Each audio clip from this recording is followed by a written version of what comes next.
The Land That Time Forgot. By Edgar Rice Burroughs. Part. Chapter 1. The Land That Time Forgot. Bowen J. Tyler's Manuscript. Chapter 1. It must have been a little after 3 o'clock in the afternoon that it happened, the afternoon of June 3, 1916.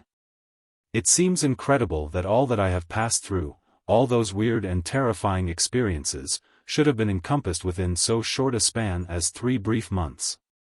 Rather might I have experienced a cosmic cycle.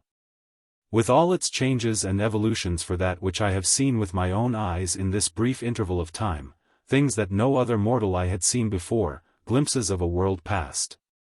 A world dead, a world so long dead that even in the lowest Cambrian stratum no trace of it remains.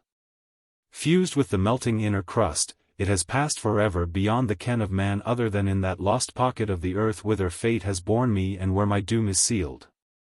I am here and here must remain.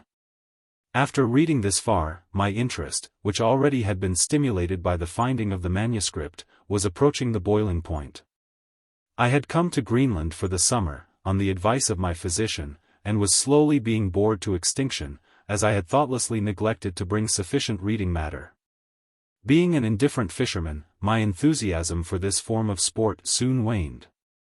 Yet in the absence of other forms of recreation I was now risking my life in an entirely inadequate boat off Cape Farewell at the southernmost extremity of Greenland.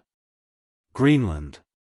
As a descriptive appellation, it is a sorry joke, but my story has nothing to do with Greenland, nothing to do with me, so I shall get through with the one and the other as rapidly as possible. The inadequate boat finally arrived at a precarious landing, the natives, waist-deep in the surf, assisting. I was carried ashore, and while the evening meal was being prepared, I wandered to and fro along the rocky, shattered shore. Bits of surf-harried beach clove the worn granite, or whatever the rocks of Cape Farewell may be composed of, and as I followed the ebbing tide down one of these soft stretches, I saw the thing. Were one to bump into a Bengal tiger in the ravine behind the Bimini Baths, one could be no more surprised than was I to see a perfectly good quart thermos bottle turning and twisting in the surf of Cape Farewell at the southern extremity of Greenland. I rescued it, but I was soaked above the knees doing it. And then I sat down in the sand and opened it, and in the long twilight read the manuscript, neatly written and tightly folded, which was its contents.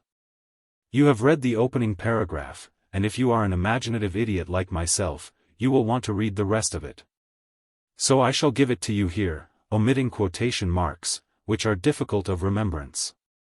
In 2 minutes you will forget me. My home is in Santa Monica.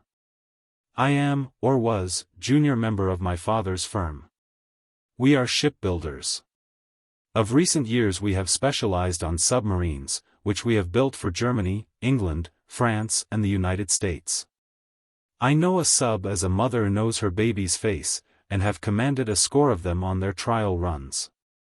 Yet my inclinations were all toward aviation.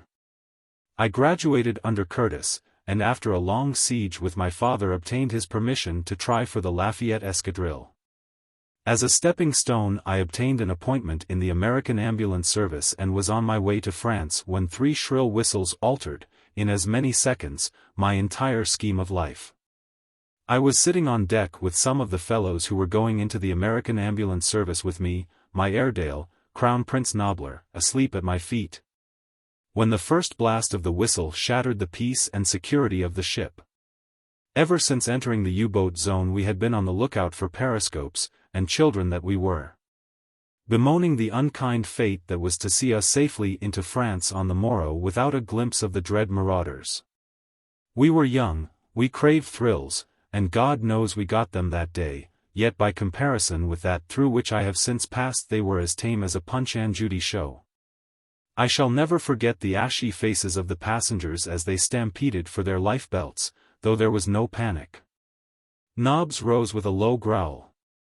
I rose, also, and over the ship's side, I saw not 200 yards distant the periscope of a submarine, while racing toward the liner the wake of a torpedo was distinctly visible. We were aboard an American ship, which, of course, was not armed. We were entirely defenseless, yet without warning, we were being torpedoed. I stood rigid, spellbound, watching the white wake of the torpedo. It struck us on the starboard side almost amidships. The vessel rocked as though the sea beneath it had been uptorn by a mighty volcano. We were thrown to the decks, bruised and stunned, and then above the ship, carrying with it fragments of steel and wood and dismembered human bodies, rose a column of water hundreds of feet into the air. The silence which followed the detonation of the exploding torpedo was almost equally horrifying. It lasted for perhaps 2 seconds, to be followed by the screams and moans of the wounded, the cursing of the men and the hoarse commands of the ship's officers. They were splendid, they and their crew. Never before had I been so proud of my nationality as I was that moment. In all the chaos which followed the torpedoing of the liner, no officer or member of the crew lost his head or showed in the slightest any degree of panic or fear. While we were attempting to lower boats, the submarine emerged and trained guns on us. The officer in command ordered us to lower our flag, but this the captain of the liner refused to do. The ship was listing frightfully to starboard, rendering the port boats useless, while half the starboard boats had been demolished by the explosion. Even while the passengers were crowding the starboard rail and scrambling into the few boats left to us, the submarine commenced shelling the ship. I saw one shell burst in a group of women and children, and then I turned my head and covered my eyes. When I looked again, to horror was added chagrin, for with the emerging of the U-boat I had recognized her as a product of our own shipyard. I knew her to a rivet. I had superintended her construction. I had sat in that very conning tower and directed the efforts of the sweating crew below when first her prow clove the sunny summer waters of the Pacific. And now this creature of my brain and hand had turned Frankenstein, bent upon pursuing me to my death. A second shell exploded upon the deck. One of the lifeboats, frightfully overcrowded, swung at a dangerous angle from its davits. A fragment of the shell shattered the bow tackle, and I saw the women and children and the men vomited into the sea beneath, while the boat dangled stern up for a moment from its single davit. And at last, with increasing momentum, dived into the midst of the struggling victims screaming upon the face of the waters. Now I saw men spring to the rail and leap into the ocean. The deck was tilting to an impossible angle. Nobbs braced himself with all 4 feet to keep from slipping into the scuppers and looked up into my face with a questioning whine. I stooped and stroked his head. "Come on, boy," I cried, and running to the side of the ship, dived headforemost over the rail. When I came up, the first thing I saw was Nobbs swimming about in a bewildered sort of way a few yards from me. At sight of me his ears went flat, and his lips parted in a characteristic grin. The submarine was withdrawing toward the north, but all the time it was shelling the open boats, 3 of them, loaded to the gunwales with survivors. Fortunately the small boats presented a rather poor target, which, combined with the bad marksmanship of the Germans, preserved their occupants from harm. And after a few minutes a blotch of smoke appeared upon the eastern horizon and the U-boat submerged and disappeared. All the time the lifeboats had been pulling away from the danger of the sinking liner, and now, though I yelled at the top of my lungs, they either did not hear my appeals for help or else did not dare return to succor me. Nobbs and I had gained some little distance from the ship when it rolled completely over and sank. We were caught in the suction only enough to be drawn backward a few yards, neither of us being carried beneath the surface. I glanced hurriedly about for something to which to cling. My eyes were directed toward the point at which the liner had disappeared when there came from the depths of the ocean the muffled reverberation of an explosion. And almost simultaneously a geyser of water in which were shattered lifeboats, human bodies, steam, coal, oil. And the flotsam of a liner's deck leaped high above the surface of the sea, a watery column momentarily marking the grave of another ship in this greatest cemetery of the seas. When the turbulent waters had somewhat subsided and the sea had ceased to spew up wreckage, I ventured to swim back in search of something substantial enough to support my weight and that of Nobbs as well. I had gotten well over the area of the wreck when not a half-dozen yards ahead of me a lifeboat shot bow foremost out of the ocean almost its entire length to flop down upon its keel with a mighty splash. It must have been carried far below, held to its mother ship by a single rope which finally parted to the enormous strain put upon it. In no other way can I account for its having leaped so far out of the water, a beneficent circumstance to which I doubtless owe my life, and that of another far dearer to me than my own. I say beneficent circumstance even in the face of the fact that a fate far more hideous confronts us than that which we escaped that day. For because of that circumstance I have met her whom otherwise I never should have known, I have met and loved her. At least I have had that great happiness in life. Nor can Caspak, with all her horrors, expunge that which has been. So for the 1000th time I thank the strange fate which sent that lifeboat hurtling upward from the green pit of destruction to which it had been dragged, sent it far up above the surface, emptying its water as it rose above the waves, and dropping it upon the surface of the sea, buoyant and safe. It did not take me long to clamber over its side and drag Nobbs into comparative safety, and then I glanced around upon the scene of death and desolation which surrounded us. The sea was littered with wreckage among which floated the pitiful forms of women and children, buoyed up by their useless lifebelts. Some were torn and mangled. Others lay rolling quietly to the motion of the sea, their countenances composed and peaceful, others were set in hideous lines of agony or horror. Close to the boat's side floated the figure of a girl. Her face was turned upward, held above the surface by her lifebelt, and was framed in a floating mass of dark and waving hair. She was very beautiful. I had never looked upon such perfect features, such a divine molding which was at the same time human, intensely human. It was a face filled with character and strength and femininity, the face of one who was created to love and to be loved. The cheeks were flushed to the hue of life and health and vitality, and yet she lay there upon the bosom of the sea, dead. I felt something rise in my throat as I looked down upon that radiant vision, and I swore that I should live to avenge her murder. And then I let my eyes drop once more to the face upon the water, and what I saw nearly tumbled me backward into the sea, for the eyes in the dead face had opened, the lips had parted, and one hand was raised toward me in a mute appeal for succor. She lived. She was not dead. I leaned over the boat's side and drew her quickly into the comparative safety which God had given me.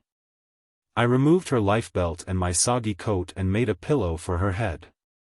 I chafed her hands and arms and feet. I worked over her for an hour, and at last I was rewarded by a deep sigh, and again those great eyes opened and looked into mine. At that I was all embarrassment. I have never been a ladies' man. At Leland Stanford I was the butt of the class because of my hopeless imbecility in the presence of a pretty girl, but the men liked me, nevertheless. I was rubbing one of her hands when she opened her eyes, and I dropped it as though it were a red-hot rivet. Those eyes took me in slowly from head to foot. Then they wandered slowly around the horizon marked by the rising and falling gunwales of the lifeboat. They looked at Nobbs and softened, and then came back to me filled with questioning.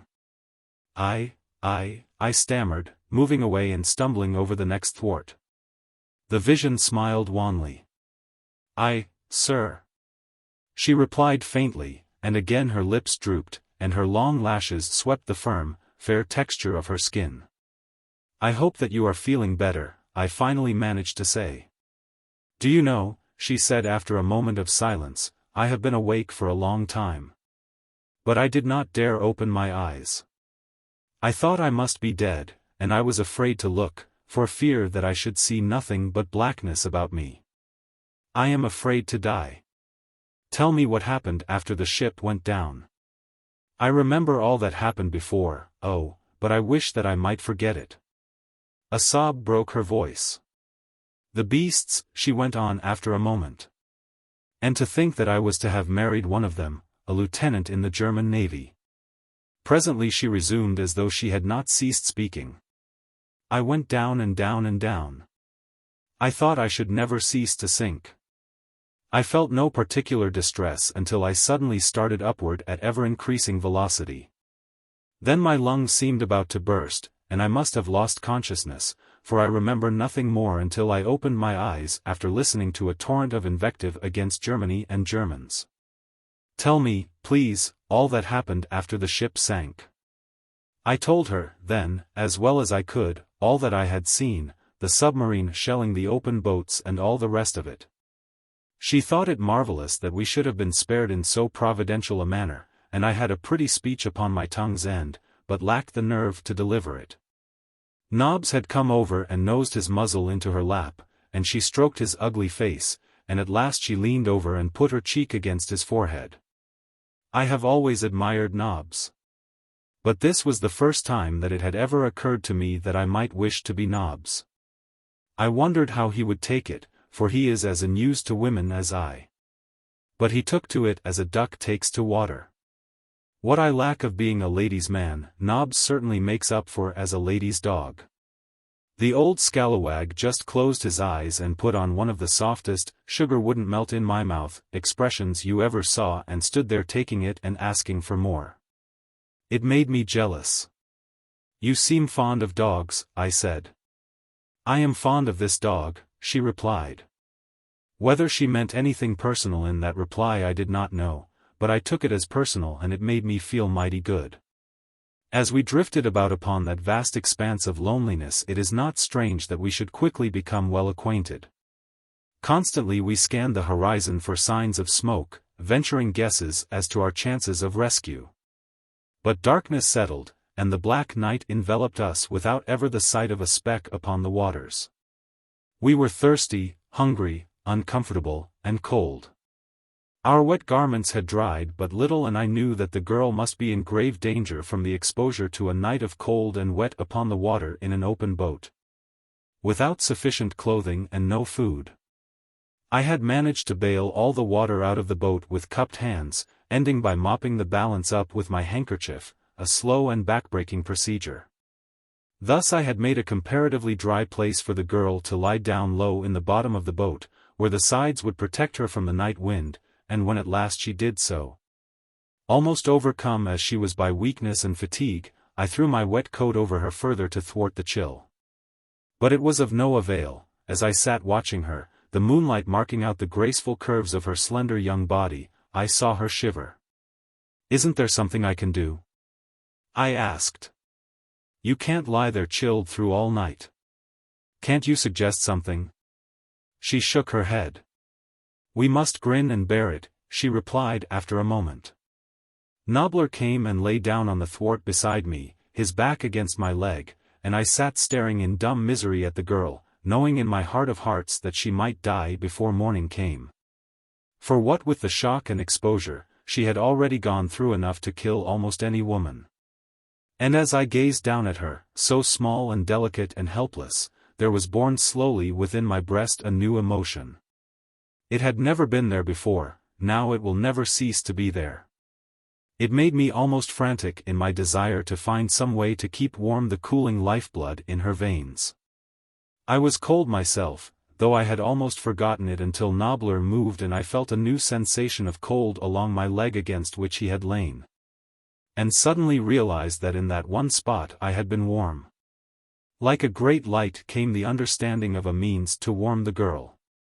Immediately I knelt beside her to put my scheme into practice, when suddenly I was overwhelmed with embarrassment. Would she permit it, even if I could muster the courage to suggest it? Then I saw her frame convulse, shudderingly, her muscles reacting to her rapidly lowering temperature, and casting prudery to the winds. I threw myself down beside her and took her in my arms, pressing her body close to mine. She drew away suddenly, voicing a little cry of fright, and tried to push me from her. "Forgive me," I managed to stammer. "It is the only way. You will die of exposure if you are not warmed, and Nobbs and I are the only means we can command for furnishing warmth." And I held her tightly while I called Nobbs and bade him lie down at her back. The girl didn't struggle any more when she learned my purpose, but she gave 2 or 3 little gasps, and then began to cry softly, burying her face on my arm, and thus she fell asleep. How do you find this book? Any thoughts about the book or the author? Any suggestion for improvement? Please take a moment to share your thoughts in a comment. If you like it, share it with your friends who might enjoy it as well. Subscribe to keep in touch. Visit completeaudiobooks.com for more quality content. Chapter 2. Toward morning, I must have dozed, though it seemed to me at the time that I had lain awake for days, instead of hours. When I finally opened my eyes, it was daylight, and the girl's hair was in my face, and she was breathing normally. I thanked God for that. She had turned her head during the night so that as I opened my eyes I saw her face not an inch from mine, my lips almost touching hers. It was Nobbs who finally awoke her. He got up, stretched, turned around a few times and lay down again, and the girl opened her eyes and looked into mine. Hers went very wide at first, and then slowly comprehension came to her, and she smiled. "You have been very good to me," she said, as I helped her to rise, though if the truth were known I was more in need of assistance than she. The circulation all along my left side seeming to be paralyzed entirely. "You have been very good to me." And that was the only mention she ever made of it. Yet I know that she was thankful and that only reserve prevented her from referring to what, to say the least, was an embarrassing situation, however unavoidable. Shortly after daylight we saw smoke apparently coming straight toward us. And after a time we made out the squat lines of a tug, one of those fearless exponents of England's supremacy of the sea that tows sailing ships into French and English ports. I stood up on a thwart and waved my soggy coat above my head. Nobbs stood upon another and barked. The girl sat at my feet straining her eyes toward the deck of the oncoming boat. "They see us," she said at last. "There is a man answering your signal." She was right. A lump came into my throat, for her sake rather than for mine. She was saved, and none too soon. She could not have lived through another night upon the channel, she might not have lived through the coming day. The tug came close beside us, and a man on deck threw us a rope. Willing hands dragged us to the deck, Nobbs scrambling nimbly aboard without assistance. The rough men were gentle as mothers with the girl. Plying us both with questions they hustled her to the captain's cabin and me to the boiler room. They told the girl to take off her wet clothes and throw them outside the door that they might be dried, and then to slip into the captain's bunk and get warm. They didn't have to tell me to strip after I once got into the warmth of the boiler room. In a jiffy, my clothes hung about where they might dry most quickly, and I myself was absorbing, through every pore, the welcome heat of the stifling compartment. They brought us hot soup and coffee, and then those who were not on duty sat around and helped me damn the Kaiser and his brood. As soon as our clothes were dry, they bade us don them, as the chances were always more than fair in those waters that we should run into trouble with the enemy, as I was only too well aware.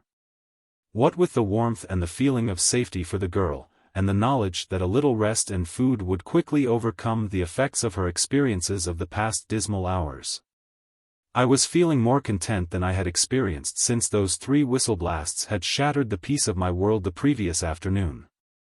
But peace upon the Channel has been but a transitory thing since August, 1914.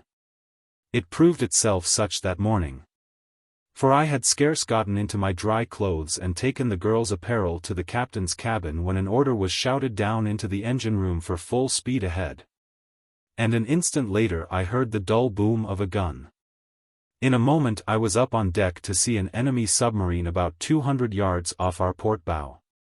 She had signaled us to stop, and our skipper had ignored the order. But now she had her gun trained on us, and the second shot grazed the cabin, warning the belligerent tug captain that it was time to obey. Once again an order went down to the engine room, and the tug reduced speed. The U-boat ceased firing and ordered the tug to come about and approach. Our momentum had carried us a little beyond the enemy craft, but we were turning now on the arc of a circle that would bring us alongside her. As I stood watching the maneuver and wondering what was to become of us, I felt something touch my elbow and turned to see the girl standing at my side. She looked up into my face with a rueful expression. "They seem bent on our destruction," she said, "and it looks like the same boat that sunk us yesterday." It is, I replied. I know her well. I helped design her and took her out on her first run. The girl drew back from me with a little exclamation of surprise and disappointment. I thought you were an American, she said. I had no idea you were a. Nor am I replied. Americans have been building submarines for all nations for many years. I wish, though, that we had gone bankrupt, my father and I, before ever we turned out that Frankenstein of a thing.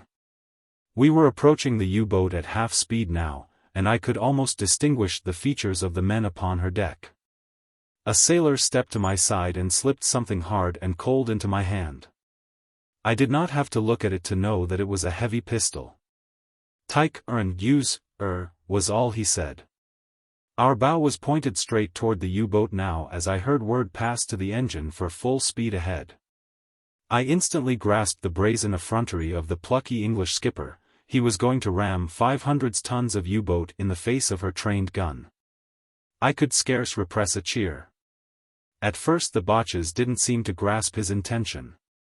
Evidently they thought they were witnessing an exhibition of poor seamanship, and they yelled their warnings to the tug to reduce speed and throw the helm hard to port. We were within 50 feet of them when they awakened to the intentional menace of our maneuver. Their gun crew was off its guard. But they sprang to their piece now and sent a futile shell above our heads. Nobbs leaped about and barked furiously. "Let them have it," commanded the tug captain, and instantly revolvers and rifles poured bullets upon the deck of the submersible. 2 of the gun crew went down. The other trained their piece at the waterline of the oncoming tug. The balance of those on deck replied to our small arms fire, directing their efforts toward the man at our wheel. I hastily pushed the girl down the companionway leading to the engine room, and then I raised my pistol and fired my first shot at a Boche. What happened in the next few seconds happened so quickly that details are rather blurred in my memory. I saw the helmsman lunge forward upon the wheel, pulling the helm around so that the tug sheered off quickly from her course, and I recall realizing that all our efforts were to be in vain.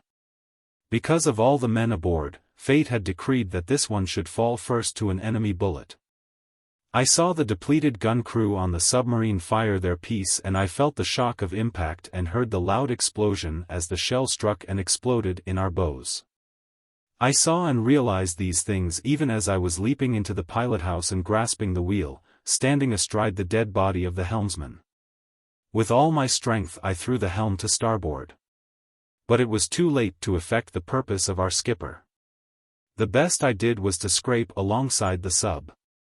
I heard someone shriek an order into the engine room. The boat shuddered and trembled to the sudden reversing of the engines, and our speed quickly lessened. Then I saw what that madman of a skipper planned since his first scheme had gone wrong. With a loud yelled command, he leaped to the slippery deck of the submersible, and at his heels came his hardy crew. I sprang from the pilothouse and followed, not to be left out in the cold when it came to strafing the Boches. From the engine room companionway came the engineer and Stockers, and together we leaped after the balance of the crew and into the hand-to-hand fight that was covering the wet deck with red blood. Beside me came Nobbs, silent now, and grim. Germans were emerging from the open hatch to take part in the battle on deck. At first the pistols cracked amidst the cursing of the men and the loud commands of the commander and his junior. But presently we were too indiscriminately mixed to make it safe to use our firearms, and the battle resolved itself into a hand-to-hand struggle for possession of the deck. The sole aim of each of us was to hurl one of the opposing force into the sea. I shall never forget the hideous expression upon the face of the great Prussian with whom chance confronted me. He lowered his head and rushed at me, bellowing like a bull. With a quick sidestep and ducking low beneath his outstretched arms, I eluded him. And as he turned to come back at me, I landed a blow upon his chin which sent him spinning toward the edge of the deck. I saw his wild endeavors to regain his equilibrium. I saw him reel drunkenly for an instant upon the brink of eternity and then, with a loud scream, slip into the sea. At the same instant a pair of giant arms encircled me from behind and lifted me entirely off my feet. Kick and squirm as I would, I could neither turn toward my antagonist nor free myself from his maniacal grasp. Relentlessly he was rushing me toward the side of the vessel and death. There was none to stay him, for each of my companions was more than occupied by from 1 to 3 of the enemy.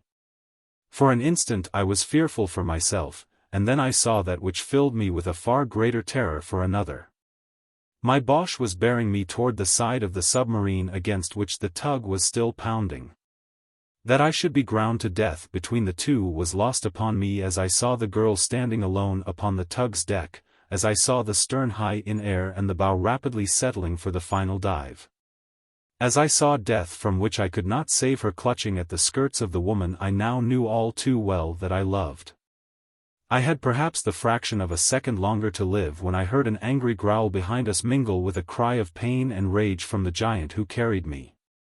Instantly he went backward to the deck, and as he did so he threw his arms outwards to save himself, freeing me.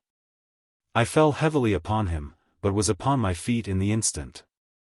As I arose, I cast a single glance at my opponent. Never again would he menace me or another, for Nob's great jaws had closed upon his throat. Then I sprang toward the edge of the deck closest to the girl upon the sinking tug. "Jump!" I cried. "Jump!" And I held out my arms to her. Instantly, as though with implicit confidence in my ability to save her, she leaped over the side of the tug onto the sloping, slippery side of the U-boat. I reached far over to seize her hand. At the same instant the tug pointed its stern straight toward the sky and plunged out of sight. My hand missed the girl's by a fraction of an inch, and I saw her slip into the sea. But scarce had she touched the water when I was in after her. The sinking tug drew us far below the surface. But I had seized her the moment I struck the water, and so we went down together, and together we came up, a few yards from the U-boat. The first thing I heard was Nobs barking furiously. Evidently he had missed me and was searching. A single glance at the vessel's deck assured me that the battle was over and that we had been victorious. For I saw our survivors holding a handful of the enemy at pistol points while one by one the rest of the crew was coming out of the craft's interior and lining up on deck with the other prisoners. As I swam toward the submarine with the girl, Nob's persistent barking attracted the attention of some of the tug's crew, so that as soon as we reached the side there were hands to help us aboard. I asked the girl if she was hurt, but she assured me that she was none the worse for this second wetting, nor did she seem to suffer any from shock. I was to learn for myself that this slender and seemingly delicate creature possessed the heart and courage of a warrior. As we joined our own party, I found the tug's mate checking up our survivors. There were 10 of us left, not including the girl. Our brave skipper was missing, as were 8 others. There had been 19 of us in the attacking party and we had accounted in one way and another during the battle for 16 Germans and had taken 9 prisoners, including the commander. His lieutenant had been killed. "Not a bad day's work," said Bradley, the mate, when he had completed his role. "Only losing the skipper," he added, "was the worst. He was a fine man, a fine man." Olsen, who in spite of his name was Irish, and in spite of his not being Scotch had been the tug's engineer, was standing with Bradley and me. "Ease," he agreed, "it's a day's work we're after doin'. But what are we goin' to be doin' with it now we got it?" "We'll run her into the nearest English port," said Bradley, "and then we'll all go ashore and get our VIII," he concluded, laughing. "How you goin' to run her?" queried Olsen. "You can't trust these Dutchmen." Bradley scratched his head. "I guess you're right," he admitted. "And I don't know the first thing about a sub." "I do," I assured him. "I know more about this particular sub than the officer who commanded her." Both men looked at me in astonishment, and then I had to explain all over again as I had explained to the girl. Bradley and Olsen were delighted. Immediately I was put in command, and the first thing I did was to go below with Olsen and inspect the craft thoroughly for hidden botches and damaged machinery. There were no Germans below, and everything was intact and in shipshape working order. I then ordered all hands below except one man who was to act as lookout. Questioning the Germans, I found that all except the commander were willing to resume their posts and aid in bringing the vessel into an English port. I believe that they were relieved at the prospect of being detained at a comfortable English prison camp for the duration of the war after the perils and privations through which they had passed. The officer, however, assured me that he would never be a party to the capture of his vessel. There was, therefore, nothing to do but put the man in irons. As we were preparing to put this decision into force, the girl descended from the deck. It was the first time that she or the German officer had seen each other's faces since we had boarded the U-boat.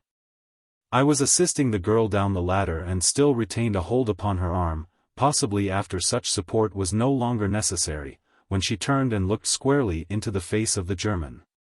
Each voiced a sudden exclamation of surprise and dismay. "Liss," he cried, and took a step toward her. The girl's eyes went wide, and slowly filled with a great horror, as she shrank back. Then her slender figure stiffened to the erectness of a soldier, and with chin in air and without a word she turned her back upon the officer. "Take him away," I directed the two men who guarded him, and put him in irons. When he had gone, the girl raised her eyes to mine. "He is the German of whom I spoke," she said. "He is Baron von Skunvorts." I merely inclined my head. She had loved him. I wondered if in her heart of hearts she did not love him yet. Immediately I became insanely jealous. I hated Baron Friedrich von Skunvorts with such utter intensity that the emotion thrilled me with a species of exaltation. But I didn't have much chance to enjoy my hatred then, for almost immediately the lookout poked his face over the hatchway and bawled down that there was smoke on the horizon, dead ahead. Immediately I went on deck to investigate, and Bradley came with me.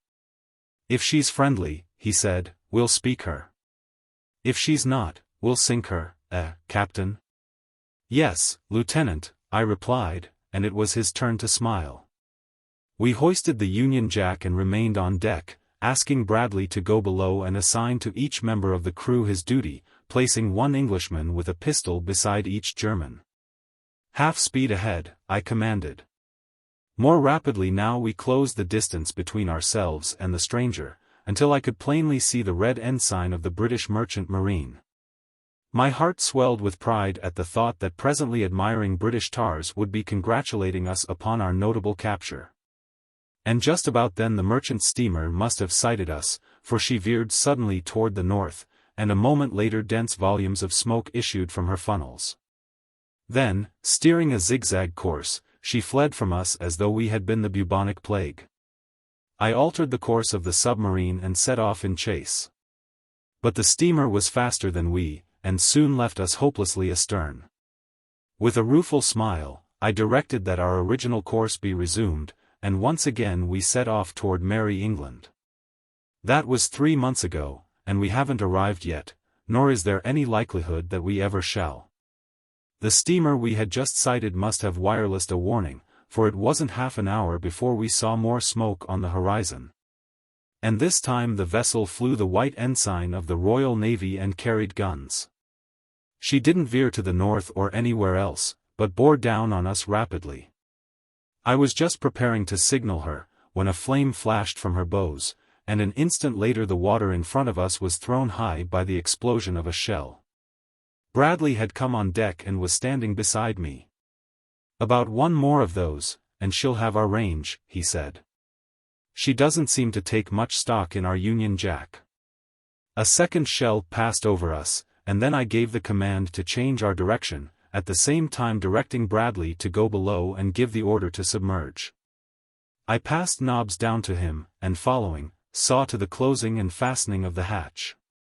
It seemed to me that the diving tanks never had filled so slowly. We heard a loud explosion apparently directly above us. The craft trembled to the shock which threw us all to the deck.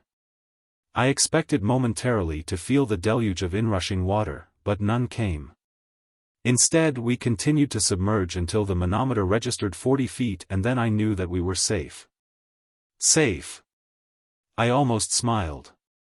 I had relieved Olsen, who had remained in the tower at my direction, having been a member of one of the early British submarine crews, and therefore having some knowledge of the business. Bradley was at my side. He looked at me quizzically.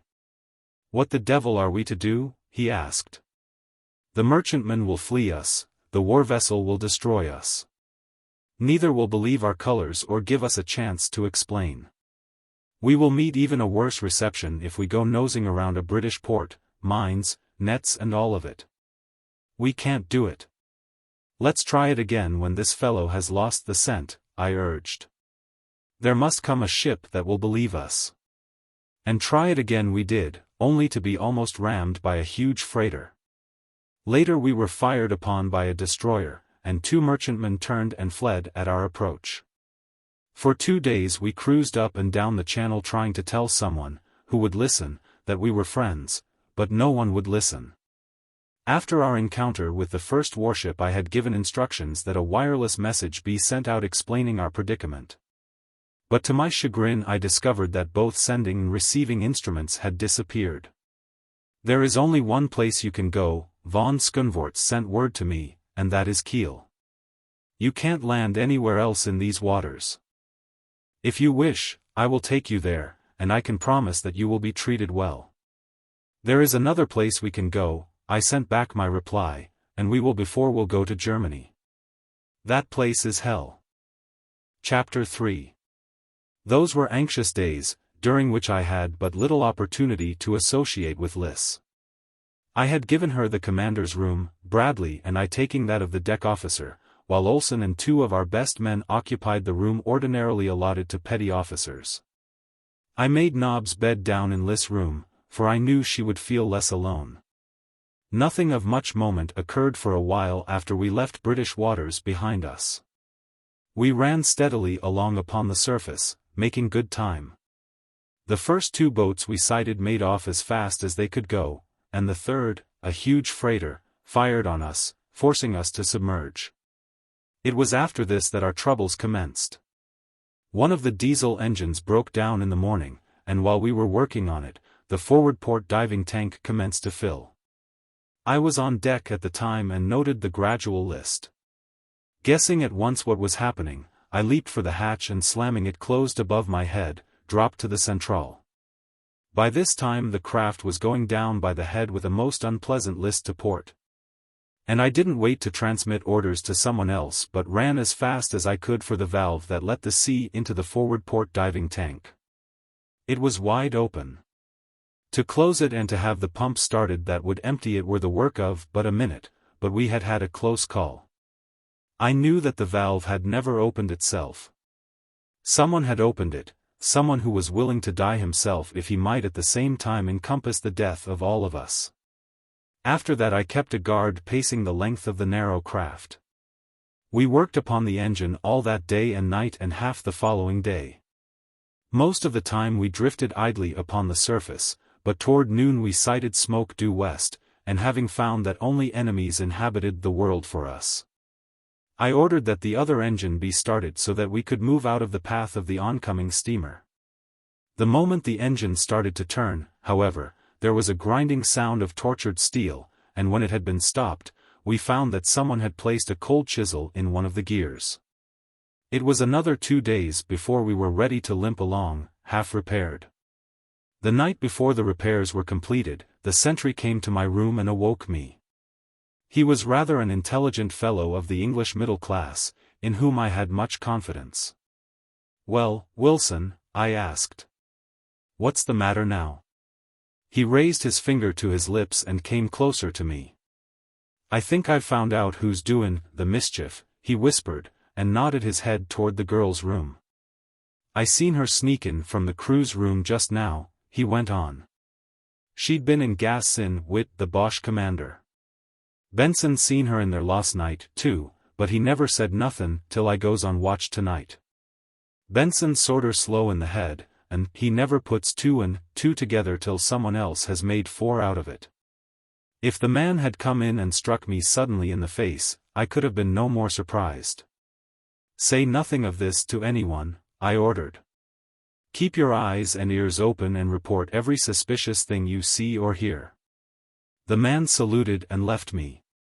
But for an hour or more I tossed, restless, upon my hard bunk in an agony of jealousy and fear. Finally I fell into a troubled sleep. It was daylight when I awoke. We were steaming along slowly upon the surface, my orders having been to proceed at half speed until we could take an observation and determine our position. The sky had been overcast all the previous day and all night, but as I stepped into the centrale that morning I was delighted to see that the sun was again shining. The spirits of the men seemed improved, everything seemed propitious. I forgot at once the cruel misgivings of the past night as I set to work to take my observations. What a blow awaited me! The sextant and chronometer had both been broken beyond repair, and they had been broken just this very night. They had been broken upon the night that Lys had been seen talking with von Skundvorts. I think that it was this last thought which hurt me the worst. I could look the other disaster in the face with equanimity, but the bald fact that Lys might be a traitor appalled me.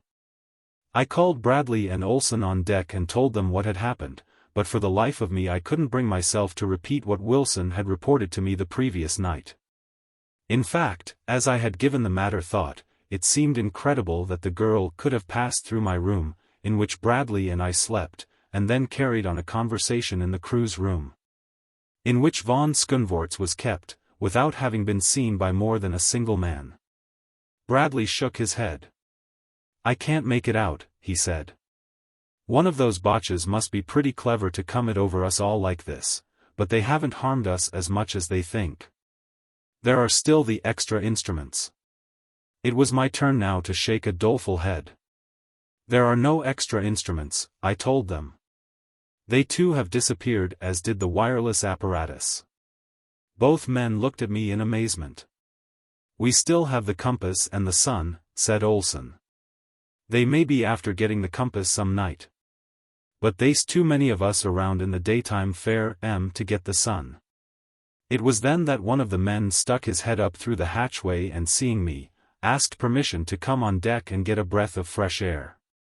I recognized him as Benson, the man who, Wilson had said, reported having seen Lys with von Skundvorts 2 nights before. I motioned him on deck and then called him to one side, asking if he had seen anything out of the way or unusual during his trick on watch the night before. The fellow scratched his head a moment and said, "No," and then as though it was an afterthought. He told me that he had seen the girl in the crew's room about midnight talking with the German commander, but as there hadn't seemed to him to be any harm in that, he hadn't said anything about it. Telling him never to fail to report to me anything in the slightest out of the ordinary routine of the ship, I dismissed him. Several of the other men now asked permission to come on deck, and soon all but those actually engaged in some necessary duty were standing around smoking and talking, all in the best of spirits. I took advantage of the absence of the men upon the deck to go below for my breakfast, which the cook was already preparing upon the electric stove. Lys, followed by Nobbs, appeared as I entered the centrale. She met me with a pleasant, "Good morning," which I am afraid I replied to in a tone that was rather constrained and surly. "Will you breakfast with me?" I suddenly asked the girl, determined to commence a probe of my own along the lines which duty demanded. She nodded a sweet acceptance of my invitation, and together we sat down at the little table of the officers' mess. "You slept well last night?" I asked. "All night," she replied. "I am a splendid sleeper." Her manner was so straightforward and honest that I could not bring myself to believe in her duplicity. Yet, thinking to surprise her into a betrayal of her guilt, I blurted out, "The chronometer and sextant were both destroyed last night. There is a traitor among us." But she never turned a hair by way of evidencing guilty knowledge of the catastrophe. "Who could it have been?" she cried. "The Germans would be crazy to do it, for their lives are as much at stake as ours. Men are often glad to die for an ideal of patriotism, perhaps," I replied. "And a willingness to martyr themselves includes a willingness to sacrifice others, even those who love them. Women are much the same, except that they will go even further than most men, they will sacrifice everything, even honor, for love." I watched her face carefully as I spoke, and I thought that I detected a very faint flush mounting her cheek. Seeing an opening and an advantage, I sought to follow it up. Take von Skundvorts, for instance, I continued. He would doubtless be glad to die and take us all with him, could he prevent in no other way the falling of his vessel into enemy hands. He would sacrifice anyone, even you, and if you still love him, you might be his ready tool. Do you understand me? She looked at me in wide-eyed consternation for a moment, and then she went very white and rose from her seat. I do, she replied, and turning her back upon me, she walked quickly toward her room. I started to follow, for even believing what I did, I was sorry that I had hurt her. I reached the door to the crew's room just behind her and in time to see von Skundvorts lean forward and whisper something to her as she passed. But she must have guessed that she might be watched, for she passed on. That afternoon it clouded over. The wind mounted to a gale, and the sea rose until the craft was wallowing and rolling frightfully. Nearly everyone aboard was sick, the air became foul and oppressive. For 24 hours I did not leave my post in the conning tower, as both Olsen and Bradley were sick. Finally I found that I must get a little rest, and so I looked about for someone to relieve me. Benson volunteered. He had not been sick, and assured me that he was a former RN man and had been detailed for submarine duty for over 2 years. I was glad that it was he, for I had considerable confidence in his loyalty, and so it was with a feeling of security that I went below and lay down. I slept 12 hours straight, and when I awoke and discovered what I had done, I lost no time in getting to the conning tower. There sat Benson as wide awake as could be, and the compass showed that we were heading straight into the west. The storm was still raging, nor did it abate its fury until the 4th day. We were all pretty well done up and looked forward to the time when we could go on deck and fill our lungs with fresh air. During the whole 4 days I had not seen the girl, as she evidently kept closely to her room. And during this time no untoward incident had occurred aboard the boat, a fact which seemed to strengthen the web of circumstantial evidence about her. For 6 more days after the storm lessened we still had fairly rough weather, nor did the sun once show himself during all that time. For the season, it was now the middle of June, the storm was unusual, but being from Southern California, I was accustomed to unusual weather. In fact, I have discovered that the world over, unusual weather prevails at all times of the year. We kept steadily to our westward course, and as the U-33 was one of the fastest submersibles we had ever turned out, I knew that we must be pretty close to the North American coast. What puzzled me most was the fact that for 6 days we had not sighted a single ship. It seemed remarkable that we could cross the Atlantic almost to the coast of the American continent without glimpsing smoke or sail. And at last I came to the conclusion that we were way off our course, but whether to the north or to the south of it I could not determine. On the 7th day the sea lay comparatively calm at early dawn. There was a slight haze upon the ocean which had cut off our view of the stars. But conditions all pointed toward a clear morrow, and I was on deck anxiously awaiting the rising of the sun. My eyes were glued upon the impenetrable mist astern, for there in the east I should see the first glow of the rising sun that would assure me we were still upon the right course. Gradually the heavens lightened, but astern I could see no intenser glow that would indicate the rising sun behind the mist. Bradley was standing at my side. Presently he touched my arm. "Look, Captain," he said, and pointed south. I looked and gasped, for there directly to port I saw outlined through the haze the red top of the rising sun. Hurrying to the tower, I looked at the compass. It showed that we were holding steadily upon our westward course. Either the sun was rising in the south, or the compass had been tampered with. The conclusion was obvious. I went back to Bradley and told him what I had discovered. And, I concluded, we can't make another 500 knots without oil. Our provisions are running low and so is our water. God only knows how far south we have run. There is nothing to do, he replied, other than to alter our course once more toward the west. We must raise land soon or we shall all be lost. I told him to do so. And then I set to work improvising a crude sextant with which we finally took our bearings in a rough and most unsatisfactory manner. For when the work was done, we did not know how far from the truth the result might be. It showed us to be about 20 degrees north and 30 degrees west, nearly 2,500 miles off our course. In short, if our reading was anywhere near correct, we must have been traveling due south for 6 days. Bradley now relieved Benson, for we had arranged our shifts so that the latter and Olson now divided the nights, while Bradley and I alternated with one another during the days. I questioned both Olson and Benson closely in the matter of the compass, but each stoutly maintained that no one had tampered with it during his tour of duty. Benson gave me a knowing smile, as much as to say, "Well, you and I know who did this." Yet I could not believe that it was the girl. We kept to our westerly course for several hours when the lookout's cry announced a sail.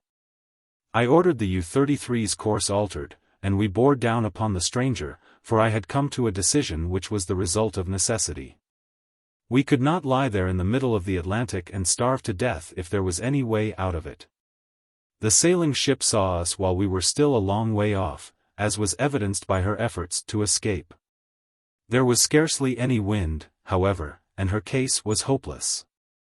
So when we drew near and signaled her to stop, she came into the wind and lay there with her sails flapping idly. We moved in quite close to her. She was the Ballman of Halmstad, Sweden, with a general cargo from Brazil for Spain. I explained our circumstances to her skipper and asked for food, water and oil. But when he found that we were not German, he became very angry and abusive and started to draw away from us, but I was in no mood for any such business. Turning toward Bradley, who was in the conning tower, I snapped out, "Gun service on deck. To the diving stations." We had no opportunity for drill. But every man had been posted as to his duties, and the German members of the crew understood that it was obedience or death for them, as each was accompanied by a man with a pistol.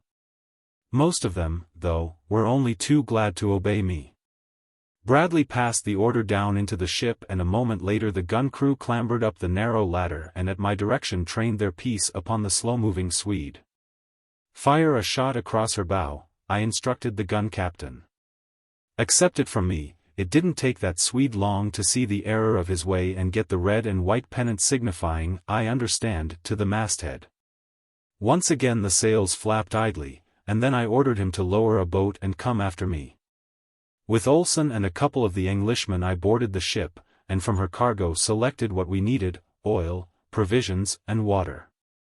I gave the master of the Ballman a receipt for what we took, together with an affidavit signed by Bradley, Olson, and myself, stating briefly how we had come into possession of the U-33 and the urgency of our need for what we took. We addressed both to any British agent with the request that the owners of the Ballmen be reimbursed, but whether or not they were, I do not know. 1. With water, food, and oil aboard, we felt that we had obtained a new lease of life. Now, too, we knew definitely where we were, and I determined to make for Georgetown, British Guiana, but I was destined to again suffer bitter disappointment. 6 of us of the loyal crew had come on deck either to serve the gun or board the Swede during our set-to with her, and now, one by one, we descended the ladder into the centrale. I was the last to come, and when I reached the bottom, I found myself looking into the muzzle of a pistol in the hands of Baron Friedrich von Skunvorts. I saw all my men lined up at one side with the remaining 8 Germans standing guard over them. I couldn't imagine how it had happened, but it had. Later I learned that they had first overpowered Benson, who was asleep in his bunk, and taken his pistol from him. And then had found it an easy matter to disarm the cook and the remaining 2 Englishmen below. After that it had been comparatively simple to stand at the foot of the ladder and arrest each individual as he descended. The first thing von Skunvorts did was to send for me and announce that as a pirate I was to be shot early the next morning. Then he explained that the U-33 would cruise in these waters for a time, sinking neutral and enemy shipping indiscriminately, and looking for one of the German raiders that was supposed to be in these parts. He didn't shoot me the next morning as he had promised, and it has never been clear to me why he postponed the execution of my sentence. Instead he kept me ironed just as he had been. Then he kicked Bradley out of my room and took it all to himself.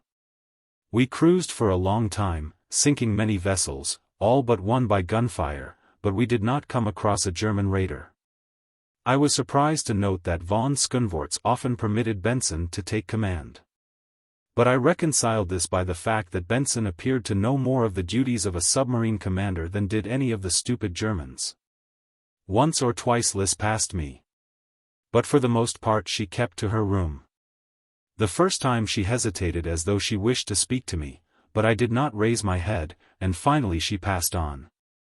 Then one day came the word that we were about to round the Horn and that von Skunvorts had taken it into his fool head to cruise up along the Pacific coast of North America and prey upon all sorts and conditions of merchantmen. "I'll put the fear of God and the Kaiser into them," he said. The very first day we entered the South Pacific we had an adventure.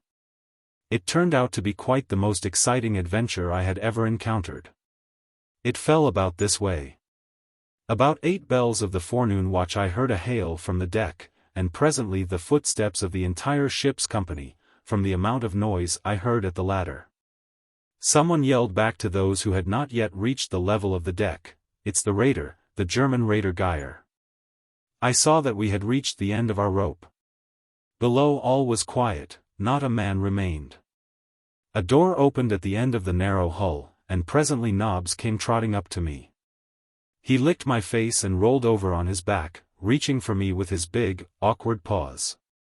Then other footsteps sounded, approaching me. I knew whose they were, and I looked straight down at the flooring. The girl was coming almost at a run. She was at my side immediately. "Here," she cried. "Quick!" And she slipped something into my hand. It was a key, the key to my irons. At my side she also laid a pistol, and then she went on into the centrale. As she passed me, I saw that she carried another pistol for herself. It did not take me long to liberate myself, and then I was at her side. "How can I thank you?" I started. But she shut me up with a word.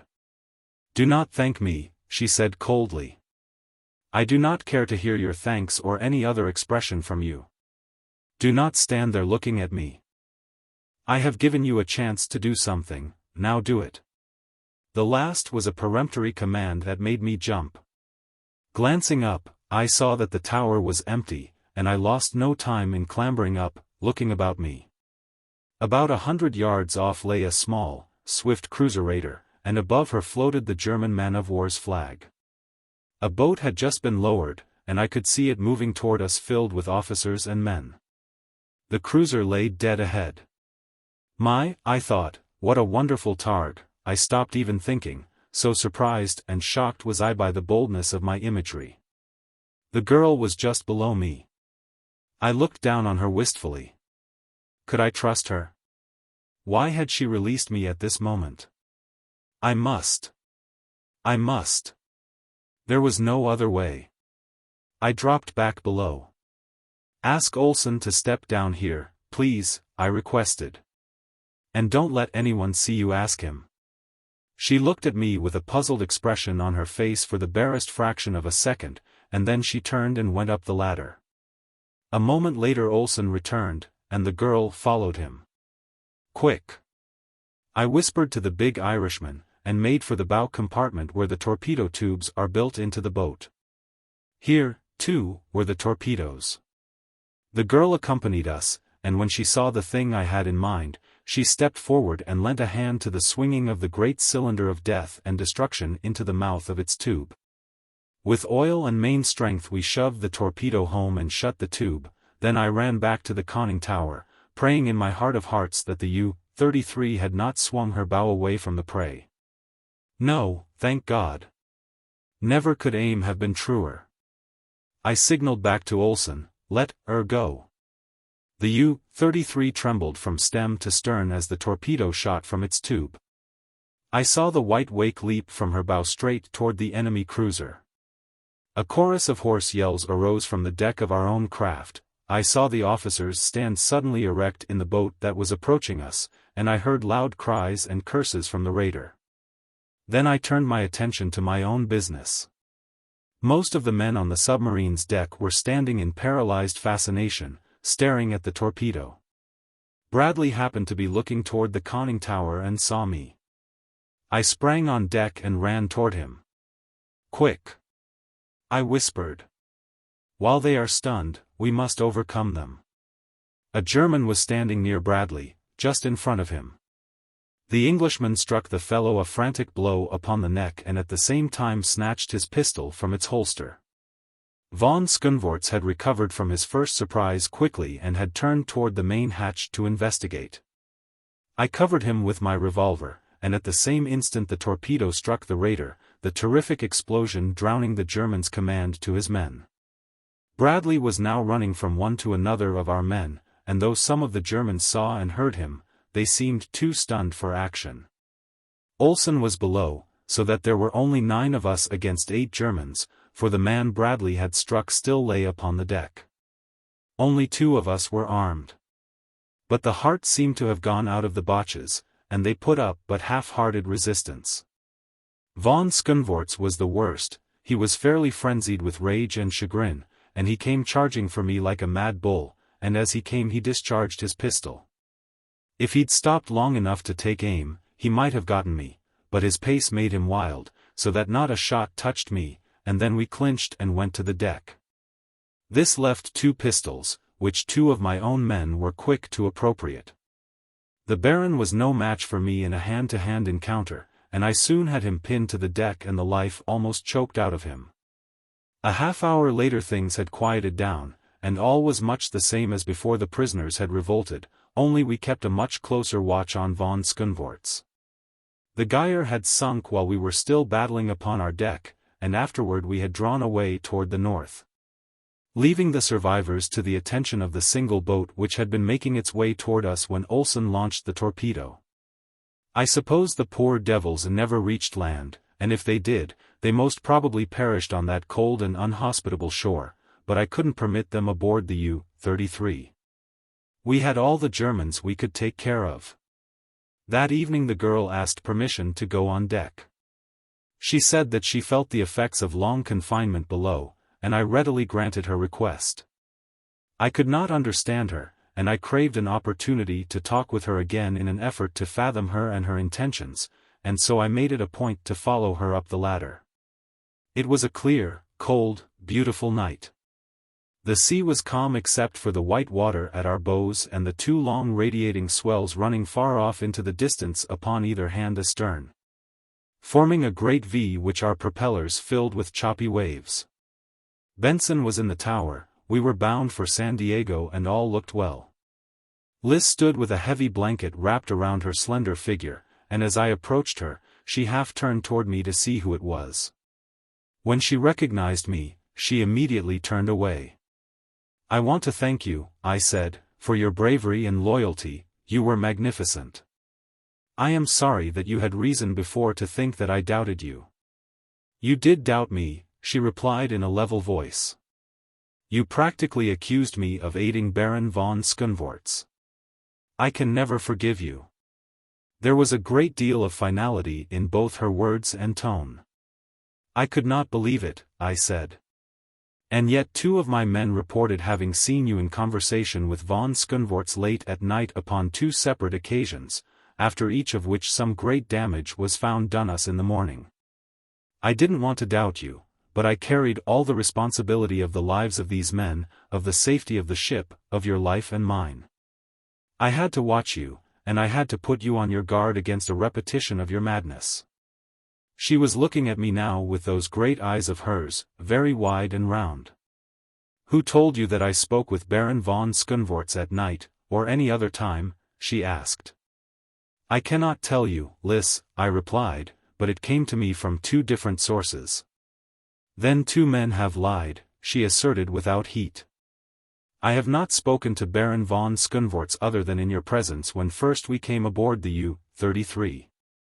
And please, when you address me, remember that to others than my intimates I am Miss LaRue. Did you ever get slapped in the face when you least expected it? No? Well, then you do not know how I felt at that moment. I could feel the hot, red flush surging up my neck, across my cheeks, over my ears, clear to my scalp. And it made me love her all the more. It made me swear inwardly 1,000 solemn oaths that I would win her. Chapter 4.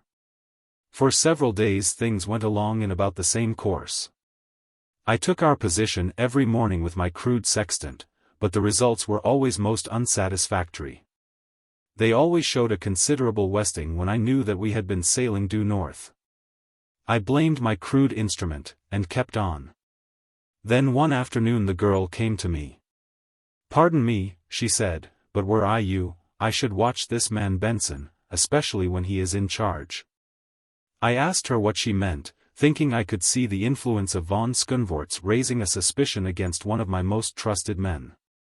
"If you will note the boat's course a half-hour after Benson goes on duty," she said, "you will know what I mean, and you will understand why he prefers a night watch. Possibly, too, you will understand some other things that have taken place aboard." Then she went back to her room, thus ending the conversation. I waited until half an hour after Benson had gone on duty, and then I went on deck, passing through the conning tower where Benson sat, and looking at the compass. It showed that our course was north by west, that is, 1 point west of north, which was, for our assumed position, about right. I was greatly relieved to find that nothing was wrong, for the girl's words had caused me considerable apprehension. I was about to return to my room when a thought occurred to me that again caused me to change my mind, and, incidentally, came near proving my death warrant. When I had left the conning tower little more than a half-hour since, the sea had been breaking over the port bow. And it seemed to me quite improbable that in so short a time an equally heavy sea could be deluging us from the opposite side of the ship. Winds may change quickly, but not a long, heavy sea. There was only one other solution. Since I left the tower, our course had been altered some 8 points. Turning quickly, I climbed out upon the conning tower. A single glance at the heavens confirmed my suspicions. The constellations which should have been dead ahead were directly starboard. We were sailing due west. Just for an instant longer I stood there to check up my calculations. I wanted to be quite sure before I accused Benson of perfidy. And about the only thing I came near making quite sure of was death. I cannot see even now how I escaped it. I was standing on the edge of the conning tower, when a heavy palm suddenly struck me between the shoulders and hurled me forward into space. The drop to the triangular deck forward of the conning tower might easily have broken a leg for me, or I might have slipped off onto the deck and rolled overboard. But fate was upon my side, as I was only slightly bruised. As I came to my feet, I heard the conning tower cover slam. There is a ladder which leads from the deck to the top of the tower. Up this I scrambled, as fast as I could go, but Benson had the cover tight before I reached it. I stood there a moment in dumb consternation. What did the fellow intend? What was going on below? If Benson was a traitor, how could I know that there were not other traitors among us? I cursed myself for my folly in going out upon the deck, and then this thought suggested another, a hideous one. Who was it that had really been responsible for my being here? Thinking to attract attention from inside the craft, I again ran down the ladder and onto the small deck only to find that the steel covers of the conning tower windows were shut. And then I leaned with my back against the tower and cursed myself for a gullible idiot. I glanced at the bow. The sea seemed to be getting heavier, for every wave now washed completely over the lower deck. I watched them for a moment, and then a sudden chill pervaded my entire being. It was not the chill of wet clothing, or the dashing spray which drenched my face, no, it was the chill of the hand of death upon my heart. In an instant I had turned the last corner of life's highway and was looking God Almighty in the face. The U-33 was being slowly submerged. It would be difficult, even impossible, to set down in writing my sensations at that moment. All I can particularly recall is that I laughed, though neither from a spirit of bravado nor from hysteria. And I wanted to smoke. Lord!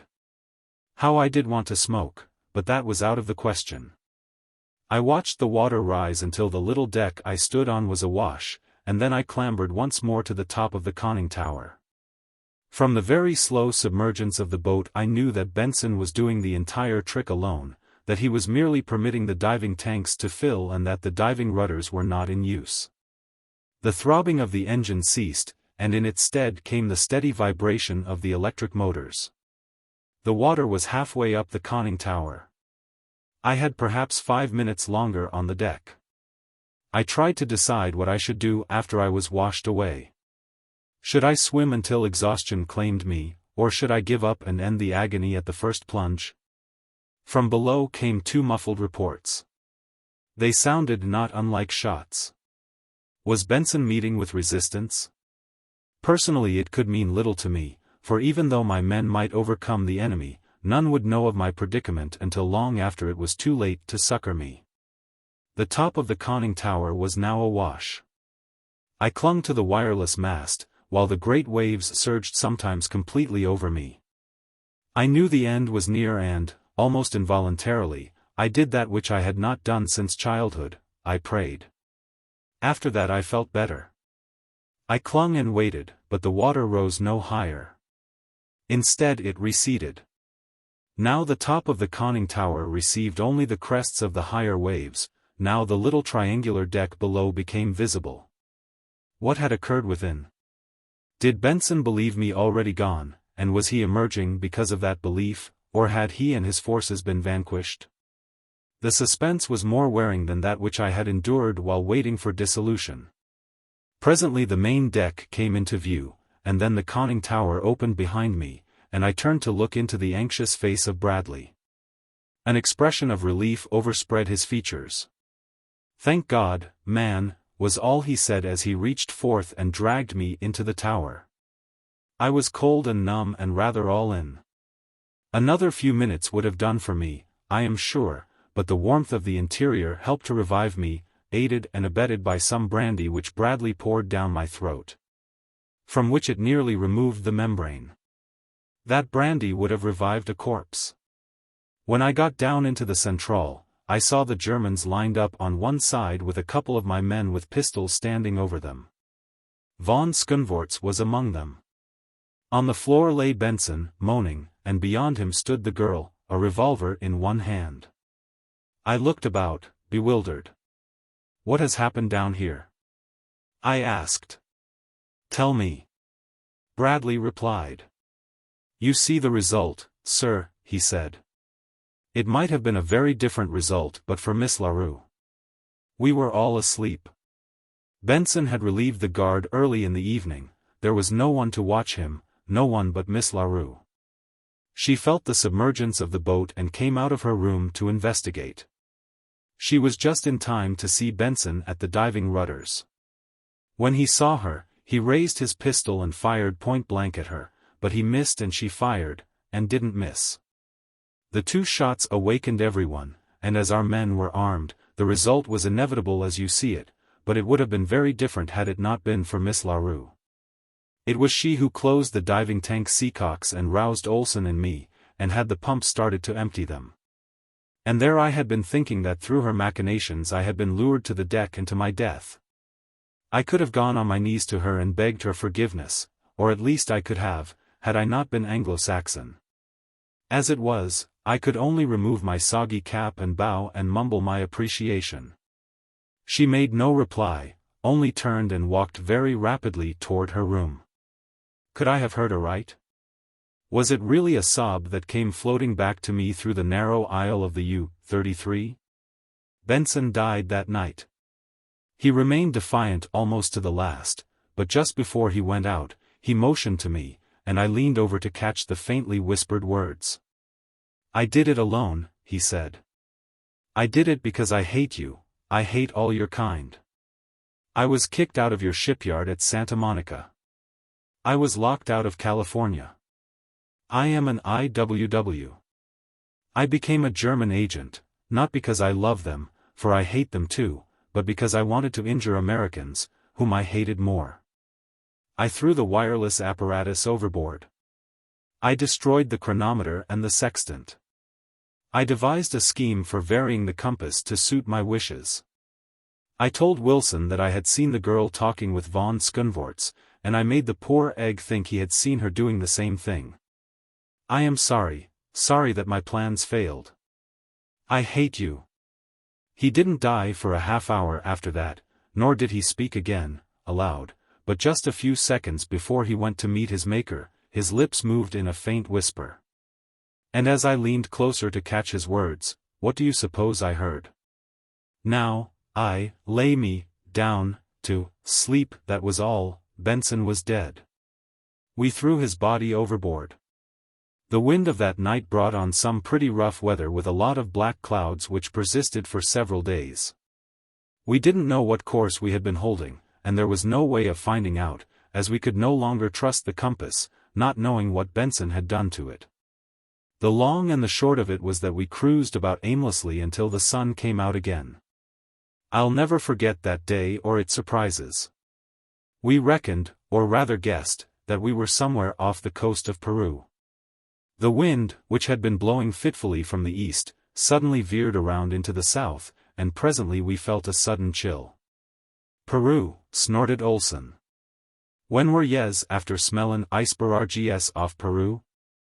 Icebergs. Icebergs, nothin', exclaimed one of the Englishmen. Why, man, they don't come north of 14 here in these waters. Then, replied Olsen, yeary sout of 14, me by. We thought he was crazy. But he wasn't, for that afternoon we sighted a great berg south of us, and we'd been running north, we thought, 4 days. I can tell you we were a discouraged lot. But we got a faint thrill of hope early the next morning when the lookout bawled down the open hatch, land. Land northwest by west. I think we were all sick for the sight of land. I know that I was, but my interest was quickly dissipated by the sudden illness of 3 of the Germans. Almost simultaneously they commenced vomiting. They couldn't suggest any explanation for it. I asked them what they had eaten, and found they had eaten nothing other than the food cooked for all of us. Have you drunk anything? I asked, for I knew that there was liquor aboard, and medicines in the same locker. Only water, moaned one of them. We all drank water together this morning. We opened a new tank. Maybe it was the water. I started an investigation which revealed a terrifying condition.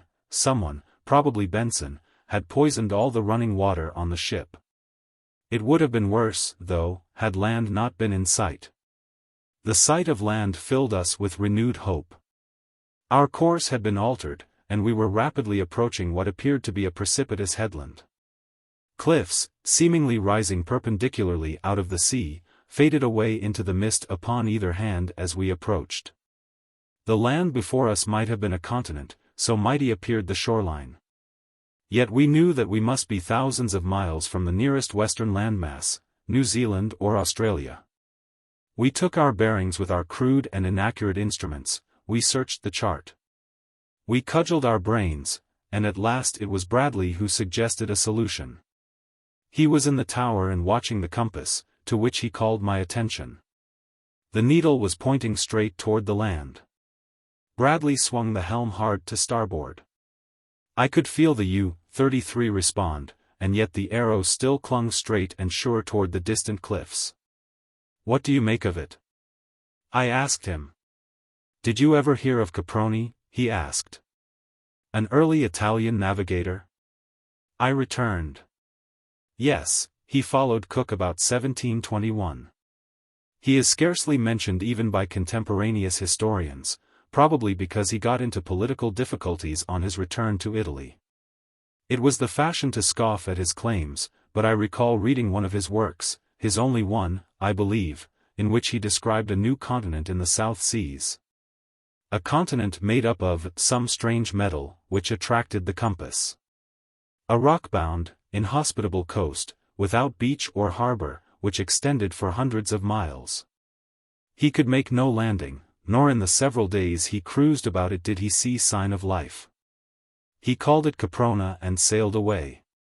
I believe, sir, that we are looking upon the coast of Caprona, uncharted and forgotten for 200 years. If you are right, it might account for much of the deviation of the compass during the past 2 days, I suggested. Caprona has been luring us upon her deadly rocks. Well, we'll accept her challenge. We'll land upon Caprona. Along that long front there must be a vulnerable spot. We will find it, Bradley, for we must find it. We must find water on Caprona, or we must die. And so we approached the coast upon which no living eyes had ever rested.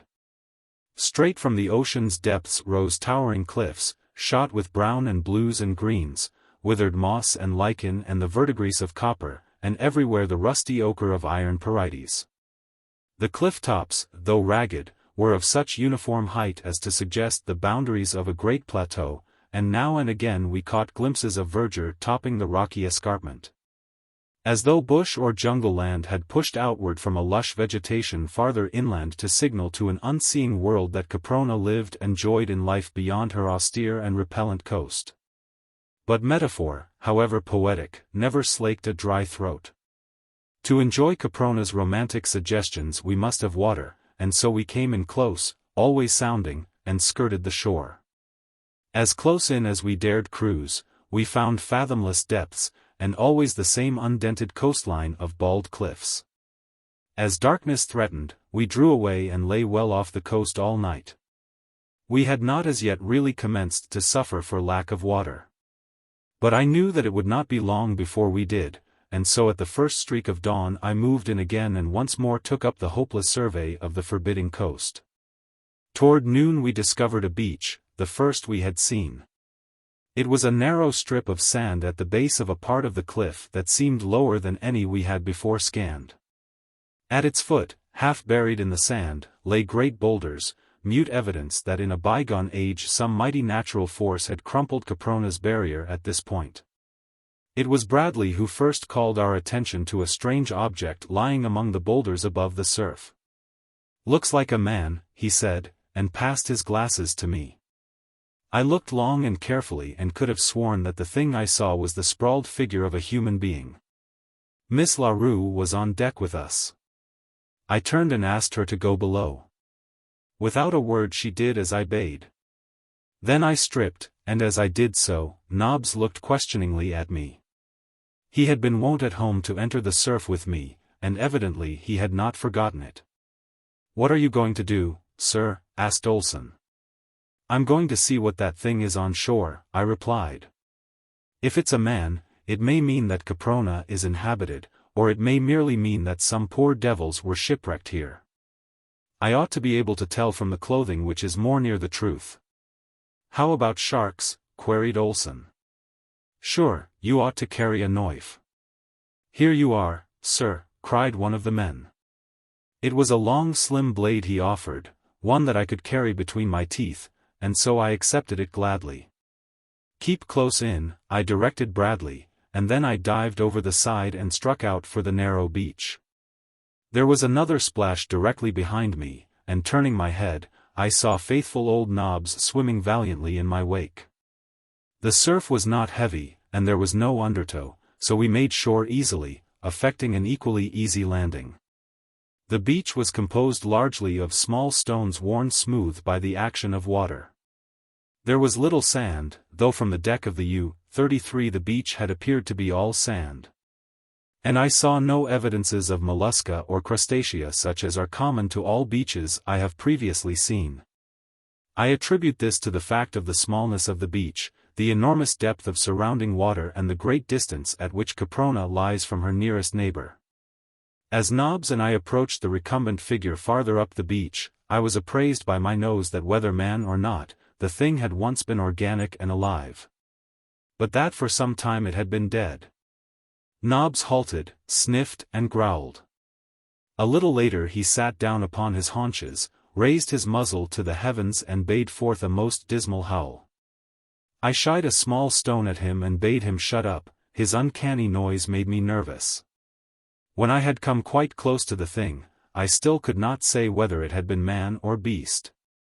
The carcass was badly swollen and partly decomposed. There was no sign of clothing upon or about it. A fine, brownish hair covered the chest and abdomen, and the face, the palms of the hands, the feet, the shoulders and back were practically hairless. The creature must have been about the height of a fair-sized man. Its features were similar to those of a man, yet had it been a man? I could not say, for it resembled an ape no more than it did a man. Its large toes protruded laterally as do those of the semi-arboreal peoples of Borneo, the Philippines and other remote regions where low types still persist. The countenance might have been that of a cross between Pithecanthropus, the Java ape-man, and a daughter of the Piltdown race of prehistoric Sussex. A wooden cudgel lay beside the corpse. Now this fact set me thinking. There was no wood of any description in sight. There was nothing about the beach to suggest a wrecked mariner.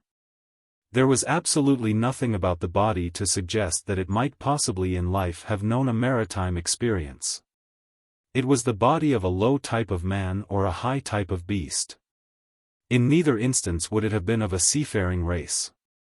Therefore I deduced that it was native to Caprona, that it lived inland, and that it had fallen or been hurled from the cliffs above. Such being the case, Caprona was inhabitable, if not inhabited, by man, but how to reach the inhabitable interior? That was the question.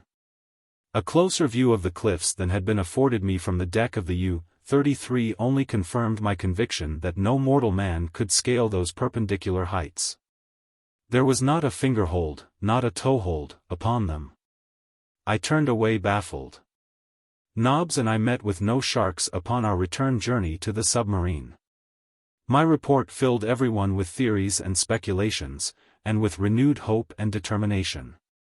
They all reasoned along the same lines that I had reasoned.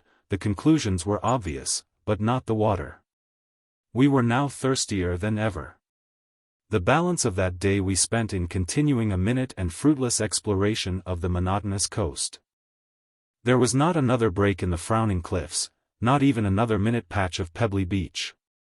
As the sun fell, so did our spirits. I had tried to make advances to the girl again. But she would have none of me, and so I was not only thirsty but otherwise sad and downhearted. I was glad when the new day broke the hideous spell of a sleepless night.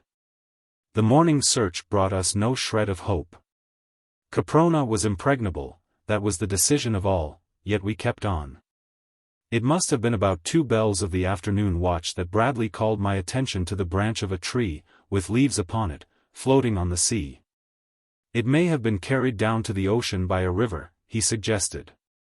Yes, I replied, it may have tumbled or been thrown off the top of one of these cliffs. Bradley's face fell.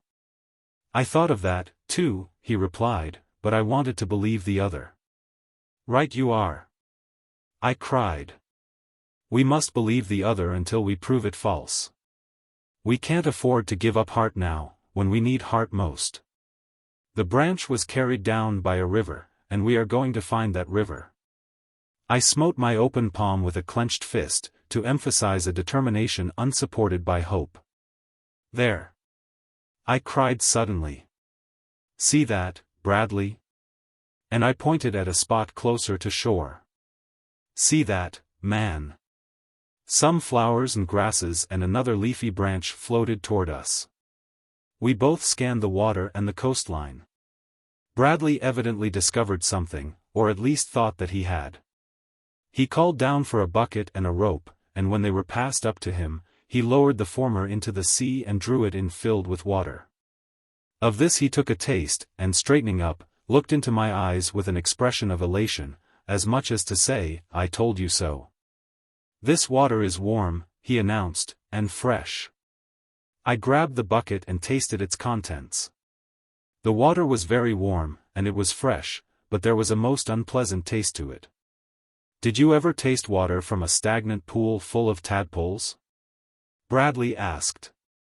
That's it, I exclaimed, that's just the taste exactly, though I haven't experienced it since boyhood. But how can water from a flowing stream taste thus, and what the dickens makes it so warm? It must be at least 70 or 80 Fahrenheit, possibly higher. Yes, agreed Bradley, I should say higher, but where does it come from? That is easily discovered now that we have found it, I answered. It can't come from the ocean. So it must come from the land. All that we have to do is follow it, and sooner or later we shall come upon its source. We were already rather close in. But I ordered the U-33's prow turned inshore and we crept slowly along, constantly dipping up the water and tasting it to assure ourselves that we didn't get outside the freshwater current. There was a very light offshore wind and scarcely any breakers, so that the approach to the shore was continued without finding bottom. Yet though we were already quite close, we saw no indication of any indention in the coast from which even a tiny brooklet might issue. And certainly in no mouth of a large river such as this must necessarily be to freshen the ocean even 200 yards from shore. The tide was running out, and this, together with the strong flow of the freshwater current, would have prevented our going against the cliffs even had we not been under power. As it was, we had to buck the combined forces in order to hold our position at all. We came up to within 25 feet of the sheer wall, which loomed high above us. There was no break in its forbidding face. As we watched the face of the waters and searched the cliff's high face, Olsen suggested that the fresh water might come from a submarine geyser.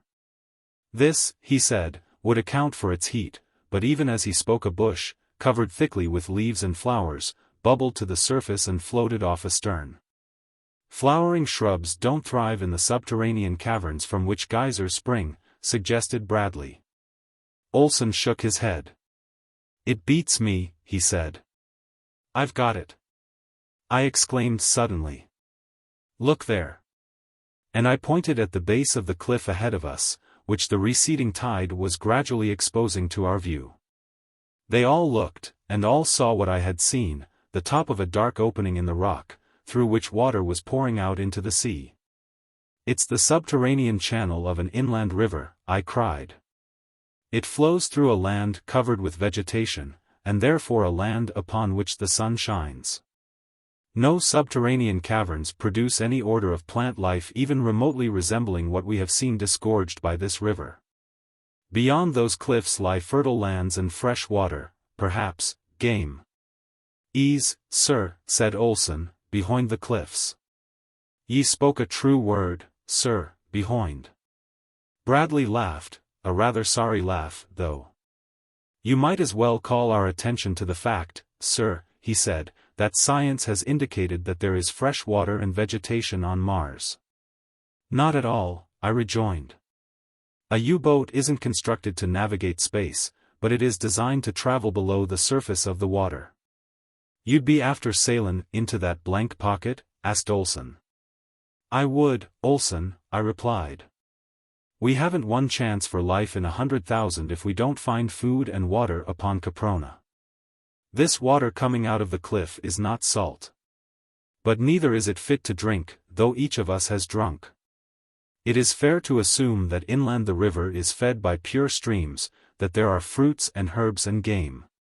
Shall we lie out here and die of thirst and starvation with a land of plenty possibly only a few hundred yards away? We have the means for navigating a subterranean river. Are we too cowardly to utilize this means? Be after goin' to it, said Olsen. I'm willing to see it through, agreed Bradley. Then under the bottom, why, the best o' luck and give them hell, cried a young fellow who had been in the trenches. To the diving stations, I commanded, and in less than a minute the deck was deserted, the conning tower covers had slammed to and the U-33 was submerging, possibly for the last time. I know that I had this feeling, and I think that most of the others did. As we went down, I sat in the tower with the searchlight projecting its seemingly feeble rays ahead. We submerged very slowly and without headway more than sufficient to keep her nose in the right direction, and as we went down, I saw outlined ahead of us the black opening in the great cliff.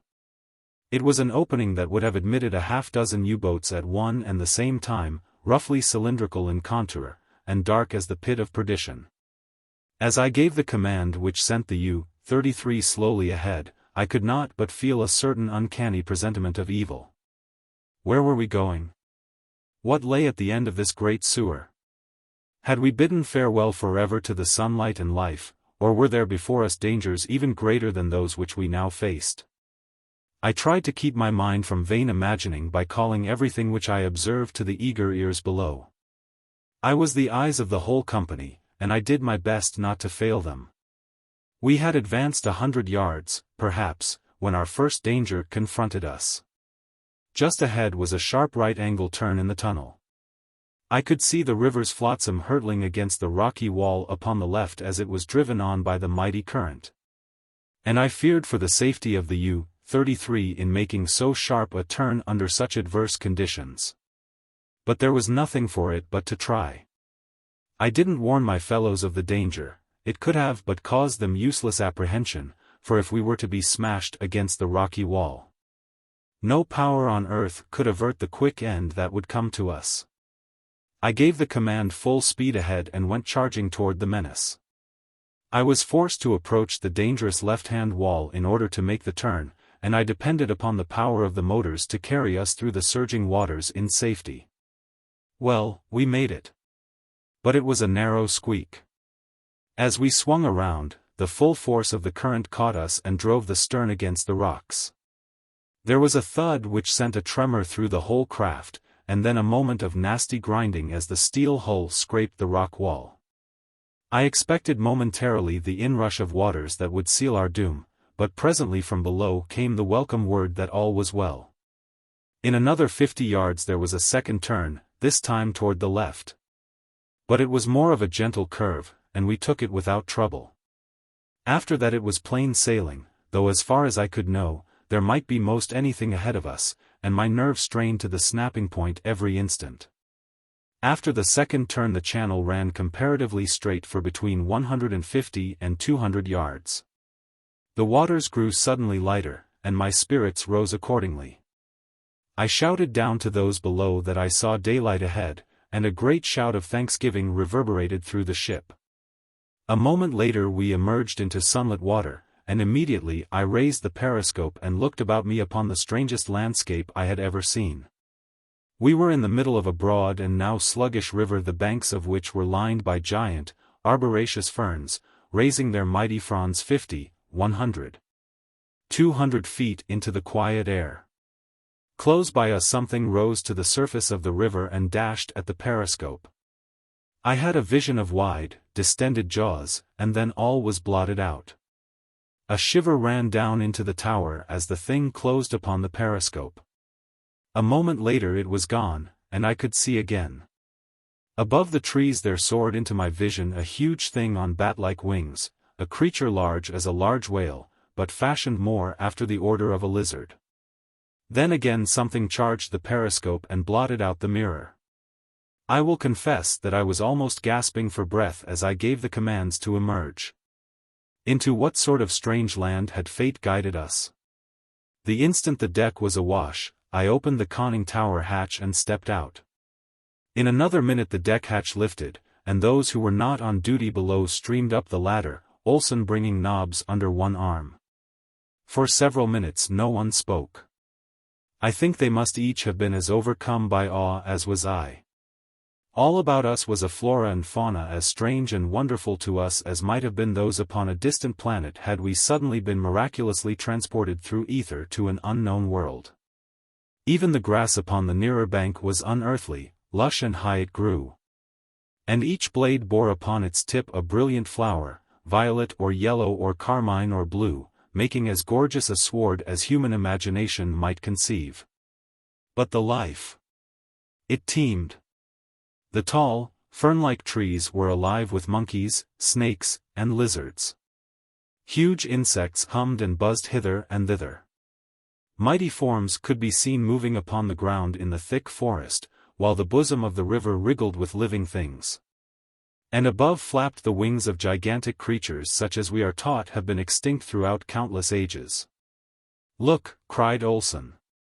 "Would you look at the giraffe comin' up out o' the bottom of the say?" We looked in the direction he pointed and saw a long, glossy neck surmounted by a small head rising above the surface of the river. Presently the back of the creature was exposed, brown and glossy as the water dripped from it. It turned its eyes upon us, opened its lizard-like mouth, emitted a shrill hiss and came for us. The thing must have been 16 or 18 feet in length and closely resembled pictures I had seen of restored plesiosaurs of the lower Jurassic. It charged us as savagely as a mad bull, and one would have thought it intended to destroy and devour the mighty U-boat, as I verily believe it did intend. We were moving slowly up the river as the creature bore down upon us with distended jaws. The long neck was far outstretched, and the 4 flippers with which it swam were working with powerful strokes, carrying it forward at a rapid pace. When it reached the craft's side, the jaws closed upon one of the stanchions of the deck rail and tore it from its socket as though it had been a toothpick stuck in putty. At this exhibition of titanic strength I think we all simultaneously stepped backward, and Bradley drew his revolver and fired. The bullet struck the thing in the neck, just above its body. But instead of disabling it, merely increased its rage.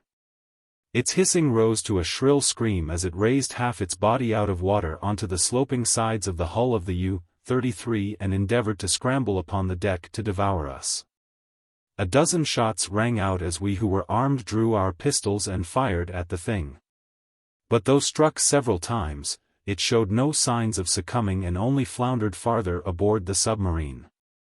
I had noticed that the girl had come on deck and was standing not far behind me, and when I saw the danger to which we were all exposed, I turned and forced her toward the hatch. We had not spoken for some days, and we did not speak now, but she gave me a disdainful look, which was quite as eloquent as words, and broke loose from my grasp. I saw I could do nothing with her unless I exerted force. And so I turned with my back toward her that I might be in a position to shield her from the strange reptile should it really succeed in reaching the deck. And as I did so I saw the thing raise one flipper over the rail, dart its head forward and with the quickness of lightning seize upon one of the botches. I ran forward, discharging my pistol into the creature's body in an effort to force it to relinquish its prey, but I might as profitably have shot at the sun. Shrieking and screaming, the German was dragged from the deck, and the moment the reptile was clear of the boat, it dived beneath the surface of the water with its terrified prey. I think we were all more or less shaken by the frightfulness of the tragedy, until Olsen remarked that the balance of power now rested where it belonged. Following the death of Benson we had been 9 and 9, 9 Germans and 9 Allies, as we called ourselves. Now there were but 8 Germans. We never counted the girl on either side, I suppose because she was a girl, though we knew well enough now that she was ours. And so Olsen's remark helped to clear the atmosphere for the Allies at least, and then our attention was once more directed toward the river. For around us there had sprung up a perfect bedlam of screams and hisses and a seething cauldron of hideous reptiles, devoid of fear and filled only with hunger and with rage. They clambered, squirmed and wriggled to the deck, forcing us steadily backward, though we emptied our pistols into them. There were all sorts and conditions of horrible things, huge, hideous, grotesque, monstrous, a veritable Mesozoic nightmare. I saw that the girl was gotten below as quickly as possible, and she took Nobbs with her. Poor Nobbs had nearly barked his head off. And I think, too, that for the first time since his littlest puppyhood he had known fear, nor can I blame him. After the girl I sent Bradley and most of the Allies and then the Germans who were on deck, von Skunvorts being still in irons below. The creatures were approaching perilously close before I dropped through the hatchway and slammed down the cover. Then I went into the tower and ordered full speed ahead, hoping to distance the fearsome things, but it was useless. Not only could any of them easily outdistance the U-33, but the further upstream we progressed the greater the number of our besiegers, until fearful of navigating a strange river at high speed. I gave orders to reduce and moved slowly and majestically through the plunging, hissing mass. I was mighty glad that our entrance into the interior of Caprona had been inside a submarine rather than in any other form of vessel. I could readily understand how it might have been that Caprona had been invaded in the past by venturesome navigators without word of it ever reaching the outside world. For I can assure you that only by submarine could man pass up that great sluggish river, alive. We proceeded up the river for some 40 miles before darkness overtook us. I was afraid to submerge and lie on the bottom overnight for fear that the mud might be deep enough to hold us, and as we could not hold with the anchor, I ran in close to shore. And in a brief interim of attack from the reptiles we made fast to a large tree. We also dipped up some of the river water and found it, though quite warm, a little sweeter than before. We had food enough, and with the water we were all quite refreshed, but we missed fresh meat. It had been weeks, now, since we had tasted it, and the sight of the reptiles gave me an idea, that a steak or two from one of them might not be bad eating. So I went on deck with a rifle, 20 of which were aboard the U-33. At sight of me a huge thing charged and climbed to the deck. I retreated to the top of the conning tower, and when it had raised its mighty bulk to the level of the little deck on which I stood, I let it have a bullet right between the eyes. The thing stopped then and looked at me a moment as much as to say, "Why, this thing has a stinger. I must be careful." And then it reached out its long neck and opened its mighty jaws and grabbed for me, but I wasn't there. I had tumbled backward into the tower, and I mighty near killed myself doing it. When I glanced up, that little head on the end of its long neck was coming straight down on top of me, and once more I tumbled into greater safety, sprawling upon the floor of the centrale. Olsen was looking up, and seeing what was poking about in the tower, ran for an axe. Nor did he hesitate a moment when he returned with one, but sprang up the ladder and commenced chopping away at that hideous face. The thing didn't have sufficient brainpan to entertain more than a single idea at once. Though chopped and hacked, and with a bullet hole between its eyes, it still persisted madly in its attempt to get inside the tower and devour Olsen. Though its body was many times the diameter of the hatch. Nor did it cease its efforts until after Olsen had succeeded in decapitating it. Then the two men went on deck through the main hatch, and while one kept watch, the other cut a hind quarter off Plesiosaurus alsoni, as Bradley dubbed the thing. Meantime Olsen cut off the long neck, saying that it would make fine soup. By the time we had cleared away the blood and refuse in the tower, the cook had juicy steaks and a steaming broth upon the electric stove, and the aroma arising from P. Alsoni filled us all with a hitherto unfelt admiration for him and all his kind. Chapter 5. The steaks we had that night, and they were fine, and the following morning we tasted the broth. It seemed odd to be eating a creature that should, by all the laws of paleontology, have been extinct for several million years. It gave one a feeling of newness that was almost embarrassing, although it didn't seem to embarrass our appetites. Olsen ate until I thought he would burst. The girl ate with us that night at the little officer's mess just back of the torpedo compartment. The narrow table was unfolded, the 4 stools were set out. And for the first time in days we sat down to eat, and for the first time in weeks we had something to eat other than the monotony of the short rations of an impoverished U-boat. Nobbs sat between the girl and me and was fed with morsels of the Plesiosaurus steak, at the risk of forever contaminating his manners. He looked at me sheepishly all the time, for he knew that no well-bred dog should eat at table. But the poor fellow was so wasted from improper food that I couldn't enjoy my own meal had he been denied an immediate share in it, and anyway Liz wanted to feed him. So there you are. Liz was coldly polite to me and sweetly gracious to Bradley and Olsen. She wasn't of the gushing type, I knew.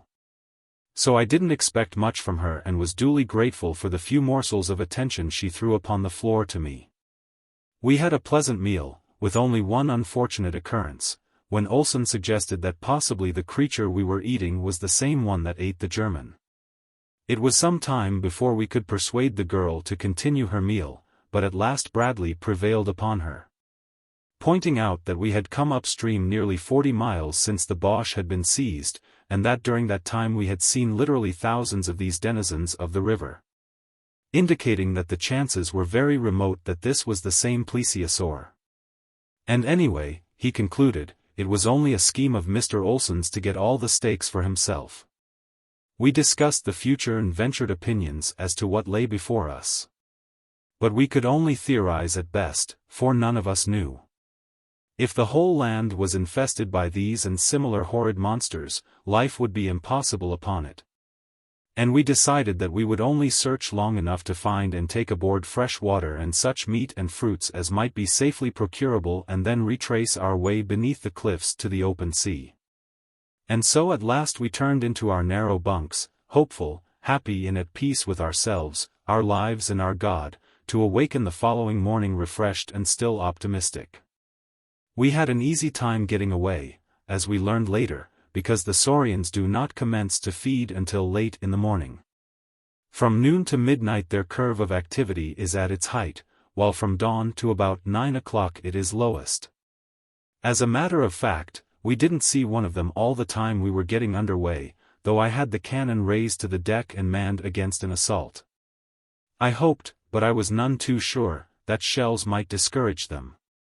The trees were full of monkeys of all sizes and shades, and once we thought we saw a man-like creature watching us from the depth of the forest. Shortly after we resumed our course upstream, we saw the mouth of another and smaller river emptying into the main channel from the south, that is, upon our right.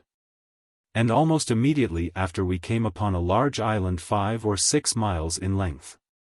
And at 50 miles there was a still larger river than the last, coming in from the northwest, the course of the main stream having now changed to northeast by southwest. The water was quite free from reptiles, and the vegetation upon the banks of the river had altered to more open and park-like forest, with eucalyptus and acacia mingled with a scattering of tree ferns, as though two distinct periods of geologic time had overlapped and merged. The grass, too, was less flowering, though there were still gorgeous patches mottling the greensward, and lastly, the fauna was less multitudinous. 6 or 7 miles farther, and the river widened considerably. Before us opened an expanse of water to the farther horizon, and then we sailed out upon an inland sea so large that only a shoreline upon our side was visible to us. The waters all about us were alive with life. There were still a few reptiles, but there were fish by the thousands, by the millions. The water of the inland sea was very warm, almost hot, and the atmosphere was hot and heavy above it.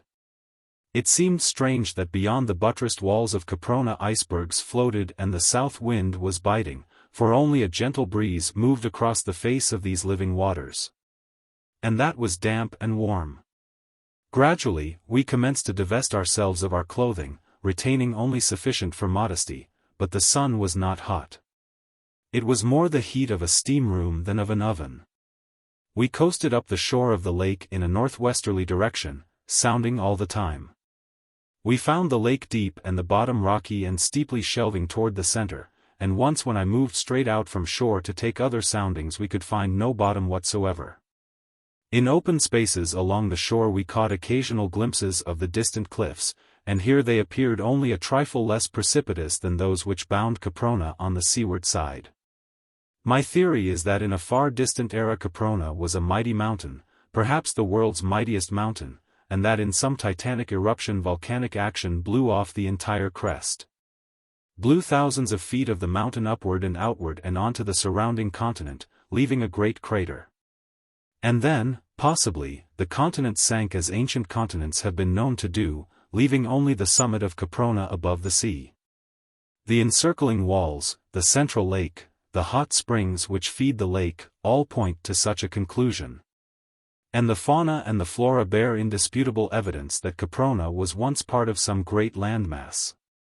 As we cruised up along the coast, the landscape continued a more or less open forest, with here and there a small plain where we saw animals grazing. With my glass I could make out a species of large red deer, some antelope and what appeared to be a species of horse, and once I saw the shaggy form of what might have been a monstrous bison.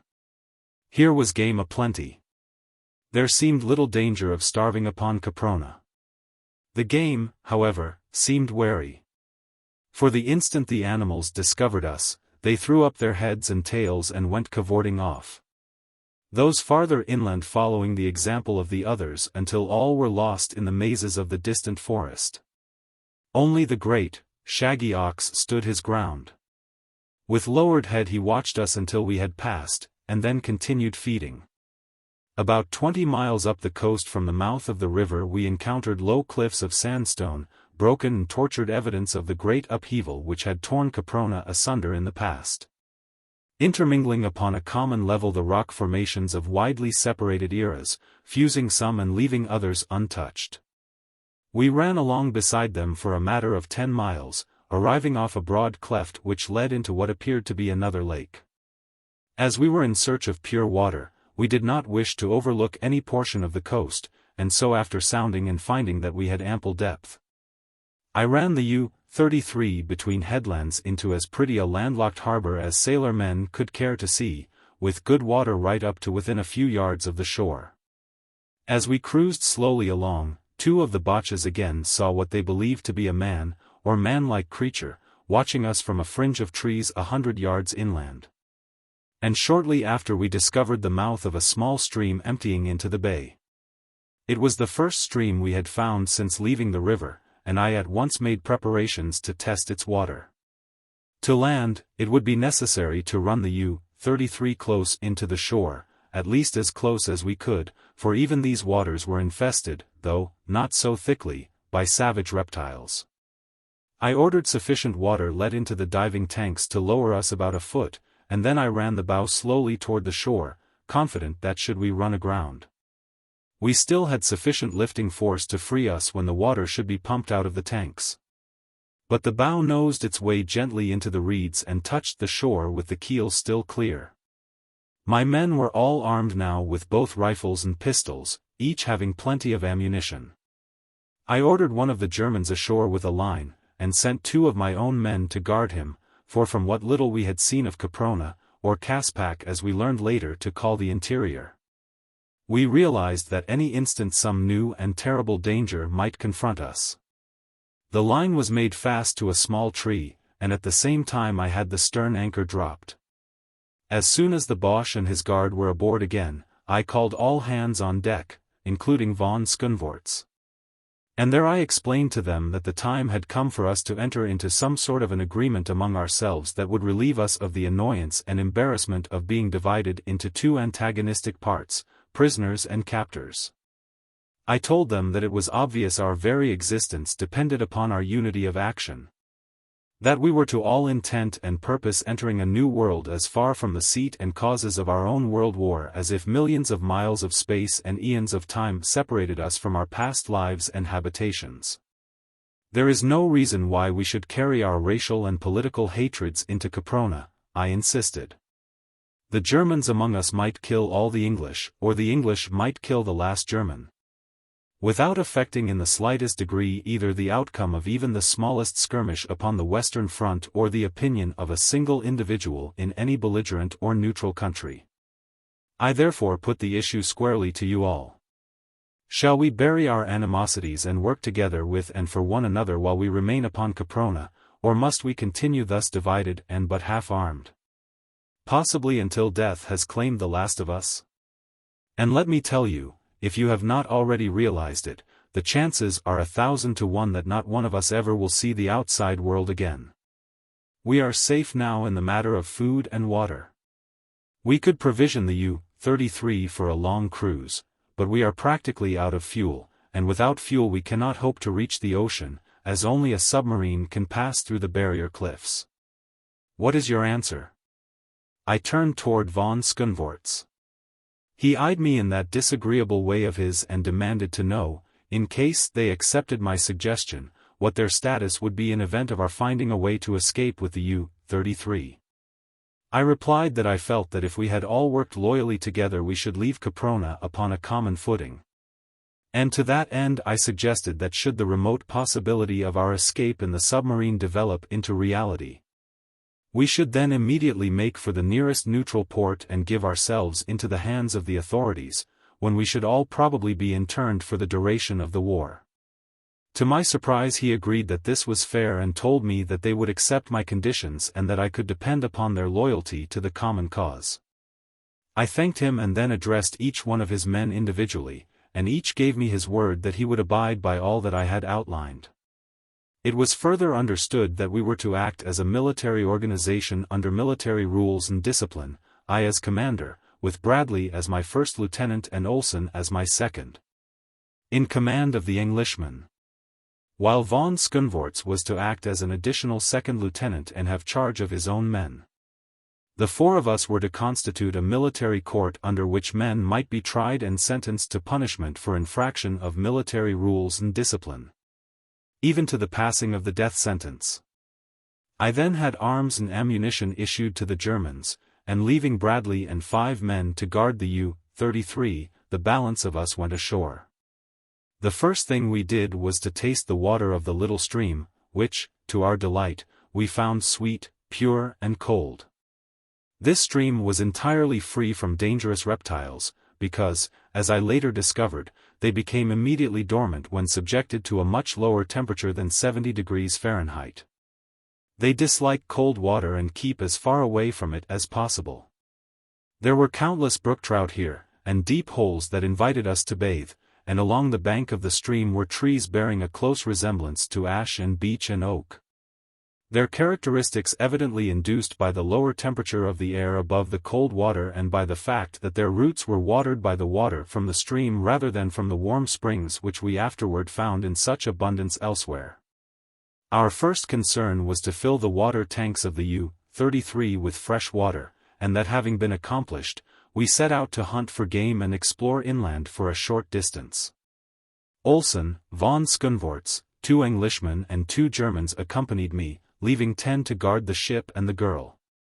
I had intended leaving Nobbs behind, but he got away and joined me and was so happy over it that I hadn't the heart to send him back. We followed the stream upward through a beautiful country for about 5 miles, and then came upon its source in a little boulder-strewn clearing. From among the rocks bubbled fully 20 ice-cold springs. North of the clearing rose sandstone cliffs to a height of some 50 to 75 feet, with tall trees growing at their base and almost concealing them from our view. To the west the country was flat and sparsely wooded, and here it was that we saw our first game, a large red deer. It was grazing away from us and had not seen us when one of my men called my attention to it. Motioning for silence and having the rest of the party lie down, I crept toward the quarry, accompanied only by Whiteley. We got within 100 yards of the deer when he suddenly raised his antlered head and pricked up his great ears. We both fired at once and had the satisfaction of seeing the buck drop. Then we ran forward to finish him with our knives. The deer lay in a small open space close to a clump of acacias, and we had advanced to within several yards of our kill when we both halted suddenly and simultaneously. Whiteley looked at me, and I looked at Whiteley, and then we both looked back in the direction of the deer. "Blime," he said. "What is hit, sir?" "It looks to me, Whiteley, like an error," I said. Some assistant god who had been creating elephants must have been temporarily transferred to the lizard department. "I wouldn't sy that, sir," said Whiteley, "it sounds blasphemous." "It is no more blasphemous than that thing which is swiping our meat," I replied, for whatever the thing was. It had leaped upon our deer and was devouring it in great mouthfuls which it swallowed without mastication. The creature appeared to be a great lizard at least 10 feet high, with a huge, powerful tail as long as its torso, mighty hind legs and short forelegs. When it had advanced from the wood, it hopped much after the fashion of a kangaroo, using its hind feet and tail to propel it, and when it stood erect, it sat upon its tail. Its head was long and thick, with a blunt muzzle, and the opening of the jaws ran back to a point behind the eyes, and the jaws were armed with long sharp teeth. The scaly body was covered with black and yellow spots about a foot in diameter and irregular in contour. These spots were outlined in red with edgings about an inch wide.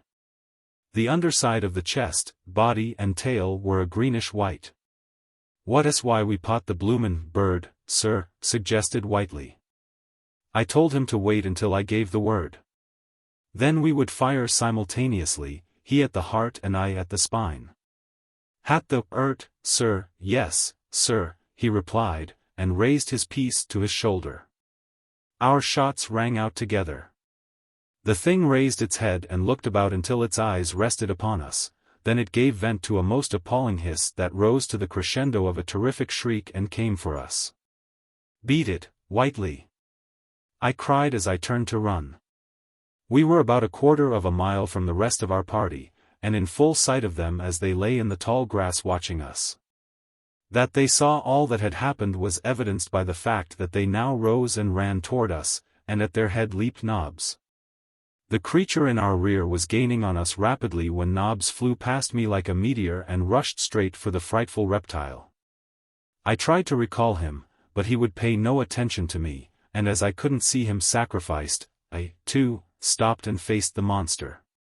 The creature appeared to be more impressed with Nobbs than by us and our firearms, for it stopped as the Airedale dashed at it growling, and struck at him viciously with its powerful jaws. Nobbs, though, was lightning by comparison with the slow-thinking beast and dodged his opponent's thrust with ease. Then he raced to the rear of the tremendous thing and seized it by the tail. There Nobbs made the error of his life. Within that mottled organ were the muscles of a titan, the force of a dozen mighty catapults, and the owner of the tail was fully aware of the possibilities which it contained. With a single flip of the tip it sent poor Nobbs sailing through the air 100 feet above the ground. Straight back into the clump of acacias from which the beast had leaped upon our kill, and then the grotesque thing sank lifeless to the ground. Olsen and von Skundvorts came up a minute later with their men, then we all cautiously approached the still form upon the ground. The creature was quite dead, and an examination resulted in disclosing the fact that Whiteley's bullet had pierced its heart, and mine had severed the spinal cord. But why didn't it die instantly? I exclaimed. Because, said von Skundvorts in his disagreeable way, the beast is so large, and its nervous organization of so low a caliber, that it took all this time for the intelligence of death to reach and be impressed upon the minute brain. The thing was dead when your bullet struck it, but it did not know it for several seconds, possibly a minute. If I am not mistaken, it is an Allosaurus of the Upper Jurassic, remains of which have been found in central Wyoming, in the suburbs of New York. An Irishman by the name of Brady grinned. I afterward learned that he had served 3 years on the traffic squad of the Chicago police force. I had been calling Nobbs in the meantime and was about to set out in search of him, fearing, to tell the truth, to do so lest I find him mangled and dead among the trees of the acacia grove. When he suddenly emerged from among the boles, his ears flattened, his tail between his legs and his body screwed into a suppliant S. He was unharmed except for minor bruises, but he was the most chastened dog I have ever seen. We gathered up what was left of the red deer after skinning and cleaning it, and set out upon our return journey toward the U-boat.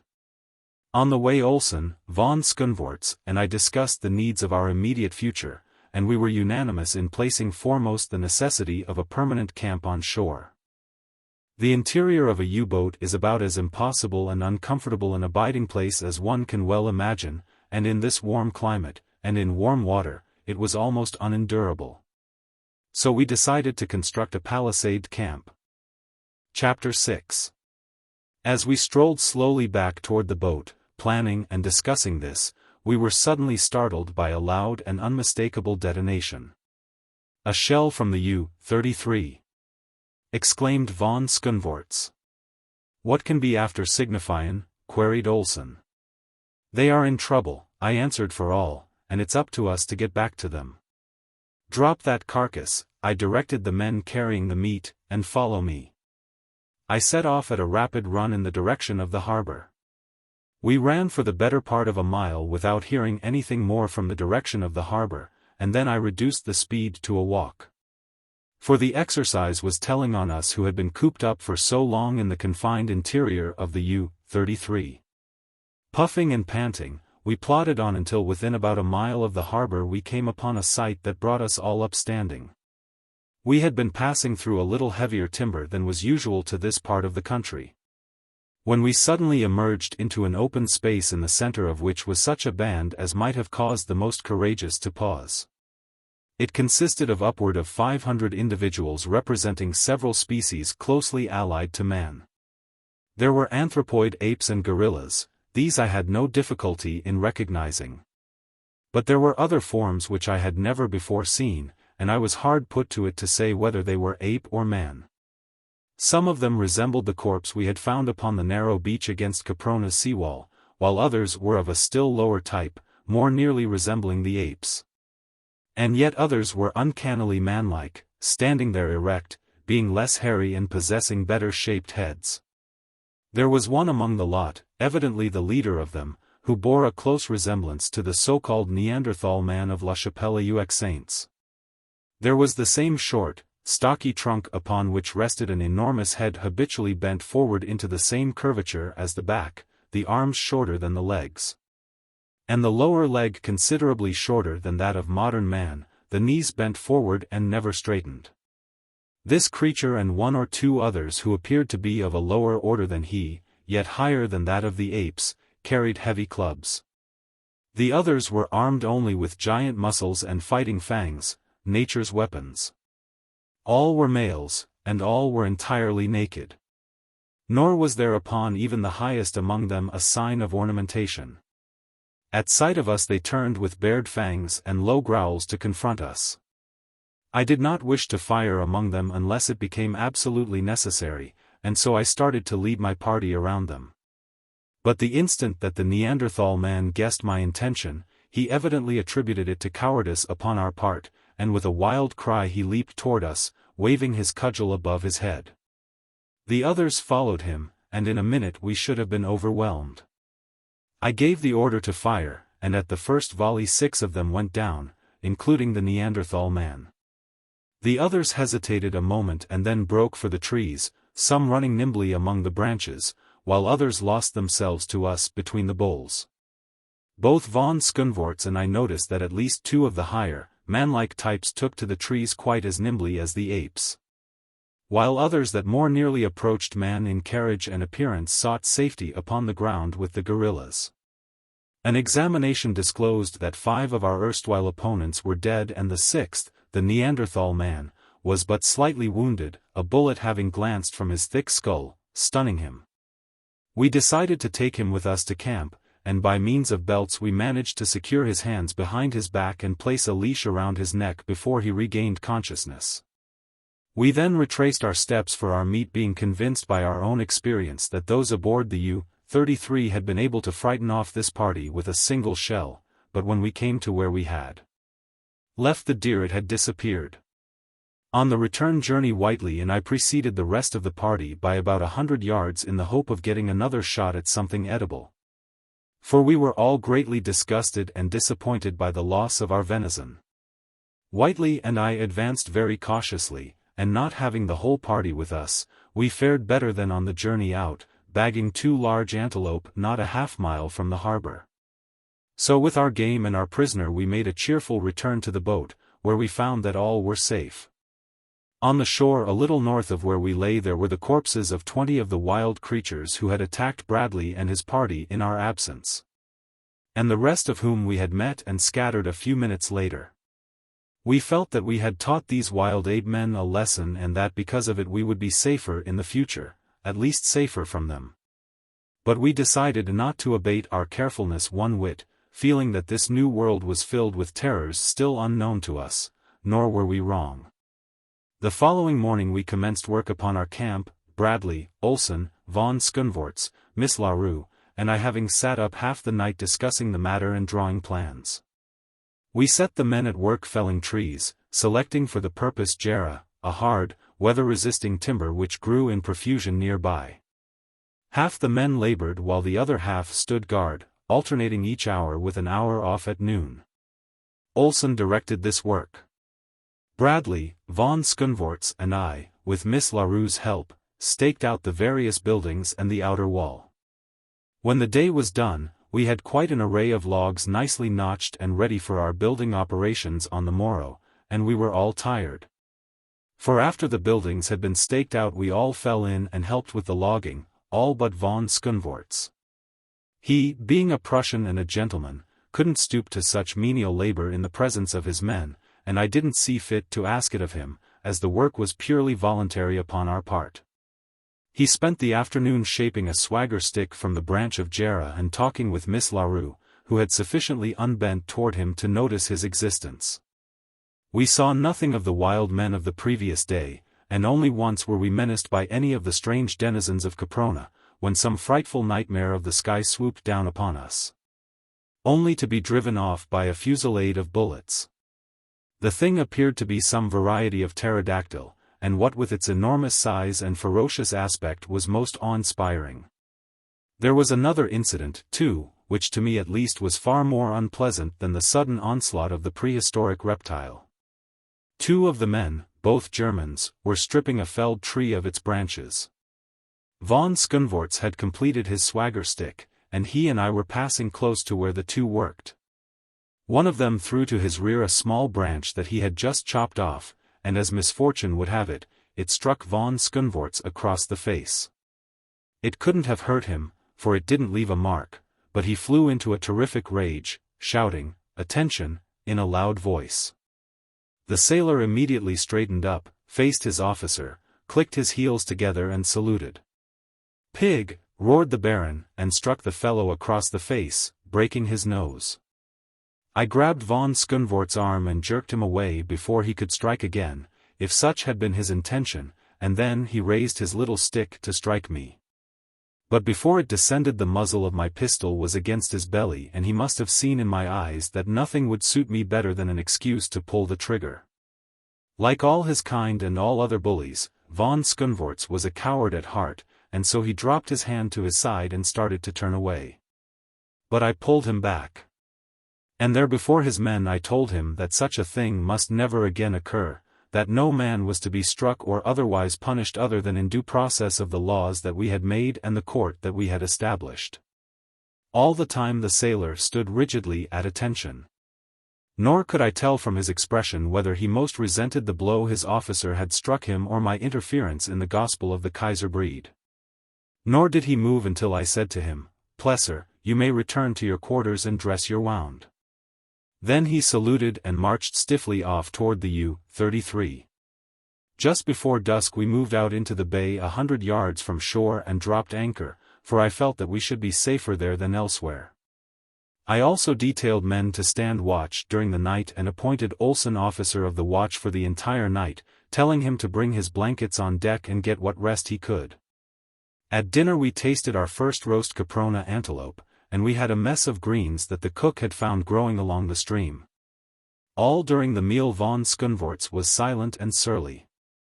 After dinner we all went on deck and watched the unfamiliar scenes of a Capronian night, that is, all but von Skunvorts. There was less to see than to hear. From the great inland lake behind us came the hissing and the screaming of countless saurians. Above us we heard the flap of giant wings, while from the shore rose the multitudinous voices of a tropical jungle, of a warm, damp atmosphere such as must have enveloped the entire earth during the Paleozoic and Mesozoic eras. But here were intermingled the voices of later eras, the scream of the panther, the roar of the lion, the baying of wolves, and a thunderous growling which we could attribute to nothing earthly but which one day we were to connect with the most fearsome of ancient creatures. One by one the others went to their rooms, until the girl and I were left alone together, for I had permitted the watch to go below for a few minutes, knowing that I would be on deck. Miss LaRue was very quiet, though she replied graciously enough to whatever I had to say that required reply. I asked her if she did not feel well. "Yes," she said, "but I am depressed by the awfulness of it all.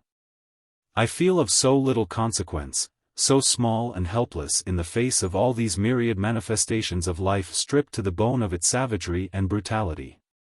I realize as never before how cheap and valueless a thing is life.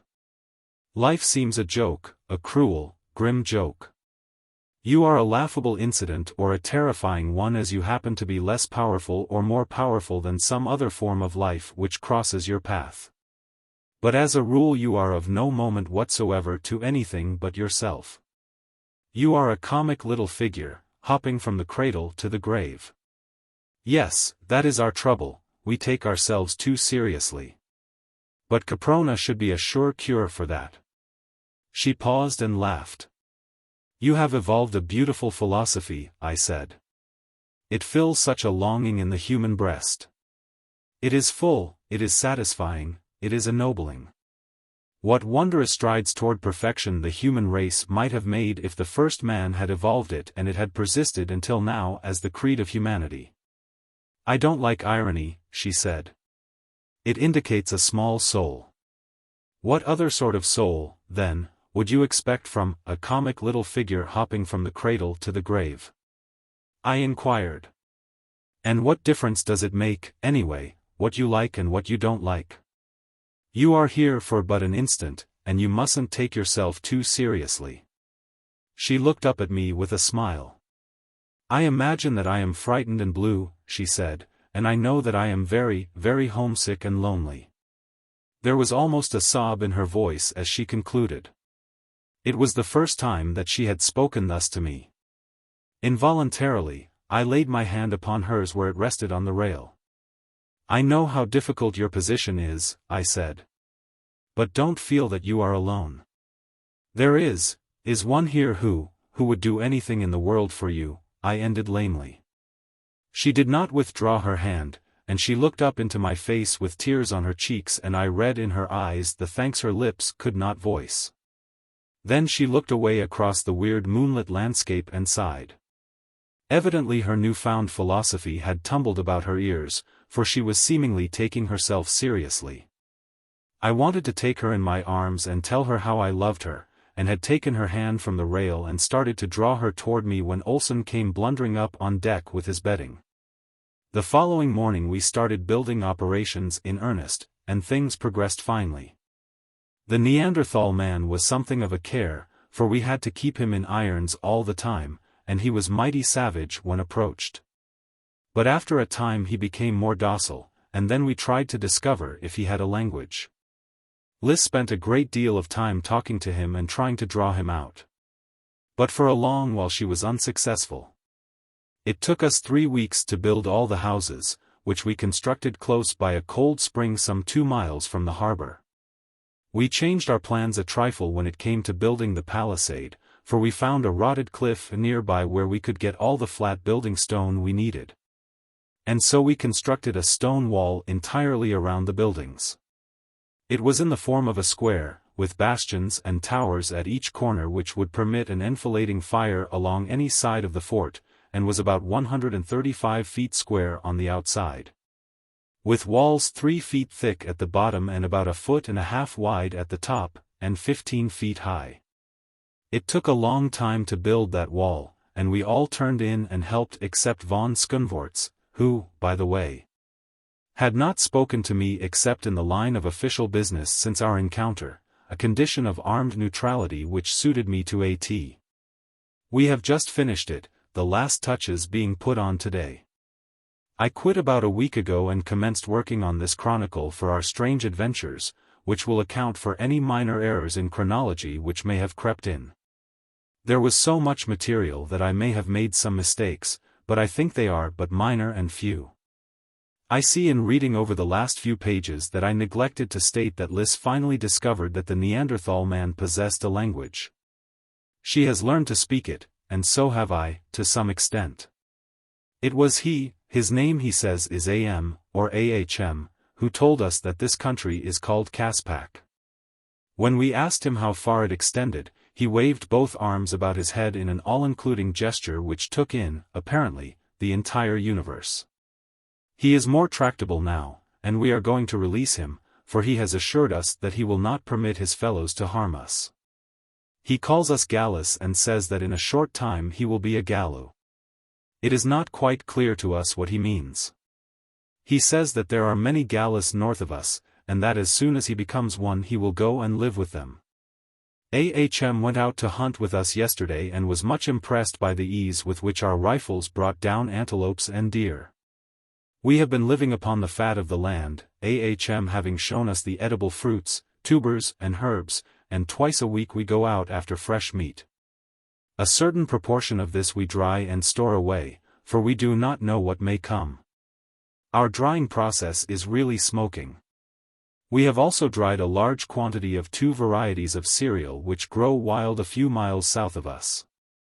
One of these is a giant Indian maize, a lofty perennial often 50 and 60 feet in height, with ears the size of a man's body and kernels as large as your fist.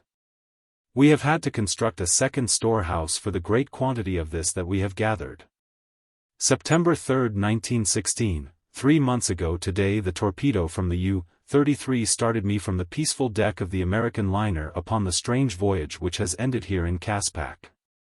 We have settled down to an acceptance of our fate, for all are convinced that none of us will ever see the outer world again. AHM's repeated assertions that there are human beings like ourselves in Caspak have roused the men to a keen desire for exploration. I sent out one party last week under Bradley.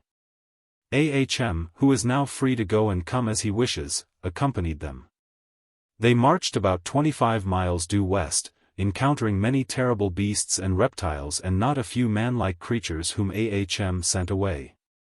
Here is Bradley's report of the expedition. Marched 15 miles the first day, camping on the bank of a large stream which runs southward. Game was plentiful and we saw several varieties which we had not before encountered in Caspak. Just before making camp we were charged by an enormous woolly rhinoceros, which Plesser dropped with a perfect shot. We had rhinoceros steaks for supper. AHM called the thing ATAS. It was almost a continuous battle from the time we left the fort until we arrived at camp. The mind of man can scarce conceive the plethora of carnivorous life in this lost world. And their prey, of course, is even more abundant. The second day we marched about 10 miles to the foot of the cliffs. Passed through dense forests close to the base of the cliffs. Saw man-like creatures and a low order of ape in one band, and some of the men swore that there was a white man among them. They were inclined to attack us at first. But a volley from our rifles caused them to change their minds. We scaled the cliffs as far as we could. But near the top they are absolutely perpendicular without any sufficient cleft or protuberance to give hand or foothold. All were disappointed, for we hungered for a view of the ocean and the outside world. We even had a hope that we might see and attract the attention of a passing ship.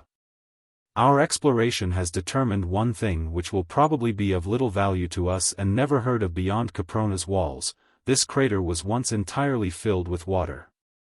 Indisputable evidence of this is on the face of the cliffs. Our return journey occupied 2 days and was as filled with adventure as usual. We are all becoming accustomed to adventure. It is beginning to pall on us. We suffered no casualties and there was no illness. I had to smile as I read Bradley's report. In those 4 days he had doubtless passed through more adventures than an African big-game hunter experiences in a lifetime, and yet he covered it all in a few lines. Yes, we are becoming accustomed to adventure. Not a day passes that one or more of us does not face death at least once. AHM taught us a few things that have proved profitable and saved us much ammunition, which it is useless to expend except for food or in the last recourse of self-preservation. Now when we are attacked by large flying reptiles we run beneath spreading trees. When land carnivora threaten us, we climb into trees. And we have learned not to fire at any of the dinosaurs unless we can keep out of their reach for at least 2 minutes after hitting them in the brain or spine.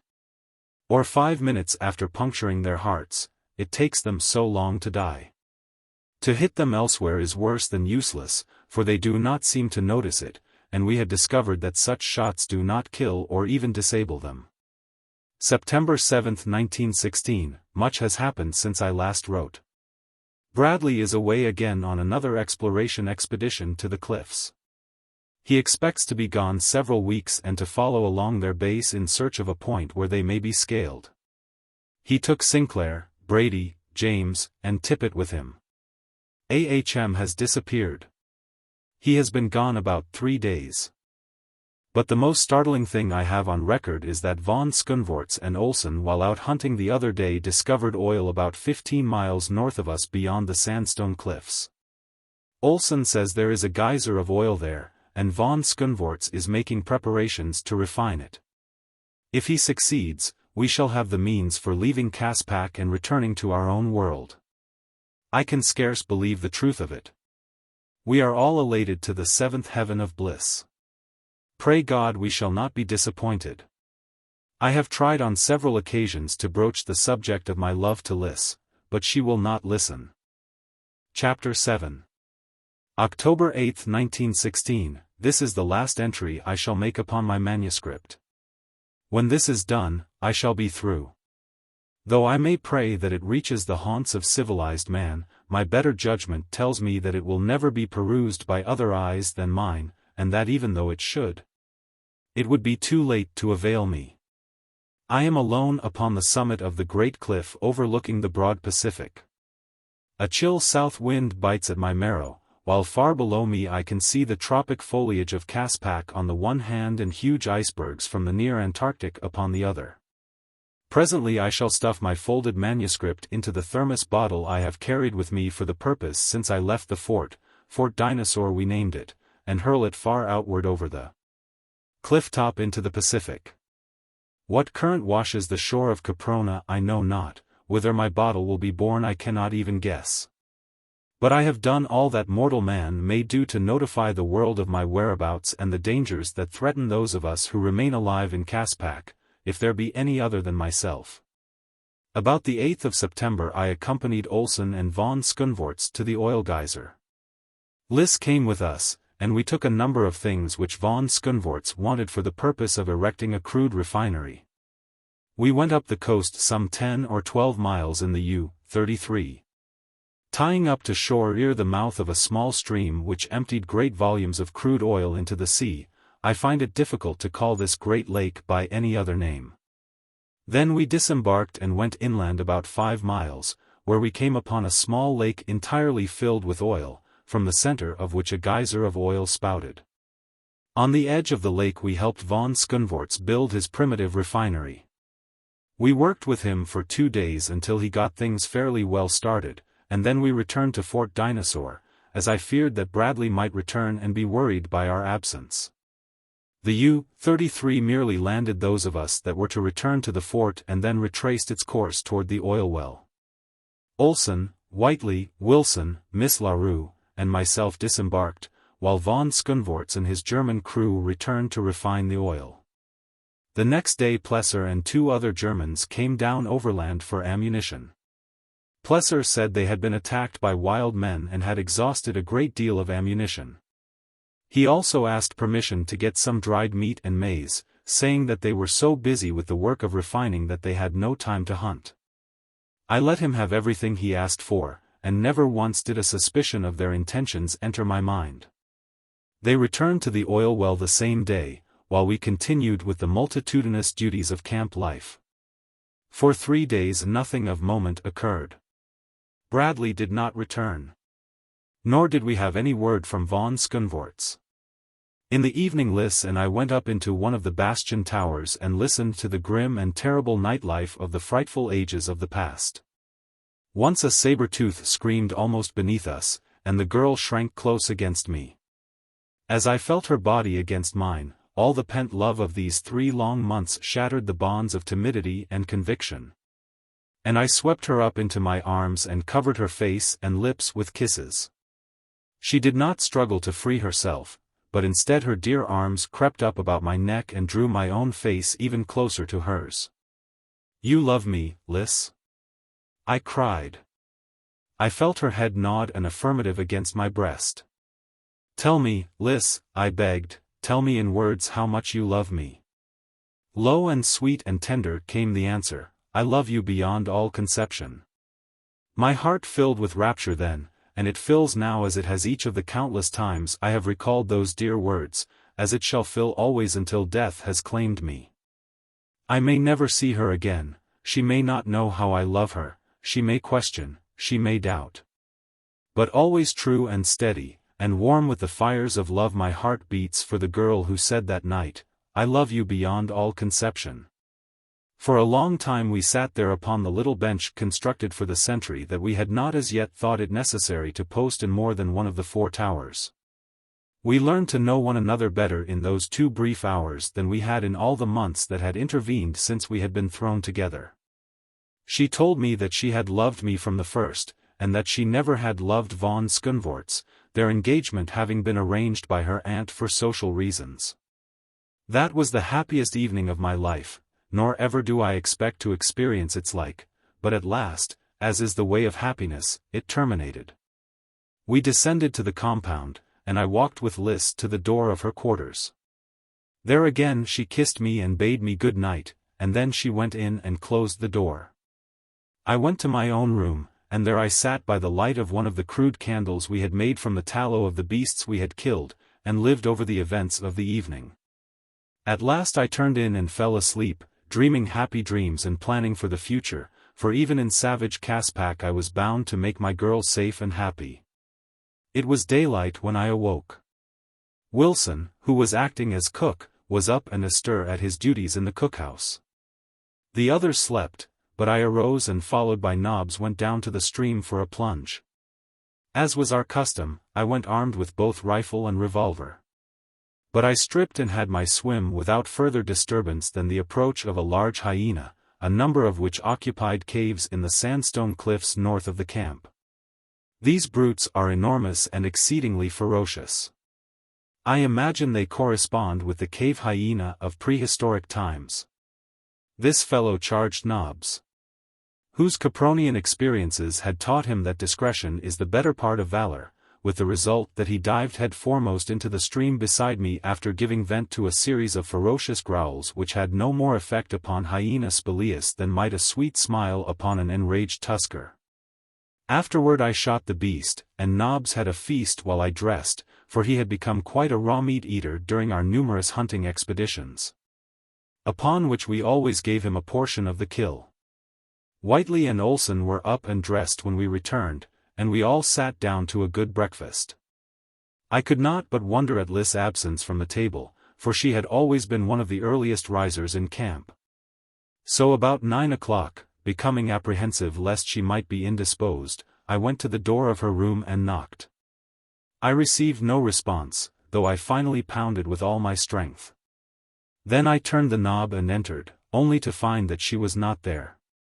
Her bed had been occupied, and her clothing lay where she had placed it the previous night upon retiring, but Lys was gone. To say that I was distracted with terror would be to put it mildly. Though I knew she could not be in camp, I searched every square inch of the compound and all the buildings, yet without avail. It was Whiteley who discovered the first clue, a huge human-like footprint in the soft earth beside the spring, and indications of a struggle in the mud. Then I found a tiny handkerchief close to the outer wall. Lys had been stolen. It was all too plain. Some hideous member of the ape-man tribe had entered the fort and carried her off. While I stood stunned and horrified at the frightful evidence before me, there came from the direction of the Great Lake an increasing sound that rose to the volume of a shriek. We all looked up as the noise approached apparently just above us, and a moment later there followed a terrific explosion which hurled us to the ground. When we clambered to our feet, we saw a large section of the west wall torn and shattered. It was Olson who first recovered from his daze sufficiently to guess the explanation of the phenomenon. "A shell," he cried. "And there ain't no shells in Caspak besides what's on the U-33. The dirty botches are shellin' the fort. Come on." And he grasped his rifle and started on a run toward the lake. It was over 2 miles, but we did not pause until the harbor was in view, and still we could not see the lake because of the sandstone cliffs which intervened. We ran as fast as we could around the lower end of the harbor, scrambled up the cliffs and at last stood upon their summit in full view of the lake. Far away down the coast, toward the river through which we had come to reach the lake, we saw upon the surface the outline of the U-33, black smoke vomiting from her funnel. Von Skunvorts had succeeded in refining the oil. The cur had broken his every pledge and was leaving us there to our fates. He had even shelled the fort as a parting compliment. Nor could anything have been more truly Prussian than this leave-taking of the Baron Friedrich von Skunvorts. Olson, Whiteley, Wilson, and I stood for a moment looking at one another. It seemed incredible that man could be so perfidious, that we had really seen with our own eyes the thing that we had seen. But when we returned to the fort, the shattered wall gave us ample evidence that there was no mistake. Then we began to speculate as to whether it had been an ape-man or a Prussian that had abducted Lys. From what we knew of von Schoenvorts, we would not have been surprised at anything from him. But the footprints by the spring seemed indisputable evidence that one of Caprona's undeveloped men had borne off the girl I loved. As soon as I had assured myself that such was the case, I made my preparations to follow and rescue her. Olsen, Whiteley, and Wilson each wished to accompany me. But I told them that they were needed here, since with Bradley's party still absent and the Germans gone it was necessary that we conserve our force as far as might be possible. Chapter 8. It was a sad leave-taking as in silence I shook hands with each of the 3 remaining men. Even poor Nobbs appeared dejected as we quit the compound and set out upon the well-marked spoor of the abductor. Not once did I turn my eyes backward toward Fort Dinosaur. I have not looked upon it since, nor in all likelihood shall I ever look upon it again. The trail led northwest until it reached the western end of the sandstone cliffs to the north of the fort. There it ran into a well-defined path which wound northward into a country we had not as yet explored. It was a beautiful, gently rolling country, broken by occasional outcroppings of sandstone and by patches of dense forest relieved by open, park-like stretches and broad meadows whereon grazed countless herbivorous animals, red deer, aurochs, and infinite variety of antelope and at least 3 distinct species of horse. The latter ranging in size from a creature about as large as Nobbs to a magnificent animal 14 to 16 hands high. These creatures fed together in perfect amity, nor did they show any great indications of terror when Nobbs and I approached. They moved out of our way and kept their eyes upon us until we had passed. Then they resumed their feeding. The path led straight across the clearing into another forest, lying upon the verge of which I saw a bit of white. It appeared to stand out in marked contrast and incongruity to all its surroundings, and when I stopped to examine it, I found that it was a small strip of muslin, part of the hem of a garment. At once I was all excitement, for I knew that it was a sign left by Lys that she had been carried this way. It was a tiny bit torn from the hem of the undergarment that she wore in lieu of the night robes she had lost with the sinking of the liner. Crushing the bit of fabric to my lips, I pressed on even more rapidly than before, because I now knew that I was upon the right trail and that up to this point at least, Lys still had lived. I made over 20 miles that day, for I was now hardened to fatigue and accustomed to long hikes, having spent considerable time hunting and exploring in the immediate vicinity of camp. A dozen times that day was my life threatened by fearsome creatures of the earth or sky, though I could not but note that the farther north I traveled, the fewer were the great dinosaurs, though they still persisted in lesser numbers. On the other hand, the quantity of ruminants and the variety and frequency of carnivorous animals increased. Each square mile of Caspak harbored its terrors. At intervals along the way I found bits of muslin, and often they reassured me when otherwise I should have been doubtful of the trail to take where 2 crossed or where there were forks, as occurred at several points. And so, as night was drawing on, I came to the southern end of a line of cliffs loftier than any I had seen before, and as I approached them, there was wafted to my nostrils the pungent aroma of wood smoke. What could it mean? There could, to my mind, be but a single solution: man abided close by, a higher order of man than we had as yet seen, other than the Neanderthal man. I wondered again as I had so many times that day if it had not been who stole Lys. Cautiously I approached the flank of the cliffs, where they terminated in an abrupt escarpment as though some all-powerful hand had broken off a great section of rock and set it upon the surface of the earth. It was now quite dark, and as I crept around the edge of the cliff, I saw at a little distance a great fire around which were many figures, apparently human figures. Cautioning Nobbs to silence, and he had learned many lessons in the value of obedience since we had entered Caspak, I slunk forward, taking advantage of whatever cover I could find, until from behind a bush I could distinctly see the creatures assembled by the fire. They were human and yet not human. I should say that they were a little higher in the scale of evolution than possibly occupying a place of evolution between that of the Neanderthal man and what is known as the Grimaldi race. Their features were distinctly negroid, though their skins were white.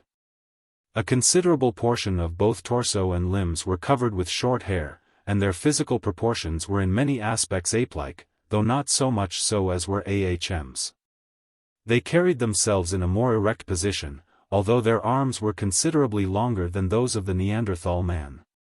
As I watched them, I saw that they possessed a language, that they had knowledge of fire, and that they carried besides the wooden club of AHM, a thing which resembled a crude stone hatchet. Evidently they were very low in the scale of humanity, but they were a step upward from those I had previously seen in Caspak. But what interested me most was the slender figure of a dainty girl, clad only in a thin bit of muslin which scarce covered her knees, a bit of muslin torn and ragged about the lower hem. It was Lys, and she was alive and, so far as I could see, unharmed. A huge brute with thick lips and prognathous jaw stood at her shoulder. He was talking loudly and gesticulating wildly. I was close enough to hear his words, which were similar to the language of AHM, though much fuller, for there were many words I could not understand. However, I caught the gist of what he was saying, which in effect was that he had found and captured this Gallo, that she was his, and that he defied anyone to question his right of possession. It appeared to me, as I afterward learned was the fact, that I was witnessing the most primitive of marriage ceremonies. The assembled members of the tribe looked on and listened in a sort of dull and perfunctory apathy, for the speaker was by far the mightiest of the clan. There seemed no one to dispute his claims when he said, or rather shouted, in stentorian tones, "I am TSA. This is my she. Who wishes her more than TSA? I do," I said in the language of AHM, and I stepped out into the firelight before them. Lys gave a little cry of joy and started toward me, but TSA grasped her arm and dragged her back. "Who are you?" shrieked TSA. "I kill. I kill. I kill. The she is mine," I replied, "and I have come to claim her. I kill if you do not let her come to me." And I raised my pistol to a level with his heart. Of course the creature had no conception of the purpose of the strange little implement which I was poking toward him. With a sound that was half human and half the growl of a wild beast, he sprang toward me. I aimed at his heart and fired, and as he sprawled headlong to the ground, the others of his tribe, overcome by fright at the report of the pistol, scattered toward the cliffs, while Lys, with outstretched arms, ran toward me. As I crushed her to me, there rose from the black night behind us and then to our right and to our left a series of frightful screams and shrieks, bellowings, roars and growls. It was the night-life of this jungle world coming into its own, the huge, carnivorous nocturnal beasts which make the nights of Caspak hideous. A shuddering sob ran through Lys' figure.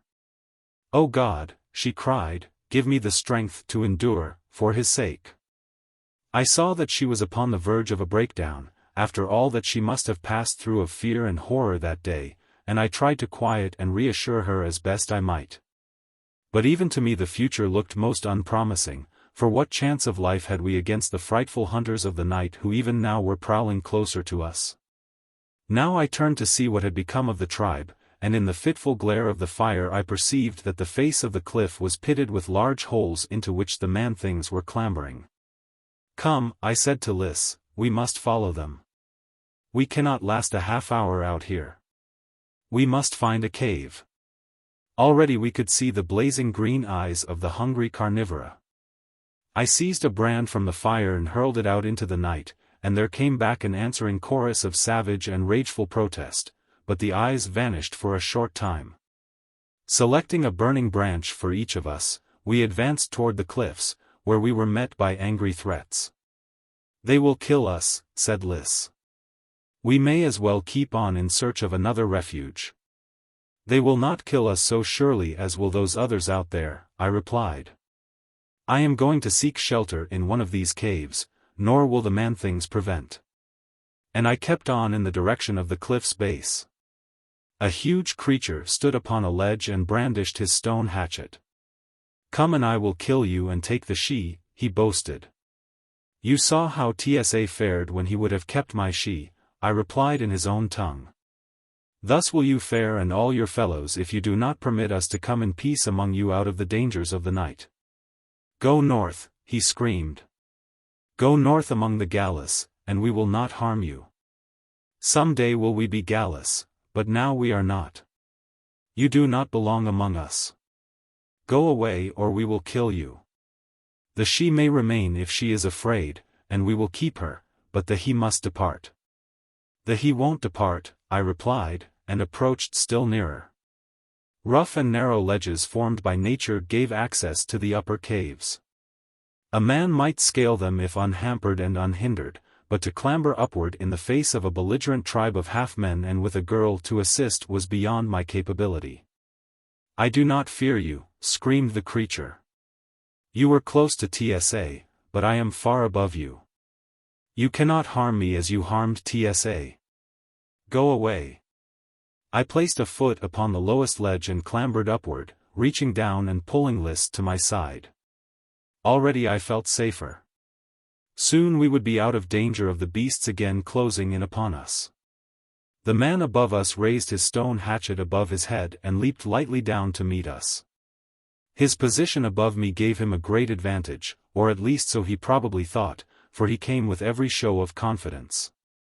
I hated to do it, but there seemed no other way, and so I shot him down as I had shot down TSA. You see, I cried to his fellows, that I can kill you wherever you may be. A long way off I can kill you as well as I can kill you nearby. Let us come among you in peace. I will not harm you if you do not harm us. We will take a cave high up. Speak.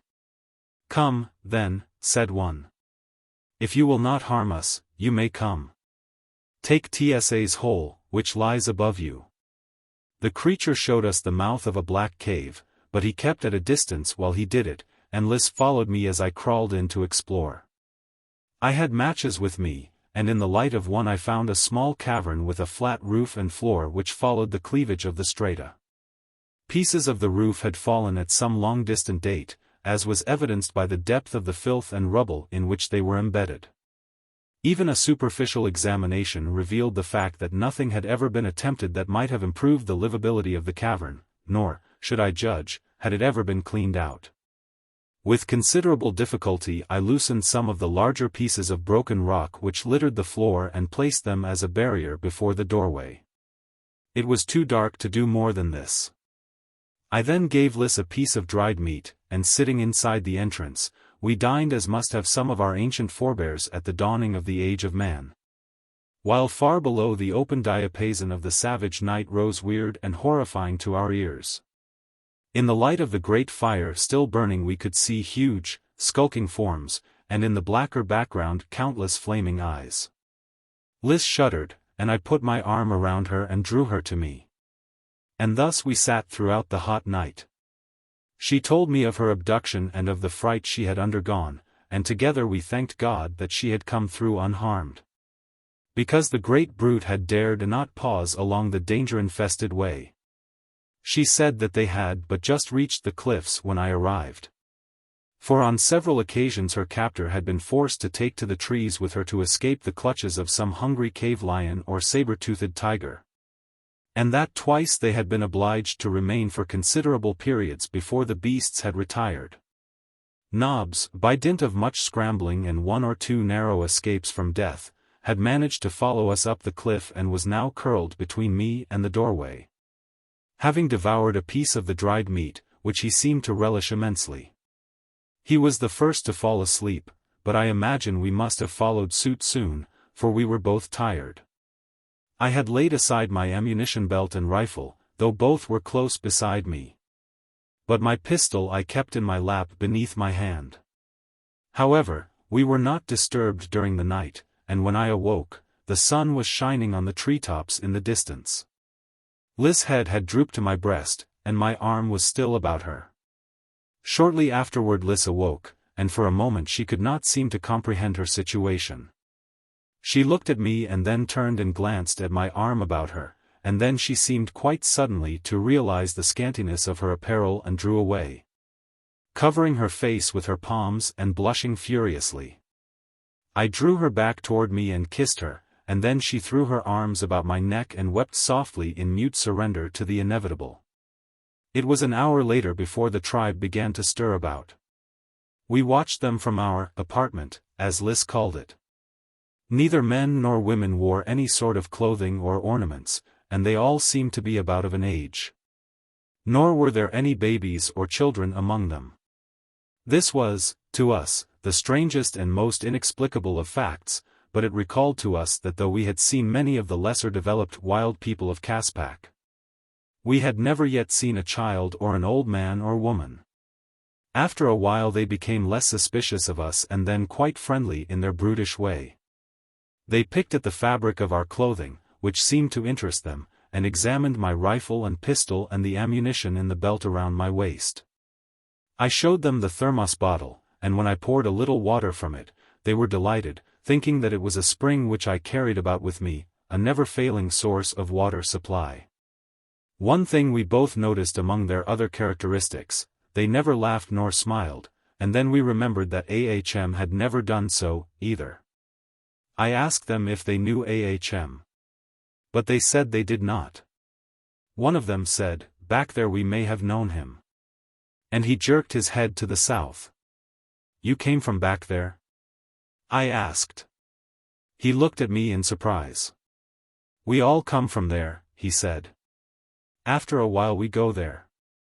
And this time he jerked his head toward the north. "Be gallus," he concluded. Many times now had we heard this reference to becoming gallus. AHM had spoken of it many times. Liz and I decided that it was a sort of original religious conviction, as much a part of them as their instinct for self-preservation, a primal acceptance of a hereafter and a holier state. It was a brilliant theory, but it was all wrong. I know it now, and how far we were from guessing the wonderful, the miraculous. The gigantic truth which even yet I may only guess at, the thing that sets Caspak apart from all the rest of the world far more definitely than her isolated geographical position or her impregnable barrier of giant cliffs. If I could live to return to civilization, should have meat for the clergy and the laymen to chew upon for years, and for the evolutionists, too. After breakfast the men set out to hunt, while the women went to a large pool of warm water covered with a green scum and filled with billions of tadpoles. They waded into where the water was about a foot deep and lay down in the mud. They remained there from 1 to 2 hours and then returned to the cliff. While we were with them, we saw this same thing repeated every morning, but though we asked them why they did it we could get no reply which was intelligible to us. All they vouchsafed in way of explanation was the single word "Ada." They tried to get Liz to go in with them and could not understand why she refused.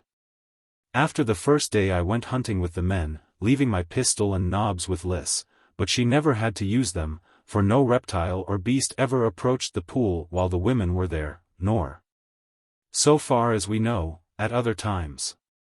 There was no spoor of wild beast in the soft mud along the banks, and the water certainly didn't look fit to drink. This tribe lived largely upon the smaller animals which they bowled over with their stone hatchets after making a wide circle about their quarry and driving it so that it had to pass close to one of their number. The little horses and the smaller antelope they secured in sufficient numbers to support life, and they also ate numerous varieties of fruits and vegetables. They never brought in more than sufficient food for their immediate needs, but why bother? The food problem of Caspak is not one to cause worry to her inhabitants. The fourth day Liz told me that she thought she felt equal to attempting the return journey on the morrow, and so I set out for the hunt in high spirits. For I was anxious to return to the fort and learn if Bradley and his party had returned and what had been the result of his expedition. I also wanted to relieve their minds as to Liz and myself, as I knew that they must have already given us up for dead. It was a cloudy day, though warm, as it always is in Caspak. It seemed odd to realize that just a few miles away winter lay upon the storm-tossed ocean, and that snow might be falling all about Caprona.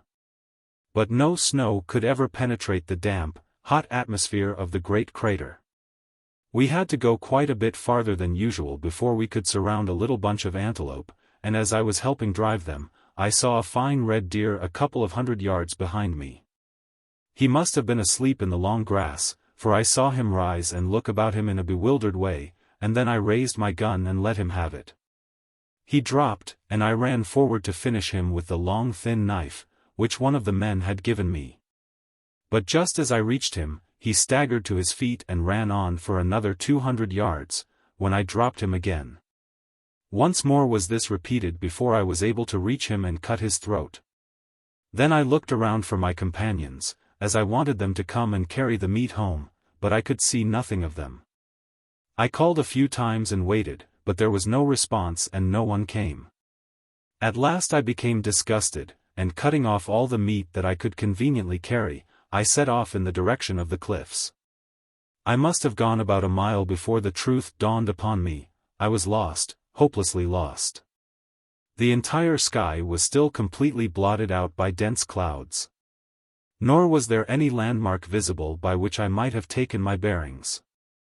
I went on in the direction I thought was south but which I now imagine must have been about due north, without detecting a single familiar object. In a dense wood I suddenly stumbled upon a thing which at first filled me with hope and later with the most utter despair and dejection. It was a little mound of new-turned earth sprinkled with flowers long since withered, and at one end was a flat slab of sandstone stuck in the ground. It was a grave, and it meant for me that I had at last stumbled into a country inhabited by human beings. I would find them, they would direct me to the cliffs. Perhaps they would accompany me and take us back with them to their abodes, to the abodes of men and women like ourselves. My hopes and my imagination ran riot in the few yards I had to cover to reach that lonely grave and stoop that I might read the rude characters scratched upon the simple headstone. This is what I read. Here lies John Tippet, Englishman, killed by Tyrannosaurus. September 10, A.D. 1916. R.I.P. Tippet. It seemed incredible. Tippet lying here in this gloomy wood. Tippet dead. He had been a good man, but the personal loss was not what affected me. It was the fact that this silent grave gave evidence that Bradley had come this far upon his expedition and that he too probably was lost, for it was not our intention that he should be long gone. If I had stumbled upon the grave of one of the party, was it not within reason to believe that the bones of the others lay scattered somewhere near? Chapter 9. As I stood looking down upon that sad and lonely mound, wrapped in the most dismal of reflections and premonitions, I was suddenly seized from behind and thrown to earth. As I fell, a warm body fell on top of me, and hands grasped my arms and legs. When I could look up, I saw a number of giant figures pinioning me down, while others stood about surveying me. Here again was a new type of man, a higher type than the primitive tribe I had just quitted.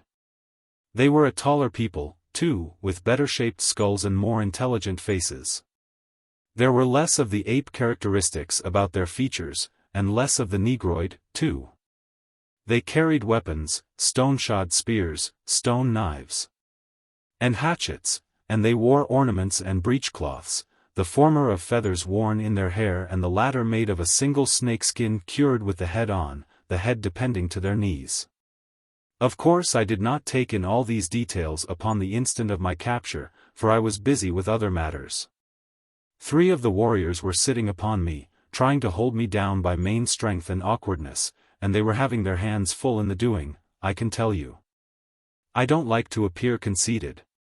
But I may as well admit that I am proud of my strength and the science that I have acquired and developed in the directing of it, that in my horsemanship I always have been proud of. And now, that day, all the long hours that I had put into careful study, practice and training brought me in 2 or 3 minutes a full return upon my investment. Californians, as a rule, are familiar with jiu-jitsu, and I especially had made a study of it for several years, both at school and in the gym of the Los Angeles Athletic Club. While recently I had, in my employ, a Jap who was a wonder at the art. It took me just about 30 seconds to break the elbow of one of my assailants, trip another and send him stumbling backward among his fellows, and throw the third completely over my head in such a way that when he fell his neck was broken. In the instant that the others of the party stood in mute and inactive surprise, I unslung my rifle, which, carelessly, I had been carrying across my back. And when they charged, as I felt they would, I put a bullet in the forehead of one of them. This stopped them all temporarily, not the death of their fellow, but the report of the rifle, the first they had ever heard. Before they were ready to attack me again, one of them spoke in a commanding tone to his fellows, and in a language similar but still more comprehensive than that of the tribe to the south, as theirs was more complete than Ahm's. He commanded them to stand back, and then he advanced and addressed me. He asked me who I was, from whence I came, and what my intentions were. I replied that I was a stranger in Caspak, that I was lost, and that my only desire was to find my way back to my companions. He asked where they were, and I told him toward the south somewhere, using the Caspakian phrase which, literally translated, means, toward the beginning. His surprise showed upon his face before he voiced it in words. "There are no galleys there," he said. "I tell you," I said angrily, "that I am from another country, far from Caspak, far beyond the high cliffs. I do not know who the galleys may be, I have never seen them. This is the farthest north I have been. Look at me, look at my clothing and my weapons. Have you ever seen a Galu or any other creature in Caspak who possessed such things?" He had to admit that he had not, and also that he was much interested in me, my rifle, and the way I had handled his 3 warriors. Finally he became half convinced that I was telling him the truth, and offered to aid me if I would show him how I had thrown the man over my head, and also make him a present of the bang spear, as he called it. I refused to give him my rifle, but promised to show him the trick he wished to learn if he would guide me in the right direction. He told me that he would do so tomorrow, that it was too late today, and that I might come to their village and spend the night with them. I was loath to lose so much time. But the fellow was obdurate, and so I accompanied them. The 2 dead men they left where they had fallen, nor gave them a second glance. Thus cheap is life upon Caspak. These people also were cave dwellers, but their caves showed the result of a higher intelligence that brought them a step nearer to civilized man than the tribe next, toward the beginning. The interiors of their caverns were cleared of rubbish, though still far from clean, and they had pallets of dried grasses covered with the skins of leopard, lynx, and bear.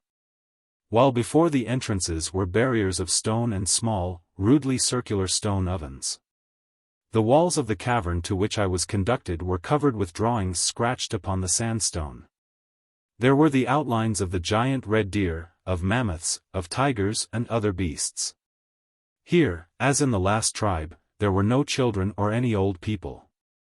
The men of this tribe had 2 names, or rather names of 2 syllables, and their language contained words of 2 syllables. Whereas in the tribe of Tsa the words were all of a single syllable, with the exception of a very few like Atis and Gallus. The chief's name was Tajo, and his household consisted of 7 females and himself. These women were much more comely, or rather less hideous than those of Tsa's people. One of them, even, was almost pretty, being less hairy and having a rather nice skin, with high coloring. They were all much interested in me and examined my clothing and equipment carefully, handling and feeling and smelling of each article. I learned from them that their people were known as Bandlu, or spearmen. Tsa's race was called Stiolu, hatchet men. Below these in the scale of evolution came the Bolu, or clubmen, and then the Uhlus, who had no weapons and no language.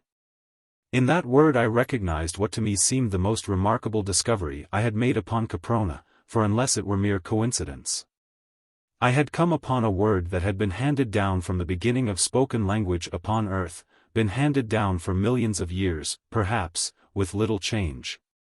It was the sole remaining thread of the ancient woof of a dawning culture which had been woven when Caprona was a fiery mount upon a great landmass teeming with life. It linked the unfathomable then to the eternal now.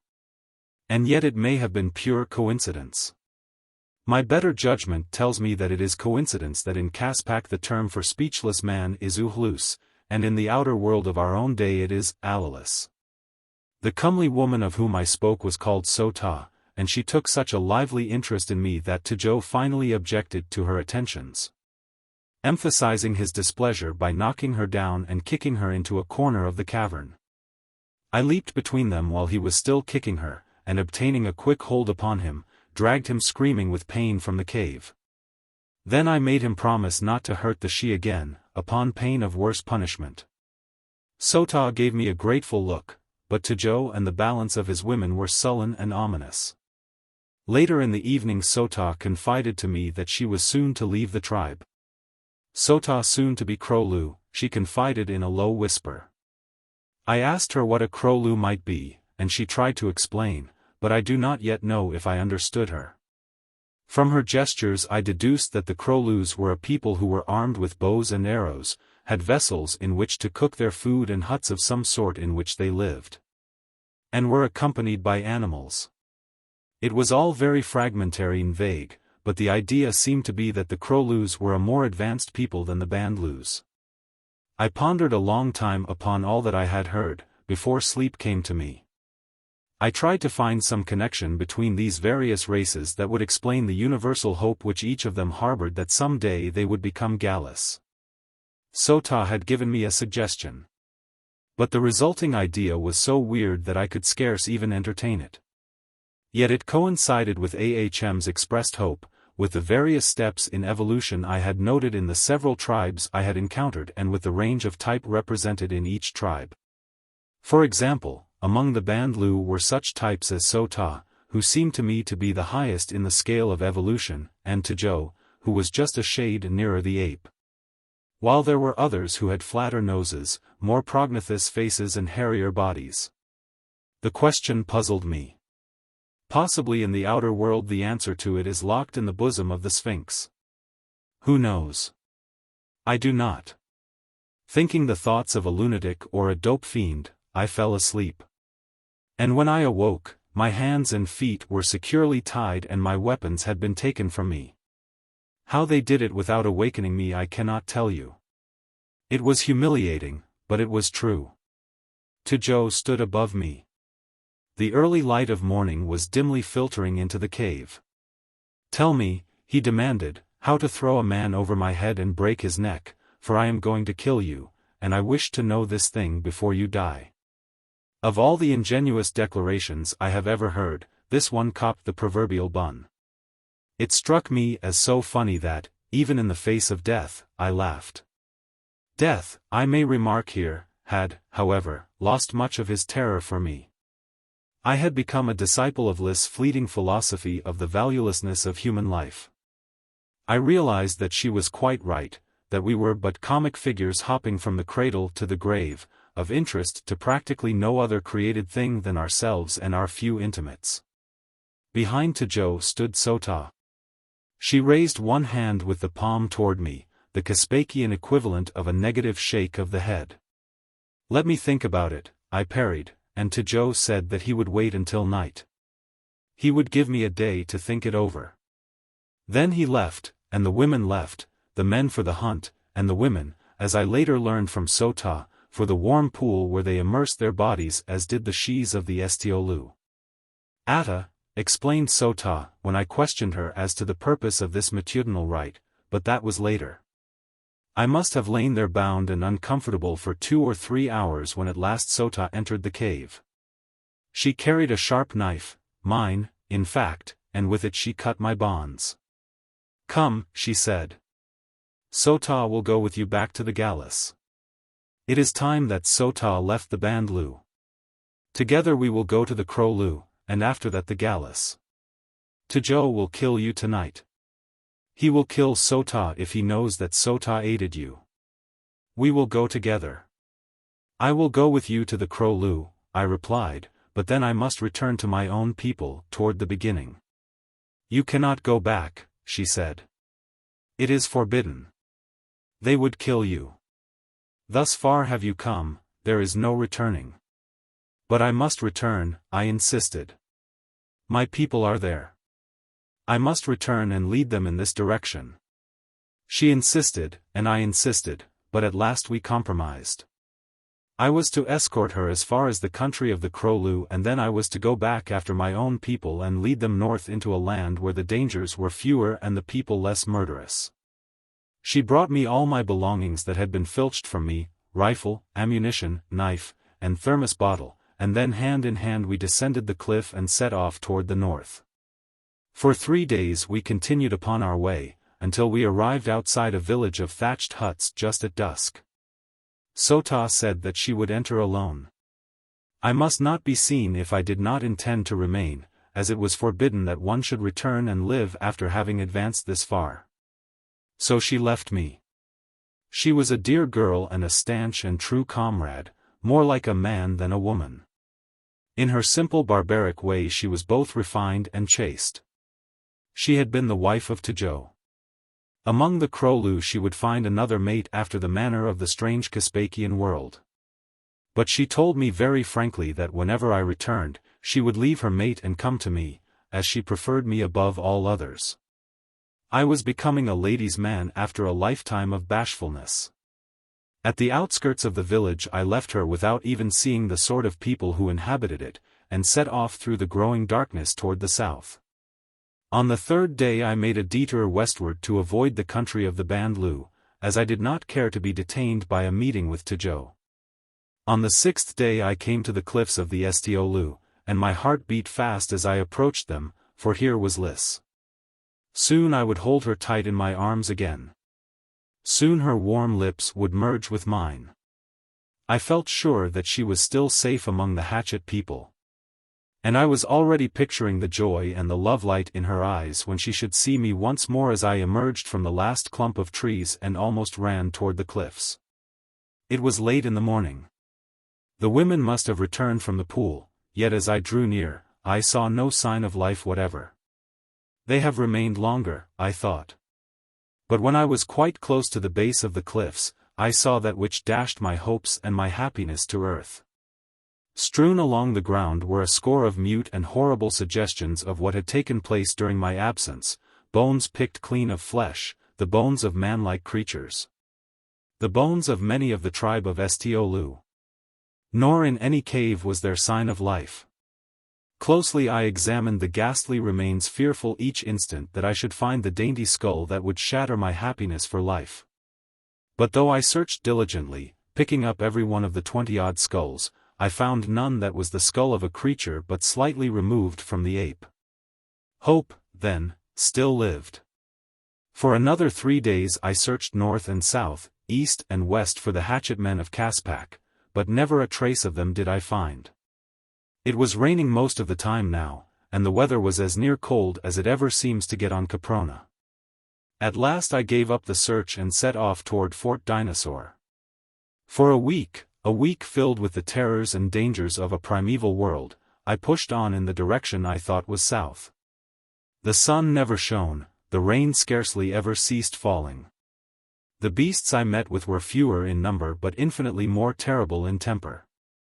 Yet I lived on until there came to me the realization that I was hopelessly lost, that a year of sunshine would not again give me my bearings. And while I was cast down by this terrifying knowledge, the knowledge that I never again could find Lys, I stumbled upon another grave, the grave of William James. With its little crude headstone and its scrawled characters recording that he had died upon the 13th of September, killed by a saber-toothed tiger. I think that I almost gave up then. Never in my life have I felt more hopeless or helpless or alone.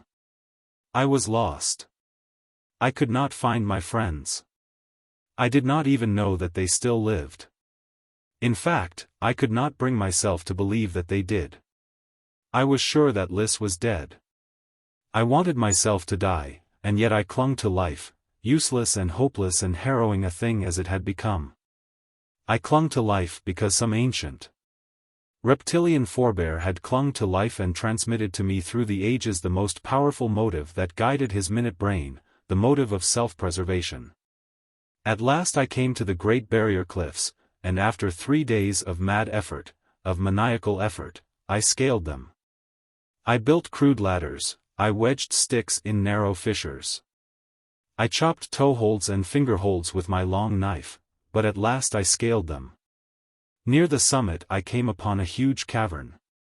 It is the abode of some mighty winged creature of the Triassic, or rather it was. Now it is mine. I slew the thing and took its abode. I reached the summit and looked out upon the broad grey terrible Pacific of the far southern winter. It was cold up there. It is cold here today. Yet here I sit watching for the thing I know will never come, for a sail. Chapter 10. Once a day I descend to the base of the cliff and hunt, and fill my stomach with water from a clear cold spring. I have 3 gourds which I fill with water and take back to my cave against the long nights. I have fashioned a spear and a bow and arrow, that I may conserve my ammunition, which is running low. My clothes are worn to shreds. Tomorrow I shall discard them for leopard skins which I have tanned and sewn into a garment strong and warm. It is cold up here. I have a fire burning and I sit bent over it while I write, but I am safe here. No other living creature ventures to the chill summit of the barrier cliffs. I am safe, and I am alone with my sorrows and my remembered joys, but without hope. It is said that hope springs eternal in the human breast, but there is none in mine. I am about done. Presently I shall fold these pages and push them into my thermos bottle. I shall cork it and screw the cap tight, and then I shall hurl it as far out into the sea as my strength will permit. The wind is offshore, the tide is running out. Perhaps it will be carried into one of those numerous ocean currents which sweep perpetually from pole to pole and from continent to continent, to be deposited at last upon some inhabited shore. If fate is kind and this does happen, then, for God's sake, come and get me. It was a week ago that I wrote the preceding paragraph, which I thought would end the written record of my life upon Caprona. I had paused to put a new point on my quill and stir the crude ink, which I made by crushing a black variety of berry and mixing it with water, before attaching my signature. When faintly from the valley far below came an unmistakable sound which brought me to my feet, trembling with excitement, to peer eagerly downward from my dizzy ledge. How full of meaning that sound was to me you may guess when I tell you that it was the report of a firearm. For a moment my gaze traversed the landscape beneath until it was caught and held by 4 figures near the base of the cliff, a human figure held at bay by 3 hyenodons. Those ferocious and bloodthirsty wild dogs of the Eocene. A 4th beast lay dead or dying nearby. I couldn't be sure, looking down from above as I was. But yet I trembled like a leaf in the intuitive belief that it was Lys, and my judgment served to confirm my wild desire, for whoever it was carried only a pistol, and thus had Lys been armed. The first wave of sudden joy which surged through me was short-lived in the face of the swift-following conviction that the one who fought below was already doomed. Luck and only luck it must have been which had permitted that first shot to lay low one of the savage creatures. For even such a heavy weapon as my pistol is entirely inadequate against even the lesser carnivora of Caspak. In a moment the 3 would charge. A futile shot would but tend more greatly to enrage the one it chanced to hit, and then the 3 would drag down the little human figure and tear it to pieces. And maybe it was Lys. My heart stood still at the thought, but mind and muscle responded to the quick decision I was forced to make. There was but a single hope, a single chance, and I took it. I raised my rifle to my shoulder and took careful aim. It was a long shot, a dangerous shot, for unless one is accustomed to it, shooting from a considerable altitude is most deceptive work. There is, though, something about marksmanship which is quite beyond all scientific laws. Upon no other theory can I explain my marksmanship of that moment. 3 times my rifle spoke, 3 quick, short syllables of death. I did not take conscious aim, and yet at each report a beast crumpled in its tracks. From my ledge to the base of the cliff is a matter of several thousand feet of dangerous climbing. Yet I venture to say that the first ape from whose loins my line has descended never could have equaled the speed with which I literally dropped down the face of that rugged escarpment. The last 200 feet is over a steep incline of loose rubble to the valley bottom, and I had just reached the top of this when there arose to my ears an agonized cry, "Bowen! Bowen! Quick, my love, quick!" I had been too much occupied with the dangers of the descent to glance down toward the valley. But that cry which told me that it was indeed Lys, and that she was again in danger, brought my eyes quickly upon her in time to see a hairy, burly brute seize her and start off at a run toward the nearby wood. From rock to rock, chamois-like, I leaped downward toward the valley, in pursuit of Lys and her hideous abductor.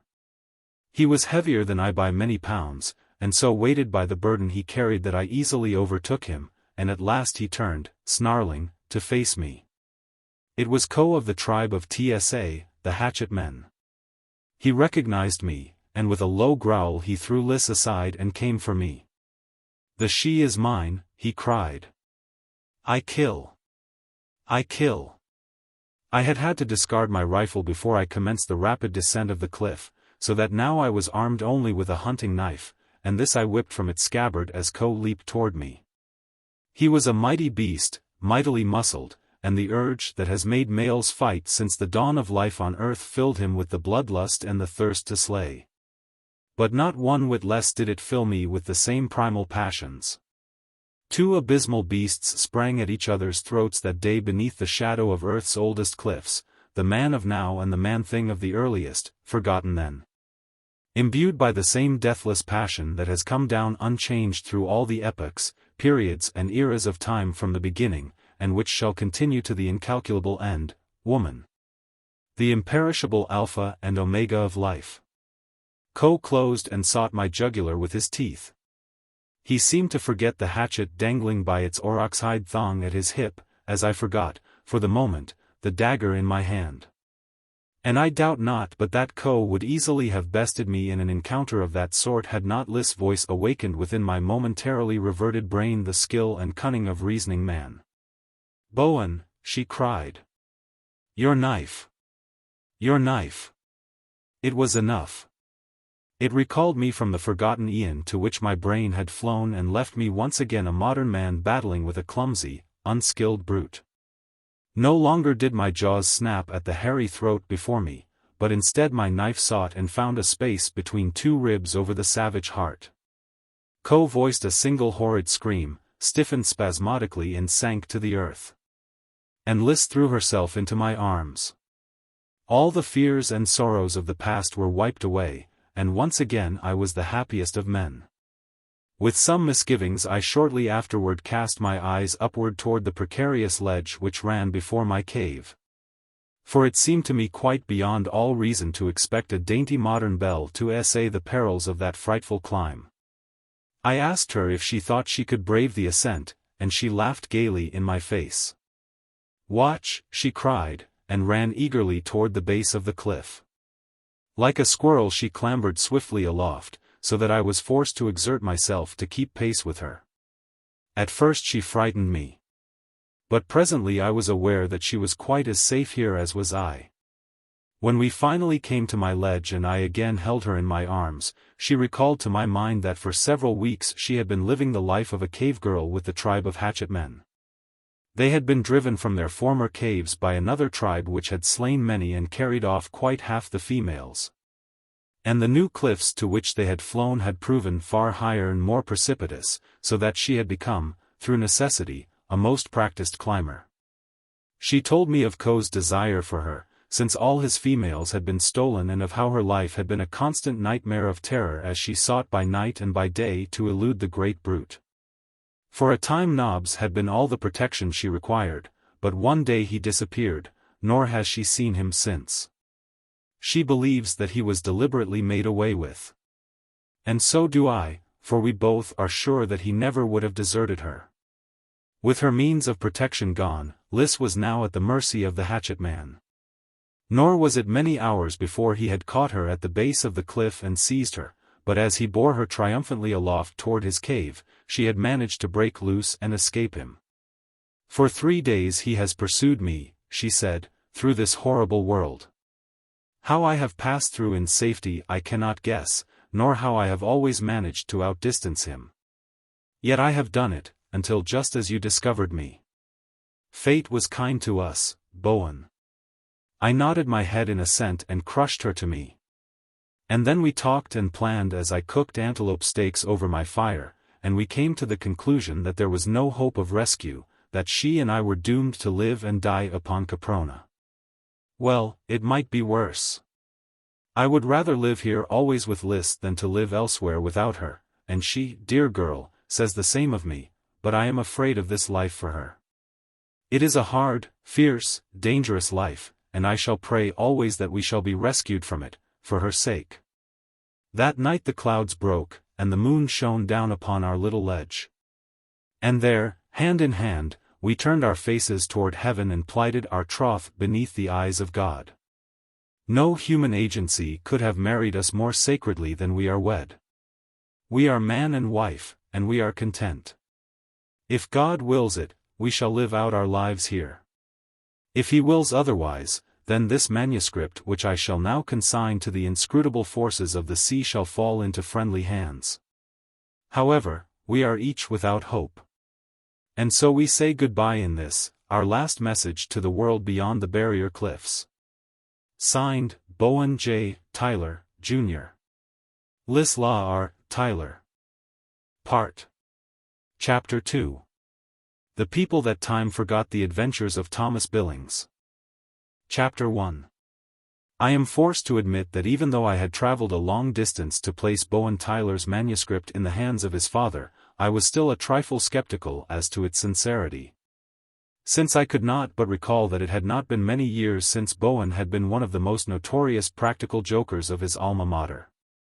The truth was that as I sat in the Tyler Library at Santa Monica I commenced to feel a trifle foolish and to wish that I had merely forwarded the manuscript by express instead of bearing it personally. For I confess that I do not enjoy being laughed at. I have a well-developed sense of humor, when the joke is not on me. Mr. Tyler, Sr., was expected almost hourly. The last steamer in from Honolulu had brought information of the date of the expected sailing of his yacht Toreador, which was now 24 hours overdue. Mr. Tyler's assistant secretary, who had been left at home, assured me that there was no doubt but that the Toreador had sailed as promised. Since he knew his employer well enough to be positive that nothing short of an act of God would prevent his doing what he had planned to do. I was also aware of the fact that the sending apparatus of the Toreador's wireless equipment was sealed, and that it would only be used in event of dire necessity. There was, therefore, nothing to do but wait, and we waited. We discussed the manuscript and hazarded guesses concerning it and the strange events it narrated. The torpedoing of the liner upon which Bowen J. Tyler, Jr. had taken passage for France to join the American ambulance was a well-known fact, and I had further substantiated by wire to the New York office of the owners that a Miss LaRue had been booked for passage. Further, neither she nor Bowen had been mentioned among the list of survivors, nor had the body of either of them been recovered. Their rescue by the English tug was entirely probable. The capture of the enemy U-33 by the tug's crew was not beyond the range of possibility. And their adventures during the perilous cruise which the treachery and deceit of Benson extended until they found themselves in the waters of the far South Pacific with depleted stores and poisoned water casks, while bordering upon the fantastic, appeared logical enough as narrated, event by event, in the manuscript. Caprona has always been considered a more or less mythical land, though it is vouched for by an eminent navigator of the 18th century. But Bowen's narrative made it seem very real, however many miles of trackless ocean lay between us and it. Yes, the narrative had us guessing. We were agreed that it was most improbable. But neither of us could say that anything which it contained was beyond the range of possibility. The weird flora and fauna of Caspak were as possible under the thick, warm atmospheric conditions of the superheated crater as they were in the Mesozoic era under almost exactly similar conditions, which were then probably worldwide. The assistant secretary had heard of Caproni and his discoveries, but admitted that he never had taken much stock in the one nor the other. We were agreed that the one statement most difficult of explanation was that which reported the entire absence of human young among the various tribes with which Tyler had had intercourse. This was the one irreconcilable statement of the manuscript. A world of adults. It was impossible. We speculated upon the probable fate of Bradley and his party of English sailors. Tyler had found the graves of two of them, how many more might have perished? And Miss LaRue, could a young girl long have survived the horrors of Caspak after having been separated from all of her own kind? The assistant secretary wondered if Nob still was with her, and then we both smiled at this tacit acceptance of the truth of the whole uncanny tale. "I suppose I'm a fool," remarked the assistant secretary. "But by George, I can't help believing it, and I can see that girl now, with the big Airedale at her side protecting her from the terrors of 1,000,000 years ago. I can visualize the entire scene, the ape-like Grimaldi men huddled in their filthy caves, the huge pterodactyls soaring through the heavy air upon their bat-like wings. The mighty dinosaurs moving their clumsy hulks beneath the dark shadows of pre-glacial forests, the dragons which we considered myths until science taught us that they were the true recollections of the first man. Handed down through countless ages by word of mouth from father to son out of the unrecorded dawn of humanity. It is stupendous, if true," I replied. "And to think that possibly they are still there, Tyler and Miss LaRue, surrounded by hideous dangers, and that possibly Bradley still lives, and some of his party. I can't help hoping all the time that Bowen and the girl have found the others. The last Bowen knew of them, there were 6 left, all told, the mate Bradley, the engineer Olson, and Wilson, Whiteley, Brady and Sinclair. There might be some hope for them if they could join forces. But separated, I'm afraid they couldn't last long. If only they hadn't let the German prisoners capture the U-33. Bowen should have had better judgment than to have trusted them at all. The chances are von Skunvorts succeeded in getting safely back to Kiel and is strutting around with an iron cross this very minute. With a large supply of oil from the wells they discovered in Caspak, with plenty of water and ample provisions. There is no reason why they couldn't have negotiated the submerged tunnel beneath the barrier cliffs and made good their escape. "I don't like M," said the assistant secretary, "but sometimes you got to hand it to M." "Yes," I growled, "and there's nothing I'd enjoy more than handing it to them." And then the telephone bell rang. The assistant secretary answered, and as I watched him, I saw his jaw drop and his face go white. "My God!" he exclaimed as he hung up the receiver as one in a trance. "It can't be." "What?" I asked. "Mr. Tyler is dead," he answered in a dull voice. "He died at sea, suddenly, yesterday." The next 10 days were occupied in burying Mr. Bowen J. Tyler, Sr., and arranging plans for the succor of his son. Mr. Tom Billings, the late Mr. Tyler's secretary, did it all.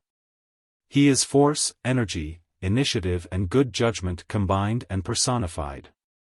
I never have beheld a more dynamic young man. He handled lawyers, courts and executors as a sculptor handles his modeling clay. He formed, fashioned and forced them to his will. He had been a classmate of Bowen Tyler at college, and a fraternity brother, and before that he had been an impoverished and improvident cowpuncher on one of the great Tyler ranches. Tyler, Sr. had picked him out of thousands of employees and made him, or rather Tyler had given him the opportunity, and then Billings had made himself. Tyler, Jr., as good a judge of men as his father, had taken him into his friendship. And between the two of them they had turned out a man who would have died for a Tyler as quickly as he would have for his flag. Yet there was none of the sycophant or fawner in Billings. Ordinarily I do not wax enthusiastic about men, but this man Billings comes as close to my conception of what a regular man should be as any I have ever met. I venture to say that before Bowen J. Tyler sent him to college he had never heard the word ethics, and yet I am equally sure that in all his life he never has transgressed a single tenet of the code of ethics of an American gentleman. 10 days after they brought Mr. Tyler's body off the Toreador, we steamed out into the Pacific in search of Caprona. There were 40 in the party, including the master and crew of the Toreador. And Billings the Indomitable was in command. We had a long and uninteresting search for Caprona, for the old map upon which the assistant secretary had finally located it was most inaccurate. When its grim walls finally rose out of the ocean's mists before us, we were so far south that it was a question as to whether we were in the South Pacific or the Antarctic. Bergs were numerous, and it was very cold. All during the trip Billings had steadfastly evaded questions as to how we were to enter Caspak after we had found Caprona. Bowen Tyler's manuscript had made it perfectly evident to all that the subterranean outlet of the Caspakian River was the only means of ingress or egress to the crater world beyond the impregnable cliffs. Tyler's party had been able to navigate this channel because their craft had been a submarine, but the Toreador could as easily have flown over the cliffs as sailed under them. Jimmy Hollis and Colin Short whiled away many an hour inventing schemes for surmounting the obstacle presented by the barrier cliffs, and making ridiculous wagers as to which one Tom Billings had in mind. But immediately we were all assured that we had raised Caprona, Billings called us together. There was no use in talking about these things, he said, until we found the island. At best it can be but conjecture on our part until we have been able to scrutinize the coast closely. Each of us has formed a mental picture of the Capronian seacoast from Bowen's manuscript, and it is not likely that any two of these pictures resemble each other, or that any of them resemble the coast as we shall presently find it. I have in view 3 plans for scaling the cliffs, and the means for carrying out each is in the hold. There is an electric drill with plenty of waterproof cable to reach from the ship's dynamos to the cliff top when the Toreador is anchored at a safe distance from shore. And there is sufficient half-inch iron rod to build a ladder from the base to the top of the cliff. It would be a long, arduous and dangerous work to bore the holes and insert the rungs of the ladder from the bottom upward, yet it can be done. I also have a life-saving mortar with which we might be able to throw a line over the summit of the cliffs. But this plan would necessitate one of us climbing to the top with the chances more than even that the line would cut at the summit, or the hooks at the upper end would slip. My third plan seems to me the most feasible. You all saw a number of large, heavy boxes lowered into the hold before we sailed. I know you did, because you asked me what they contained and commented upon the large letter H which was painted upon each box. These boxes contain the various parts of a hydroaeroplane. I purpose assembling this upon the strip of beach described in Bowen's manuscript, the beach where he found the dead body of the ape-like man, provided there is sufficient space above high water. Otherwise we shall have to assemble it on deck and lower it over the side. After it is assembled, I shall carry tackle and ropes to the cliff top, and then it will be comparatively simple to hoist the search party and its supplies in safety. Or I can make a sufficient number of trips to land the entire party in the valley beyond the barrier. All will depend, of course, upon what my first reconnaissance reveals. That afternoon we steamed slowly along the face of Caprona's towering barrier. You see now, remarked Billings as we craned our necks to scan the summit thousands of feet above us, how futile it would have been to waste our time in working out details of a plan to surmount those. And he jerked his thumb toward the cliffs. It would take weeks, possibly months, to construct a ladder to the top. I had no conception of their formidable height. Our mortar would not carry a line halfway to the crest of the lowest point. There is no use discussing any plan other than the hydroaeroplane. We'll find the beach and get busy. Late the following morning the lookout announced that he could discern surf about a mile ahead. And as we approached, we all saw the line of breakers broken by a long sweep of rolling surf upon a narrow beach. The launch was lowered, and 5 of us made a landing, getting a good ducking in the ice-cold waters in the doing of it. But we were rewarded by the finding of the clean-picked bones of what might have been the skeleton of a high order of ape or a very low order of man, lying close to the base of the cliff. Billings was satisfied, as were the rest of us, that this was the beach mentioned by Bowen, and we further found that there was ample room to assemble the seaplane. Billings, having arrived at a decision, lost no time in acting, with the result that before mid-afternoon we had landed all the large boxes marked H upon the beach, and were busily engaged in opening them. 2 days later the plane was assembled and tuned. We loaded tackles and ropes, water, food and ammunition in it, and then we each implored Billings to let us be the one to accompany him. But he would take no one. That was Billings. If there was any especially difficult or dangerous work to be done, that one man could do, Billings always did it himself. If he needed assistance, he never called for volunteers, just selected the man or men he considered best qualified for the duty. He said that he considered the principles underlying all volunteer service fundamentally wrong. And that it seemed to him that calling for volunteers reflected upon the courage and loyalty of the entire command. We rolled the plane down to the water's edge, and Billings mounted the pilot's seat. There was a moment's delay as he assured himself that he had everything necessary. Jimmy Hollis went over his armament and ammunition to see that nothing had been omitted. Besides pistol and rifle, there was the machine gun mounted in front of him on the plane, and ammunition for all three. Bowen's account of the terrors of Caspak had impressed us all with the necessity for proper means of defense. At last all was ready. The motor was started, and we pushed the plane out into the surf.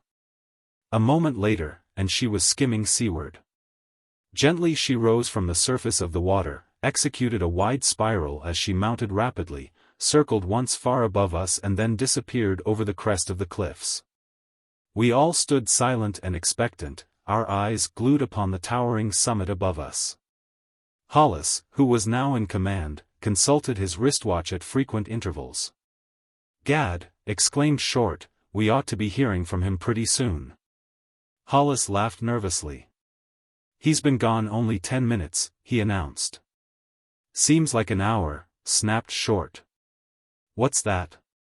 Did you hear that? He's firing. It's the machine gun. Oh, Lord, and here we are as helpless as a lot of old ladies 10,000 miles away. We can't do a thing. We don't know what's happening. Why didn't he let one of us go with him?" Yes, it was the machine gun. We would hear it distinctly for at least a minute. Then came silence. That was 2 weeks ago. We have had no sign nor signal from Tom Billings since. Chapter 2. I'll never forget my first impressions of Caspak as I circled in, high over the surrounding cliffs. From the plane I looked down through a mist upon the blurred landscape beneath me. The hot, humid atmosphere of Caspak condenses as it is fanned by the cold Antarctic air currents which sweep across the crater's top, sending a tenuous ribbon of vapor far out across the Pacific. Through this the picture gave one the suggestion of a colossal impressionistic canvas in greens and browns and scarlets and yellows surrounding the deep blue of the inland sea, just blobs of color taking form through the tumbling mist. I dived close to the cliffs and skirted them for several miles without finding the least indication of a suitable landing place. And then I swung back at a lower level, looking for a clearing close to the bottom of the mighty escarpment, but I could find none of sufficient area to ensure safety. I was flying pretty low by this time, not only looking for landing places but watching the myriad life beneath me. I was down pretty well toward the south end of the island, where an arm of the lake reaches far inland, and I could see the surface of the water literally black with creatures of some sort. I was too far up to recognize individuals, but the general impression was of a vast army of amphibious monsters. The land was almost equally alive with crawling, leaping, running, flying things. It was one of the latter which nearly did for me while my attention was fixed upon the weird scene below. The first intimation I had of it was the sudden blotting out of the sunlight from above, and as I glanced quickly up, I saw a most terrific creature swooping down upon me. It must have been fully 80 feet long from the end of its long, hideous beak to the tip of its thick, short tail, with an equal spread of wings. It was coming straight for me and hissing frightfully. I could hear it above the whir of the propeller. It was coming straight down toward the muzzle of the machine gun and I let it have it right in the breast. But still it came for me, so that I had to dive and turn, though I was dangerously close to earth. The thing didn't miss me by a dozen feet, and when I rose, it wheeled and followed me, but only to the cooler air close to the level of the cliff tops. There it turned again and dropped. Something, man's natural love of battle and the chase, I presume, impelled me to pursue it, and so I too circled and dived. The moment I came down into the warm atmosphere of Caspak, the creature came for me again, rising above me so that it might swoop down upon me. Nothing could better have suited my armament, since my machine gun was pointed upward at an angle of about 45 degrees and could not be either depressed or elevated by the pilot. If I had brought someone along with me, we could have raked the great reptile from almost any position, but as the creature's mode of attack was always from above, he always found me ready with a hail of bullets. The battle must have lasted a minute or more before the thing suddenly turned completely over in the air and fell to the ground. Bowen and I roomed together at college, and I learned a lot from him outside my regular course. He was a pretty good scholar despite his love of fun, and his particular hobby was paleontology. He used to tell me about the various forms of animal and vegetable life which had covered the globe during former eras, and so I was pretty well acquainted with the fishes, amphibians, reptiles, and mammals of Paleolithic times. I knew that the thing that had attacked me was some sort of pterodactyl which should have been extinct millions of years ago. It was all that I needed to realize that Bowen had exaggerated nothing in his manuscript. Having disposed of my first foe, I set myself once more to search for a landing place near to the base of the cliffs beyond which my party awaited me. I knew how anxious they would be for word from me, and I was equally anxious to relieve their minds and also to get them and our supplies well within Caspak, so that we might set off about our business of finding and rescuing Bowen Tyler. But the pterodactyl's carcass had scarcely fallen before I was surrounded by at least a dozen of the hideous things, some large, some small, but all bent upon my destruction. I could not cope with them all, and so I rose rapidly from among them to the cooler strata wherein they dared not follow.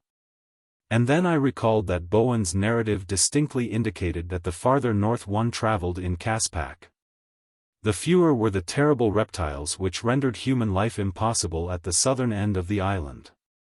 There seemed nothing now but to search out a more northerly landing place and then return to the Toreador and transport my companions, 2 by 2, over the cliffs and deposit them at the rendezvous. As I flew north, the temptation to explore overcame me. I knew that I could easily cover Caspak and return to the beach with less petrol than I had in my tanks. And there was the hope, too, that I might find Bowen or some of his party. The broad expanse of the inland sea lured me out over its waters, and as I crossed, I saw at either extremity of the great body of water an island, one to the south and one to the north. But I did not alter my course to examine either closely, leaving that to a later time. The further shore of the sea revealed a much narrower strip of land between the cliffs and the water than upon the western side, but it was a hillier and more open country. There were splendid landing places, and in the distance, toward the north, I thought I descried a village, but of that I was not positive. However, as I approached the land, I saw a number of human figures apparently pursuing one who fled across a broad expanse of meadow. As I dropped lower to have a better look at these people, they caught the whirring of my propellers and looked aloft. They paused an instant, pursuers and pursued. And then they broke and raced for the shelter of the nearest wood. Almost instantaneously a huge bulk swooped down upon me, and as I looked up, I realized that there were flying reptiles even in this part of Caspak. The creature dived for my right wing so quickly that nothing but a sheer drop could have saved me.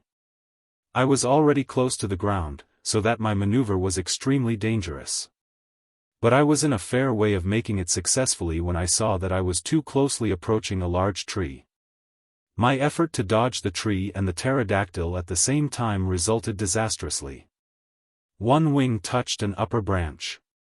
The plane tipped and swung around, and then, out of control, dashed into the branches of the tree, where it came to rest, battered and torn, 40 feet above the ground. Hissing loudly, the huge reptile swept close above the tree in which my plane had lodged, circled twice over me and then flapped away toward the south. As I guessed then and was to learn later, forests are the surest sanctuary from these hideous creatures, which, with their enormous spread of wing and their great weight, are as much out of place among trees as is a seaplane. For a minute or so I clung there to my battered flyer, now useless beyond redemption, my brain numbed by the frightful catastrophe that had befallen me. All my plans for the succor of Bowen and Miss LaRue had depended upon this craft, and in a few brief minutes my own selfish love of adventure had wrecked their hopes and mine. And what effect it might have upon the future of the balance of the rescuing expedition I could not even guess. Their lives, too, might be sacrificed to my suicidal foolishness. That I was doomed seemed inevitable, but I can honestly say that the fate of my friends concerned me more greatly than did my own. Beyond the barrier cliffs my party was even now nervously awaiting my return. Presently apprehension and fear would claim them, and they would never know. They would attempt to scale the cliffs, of that I was sure, but I was not so positive that they would succeed. And after a while they would turn back, what there were left of them, and go sadly and mournfully upon their return journey to home. Home! I set my jaws and tried to forget the word, for I knew that I should never again see home. And what of Bowen and his girl? I had doomed them too. They would never even know that an attempt had been made to rescue them. If they still lived, they might some day come upon the ruined remnants of this great plain hanging in its lofty sepulchre and hazard vain guesses and be filled with wonder, but they would never know. And I could not but be glad that they would not know that Tom Billings had sealed their death warrants by his criminal selfishness. All these useless regrets were getting me in a bad way. But at last I shook myself and tried to put such things out of my mind and take hold of conditions as they existed and do my level best to wrest victory from defeat. I was badly shaken up and bruised, but considered myself mighty lucky to escape with my life. The plane hung at a precarious angle, so that it was with difficulty and considerable danger that I climbed from it into the tree and then to the ground. My predicament was grave.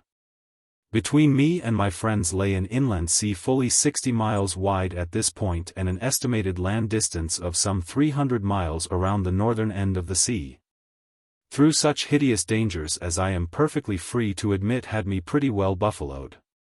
I had seen quite enough of Caspak this day to assure me that Bowen had in no way exaggerated its perils. As a matter of fact, I am inclined to believe that he had become so accustomed to them before he started upon his manuscript that he rather slighted them. As I stood there beneath that tree, a tree which should have been part of a coal bed countless ages since, and looked out across a sea teeming with frightful life which should have been fossil. Before God conceived of Adam, I would not have given a minim of stale beer for my chances of ever seeing my friends or the outside world again. Yet then and there I swore to fight my way as far through this hideous land as circumstances would permit. I had plenty of ammunition. An automatic pistol and a heavy rifle, the latter one of 20 added to our equipment on the strength of Bowen's description of the huge beasts of prey which ravaged Caspak. My greatest danger lay in the hideous reptilia whose low nervous organizations permitted their carnivorous instincts to function for several minutes after they had ceased to live. But to these things I gave less thought than to the sudden frustration of all our plans. With the bitterest of thoughts I condemned myself for the foolish weakness that had permitted me to be drawn from the main object of my flight into premature and useless exploration. It seemed to me then that I must be totally eliminated from further search for Bowen, since, as I estimated it, the 300 miles of Caspakian territory I must traverse to reach the base of the cliffs beyond which my party awaited me were practically impassable for a single individual unaccustomed to Caspakian life and ignorant of all that lay before him. Yet I could not give up hope entirely. My duty lay clear before me, I must follow it while life remained to me, and so I set forth toward the north. The country through which I took my way was as lovely as it was unusual, I had almost said unearthly, for the plants, the trees, the blooms were not of the earth that I knew. They were larger, the colors more brilliant and the shape startling, some almost to grotesqueness. Though even such added to the charm and romance of the landscape as the giant cacti render weirdly beautiful the waste spots of the sad Mojave. And over all the sun shone huge and round and red, a monster sun above a monstrous world, its light dispersed by the humid air of Caspak, the warm, moist air which lies sluggish upon the breast of this great mother of life, nature's mightiest incubator. All about me, in every direction, was life.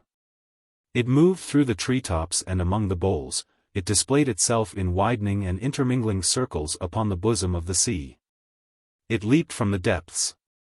I could hear it in a dense wood at my right, the murmur of it rising and falling in ceaseless volumes of sound, riven at intervals by a horrid scream or a thunderous roar which shook the earth. And always I was haunted by that inexplicable sensation that unseen eyes were watching me, that soundless feet dogged my trail. I am neither nervous nor high-strung. But the burden of responsibility upon me weighed heavily, so that I was more cautious than is my wont. I turned often to right and left and rear lest I be surprised, and I carried my rifle at the ready in my hand.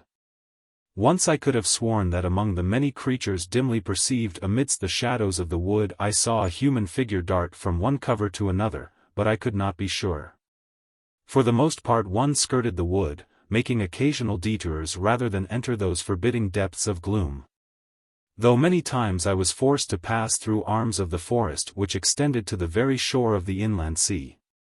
There was so sinister a suggestion in the uncouth sounds and the vague glimpses of moving things within the forest, of the menace of strange beasts and possibly still stranger men, that I always breathed more freely when I had passed once more into open country.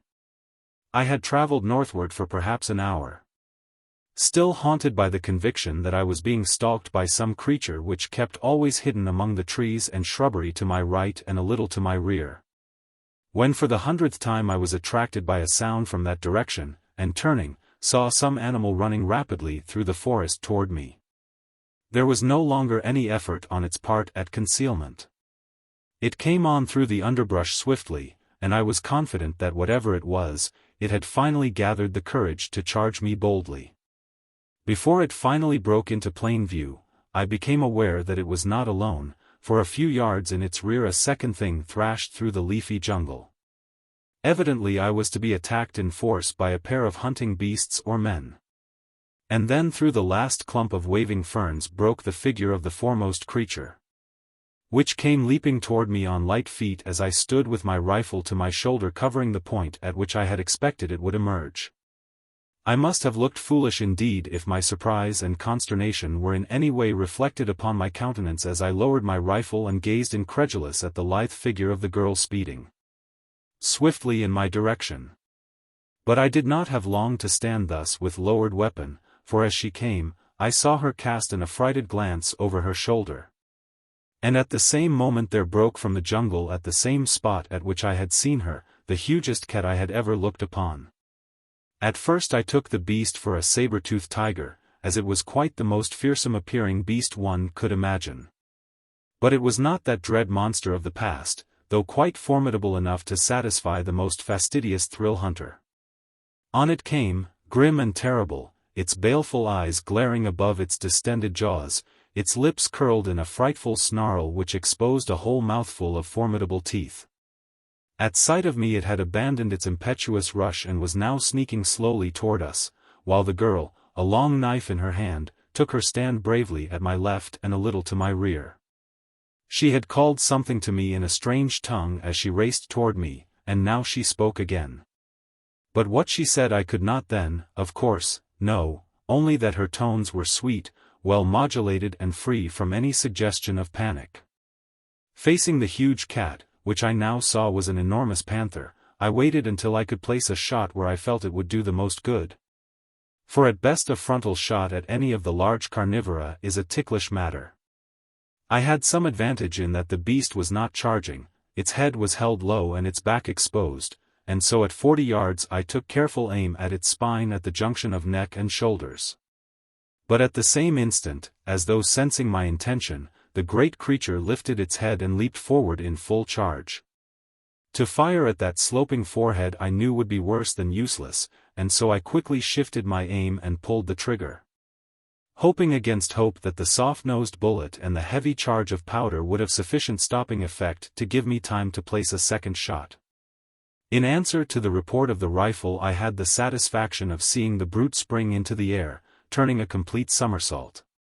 But it was up again almost instantly, though in the brief second that it took it to scramble to its feet and get its bearings, it exposed its left side fully toward me.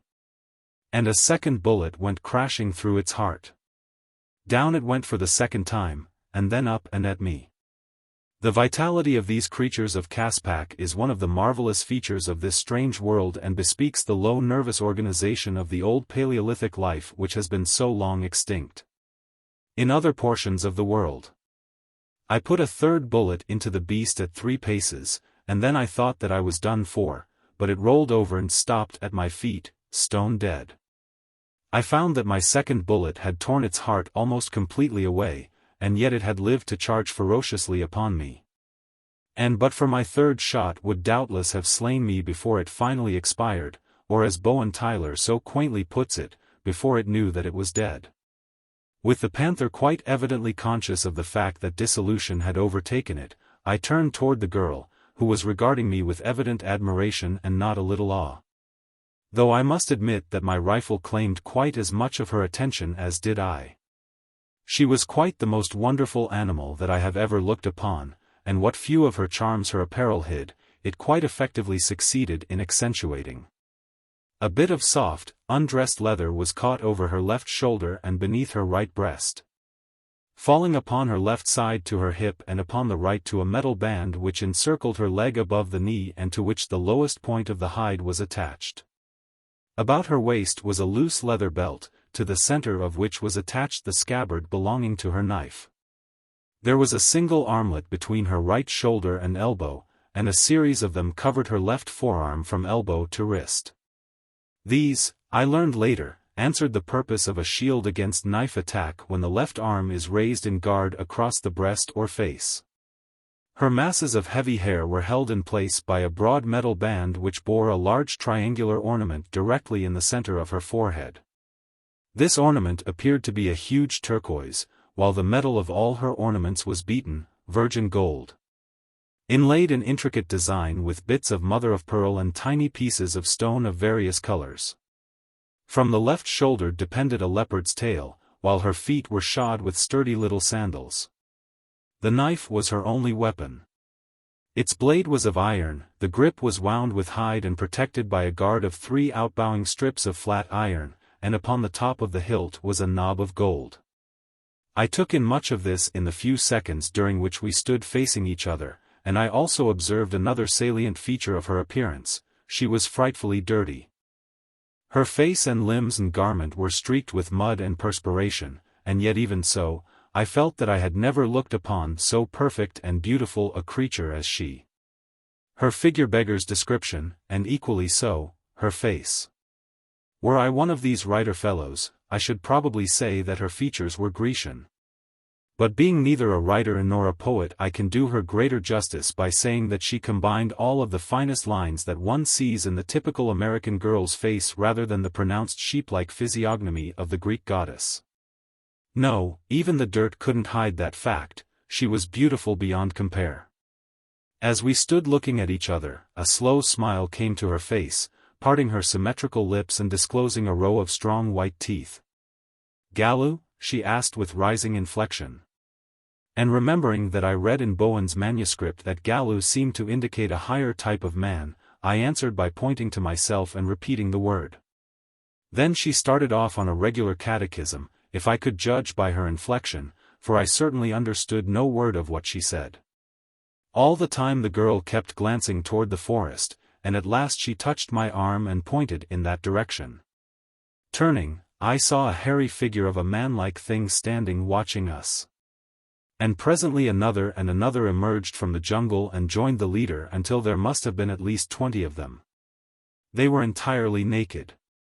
Their bodies were covered with hair, and though they stood upon their feet without touching their hands to the ground, they had a very ape-like appearance. Since they stooped forward and had very long arms and quite apish features.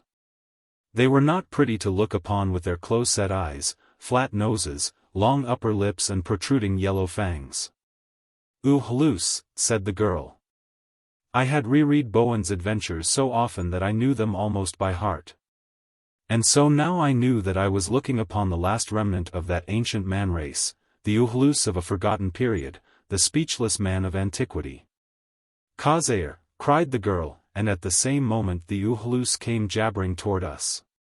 They made strange growling, barking noises, as with much baring of fangs they advanced upon us.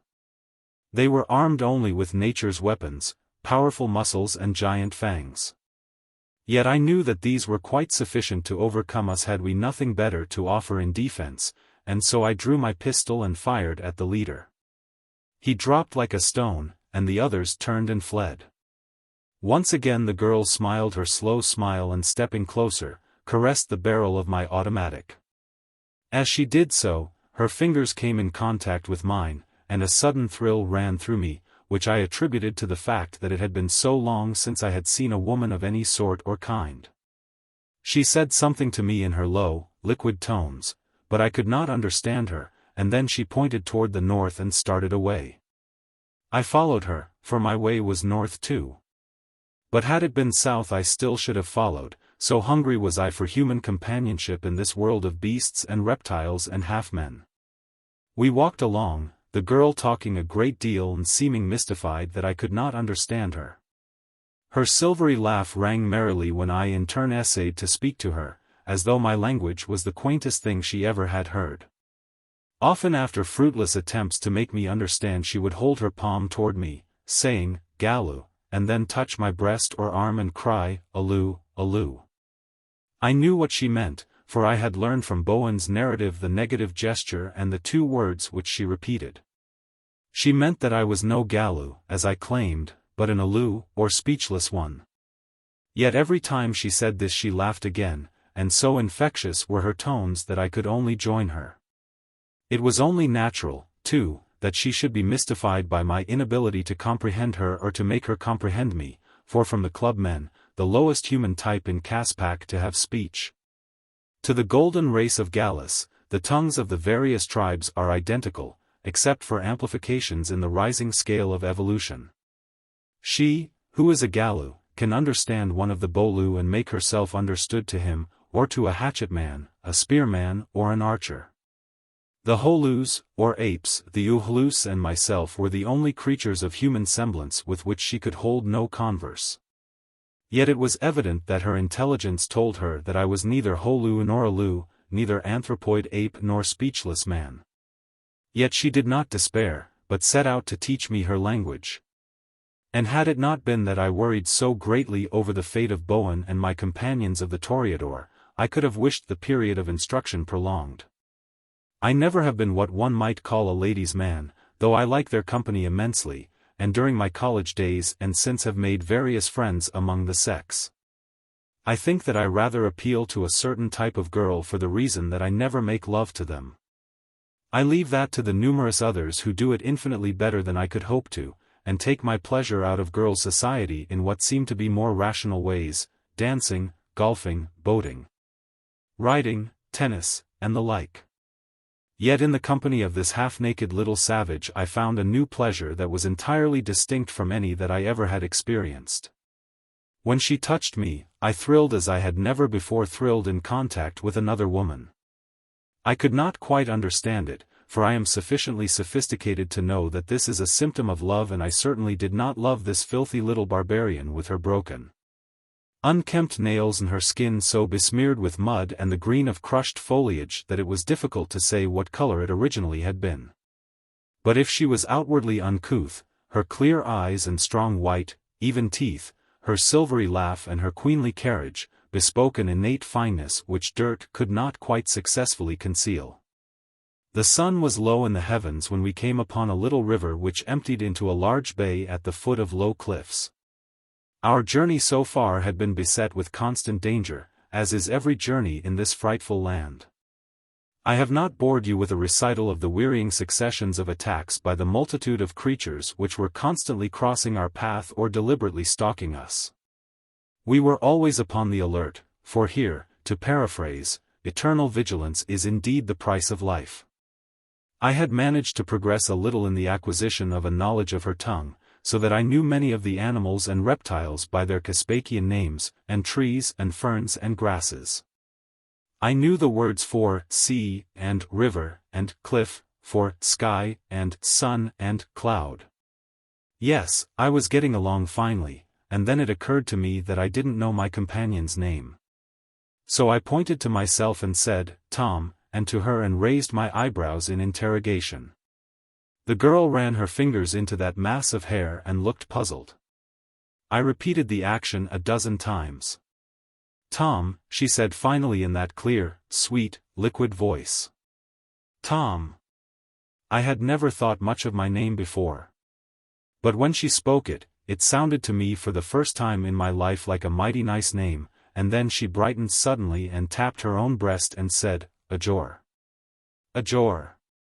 I repeated, and she laughed and struck her palms together. Well, we knew each other's names now, and that was some satisfaction. I rather liked hers, Ajor. And she seemed to like mine, for she repeated it. We came to the cliffs beside the little river where it empties into the bay with the great inland sea beyond. The cliffs were weather-worn and rotted, and in one place a deep hollow ran back beneath the overhanging stone for several feet, suggesting shelter for the night. There were loose rocks strewn all about with which I might build a barricade across the entrance to the cave, and so I halted there and pointed out the place to Ajor, trying to make her understand that we would spend the night there. As soon as she grasped my meaning, she assented with the Caspakian equivalent of an affirmative nod, and then touching my rifle, motioned me to follow her to the river. At the bank she paused, removed her belt and dagger, dropping them to the ground at her side.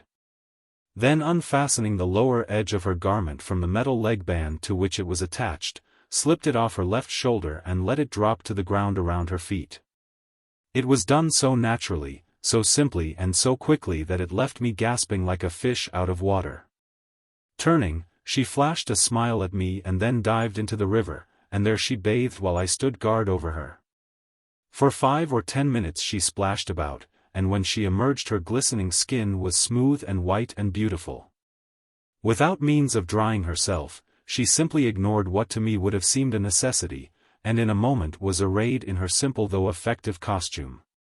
It was now within an hour of darkness, and as I was nearly famished, I led the way back about 1/4 of a mile to a low meadow where we had seen antelope and small horses a short time before. Here I brought down a young buck, the report of my rifle sending the balance of the herd scampering for the woods, where they were met by a chorus of hideous roars as the carnivora took advantage of their panic and leaped among them. With my hunting knife I removed a hindquarter, and then we returned to camp. Here I gathered a great quantity of wood from fallen trees, Ajor helping me. But before I built a fire, I also gathered sufficient loose rock to build my barricade against the frightful terrors of the night to come. I shall never forget the expression upon Ajor's face as she saw me strike a match and light the kindling beneath our campfire. It was such an expression as might transform a mortal face with awe as its owner beheld the mysterious workings of divinity. It was evident that Ajor was quite unfamiliar with modern methods of fire-making. She had thought my rifle and pistol wonderful. But these tiny slivers of wood which from a magic rub brought flame to the camp hearth were indeed miracles to her. As the meat roasted above the fire, Ajor and I tried once again to talk. But though copiously filled with incentive, gestures and sounds, the conversation did not flourish notably. And then Ajor took up in earnest the task of teaching me her language. She commenced, as I later learned, with the simplest form of speech known to Caspak or for that matter to the world, that employed by the Bolu. I found it far from difficult, and even though it was a great handicap upon my instructor that she could not speak my language, she did remarkably well and demonstrated that she possessed ingenuity and intelligence of a high order. After we had eaten, I added to the pile of firewood so that I could replenish the fire before the entrance to our barricade, believing this as good a protection against the carnivora as we could have. And then Ajor and I sat down before it, and the lesson proceeded. While from all about us came the weird and awesome noises of the Caspakian night, the moaning and the coughing and roaring of the tigers, the panthers, and the lions, the barking and the dismal howling of a wolf, jackal and hyaenodon, the shrill shrieks of stricken prey and the hissing of the great reptiles. The voice of man alone was silent. But though the voice of this choir terrible rose and fell from far and near in all directions, reaching at times such a tremendous volume of sound that the earth shook to it, Yet so engrossed was I in my lesson and in my teacher that often I was deaf to what at another time would have filled me with awe. The face and voice of the beautiful girl who leaned so eagerly toward me as she tried to explain the meaning of some word or correct my pronunciation of another quite entirely occupied my every faculty of perception. The firelight shone upon her animated features and sparkling eyes, it accentuated the graceful motions of her gesturing arms and hands. It sparkled from her white teeth and from her golden ornaments, and glistened on the smooth firmness of her perfect skin. I am afraid that often I was more occupied with admiration of this beautiful animal than with a desire for knowledge. But be that as it may, I nevertheless learned much that evening, though part of what I learned had naught to do with any new language. Edgar seemed determined that I should speak Caspakian as quickly as possible. And I thought I saw in her desire a little of that all-feminine trait which has come down through all the ages from the first lady of the world, curiosity. Edgar desired that I should speak her tongue in order that she might satisfy a curiosity concerning me that was filling her to a point where she was in danger of bursting, of that I was positive. She was a regular little animated question mark. She bubbled over with interrogations which were never to be satisfied unless I learned to speak her tongue. Her eyes sparkled with excitement. Her hand flew in expressive gestures, her little tongue raced with time, yet all to no avail. I could say man and tree and cliff and lion and a number of other words in perfect Caspakian.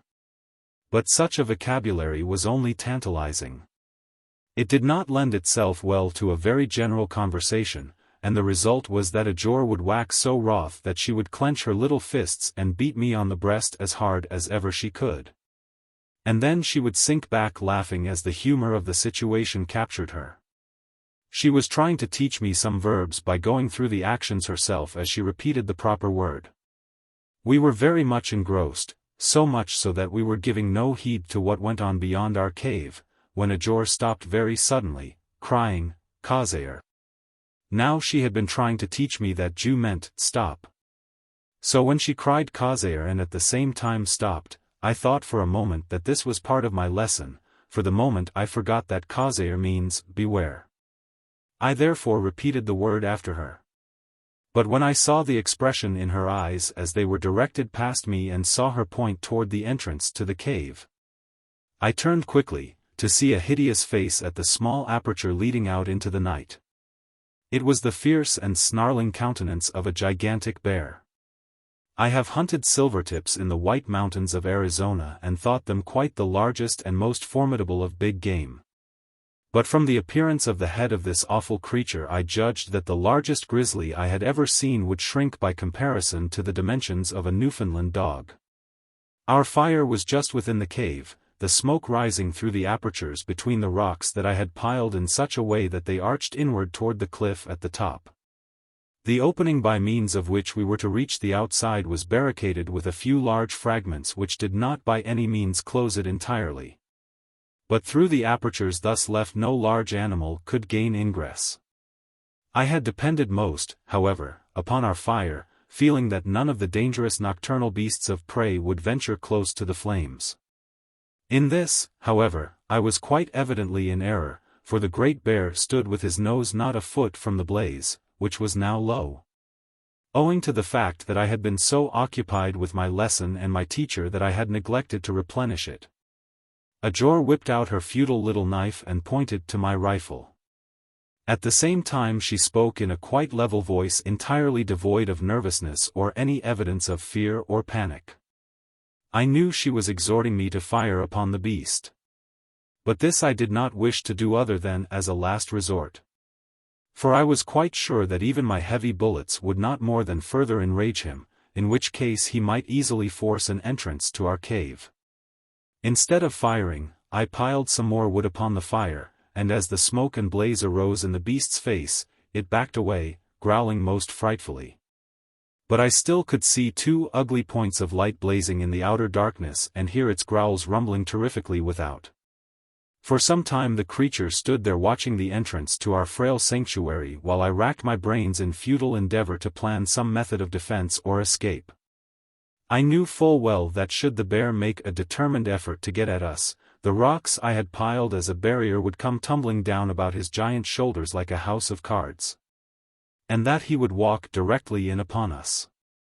Edgar, having less knowledge of the effectiveness of firearms than I, and therefore greater confidence in them, entreated me to shoot the beast. But I knew that the chance that I could stop it with a single shot was most remote, while that I should but infuriate it was real and present. And so I waited for what seemed an eternity, watching those devilish points of fire glaring balefully at us. And listening to the ever-increasing volume of those seismic growls which seemed to rumble upward from the bowels of the earth, shaking the very cliffs beneath which we cowered. Until at last I saw that the brute was again approaching the aperture. It availed me nothing that I piled the blaze high with firewood, until Edgar and I were near to roasting. On came that mighty engine of destruction until once again the hideous face yawned its fanged yawn directly within the barrier's opening. It stood thus a moment, and then the head was withdrawn. I breathed a sigh of relief. The thing had altered its intention and was going on in search of other and more easily procurable prey. The fire had been too much for it. But my joy was short-lived, and my heart sank once again as a moment later I saw a mighty paw insinuated into the opening, a paw as large around as a large dishpan. Very gently the paw toyed with the great rock that partly closed the entrance, pushed and pulled upon it and then very deliberately drew it outward and to one side. Again came the head, and this time much farther into the cavern, but still the great shoulders would not pass through the opening. Edgar moved closer to me until her shoulder touched my side, and I thought I felt a slight tremor run through her body, but otherwise she gave no indication of fear. Involuntarily I threw my left arm about her and drew her to me for an instant. It was an act of reassurance rather than a caress, though I must admit that again and even in the face of death I thrilled at the contact with her. And then I released her and threw my rifle to my shoulder, for at last I had reached the conclusion that nothing more could be gained by waiting. My only hope was to get as many shots into the creature as I could before it was upon me. Already it had torn away a second rock and was in the very act of forcing its huge bulk through the opening it had now made. So now I took careful aim between its eyes. My right fingers closed firmly and evenly upon the small of the stock, drawing back my trigger finger by the muscular action of the hand. The bullet could not fail to hit its mark. I held my breath lest I swerve the muzzle a hair by my breathing. I was as steady and cool as I ever had been upon a target range, and I had the full consciousness of a perfect hit in anticipation. I knew that I could not miss. And then, as the bear surged forward toward me, the hammer fell, futilely, upon an imperfect cartridge. Almost simultaneously I heard from without a perfectly hellish roar. The bear gave voice to a series of growls far transcending in volume and ferocity anything that he had yet essayed and at the same time backed quickly from the cave. For an instant I couldn't understand what had happened to cause this sudden retreat when his prey was practically within his clutches. The idea that the harmless clicking of the hammer had frightened him was too ridiculous to entertain.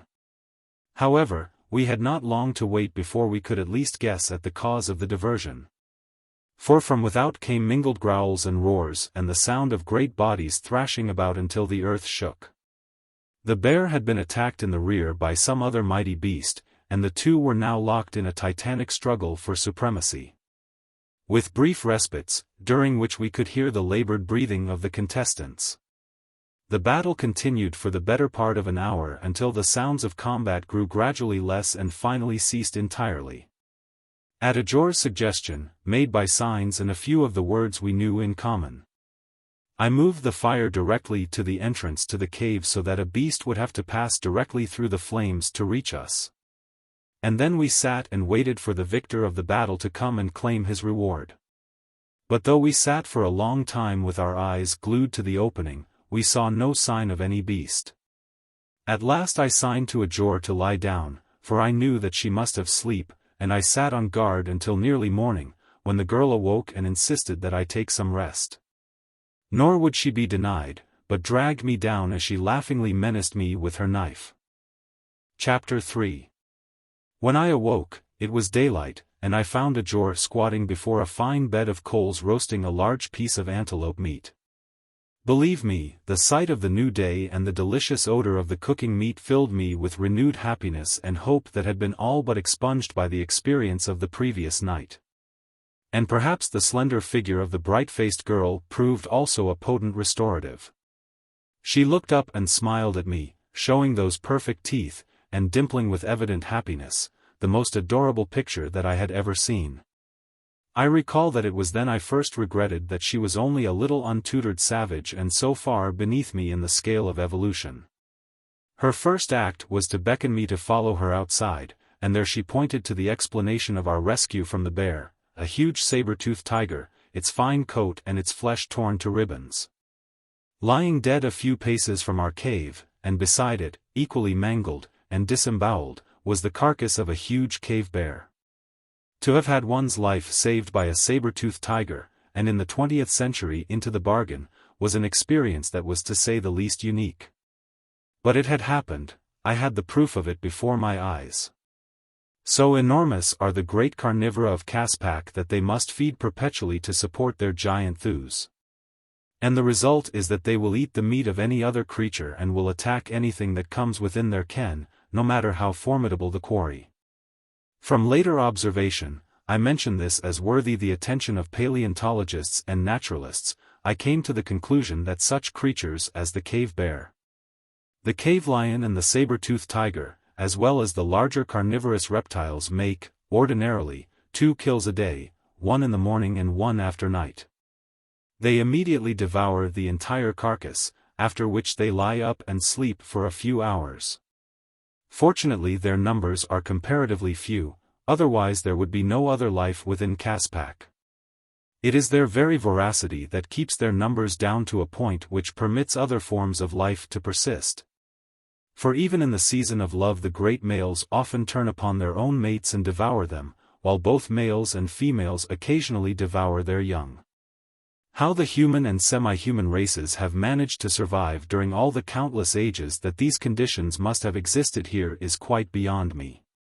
After breakfast Edgar and I set out once more upon our northward journey. We had gone but a little distance when we were attacked by a number of ape-like creatures armed with clubs. They seemed a little higher in the scale than the Uhlus. Edgar told me they were Bolu, or clubmen. A revolver shot killed one and scattered the others. But several times later during the day we were menaced by them, until we had left their country and entered that of the Estiolu, or hatchetmen. These people were less hairy and more manlike. Nor did they appear so anxious to destroy us. Rather they were curious, and followed us for some distance examining us most closely. They called out to us, and Edgar answered them. But her replies did not seem to satisfy them, for they gradually became threatening. And I think they were preparing to attack us when a small deer that had been hiding in some low brush suddenly broke cover and dashed across our front. We needed meat, for it was near 1 o'clock and I was getting hungry, so I drew my pistol and with a single shot dropped the creature in its tracks. The effect upon the Bolu was electrical. Immediately they abandoned all thoughts of war, and turning, scampered for the forest which fringed our path. That night we spent beside a little stream in the Estiolu country. We found a tiny cave in the rock bank, so hidden away that only chance could direct a beast of prey to it, and after we had eaten of the deer meat and some fruit which Edgar gathered, we crawled into the little hole, and with sticks and stones which I had gathered for the purpose I erected a strong barricade inside the entrance. Nothing could reach us without swimming and wading through the stream, and I felt quite secure from attack. Our quarters were rather cramped. The ceiling was so low that we could not stand up, and the floor so narrow that it was with difficulty that we both wedged into it together, but we were very tired, and so we made the most of it. And so great was the feeling of security that I am sure I fell asleep as soon as I had stretched myself beside Edgar. During the 3 days which followed, our progress was exasperatingly slow. I doubt if we made 10 miles in the entire 3 days. The country was hideously savage, so that we were forced to spend hours at a time in hiding from one or another of the great beasts which menaced us continually. There were fewer reptiles. But the quantity of carnivora seemed to have increased, and the reptiles that we did see were perfectly gigantic.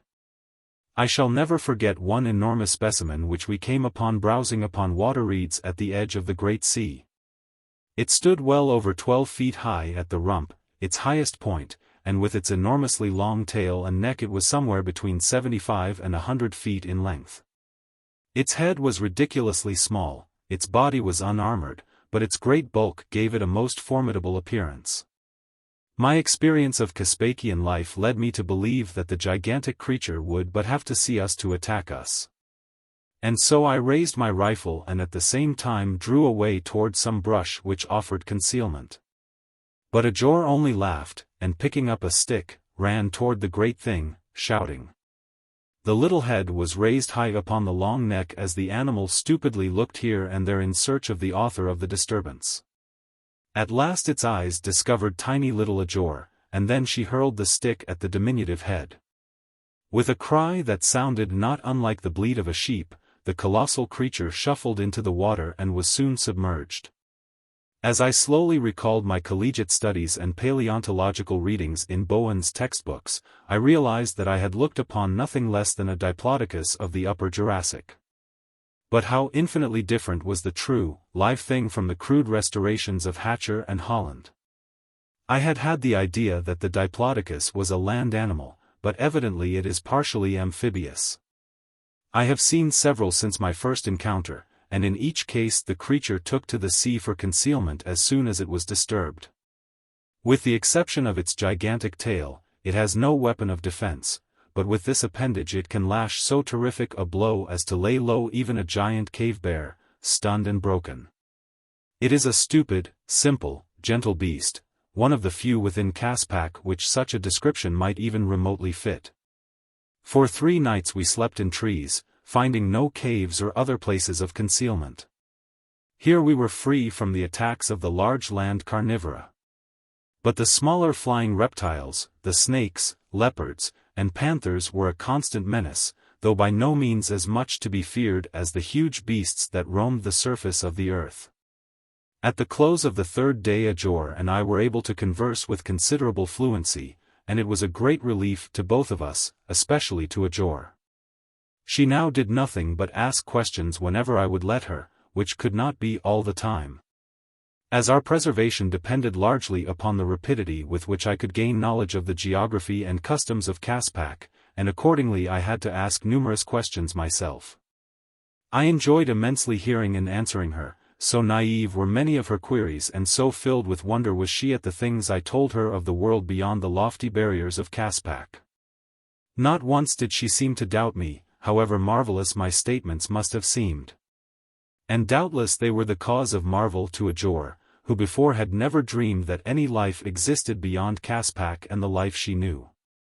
Artless though many of her questions were, they evidenced a keen intellect and a shrewdness which seemed far beyond her years or her experience. Altogether I was finding my little savage a mighty interesting and companionable person, and I often thanked the kind fate that directed the crossing of our paths. From her I learned much of Caspak, but there still remained the mystery that had proved so baffling to Bowen Tyler, the total absence of young among the ape. The semi-human and the human races with which both he and I had come in contact upon opposite shores of the inland sea. Edgar tried to explain the matter to me, though it was apparent that she could not conceive how so natural a condition should demand explanation. She told me that among the Gallus there were a few babies, that she had once been a baby but that most of her people came up, as he put it, Sior Svajo, or literally, from the beginning. And as they all did when they used that phrase, she would wave a broad gesture toward the south. For long, she explained, leaning very close to me and whispering the words into my ear while she cast apprehensive glances about and mostly skyward. For long my mother kept me hidden lest the Wiru, passing through the air by night, should come and take me away to Uo. And the child shuddered as she voiced the word. I tried to get her to tell me more. But her terror was so real when she spoke of the Wiru and the land of Uo where they dwell that I at last desisted. Though I did learn that the Wiru carried off only female babes and occasionally women of the Gallus who had come up from the beginning. It was all very mysterious and unfathomable, but I got the idea that the Weiroo were creatures of imagination, the demons or gods of her race, omniscient and omnipresent. This led me to assume that the Gallus had a religious sense, and further questioning brought out the fact that such was the case. Ajor spoke in tones of reverence of Luata, the god of heat and life. The word is derived from two others, Lua, meaning sun, and Atta, meaning variously eggs, life, young, and reproduction. She told me that they worshipped Luata in several forms, as fire, the sun, eggs and other material objects which suggested heat and reproduction. I had noticed that whenever I built a fire, Ajor outlined in the air before her with a forefinger an isosceles triangle, and that she did the same in the morning when she first viewed the sun. At first I had not connected her act with anything in particular, but after we learned to converse and she had explained a little of her religious superstitions, I realized that she was making the sign of the triangle as a Roman Catholic makes the sign of the cross. Always the short side of the triangle was uppermost. As she explained all this to me, she pointed to the decorations on her golden armlets. Upon the knob of her dagger hilt and upon the band which encircled her right leg above the knee, always was the design partly made up of isosceles triangles. And when she explained the significance of this particular geometric figure, I at once grasped its appropriateness. We were now in the country of the Bandlu, the spearmen of Caspak. Bowen had remarked in his narrative that these people were analogous to the so-called Cro-Magnon race of the Upper Paleolithic, and I was therefore very anxious to see them. Nor was I to be disappointed, I saw them, all right. We had left the Estiolu country and literally fought our way through cordons of wild beasts for 2 days when we decided to make camp a little earlier than usual. Owing to the fact that we had reached a line of cliffs running east and west in which were numerous likely cave lodgings.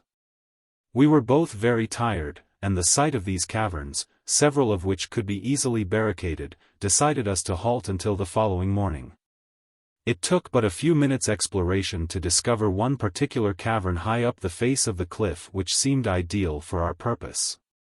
It opened upon a narrow ledge where we could build our cook fire. The opening was so small that we had to lie flat and wriggle through it to gain ingress, while the interior was high-ceiled and spacious.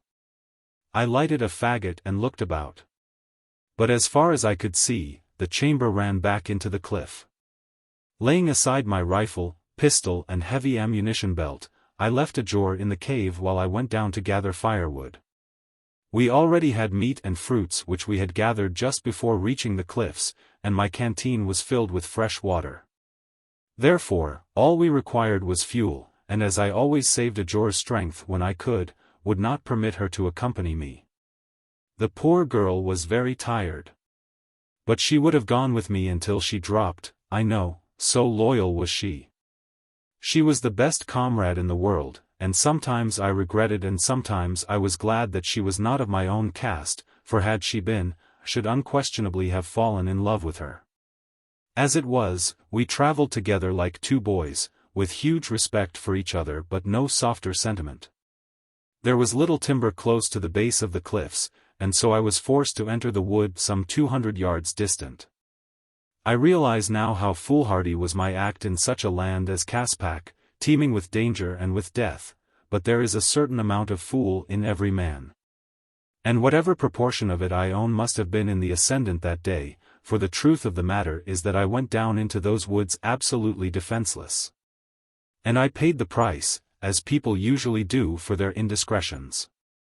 As I searched around in the brush for likely pieces of firewood, my head bowed and my eyes upon the ground, I suddenly felt a great weight hurl itself upon me. I struggled to my knees and seized my assailant, a huge, naked man, naked except for a breechcloth of snakeskin, the head hanging down to the knees. The fellow was armed with a stone-shod spear, a stone knife and a hatchet. In his black hair were several gay-colored feathers. As we struggled to and fro, I was slowly gaining advantage of him, when a score of his fellows came running up and overpowered me. They bound my hands behind me with long rawhide thongs and then surveyed me critically. I found them fine-looking specimens of manhood, for the most part. There were some among them who bore a resemblance to the Estiolu and were hairy, but the majority had massive heads and not unlovely features. There was little about them to suggest the ape, as in the Estiolu, Bolu and Uhlus. I expected them to kill me at once, but they did not. Instead they questioned me. But it was evident that they did not believe my story, for they scoffed and laughed. "The Gallas have turned you out," they cried. "If you go back to them, you will die. If you remain here, you will die. We shall kill you, but first we shall have a dance and you shall dance with us, the dance of death." It sounded quite reassuring. But I knew that I was not to be killed immediately, and so I took heart. They led me toward the cliffs, and as we approached them, I glanced up and was sure that I saw Ajor's bright eyes peering down upon us from our lofty cave, but she gave no sign if she saw me. And we passed on, rounded the end of the cliffs and proceeded along the opposite face of them until we came to a section literally honeycombed with caves. All about, upon the ground and swarming the ledges before the entrances, were hundreds of members of the tribe. There were many women but no babes or children, though I noticed that the females had better developed breasts than any that I had seen among the hatchet men, the club men, the Uhlus, or the apes. In fact, among the lower orders of Caspakian man the female breast is but a rudimentary organ, barely suggested in the apes and Uhlus, and only a little more defined in the Bolu and Estiolu. Though always increasingly so until it is found about half developed in the females of the spearmen. Yet never was there an indication that the females had suckled young, nor were there any young among them. Some of the Bandlu women were quite comely. The figures of all, both men and women, were symmetrical though heavy, and though there were some who verged strongly upon the Estiolu type. There were others who were positively handsome and whose bodies were quite hairless. The Uhlus are all bearded, but among the Bolu the beard disappears in the women. The Estiolu men show a sparse beard, the Bandlu none, and there is little hair upon the bodies of their women. The members of the tribe showed great interest in me, especially in my clothing, the like of which, of course, they never had seen. They pulled and hauled upon me, and some of them struck me. But for the most part they were not inclined to brutality. It was only the hairier ones, who most closely resembled the Estiolu, who maltreated me. At last my captors led me into a great cave in the mouth of which a fire was burning. The floor was littered with filth, including the bones of many animals, and the atmosphere reeked with the stench of human bodies and putrefying flesh. Here they fed me, releasing my arms, and I ate of half-cooked auroch steak and a stew which may have been made of snakes, for many of the long, round pieces of meat suggested them most nauseatingly. The meal completed, they led me well within the cavern, which they lighted with torches stuck in various crevices in the light of which I saw, to my astonishment, that the walls were covered with paintings and etchings. There were aurochs, red deer, saber-toothed tiger, cave bear, hyaenodon and many other examples of the fauna of Caspak done in colors, usually of 4 shades of brown, or scratched upon the surface of the rock. Often they were superimposed upon each other until it required careful examination to trace out the various outlines. But they all showed a rather remarkable aptitude for delineation which further fortified Bowen's comparisons between these people and the extinct Cro-Magnons whose ancient art is still preserved in the caverns of Niaouz and Le Portel. The Bandlu, however, did not have the bow and arrow, and in this respect they differ from their extinct progenitors, or descendants, of Western Europe. Should any of my friends chance to read the story of my adventures upon Caprona, I hope they will not be bored by these diversions, and if they are, I can only say that I am writing my memoirs for my own edification and therefore setting down those things which interested me particularly at the time. I have no desire that the general public should ever have access to these pages, but it is possible that my friends may, and also certain savants who are interested. And to them, while I do not apologize for my philosophizing, I humbly explain that they are witnessing the gropings of a finite mind after the infinite. The search for explanations of the inexplicable. In a far recess of the cavern my captors bade me halt. Again my hands were secured, and this time my feet as well. During the operation they questioned me, and I was mighty glad that the marked similarity between the various tribal tongues of Caspak enabled us to understand each other perfectly. Even though they were unable to believe or even to comprehend the truth of my origin and the circumstances of my advent in Caspak. And finally they left me saying that they would come for me before the dance of death upon the morrow.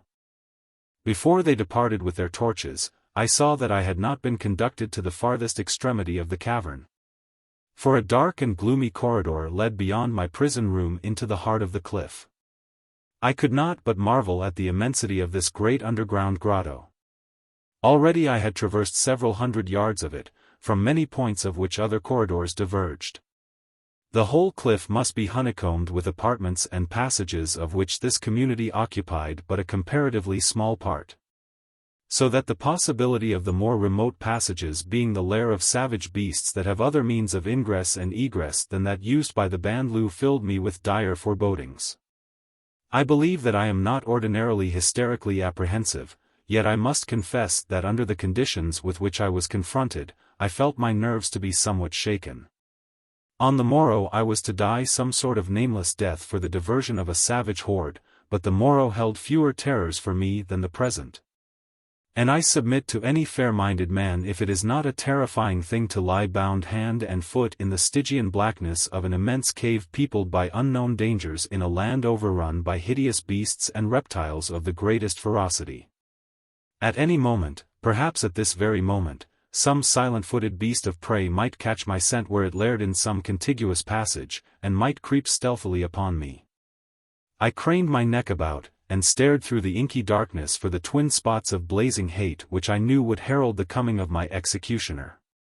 So real were the imaginings of my overwrought brain that I broke into a cold sweat in absolute conviction that some beast was close before me. Yet the hours dragged, and no sound broke the grave-like stillness of the cavern. During that period of eternity many events of my life passed before my mental vision, a vast parade of friends and occurrences which would be blotted out forever on the morrow. I cursed myself for the foolish act which had taken me from the search party that so depended upon me, and I wondered what progress, if any, they had made. Were they still beyond the barrier cliffs, awaiting my return? Or had they found a way into Caspak? I felt that the latter would be the truth, for the party was not made up of men easily turned from a purpose. Quite probable it was that they were already searching for me. But that they would ever find a trace of me I doubted. Long since had I come to the conclusion that it was beyond human prowess to circle the shores of the inland sea of Caspak in the face of the myriad menaces which lurked in every shadow by day and by night. Long since had I given up any hope of reaching the point where I had made my entry into the country. And so I was now equally convinced that our entire expedition had been worse than futile before ever it was conceived, since Bowen J. Tyler and his wife could not by any possibility have survived during all these long months, no more could Bradley and his party of seamen be yet in existence. If the superior force and equipment of my party enabled them to circle the north end of the sea, they might some day come upon the broken wreck of my plane hanging in the great tree to the south. But long before that, my bones would be added to the litter upon the floor of this mighty cavern. And through all my thoughts, real and fanciful, moved the image of a perfect girl, clear-eyed and strong and straight and beautiful, with the carriage of a queen and the supple, undulating grace of a leopard. Though I loved my friends, their fate seemed of less importance to me than the fate of this little barbarian stranger for whom, I had convinced myself many a time, I felt no greater sentiment than passing friendship for a fellow wayfarer in this land of horrors. Yet I so worried and fretted about her and her future that at last I quite forgot my own predicament, though I still struggled intermittently with my bonds in vain endeavor to free myself. As much, however, that I might hasten to her protection as that I might escape the fate which had been planned for me. And while I was thus engaged and had for the moment forgotten my apprehensions concerning prowling beasts, I was startled into tense silence by a distinct and unmistakable sound coming from the dark corridor farther toward the heart of the cliff, the sound of padded feet moving stealthily in my direction. I believe that never before in all my life, even amidst the terrors of childhood nights, Have I suffered such a sensation of extreme horror as I did that moment in which I realized that I must lie bound and helpless while some horrid beast of prey crept upon me to devour me in that utter darkness of the Bandloo pits of Caspak? I reeked with cold sweat, and my flesh crawled. I could feel it crawl. If ever I came nearer to abject cowardice, I do not recall the instance. And yet it was not that I was afraid to die, for I had long since given myself up as lost. A few days of Caspak must impress anyone with the utter nothingness of life. The waters, the land, the air teem with it, and always it is being devoured by some other form of life. Life is the cheapest thing in Caspak, as it is the cheapest thing on earth and, doubtless, the cheapest cosmic production. No, I was not afraid to die. In fact, I prayed for death, that I might be relieved of the frightfulness of the interval of life which remained to me, the waiting, the awful waiting. For that fearsome beast to reach me and to strike. Presently it was so close that I could hear its breathing, and then it touched me and leaped quickly back as though it had come upon me unexpectedly. For long moments no sound broke the sepulchral silence of the cave. Then I heard a movement on the part of the creature near me, and again it touched me. And I felt something like a hairless hand pass over my face and down until it touched the collar of my flannel shirt. And then, subdued, but filled with pent emotion, a voice cried, "Tom." I think I nearly fainted, so great was the reaction. "Ajor," I managed to say. "Ajor, my girl, can it be you?" "Oh, Tom." She cried again in a trembly little voice and flung herself upon me, sobbing softly. I had not known that Ajor could cry. As she cut away my bonds, she told me that from the entrance to our cave she had seen the Bandloo coming out of the forest with me, and she had followed until they took me into the cave. Which she had seen was upon the opposite side of the cliff in which ours was located. And then, knowing that she could do nothing for me until after the Bandloo slept, she had hastened to return to our cave. With difficulty she had reached it, after having been stalked by a cave lion and almost seized. I trembled at the risk she had run. It had been her intention to wait until after midnight, when most of the carnivora would have made their kills, and then attempt to reach the cave in which I was imprisoned and rescue me. She explained that with my rifle and pistol, both of which she assured me she could use, having watched me so many times, she planned upon frightening the Bandloo and forcing them to give me up. Brave little girl. She would have risked her life willingly to save me. But some time after she reached our cave she heard voices from the far recesses within, and immediately concluded that we had but found another entrance to the caves which the Bandloo occupied upon the other face of the cliff. Then she had set out through those winding passages and in total darkness had groped her way, guided solely by a marvelous sense of direction, to where I lay. She had had to proceed with utmost caution lest she fall into some abyss in the darkness, and in truth she had thrice come upon sheer drops and had been forced to take the most frightful risks to pass them. I shudder even now as I contemplate what this girl passed through for my sake and how she enhanced her peril in loading herself down with the weight of my arms and ammunition and the awkwardness of the long rifle which she was unaccustomed to bearing. I could have knelt and kissed her hand in reverence and gratitude, nor am I ashamed to say that that is precisely what I did after I had been freed from my bonds and heard the story of her trials. Brave little Ajor. Wonder girl out of the dim, unthinkable past. Never before had she been kissed. But she seemed to sense something of the meaning of the new caress, for she leaned forward in the dark and pressed her own lips to my forehead. A sudden urge surged through me to seize her and strain her to my bosom and cover her hot young lips with the kisses of a real love, but I did not do so, for I knew that I did not love her. And to have kissed her thus, with passion, would have been to inflict a great wrong upon her who had offered her life for mine. No, Ajor should be as safe with me as with her own mother, if she had one, which I was inclined to doubt, even though she told me that she had once been a babe and hidden by her mother. I had come to doubt if there was such a thing as a mother in Caspak, a mother such as we know. From the Bolu to the Krolu there is no word which corresponds with our word mother. They speak of Ada and Cor Svajo, meaning reproduction, and from the beginning, and point toward the south, but no one has a mother. After considerable difficulty we gained what we thought was our cave, only to find that it was not, and then we realized that we were lost in the labyrinthine mazes of the great cavern. We retraced our steps and sought the point from which we had started, but only succeeded in losing ourselves the more. Ajor was aghast, not so much from fear of our predicament, but that she should have failed in the functioning of that wonderful sense she possessed in common with most other creatures Caspakian, which makes it possible for them to move unerringly from place to place without compass or guide. Hand in hand we crept along, searching for an opening into the outer world, yet realizing that at each step we might be burrowing more deeply into the heart of the great cliff, or circling futilely in the vague wandering that could end only in death. And the darkness. It was almost palpable, and utterly depressing. I had matches, and in some of the more difficult places I struck one.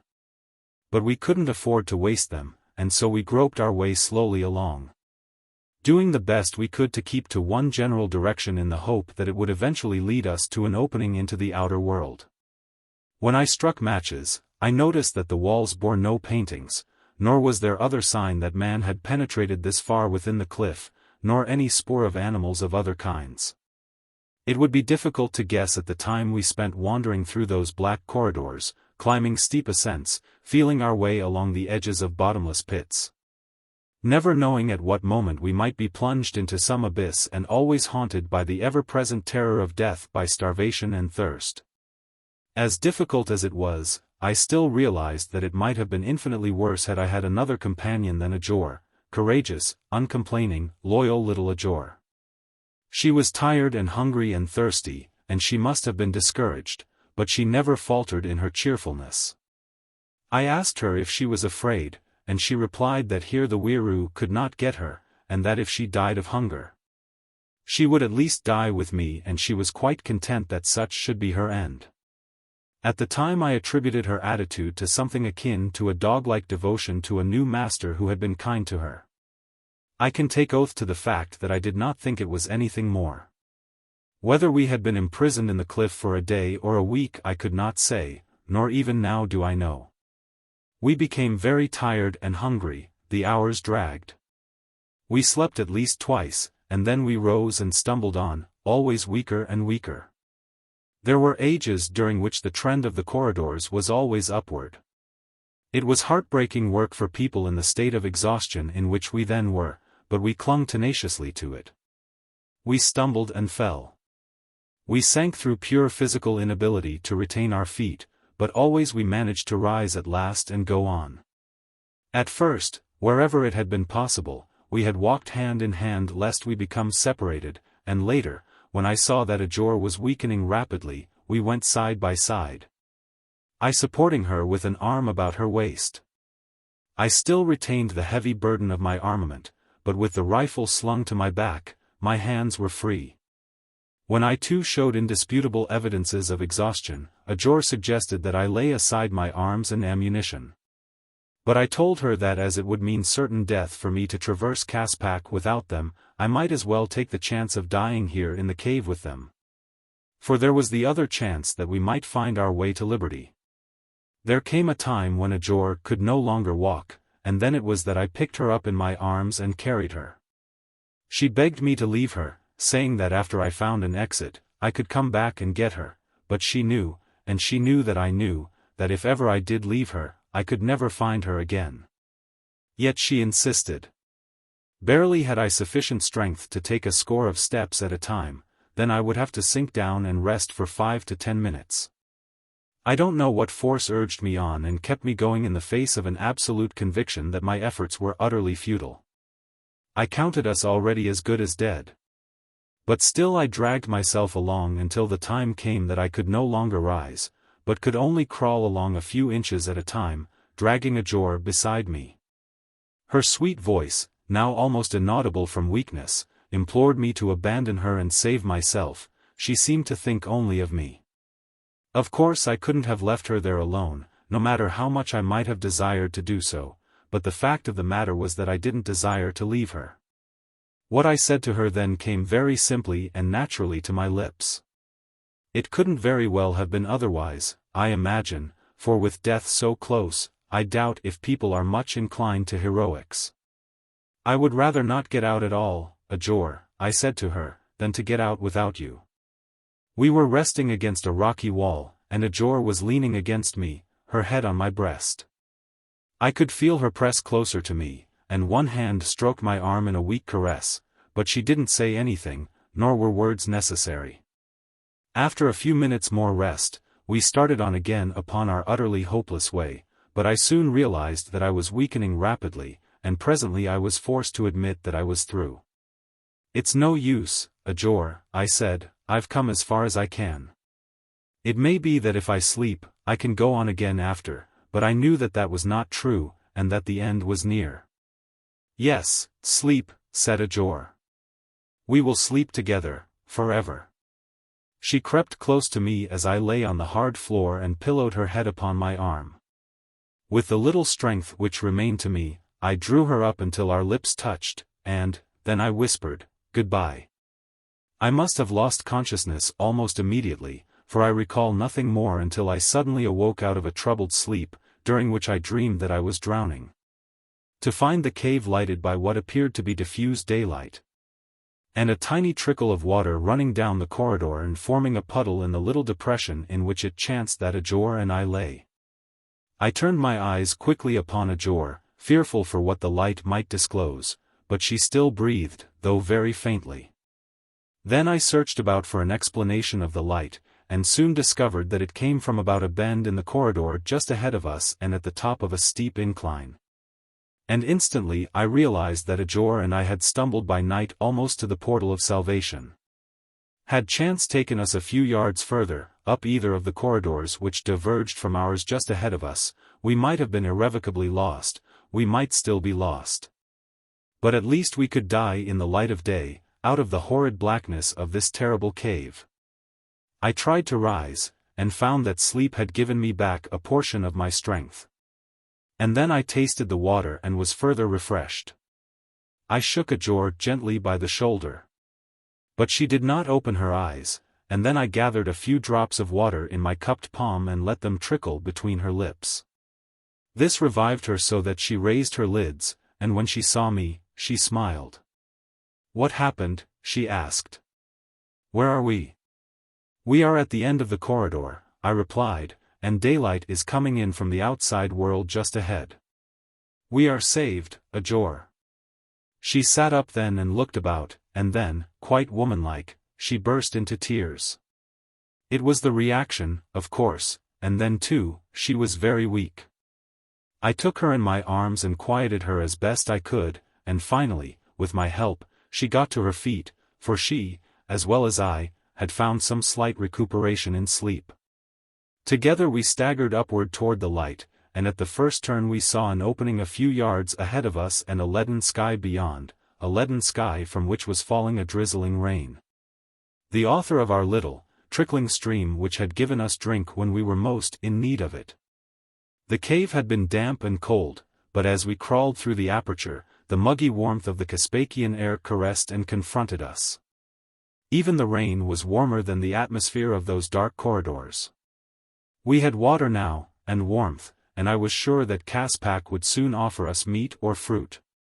But as we came to where we could look about, we saw that we were upon the summit of the cliffs, where there seemed little reason to expect game. However, there were trees, and among them we soon descried edible fruits with which we broke our long fast. Chapter 4. We spent 2 days upon the cliff top, resting and recuperating. There was some small game which gave us meat, and the little pools of rainwater were sufficient to quench our thirst. The sun came out a few hours after we emerged from the cave, and in its warmth we soon cast off the gloom which our recent experiences had saddled upon us. Upon the morning of the 3rd day we set out to search for a path down to the valley. Below us, to the north, we saw a large pool lying at the foot of the cliffs, and in it we could discern the women of the Bandlu lying in the shallow waters.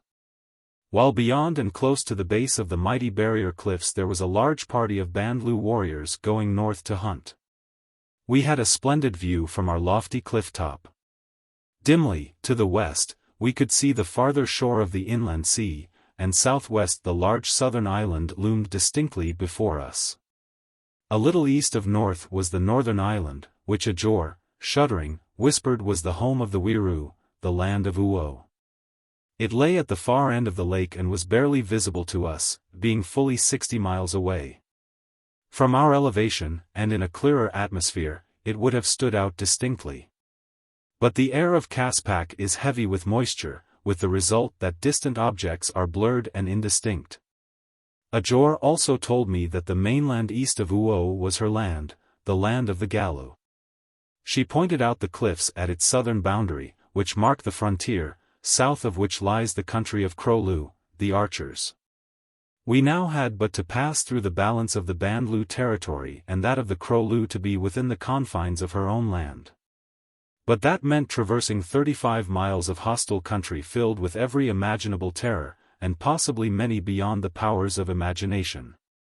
I would certainly have given a lot for my plane at that moment, for with it, 20 minutes would have landed us within the confines of Edgar's country. We finally found a place where we could slip over the edge of the cliff onto a narrow ledge which seemed to give evidence of being something of a game path to the valley, though it apparently had not been used for some time. I lowered Edgar at the end of my rifle and then slid over myself, and I am free to admit that my hair stood on end during the process, for the drop was considerable and the ledge appallingly narrow, with a frightful drop sheer below down to the rocks at the base of the cliff. But with Edgar there to catch and steady me, I made it all right, and then we set off down the trail toward the valley. There were 2 or 3 more bad places, but for the most part it was an easy descent, and we came to the highest of the Bandlu caves without further trouble. Here we went more slowly, lest we should be set upon by some member of the tribe. We must have passed about half the Bandlu cave levels before we were accosted, and then a huge fellow stepped out in front of me, barring our further progress. "Who are you?" he asked. And he recognized me and I him, for he had been one of those who had led me back into the cave and bound me the night that I had been captured.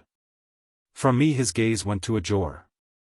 He was a fine-looking man with clear, intelligent eyes, a good forehead and superb physique, by far the highest type of Caspakian I had yet seen, barring Edgar, of course. "You are a true Galu," he said to Edgar, "but this man is of a different mold. He has the face of a Galu, but his weapons and the strange skins he wears upon his body are not of the Galus nor of Caspak." "Who is he?" "He is Tom," replied Edgar succinctly. "There is no such people," asserted the Bandlu quite truthfully, toying with his spear in a most suggestive manner. "My name is Tom," I explained, "and I am from a country beyond Caspak." I thought it best to propitiate him if possible, because of the necessity of conserving ammunition as well as to avoid the loud alarm of a shot which might bring other Bandlu warriors upon us. "I am from America, a land of which you never heard, and I am seeking others of my countrymen who are in Caspak and from whom I am lost. I have no quarrel with you or your people. Let us go our way in peace." "You are going there?" he asked, and pointed toward the north. "I am," I replied. He was silent for several minutes, apparently weighing some thought in his mind. At last he spoke. "What is that?" he asked. "And what is that?" He pointed first at my rifle and then to my pistol. "They are weapons," I replied, "weapons which kill at a great distance." I pointed to the women in the pool beneath us. "With this," I said, tapping my pistol, "I could kill as many of those women as I cared to, without moving a step from where we now stand." He looked his incredulity, but I went on. "And with this," I weighed my rifle at the balance in the palm of my right hand, "I could slay one of those distant warriors." And I waved my left hand toward the tiny figures of the hunters far to the north. The fellow laughed. "Do it," he cried derisively, "and then it may be that I shall believe the balance of your strange story." "But I do not wish to kill any of them," I replied. "Why should I?" "Why not?" he insisted. "They would have killed you when they had you prisoner." They would kill you now if they could get their hands on you, and they would eat you into the bargain. But I know why you do not try it. It is because you have spoken lies. Your weapon will not kill at a great distance. It is only a queerly wrought club. For all I know, you are nothing more than a lowly Bolu. Why should you wish me to kill your own people? I asked. They are no longer my people, he replied proudly. Last night, in the very middle of the night, the call came to me. Like that it came into my head, and he struck his hands together smartly once, that I had risen. I have been waiting for it and expecting it for a long time. Today I am a Krolu. Today I go into the Caspak, unpeopled country, or literally, no man's land, between the Bandlu and the Krolu, and there I fashion my bow and my arrows and my shield. There I hunt the red deer for the leathern jerkin which is the badge of my new estate. When these things are done, I can go to the chief of the Krolu, and he dare not refuse me. That is why you may kill those low Bandlu if you wish to live, for I am in a hurry. But why do you wish to kill me? I asked. He looked puzzled and finally gave it up. I do not know, he admitted. It is the way in Caspak. If we do not kill, we shall be killed, therefore it is wise to kill first whomever does not belong to one's own people. This morning I hid in my cave till the others were gone upon the hunt, for I knew that they would know at once that I had become a Krolu and would kill me. They will kill me if they find me in the Caspak, so will the Krolu if they come upon me before I have won my Krolu weapons and jerkin. You would kill me if you could, and that is the reason I know that you speak lies when you say that your weapons will kill at a great distance. Would they, you would long since have killed me. Come. I have no more time to waste in words. I will spare the woman and take her with me to the Krolu, for she is comely. And with that he advanced upon me with raised spear. My rifle was at my hip at the ready. He was so close that I did not need to raise it to my shoulder, having but to pull the trigger to send him into kingdom come whenever I chose. But yet I hesitated. It was difficult to bring myself to take a human life. I could feel no enmity toward this savage barbarian who acted almost as wholly upon instinct as might a wild beast. And to the last moment I was determined to seek some way to avoid what now seemed inevitable. Ajor stood at my shoulder, her knife ready in her hand and a sneer on her lips at his suggestion that he would take her with him. Just as I thought I should have to fire, a chorus of screams broke from the women beneath us. I saw the man halt and glance downward, and following his example my eyes took in the panic and its cause. The women had, evidently, been quitting the pool and slowly returning toward the caves. When they were confronted by a monstrous cave lion which stood directly between them and their cliffs in the center of the narrow path that led down to the pool among the tumbled rocks. Screaming, the women were rushing madly back to the pool. It will do them no good, remarked the man, a trace of excitement in his voice. It will do them no good, for the lion will wait until they come out and take as many as he can carry away. And there is one there, he added, a trace of sadness in his tone, whom I hoped would soon follow me to the Krolu. Together have we come up from the beginning. He raised his spear above his head and poised it ready to hurl downward at the lion. She is nearest to him, he muttered. He will get her and she will never come to me among the Krolu, or ever thereafter. It is useless. No warrior lives who could hurl a weapon so great a distance. But even as he spoke, I was leveling my rifle upon the great brute below, and as he ceased speaking, I squeezed the trigger. My bullet must have struck to a hair the point at which I had aimed, for it smashed the brute's spine back of his shoulders and tore on through his heart, dropping him dead in his tracks. For a moment the women were as terrified by the report of the rifle as they had been by the menace of the lion. But when they saw that the loud noise had evidently destroyed their enemy, they came creeping cautiously back to examine the carcass. The man, toward whom I had immediately turned after firing, lest he should pursue his threatened attack, stood staring at me in amazement and admiration. Why, he asked, if you could do that, did you not kill me long before? I told you, I replied, that I had no quarrel with you. I do not care to kill men with whom I have no quarrel. But he could not seem to get the idea through his head. I can believe now that you are not of Caspak, he admitted, for no Caspakian would have permitted such an opportunity to escape him. This, however, I found later to be an exaggeration, as the tribes of the West Coast and even the Krolu of the East Coast are far less bloodthirsty than he would have had me believe. And your weapon, he continued. You spoke true words when I thought you spoke lies. And then, suddenly, let us be friends. I turned to Edgar. Can I trust him? I asked. Yes, she replied. Why not? Has he not asked to be friends? I was not at the time well enough acquainted with Caspakian ways to know that truthfulness and loyalty are two of the strongest characteristics of these primitive people. They are not sufficiently cultured to have become adept in hypocrisy, treason and dissimulation. There are, of course, a few exceptions. We can go north together, continued the warrior. I will fight for you, and you can fight for me. Until death will I serve you, for you have saved Soal, whom I had given up as dead. He threw down his spear and covered both his eyes with the palms of his two hands. I looked inquiringly toward Edgar, who explained as best she could that this was the form of the Caspakian oath of allegiance. You need never fear him after this, she concluded. What should I do? I asked. Take his hands down from before his eyes and return his spear to him, she explained. I did as she bade, and the man seemed very pleased. I then asked what I should have done had I not wished to accept his friendship. They told me that had I walked away, the moment that I was out of sight of the warrior we would have become deadly enemies again. But I could so easily have killed him as he stood there defenseless. I exclaimed. Yes, replied the warrior, but no man with good sense blinds his eyes before one whom he does not trust. It was rather a decent compliment, and it taught me just how much I might rely on the loyalty of my new friend.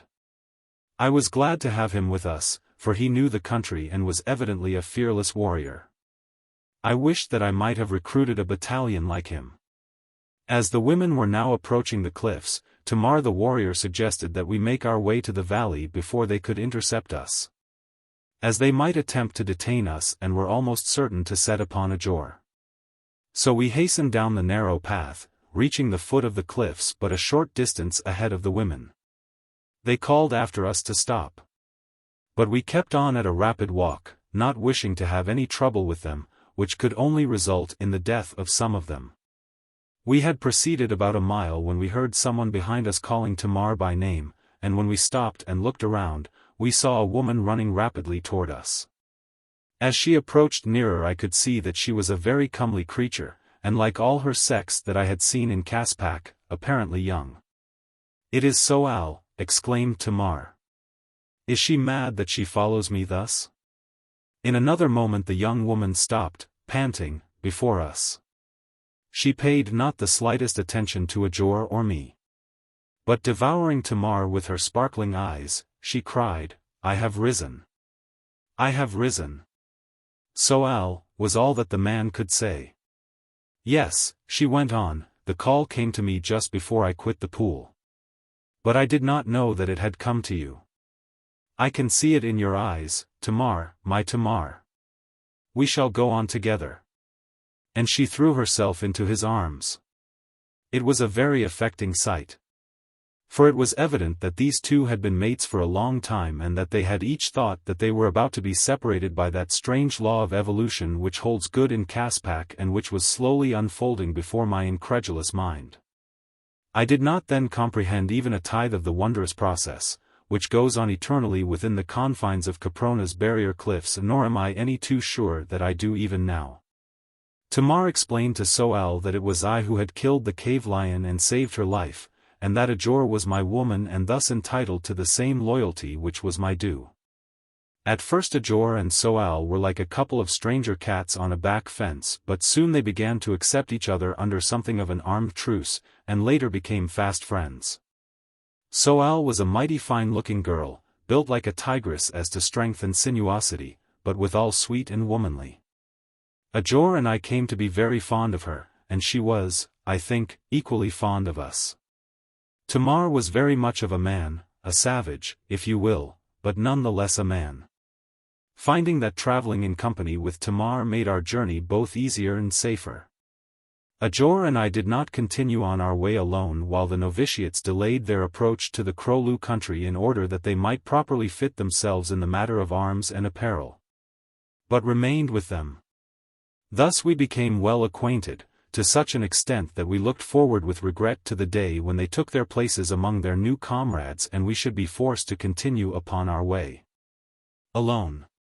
It was a matter of much concern to Tamar that the Krolu would undoubtedly not receive Ajor and me in a friendly manner, and that consequently we should have to avoid these people. It would have been very helpful to us could we have made friends with them, as their country abutted directly upon that of the Gallus. Their friendship would have meant that Ajor's dangers were practically past, and that I had accomplished fully one half of my long journey. In view of what I had passed through, I often wondered what chance I had to complete that journey in search of my friends. The further south I should travel on the west side of the island, the more frightful would the dangers become as I neared the stamping grounds of the more hideous reptilia and the haunts of the Uhlus and the Holu, all of which were at the southern half of the island. And then if I should not find the members of my party, what was to become of me? I could not live for long in any portion of Caspak with which I was familiar. The moment my ammunition was exhausted, I should be as good as dead. There was a chance that the Gallus would receive me. But even Ajor could not say definitely whether they would or not, and even provided that they would, could I retrace my steps from the beginning, after failing to find my own people, and return to the far northern land of Gallus? I doubted it. However, I was learning from Ajor, who was more or less of a fatalist, a philosophy which was as necessary in Caspak to peace of mind as is faith to the devout Christian of the outer world.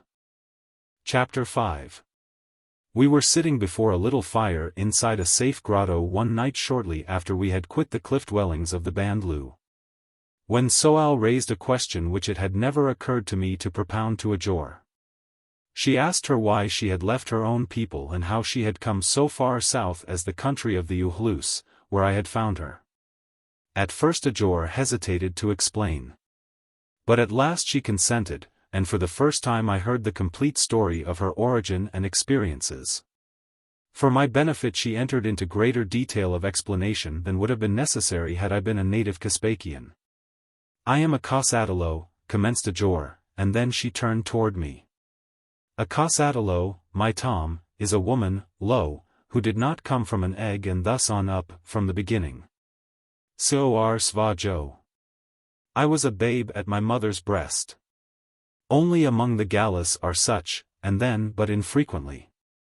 The Wiru get most of us.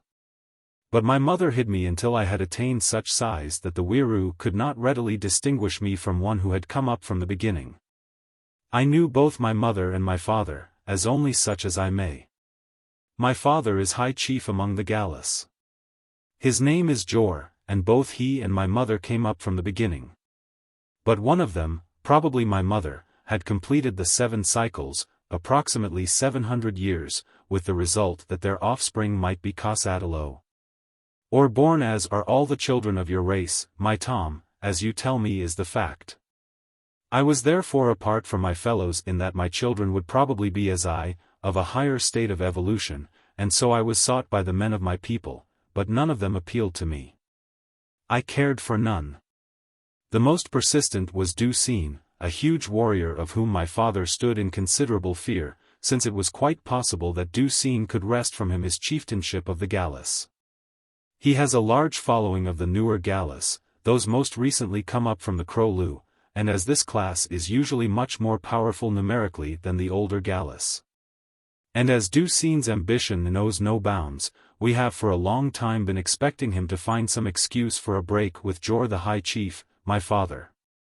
A further complication lay in the fact that Ducene wanted me, while I would have none of him, and then came evidence to my father's ears that he was in league with the Wiru. A hunter, returning late at night, came trembling to my father, saying that he had seen Ducine talking with a weiroo in a lonely spot far from the village. And that plainly he had heard the words, "If you will help me, I will help you, I will deliver into your hands all Casatalo among the Gallus, now and hereafter. But for that service you must slay Jor the High Chief and bring terror and confusion to his followers." Now, when my father heard this, he was angry. But he was also afraid for me, who am Casatalo. He called me to him and told me what he had heard, pointing out 2 ways in which we might frustrate Ducine. The first was that I go to Ducine as his mate. After which he would be loath to give me into the hands of the weiroo or to further abide by the wicked compact he had made, a compact which would doom his own offspring, who would doubtless be, as am I, their mother. The alternative was flight until Ducine should have been overcome and punished. I chose the latter and fled toward the south. Beyond the confines of the Gallu country is little danger from the weiroo, who seek ordinarily only Gallus of the highest orders. There are 2 excellent reasons for this. One is that from the beginning of time jealousy has existed between the weiroo and the Gallus as to which would eventually dominate the world. It seems generally conceded that that race which first reaches a point of evolution which permits them to produce young of their own species and of both sexes must dominate all other creatures. The weiroo first began to produce their own kind, after which evolution from Gallu to weiroo ceased gradually until now it is unknown. But the weiroo produce only males, which is why they steal our female young. And by stealing Casatalo they increase their own chances of eventually reproducing both sexes and at the same time lessen ours. Already the Gallus produce both male and female, but so carefully do the weiroo watch us that few of the males ever grow to manhood, while even fewer are the females that are not stolen away. It is indeed a strange condition, for while our greatest enemies hate and fear us, they dare not exterminate us, knowing that they too would become extinct but for us. Ah, but could we once get a start, I am sure that when all were true Casatalo there would have been evolved at last the true dominant race before which all the world would be forced to bow. Ajor always spoke of the world as though nothing existed beyond Caspak. She could not seem to grasp the truth of my origin or the fact that there were countless other peoples outside her stern barrier cliffs. She apparently felt that I came from an entirely different world. Where it was and how I came to Caspak from it were matters quite beyond her with which she refused to trouble her pretty head. Well, she continued, and so I ran away to hide, intending to pass the cliffs to the south of Gallu and find a retreat in the Krolu country. It would be dangerous, but there seemed no other way. The 3rd night I took refuge in a large cave in the cliffs at the edge of my own country. Upon the following day I would cross over into the Krolu country, where I felt that I should be reasonably safe from the weiroo, though menaced by countless other dangers. However, to a Casatalo any fate is preferable to that of falling into the clutches of the frightful weiroo, from whose land none returns. I had been sleeping peacefully for several hours when I was awakened by a slight noise within the cavern. The moon was shining brightly, illumining the entrance, against which I saw silhouetted the dread figure of a weiroo. There was no escape. The cave was shallow, the entrance narrow. I lay very still, hoping against hope, that the creature had but paused here to rest and might soon depart without discovering me, yet all the while I knew that he came seeking me. I waited, scarce breathing, watching the thing creep stealthily toward me, its great eyes luminous in the darkness of the cave's interior, and at last I knew that those eyes were directed upon me. For the weiroo can see in the darkness better than even the lion or the tiger. But a few feet separated us when I sprang to my feet and dashed madly toward my menacer in a vain effort to dodge past him and reach the outside world. It was madness of course, for even had I succeeded temporarily, the weiroo would have but followed and swooped down upon me from above. As it was, he reached forth and seized me, and though I struggled, he overpowered me.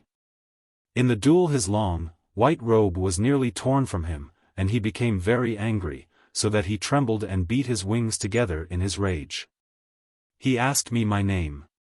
But I would not answer him, and that angered him still more. At last he dragged me to the entrance of the cave, lifted me in his arms, spread his great wings and leaping into the air, flapped dismally through the night. I saw the moonlit landscape sliding away beneath me, and then we were out above the sea and on our way to Uo, the country of the Weiroo. The dim outlines of Uo were unfolding below us when there came from above a loud whirring of giant wings. The Weiroo and I glanced up simultaneously, to see a pair of huge joos, flying reptiles, pterodactyls, swooping down upon us. The Weiroo wheeled and dropped almost to sea level, and then raced southward in an effort to outdistance our pursuers. The great creatures, notwithstanding their enormous weight, are swift on their wings, but the Weiroo are swifter. Even with my added weight, the creature that bore me maintained his lead, though he could not increase it.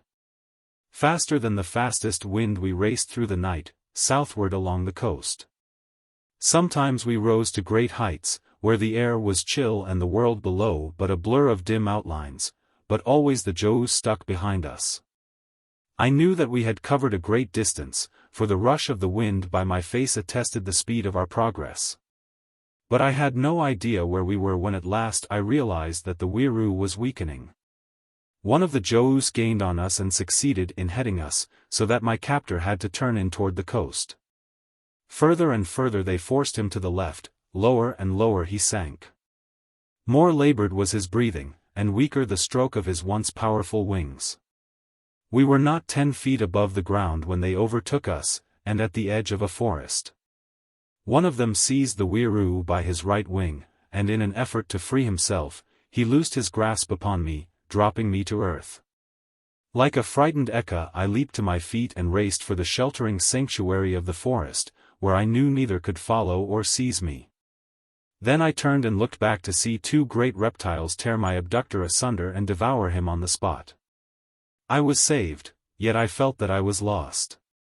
How far I was from the country of the Gallus I could not guess, nor did it seem probable that I ever could make my way in safety to my native land. Day was breaking. Soon the carnivora would stalk forth for their first kill. I was armed only with my knife. About me was a strange landscape. The flowers, the trees, the grasses, even, were different from those of my northern world.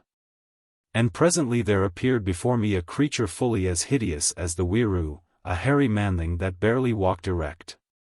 I shuddered, and then I fled. Through the hideous dangers that my forebears had endured in the earlier stages of their human evolution I fled. And always pursuing was the hairy monster that had discovered me. Later he was joined by others of his kind. They were the speechless men, the Uhlus, from whom you rescued me, my Tom. From then on, you know the story of my adventures, and from the first, I would endure them all again because they led me to you. It was very nice of her to say that, and I appreciated it. I felt that she was a mighty nice little girl whose friendship anyone might be glad to have, but I wished that when she touched me, those peculiar thrills would not run through me. It was most discomforting, because it reminded me of love, and I knew that I never could love this half-baked little barbarian. I was very much interested in her account of the Weiroo, which up to this time I had considered a purely mythological creature. But Ajor shuddered so at even the veriest mention of the name that I was loath to press the subject upon her, and so the Weiroo still remained a mystery to me. While the Weiroo interested me greatly, I had little time to think about them. As our waking hours were filled with the necessities of existence, the constant battle for survival which is the chief occupation of Caspakians. Tamar and Soal were now about fitted for their advent into Krolu society and must therefore leave us. As we could not accompany them without incurring great danger ourselves and running the chance of endangering them. But each swore to be always our friend and assured us that should we need their aid at any time we had but to ask it. Nor could I doubt their sincerity, since we had been so instrumental in bringing them safely upon their journey toward the Krolu village. This was our last day together. In the afternoon we should separate, Tamar and Soal going directly to the Krolu village, while Ajor and I made a detour to avoid a conflict with the archers. The former both showed evidence of nervous apprehension as the time approached for them to make their entry into the village of their new people, and yet both were very proud and happy. They told us that they would be well received as additions to a tribe always are welcomed, and the more so as the distance from the beginning increased. The higher tribes or races being far weaker numerically than the lower. The southern end of the island fairly swarms with the Holu or apes, next above these are the Uhlus, who are slightly fewer in number than the Holu. And again there are fewer Bolu than Uhlus, and fewer Stolu than Bolu. Thus it goes until the Krolu are fewer in number than any of the others.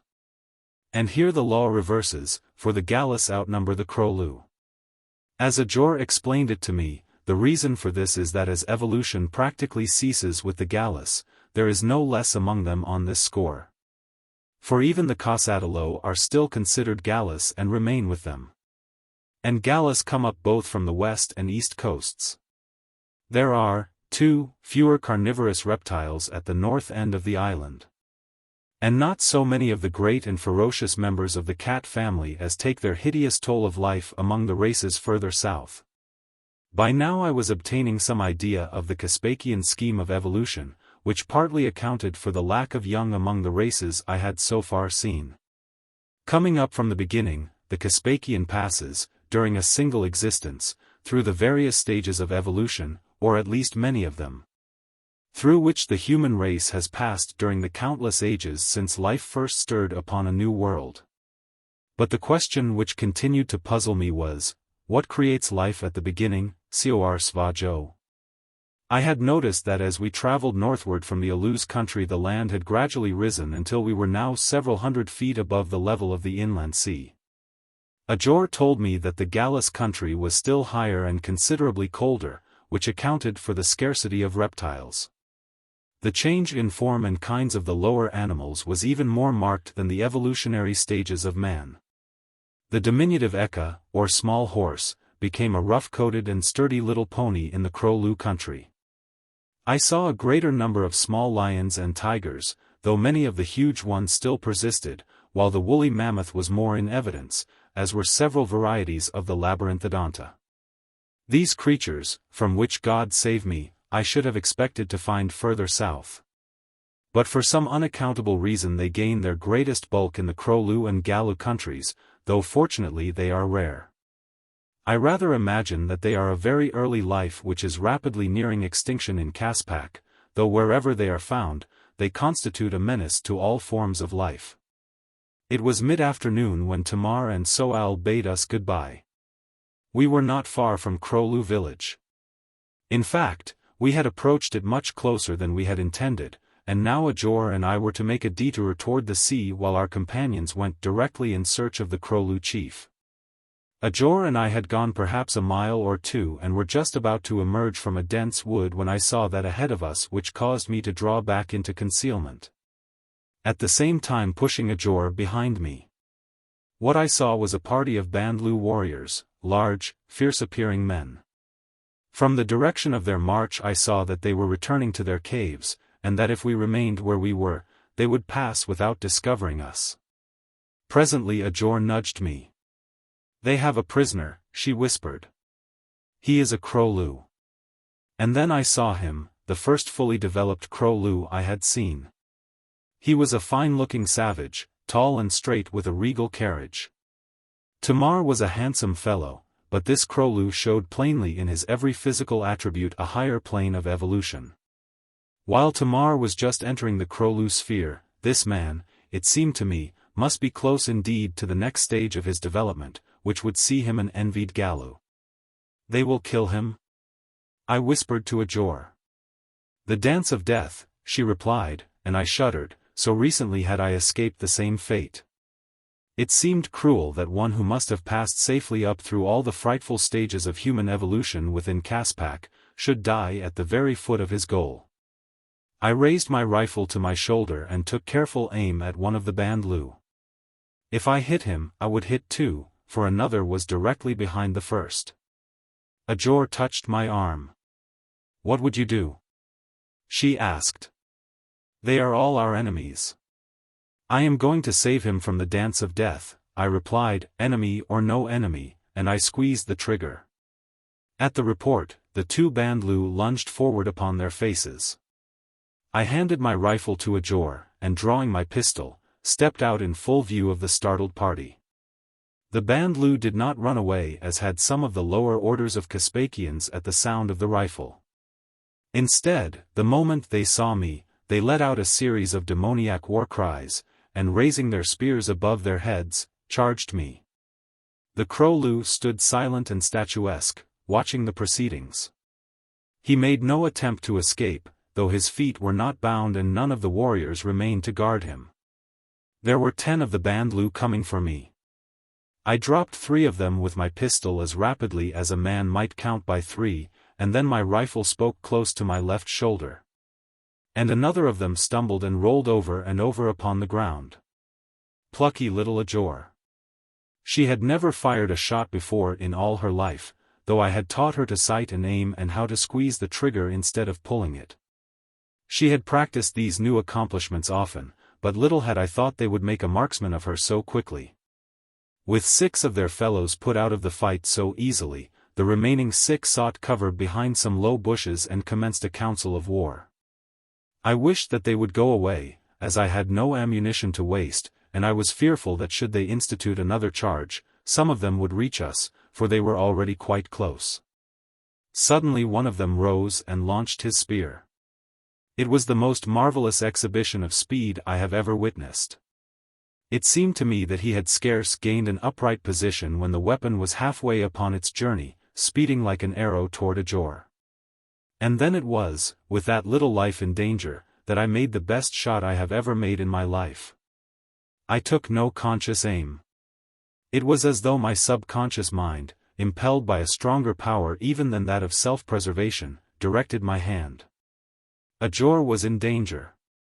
Simultaneously with the thought my pistol flew to position, a streak of incandescent powder marked the path of the bullet from its muzzle. And the spear, its point shattered, was deflected from its path. With a howl of dismay the 6 Bandlu rose from their shelter and raced away toward the south. I turned toward Edgar. She was very white and wide-eyed, for the clutching fingers of death had all but seized her, but a little smile came to her lips and an expression of great pride to her eyes. "My Tom," she said, and took my hand in hers. That was all, my Tom, and a pressure of the hand. Her Tom. Something stirred within my bosom. Was it exaltation or was it consternation? Impossible. I turned away almost brusquely. "Come," I said, and strode off toward the Crowlu prisoner. The Crowlu stood watching us with stolid indifference. I presume that he expected to be killed. But if he did, he showed no outward sign of fear. His eyes, indicating his greatest interest, were fixed upon my pistol or the rifle which Edgar still carried. I cut his bonds with my knife. As I did so, an expression of surprise tinged and animated the haughty reserve of his countenance. He eyed me quizzically. "What are you going to do with me?" he asked. "You are free," I replied. "Go home, if you wish." "Why don't you kill me?" he inquired. "I am defenseless." "Why should I kill you?" "I have risked my life and that of this young lady to save your life.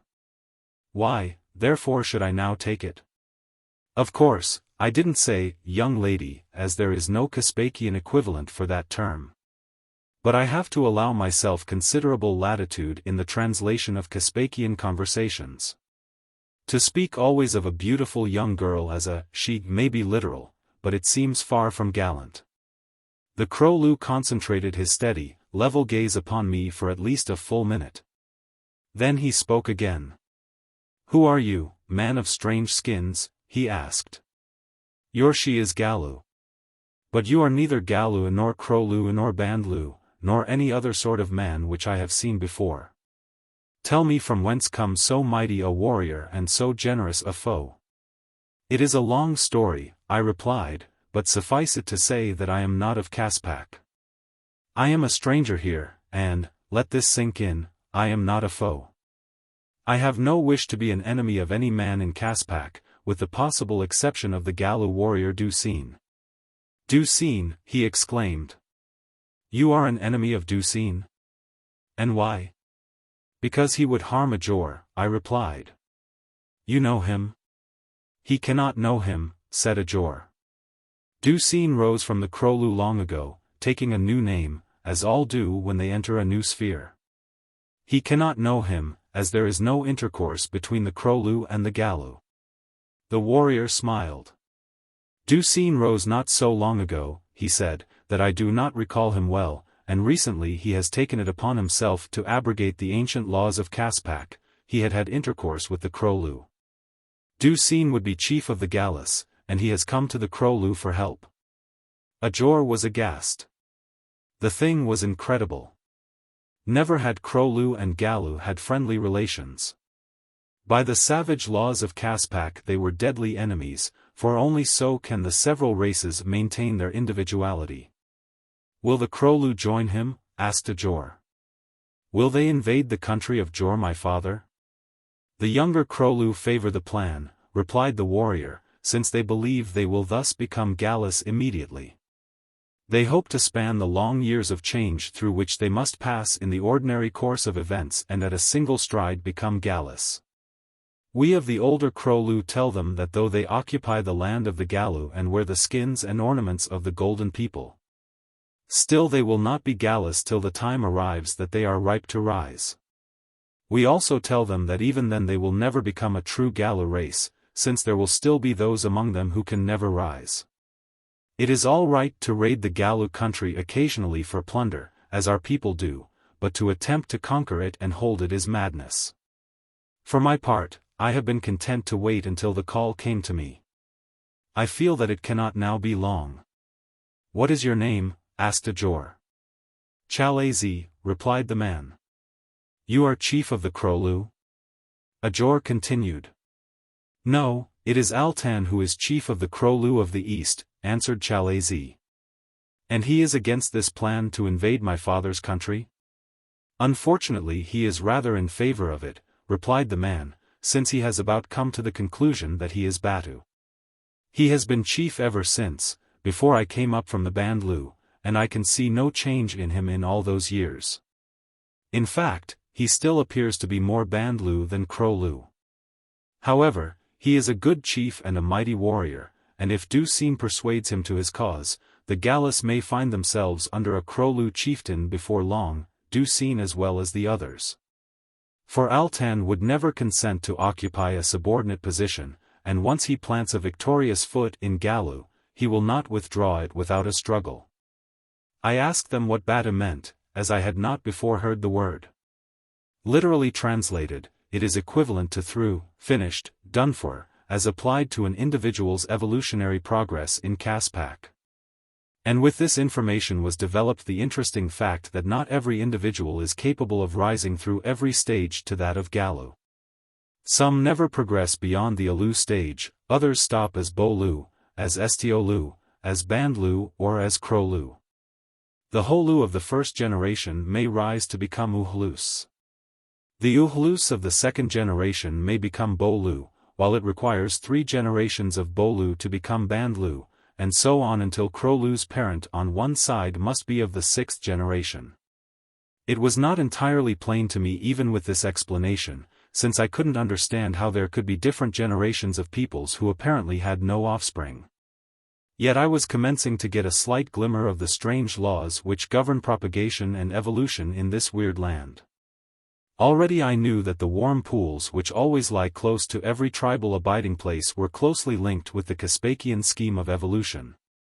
And that the daily immersion of the females in the greenish slimy water was in response to some natural law.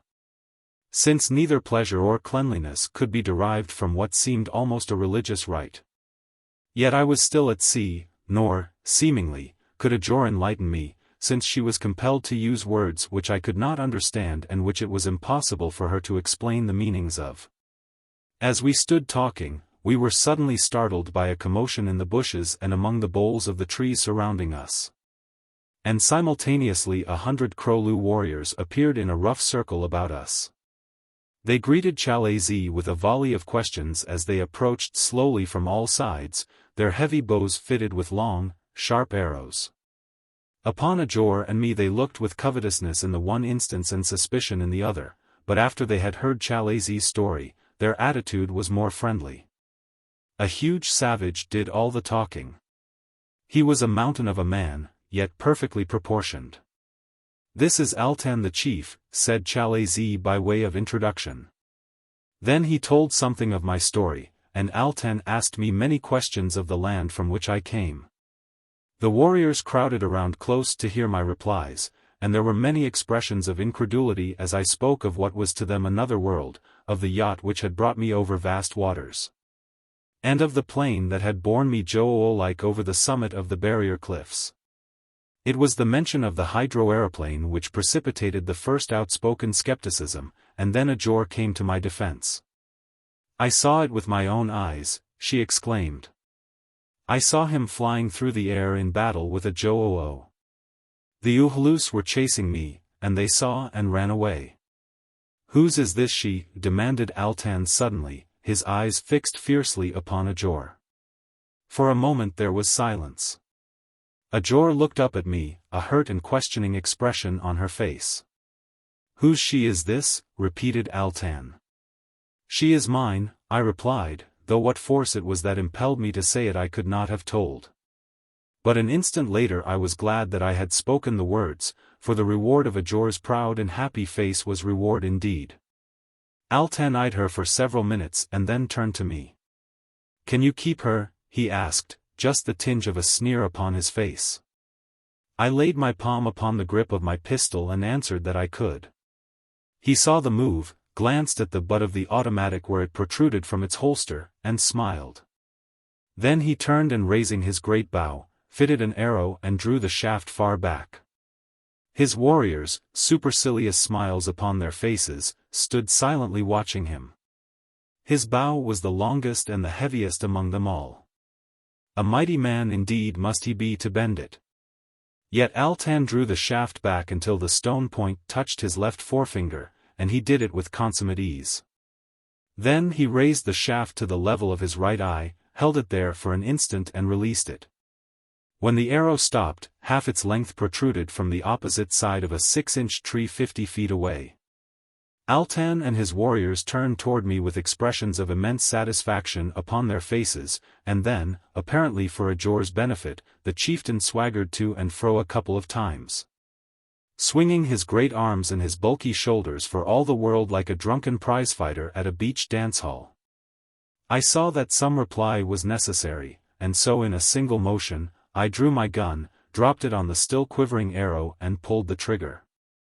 At the sound of the report, the Krolu leaped back and raised their weapons, but as I was smiling, they took heart and lowered them again, following my eyes to the tree. The shaft of their chief was gone, and through the bowl was a little round hole marking the path of my bullet. It was a good shot if I do say it myself, as shouldn't, but necessity must have guided that bullet. I simply had to make a good shot, that I might immediately establish my position among those savage and warlike Caspakians of the sixth sphere. That it had its effect was immediately noticeable, but I am none too sure that it helped my cause with Altan. Whereas he might have condescended to tolerate me as a harmless and interesting curiosity, he now, by the change in his expression, appeared to consider me in a new and unfavorable light. Nor can I wonder, knowing this type as I did, for had I not made him ridiculous in the eyes of his warriors, beating him at his own game? What king, savage or civilized, could condone such impudence? Seeing his black scowls, I deemed it expedient, especially on Ajor's account, to terminate the interview and continue upon our way. But when I would have done so, Altan detained us with a gesture, and his warriors pressed around us. "What is the meaning of this?" I demanded, and before Altan could reply, Chalazi raised his voice in our behalf. "Is this the gratitude of a Krolu chieftain, Altan," he asked, "to one who has served you by saving one of your warriors from the enemy, saving him from the death dance of the Bandlu?" Altan was silent for a moment, and then his brow cleared, and the faint imitation of a pleasant expression struggled for existence as he said, "The stranger will not be harmed. I wished only to detain him that he may be feasted tonight in the village of Altan the Krolu." In the morning he may go his way. Altan will not hinder him. I was not entirely reassured. But I wanted to see the interior of the Krolu village, and anyway I knew that if Altan intended treachery I would be no more in his power in the morning than I now was, in fact. During the night I might find opportunity to escape with Ajor, while at the instant neither of us could hope to escape unscathed from the encircling warriors. Therefore, in order to disarm him of any thought that I might entertain suspicion as to his sincerity, I promptly and courteously accepted his invitation. His satisfaction was evident, and as we set off toward his village, he walked beside me, asking many questions as to the country from which I came, its peoples and their customs. He seemed much mystified by the fact that we could walk abroad by day or night without fear of being devoured by wild beasts or savage reptiles. And when I told him of the great armies which we maintained, his simple mind could not grasp the fact that they existed solely for the slaughtering of human beings. "I am glad," he said, "that I do not dwell in your country among such savage peoples. Here, in Caspak, men fight with men when they meet, men of different races, but their weapons are first for the slaying of beasts in the chase and in defense. We do not fashion weapons solely for the killing of man as do your peoples. Your country must indeed be a savage country, from which you are fortunate to have escaped to the peace and security of Caspak." Here was a new and refreshing viewpoint. Nor could I take exception to it after what I had told Altan of the Great War which had been raging in Europe for over 2 years before I left home. On the march to the Krolu village we were continually stalked by innumerable beasts of prey, and 3 times we were attacked by frightful creatures. But Altan took it all as a matter of course. Rushing forward with raised spear or sending a heavy shaft into the body of the attacker and then returning to our conversation as though no interruption had occurred. Twice were members of his band mauled, and one was killed by a huge and bellicose rhinoceros, but the instant the action was over, it was as though it never had occurred. The dead man was stripped of his belongings and left where he had died. The carnivora would take care of his burial.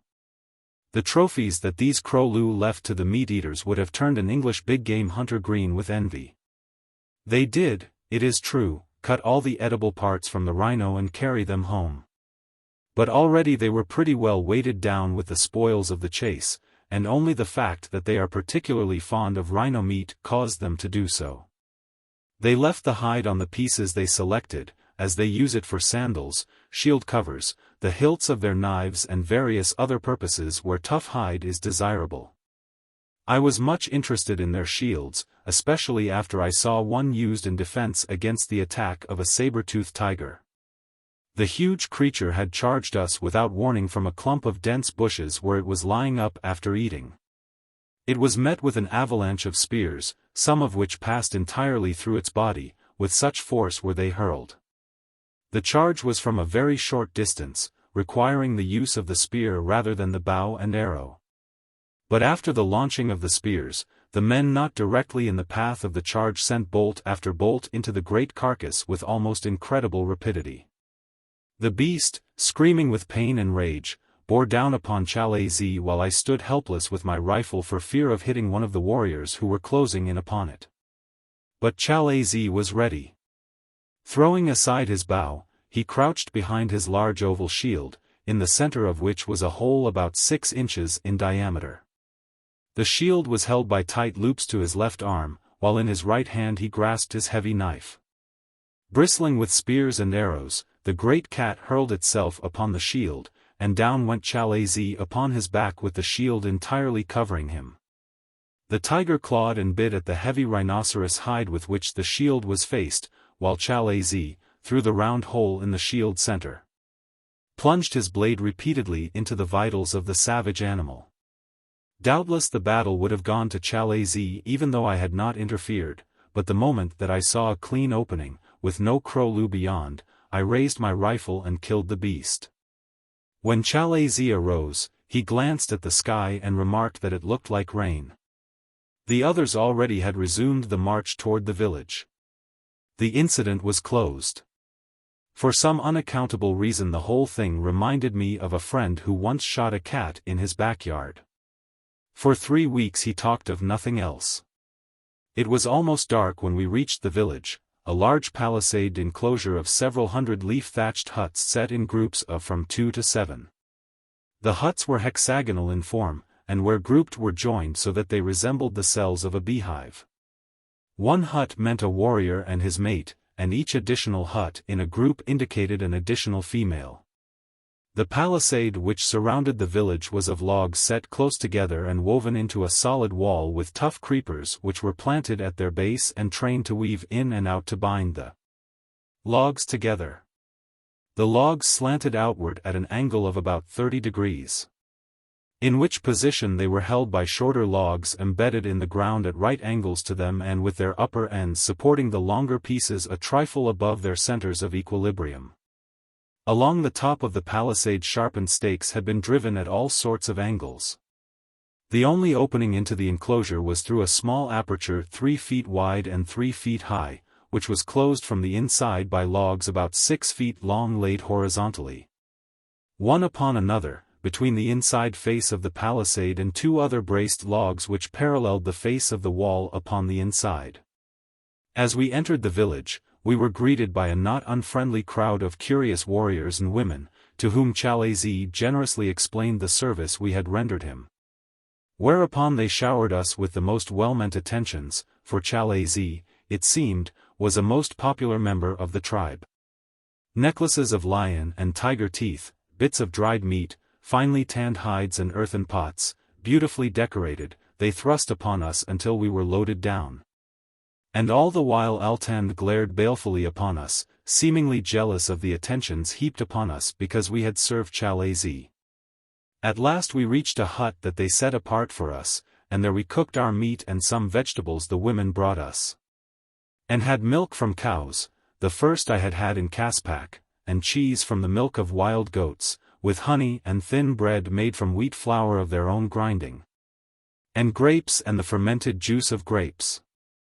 It was quite the most wonderful meal I had eaten since I quit the Toreador and Bowen J. Tyler's colored chef, who could make pork chops taste like chicken, and chicken taste like heaven. Chapter 6. After dinner I rolled a cigarette and stretched myself at ease upon a pile of furs before the doorway, with Edgar's head pillowed in my lap and a feeling of great content pervading me. It was the first time since my plane had topped the barrier cliffs of Caspak that I had felt any sense of peace or security. My hand wandered to the velvet cheek of the girl I had claimed as mine, and to her luxuriant hair and the golden fillet which bound it close to her shapely head. Her slender fingers groping upward sought mine and drew them to her lips, and then I gathered her in my arms and crushed her to me, smothering her mouth with a long, long kiss. It was the first time that passion had tinged my intercourse with Edgar. We were alone, and the hut was ours until morning. But now from beyond the palisade in the direction of the main gate came the hallooing of men and the answering calls and queries of the guard. We listened. Returning hunters, no doubt. We heard them enter the village amidst the barking dogs. I have forgotten to mention the dogs of Crowloo. The village swarmed with them, gaunt, wolf-like creatures that guarded the herd by day when it grazed without the palisade, 10 dogs to a cow. By night the cows were herded in an outer enclosure roofed against the onslaughts of the carnivorous cats, and the dogs, with the exception of a few, were brought into the village. These few well-tested brutes remained with the herd. During the day they fed plentifully upon the beasts of prey which they killed in protection of the herd, so that their keep amounted to nothing at all. Shortly after the commotion at the gate had subsided, Edgar and I arose to enter the hut, and at the same time a warrior appeared from one of the twisted alleys which, lying between the irregularly placed huts and groups of huts, formed the streets of the Crowloo village. The fellow halted before us and addressed me, saying that Altan desired my presence at his hut. The wording of the invitation and the manner of the messenger threw me entirely off my guard, so cordial was the one and respectful the other, and the result was that I went willingly, telling Edgar that I would return presently. I had laid my arms and ammunition aside as soon as we had taken over the hut, and I left them with Edgar now. As I had noticed that aside from their hunting knives the men of Crowloo bore no weapons about the village streets. There was an atmosphere of peace and security within that village that I had not hoped to experience within Caspak, and after what I had passed through. It must have cast a numbing spell over my faculties of judgment and reason. I had eaten of the lotus flower of safety, dangers no longer threatened for they had ceased to be. The messenger led me through the labyrinthine alleys to an open plaza near the center of the village. At one end of this plaza was a long hut, much the largest that I had yet seen, before the door of which were many warriors. I could see that the interior was lighted and that a great number of men were gathered within. The dogs about the plaza were as thick as fleas, and those I approached closely evinced a strong desire to devour me, their noses evidently apprising them of the fact that I was of an alien race. Since they paid no attention whatever to my companion. Once inside the council hut, for such it appeared to be, I found a large concourse of warriors seated, or rather squatted, around the floor. At one end of the oval space which the warriors left down the center of the room stood Altan and another warrior whom I immediately recognized as a Gallo. And then I saw that there were many Gallus present. About the walls were a number of flaming torches stuck in holes in a clay plaster which evidently served the purpose of preventing the inflammable wood and grasses of which the hut was composed from being ignited by the flames. Lying about among the warriors or wandering restlessly to and fro were a number of savage dogs. The warriors eyed me curiously as I entered, especially the Gallus, and then I was conducted into the center of the group and led forward toward Altan. As I advanced I felt one of the dogs sniffing at my heels, and of a sudden a great brute leaped upon my back. As I turned to thrust it aside before its fangs found a hold upon me, I beheld a huge Airedale leaping frantically about me. The grinning jaws, the half-closed eyes, the back-laid ears spoke to me louder than might the words of man that here was no savage enemy but a joyous friend, and then I recognized him. And fell to one knee and put my arms about his neck while he whined and cried with joy. It was Nobbs, dear old Nobbs. Bowen Tyler's Nobbs, who had loved me next to his master. Where is the master of this dog? I asked, turning toward Altan. The chieftain inclined his head toward the Gallo standing at his side. He belongs to Ducene the Gallo, he replied. He belongs to Bowen J. Tyler, Jr. Of Santa Monica, I retorted, and I want to know where his master is. The Gallo shrugged. The dog is mine, he said. He came to me Svajo, and he is unlike any dog in Caspak, being kind and docile and yet a killer when aroused. I would not part with him. I do not know the man of whom you speak. So this was Ducene. This was the man from whom Ajor had fled. I wondered if he knew that she was here. I wondered if they had sent for me because of her. But after they had commenced to question me, my mind was relieved, they did not mention Ajor. Their interest seemed centered upon the strange world from which I had come, my journey to Caspak and my intentions now that I had arrived. I answered them frankly as I had nothing to conceal and assured them that my only wish was to find my friends and return to my own country. In the Gala Ducene and his warriors I saw something of the explanation of the term golden race, which is applied to them. For their ornaments and weapons were either wholly of beaten gold or heavily decorated with the precious metal. They were a very imposing set of men, tall and straight and handsome. About their heads were bands of gold like that which Ajor wore, and from their left shoulders depended the leopard tails of the Gallus. In addition to the deerskin tunic which constituted the major portion of their apparel. Each carried a light blanket of barbaric yet beautiful design, the first evidence of weaving I had seen in Caspak. Ajor had had no blanket, having lost it during her flight from the attentions of Ducene, nor was she so heavily encrusted with gold as these male members of her tribe. The audience must have lasted fully an hour when Altan signified that I might return to my hut. All the time Nobbs had lain quietly at my feet. But the instant that I turned to leave, he was up and after me. Ducene called to him, but the terrier never even so much as looked in his direction. I had almost reached the doorway leading from the council hall when Altan rose and called after me. "Stop," he shouted. "Stop, stranger. The beast of Ducine the gallows follows you. The dog is not Ducine's, I replied. He belongs to my friend, as I told you, and he prefers to stay with me until his master is found. And I turned again to resume my way. I had taken but a few steps when I heard a commotion behind me, and at the same moment a man leaned close and whispered, "Khazar," close to my ear. Khazar, the Caspakian equivalent of beware. It was Tamar. As he spoke, he turned quickly away as though loath to have others see that he knew me, and at the same instant I wheeled to discover Ducine striding rapidly after me. Altan followed him, and it was evident that both were angry. Ducine, a weapon half drawn, approached truculently. "The beast is mine," he reiterated. "Would you steal him?" "He is not yours nor mine," I replied, "and I am not stealing him. If he wishes to follow you, he may, I will not interfere, but if he wishes to follow me, he shall, nor shall you prevent." I turned to Altan. "Is not that fair?" I demanded. "Let the dog choose his master." Ducine, without waiting for Altan's reply, reached for Nobbs and grasped him by the scruff of the neck. I did not interfere, for I guessed what would happen, and it did. With a savage growl Nobbs turned like lightning upon the gallows, wrenched loose from his hold and leaped for his throat. The man stepped back and warded off the first attack with a heavy blow of his fist, immediately drawing his knife with which to meet the Airedale's return.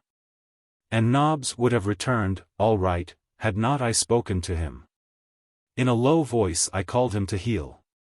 For just an instant he hesitated, standing there trembling and with bared fangs, glaring at his foe. But he was well trained and had been out with me quite as much as he had with Bowen. In fact, I had had most to do with his early training. Then he walked slowly and very stiff-legged to his place behind me. Ducine, red with rage, would have had it out with the two of us had not Altan drawn him to one side and whispered in his ear, upon which, with a grunt, the gallows walked straight back to the opposite end of the hall, while Nobbs and I continued upon our way toward the hut and Edgar. As we passed out into the village plaza, I saw Chalazi. We were so close to one another that I could have reached out and touched him, and our eyes met. But though I greeted him pleasantly and paused to speak to him, he brushed past me without a sign of recognition. I was puzzled at his behavior, and then I recalled that Tamar, though he had warned me, had appeared not to wish to seem friendly with me. I could not understand their attitude, and was trying to puzzle out some sort of explanation, when the matter was suddenly driven from my mind by the report of a firearm. Instantly I broke into a run, my brain in a whirl of forebodings, for the only firearms in the Krolu country were those I had left in the hut with Edgar. That she was in danger I could not but fear, as she was now something of an adept in the handling of both the pistol and rifle. A fact which largely eliminated the chance that the shot had come from an accidentally discharged firearm. When I left the hut, I had felt that she and I were safe among friends, no thought of danger was in my mind. But since my audience with Altan, the presence and bearing of Ducine and the strange attitude of both Tamar and Chalazi had each contributed toward arousing my suspicions. And now I ran along the narrow, winding alleys of the Krolu village with my heart fairly in my mouth.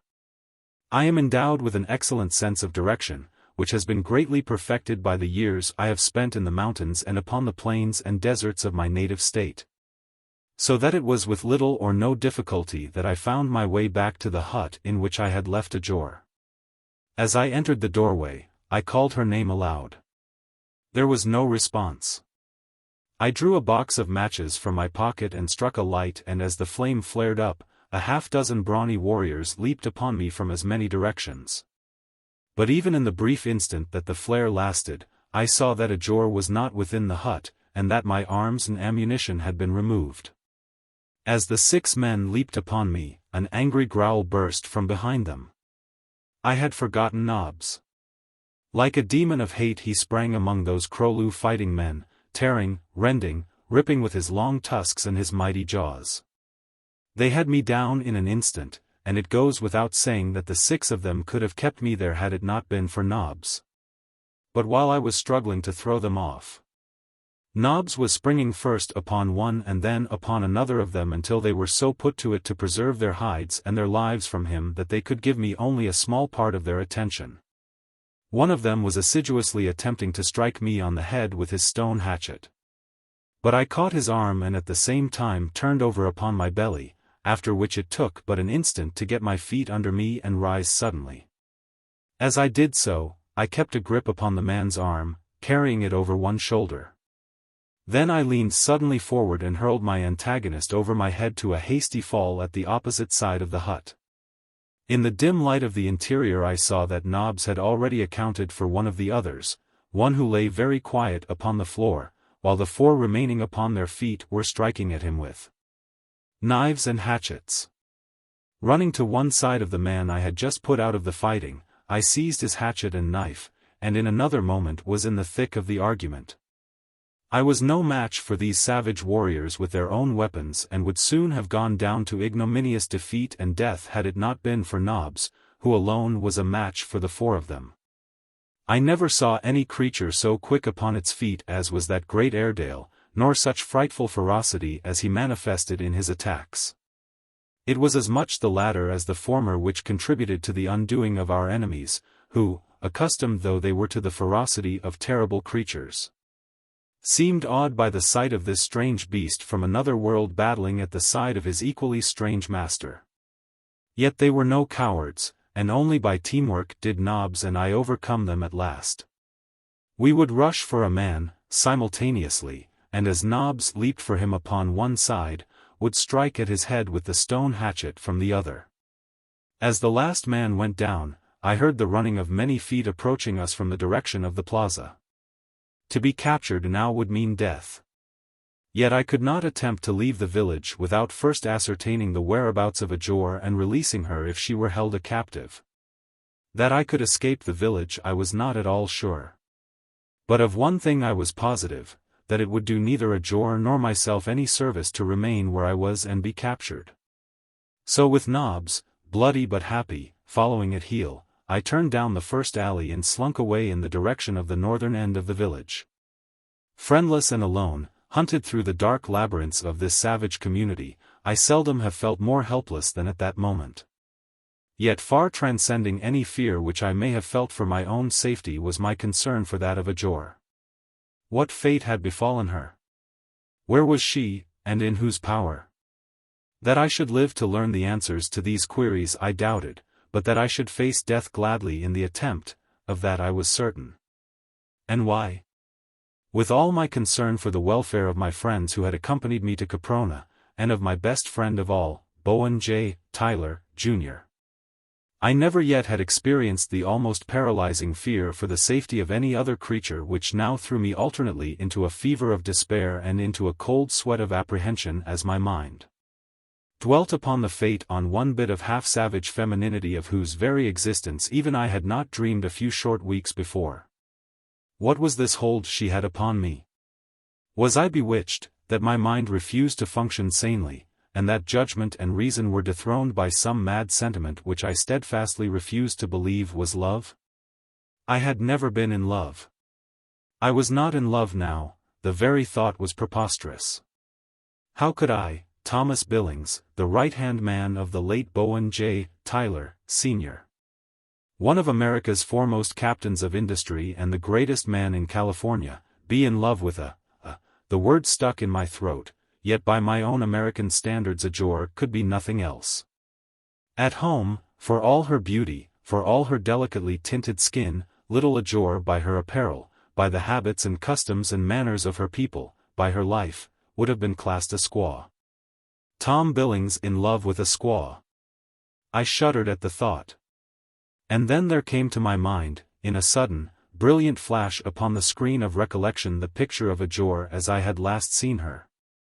And I lived again the delicious moment in which we had clung to one another, lips smothering lips, as I left her to go to the council hall of Altan. And I could have kicked myself for the snob and the cad that my thoughts had proven me, who had always prided myself that I was neither the one nor the other. These things ran through my mind as Nobbs and I made our way through the dark village, the voices and footsteps of those who sought us still in our ears. These and many other things, nor could I escape the incontrovertible fact that the little figure round which my recollections and my hopes entwined themselves was that of a Jor, beloved barbarian. My reveries were broken in upon by a hoarse whisper from the black interior of a hut past which we were making our way. My name was called in a low voice, and a man stepped out beside me as I halted with raised knife. It was Chalazi. "Quick," he warned. "In here. It is my hut, and they will not search it." I hesitated, recalled his attitude of a few minutes before. And as though he had read my thoughts, he said quickly, "I could not speak to you in the plaza without danger of arousing suspicions which would prevent me aiding you later. For word had gone out that Altan had turned against you and would destroy you." This was after Ducine the Gallo arrived. I followed him into the hut. And with knobs at our heels we passed through several chambers into a remote and windowless apartment where a small lamp sputtered in its unequal battle with the inky darkness. A hole in the roof permitted the smoke from burning oil egress, yet the atmosphere was far from lucid. Here Chalazi motioned me to a seat upon a furry hide spread upon the earthen floor. "I am your friend," he said. "You saved my life, and I am no ingrate as is the Badu Altan. I will serve you, and there are others here who will serve you against Altan and this renegade Galu, Ducine." "But where is Ajor?" I asked, for I cared little for my own safety while she was in danger. "Ajor is safe, too," he answered. "We learned the designs of Altan and Ducine. The latter, learning that Ajor was here, demanded her, and Altan promised that he should have her, but when the warriors went to get her Tamar went with them. Ajor tried to defend herself. She killed one of the warriors, and then Tamar picked her up in his arms when the others had taken her weapons from her. He told the others to look after the wounded man, who was really already dead, and to seize you upon your return, and that he, Tamar, would bear Ajor to Altan. But instead of bearing her to Altan, he took her to his own hut, where she now is with Soal, Tamar's she. It all happened very quickly. Tamar and I were in the council hut when Ducine attempted to take the dog from you. I was seeking Tamar for this work. He ran out immediately and accompanied the warriors to your hut while I remained to watch what went on within the council hut and to aid you if you needed aid. What has happened since you know?" I thanked him for his loyalty and then asked him to take me to Ajor, but he said that it could not be done, as the village streets were filled with searchers. In fact, we could hear them passing to and fro among the huts, making inquiries, and at last Chalazi thought it best to go to the doorway of his dwelling, which consisted of many huts joined together, lest they enter and search. Chalazi was absent for a long time, several hours which seemed an eternity to me. All sounds of pursuit had long since ceased, and I was becoming uneasy because of his protracted absence when I heard him returning through the other apartments of his dwelling. He was perturbed when he entered that in which I awaited him, and I saw a worried expression upon his face. "What is wrong?" I asked. "Have they found Ajor?" "No," he replied, "but Ajor has gone. She learned that you had escaped them and was told that you had left the village, believing that she had escaped too. Soal could not detain her. She made her way out over the top of the palisade, armed with only her knife." "Then I must go," I said, rising. Nobbs rose and shook himself. He had been dead asleep when I spoke. "Yes," agreed Chalazi, "you must go at once. It is almost dawn. Ducine leaves at daylight to search for her." He leaned close to my ear and whispered, "There are many to follow and help you. Altan has agreed to aid Ducine against the Gallus of Jor. But there are many of us who have combined to rise against Altan and prevent this ruthless desecration of the laws and customs of the Krolu and of Caspak. We will rise as Luata has ordained that we shall rise, and only thus. No Batu may win to the estate of a Galu by treachery and force of arms while Chalazi lives and may wield a heavy blow and a sharp spear with true Krolus at his back." "I hope that I may live to aid you," I replied. "If I had my weapons and my ammunition, I could do much." "Do you know where they are?" No, he said, they have disappeared. And then, wait. You cannot go forth half-armed, and garbed as you are. You are going into the Gallu country, and you must go as a Gallu. Come. And without waiting for a reply, he led me into another apartment, or to be more explicit, another of the several huts which formed his cellular dwelling. Here was a pile of skins, weapons, and ornaments. Remove your strange apparel, said Chalazi, and I will fit you out as a true Gallu. I have slain several of them in the raids of my early days as a Krolu, and here are their trappings. I saw the wisdom of his suggestion, and as my clothes were by now so ragged as to but half conceal my nakedness, I had no regrets in laying them aside. Stripped to the skin, I donned the red deerskin tunic, the leopard tail, the golden fillet, armlets and leg ornaments of a Gallu, with the belt, scabbard and knife, the shield, spear, bow and arrow and the long rope which I learned now for the first time is the distinctive weapon of the Gallu warrior. It is a rawhide rope, not dissimilar to those of the western plains and cow camps of my youth. The honda is a golden oval and accurate weight for the throwing of the noose. This heavy honda, Chalazi explained, is used as a weapon, being thrown with great force and accuracy at an enemy and then coiled in for another cast. In hunting and in battle, they use both the noose and the honda. If several warriors surround a single foeman or quarry, they rope it with the noose from several sides. But a single warrior against a lone antagonist will attempt to brain his foe with the metal oval. I could not have been more pleased with any weapon, short of a rifle, which he could have found for me, since I have been adept with the rope from early childhood. But I must confess that I was less favorably inclined toward my apparel. In so far as the sensation was concerned, I might as well have been entirely naked, so short and light was the tunic. When I asked Chalazi for the Caspakian name for rope, he told me Ga, and for the first time I understood the derivation of the word Gallu, which means ropeman. Entirely outfitted I would not have known myself, so strange was my garb and my armament. Upon my back were slung my bow, arrows, shield, and short spear. From the center of my girdle depended my knife, at my right hip was my stone hatchet, and at my left hung the coils of my long rope. By reaching my right hand over my left shoulder, I could seize the spear or arrows. My left hand could find my bow over my right shoulder, while a veritable contortionist act was necessary to place my shield in front of me and upon my left arm. The shield, long and oval, is utilized more as back armor than as a defense against frontal attack. For the close-set armlets of gold upon the left forearm are principally depended upon to ward off knife, spear, hatchet, or arrow from in front. But against the greater carnivora and the attacks of several human antagonists, the shield is utilized to its best advantage and carried by loops upon the left arm. Fully equipped, except for a blanket, I followed Chalazi from his domicile into the dark and deserted alleys of Krolu. Silently we crept along, knobs silent at heel, toward the nearest portion of the palisade. Here Chalazi bade me farewell, telling me that he hoped to see me soon among the Gallus, as he felt that the call soon would come to him. I thanked him for his loyal assistance and promised that whether I reached the Gallu country or not, I should always stand ready to repay his kindness to me. And that he could count on me in the revolution against Altan. Chapter 7.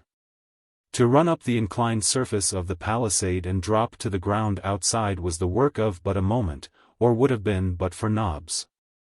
I had to put my rope about him after we reached the top, lift him over the sharpened stakes and lower him upon the outside. To find a Jor in the unknown country to the north seemed rather hopeless. Yet I could do no less than try, praying in the meanwhile that she would come through unscathed and in safety to her father. As Nobbs and I swung along in the growing light of the coming day, I was impressed by the lessening numbers of savage beasts the farther north I traveled. With the decrease among the carnivora, the herbivora increased in quantity, though anywhere in Caspak they are sufficiently plentiful to furnish ample food for the meat-eaters of each locality. The wild cattle, antelope, deer, and horses I passed showed changes in evolution from their cousins farther south. The kine were smaller and less shaggy, the horses larger. North of the Krolu village I saw a small band of the latter of about the size of those of our old western plains, such as the Indians bred in former days and to a lesser extent even now. They were fat and sleek, and I looked upon them with covetous eyes and with thoughts that any old cowpuncher may well imagine I might entertain after having hoofed it for weeks. But they were wary, scarce permitting me to approach within bow and arrow range, much less within roping distance, yet I still had hopes which I never discarded. Twice before noon we were stalked and charged by man-eaters. But even though I was without firearms, I still had ample protection in Nobbs, who evidently had learned something of Caspakian hunt rules under the tutelage of Ducene or some other Gallo. And of course a great deal more by experience. He always was on the alert for dangerous foes, invariably warning me by low growls of the approach of a large carnivorous animal long before I could either see or hear it. And then when the thing appeared, he would run snapping at its heels, drawing the charge away from me until I found safety in some tree. Yet never did the wily Nobbs take an unnecessary chance of a mauling. He would dart in and away so quickly that not even the lightning-like movements of the great cats could reach him. I have seen him tantalize them thus until they fairly screamed in rage. The greatest inconvenience the hunters caused me was the delay, for they have a nasty habit of keeping one treed for an hour or more if balked in their designs. But at last we came in sight of a line of cliffs running east and west across our path as far as the eye could see in either direction. And I knew that we reached the natural boundary which marks the line between the Krolu and Gallo countries. The southern face of these cliffs loomed high and forbidding, rising to an altitude of some 200 feet, sheer and precipitous, without a break that the eye could perceive. How I was to find a crossing I could not guess. Whether to search to the east toward the still loftier barrier cliffs fronting upon the ocean, or westward in the direction of the inland sea was a question which baffled me. Were there many passes or only one? I had no way of knowing. I could but trust to chance. It never occurred to me that Nobbs had made the crossing at least once, possibly a greater number of times, and that he might lead me to the pass. And so it was with no idea of assistance that I appealed to him as a man alone with a dumb brute so often does. "Nobbs," I said, "how the devil are we going to cross those cliffs?" I do not say that he understood me, even though I realize that an Airedale is a mighty intelligent dog. But I do swear that he seemed to understand me, for he wheeled about, barking joyously and trotted off toward the west. And when I didn't follow him, he ran back to me barking furiously, and at last taking hold of the calf of my leg in an effort to pull me along in the direction he wished me to go. Now, as my legs were naked and Nobbs' jaws are much more powerful than he realizes, I gave in and followed him, for I knew that I might as well go west as east. As far as any knowledge I had of the correct direction went. We followed the base of the cliffs for a considerable distance. The ground was rolling and tree-dotted and covered with grazing animals, alone, in pairs and in herds, a motley aggregation of the modern and extinct herbivora of the world. A huge woolly mastodon stood swaying to and fro in the shade of a giant fern, a mighty bull with enormous upcurving tusks. Near him grazed an aurochs bull with a cow and a calf, close beside a lone rhinoceros asleep in a dust hole. Deer, antelope, bison, horses, sheep, and goats were all in sight at the same time. And at a little distance a great megatherium reared up on its huge tail and massive hind feet to tear the leaves from a tall tree. The forgotten past rubbed flanks with the present, while Tom Billings, modern of the moderns, passed in the garb of pre-glacial man. And before him trotted a creature of a breed scarce 60 years old. Nobbs was a parvenu, but it failed to worry him. As we neared the inland sea we saw more flying reptiles and several great amphibians, but none of them attacked us. As we were topping a rise in the middle of the afternoon, I saw something that brought me to a sudden stop. Calling Nobbs in a whisper, I cautioned him to silence and kept him at heel while I threw myself flat and watched, from behind a sheltering shrub, a body of warriors approaching the cliff from the south. I could see that they were Gallus, and I guessed that Ducene led them. They had taken a shorter route to the pass and so had overhauled me. I could see them plainly, for they were no great distance away, and saw with relief that Edgar was not with them. The cliffs before them were broken and ragged, those coming from the east overlapping the cliffs from the west. Into the defile formed by this overlapping the party filed. I could see them climbing upward for a few minutes, and then they disappeared from view. When the last of them had passed from sight, I rose and bent my steps in the direction of the pass, the same pass toward which Nobbs had evidently been leading me. I went warily as I approached it, for fear the party might have halted to rest. If they hadn't halted, I had no fear of being discovered, for I had seen that the gallus marched without point, flankers, or rear guard.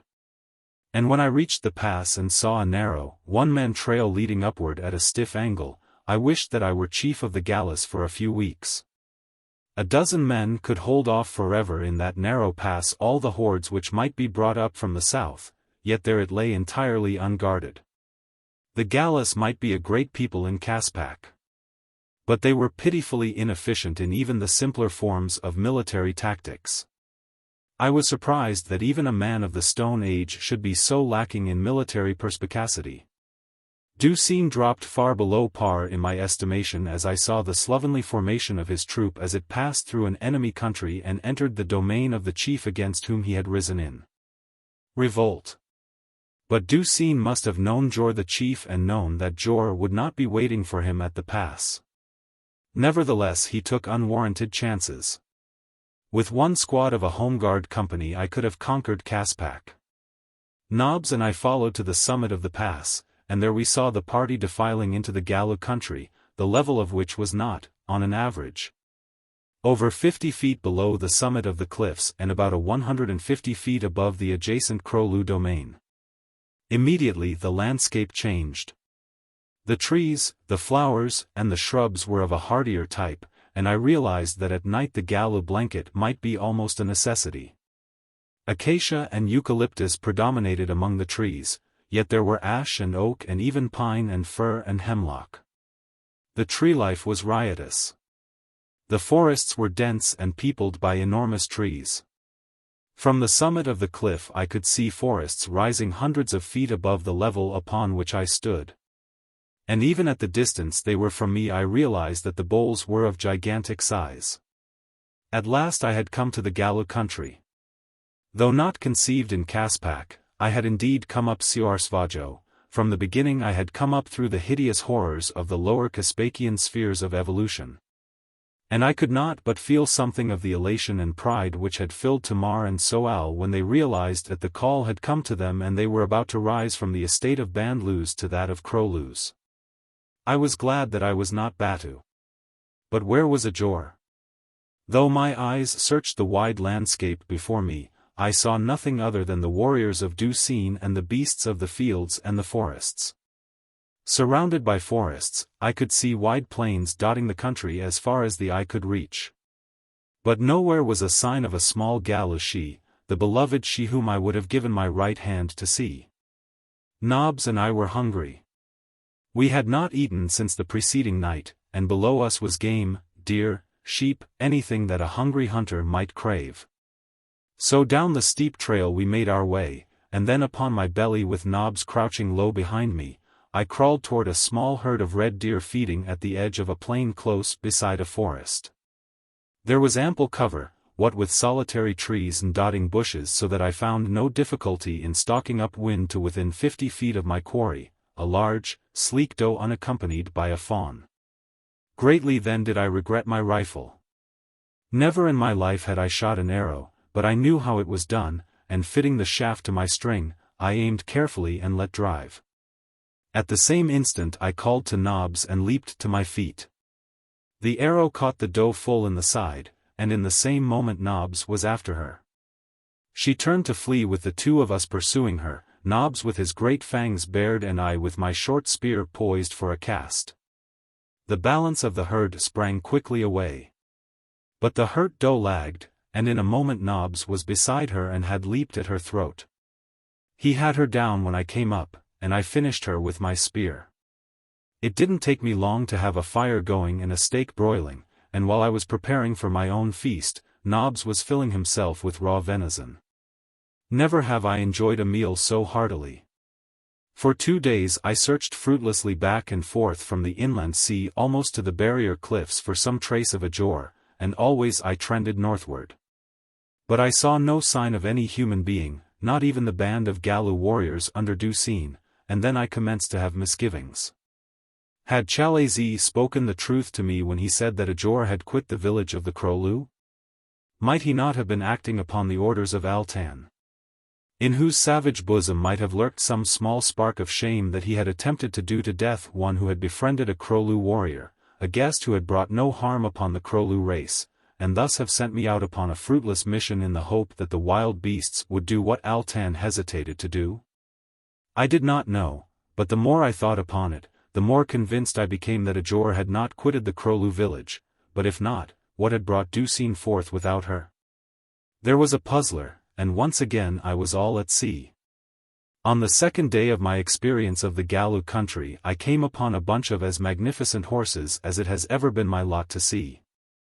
They were dark bays with blazed faces and perfect singles of white about their barrels. Their forelegs were white to the knees. In height they stood almost 16 hands, the mares being a trifle smaller than the stallions, of which there were 3 or 4 in this band of 100. Which comprised many colts and half-grown horses. Their markings were almost identical, indicating a purity of strain that might have persisted since long ages ago.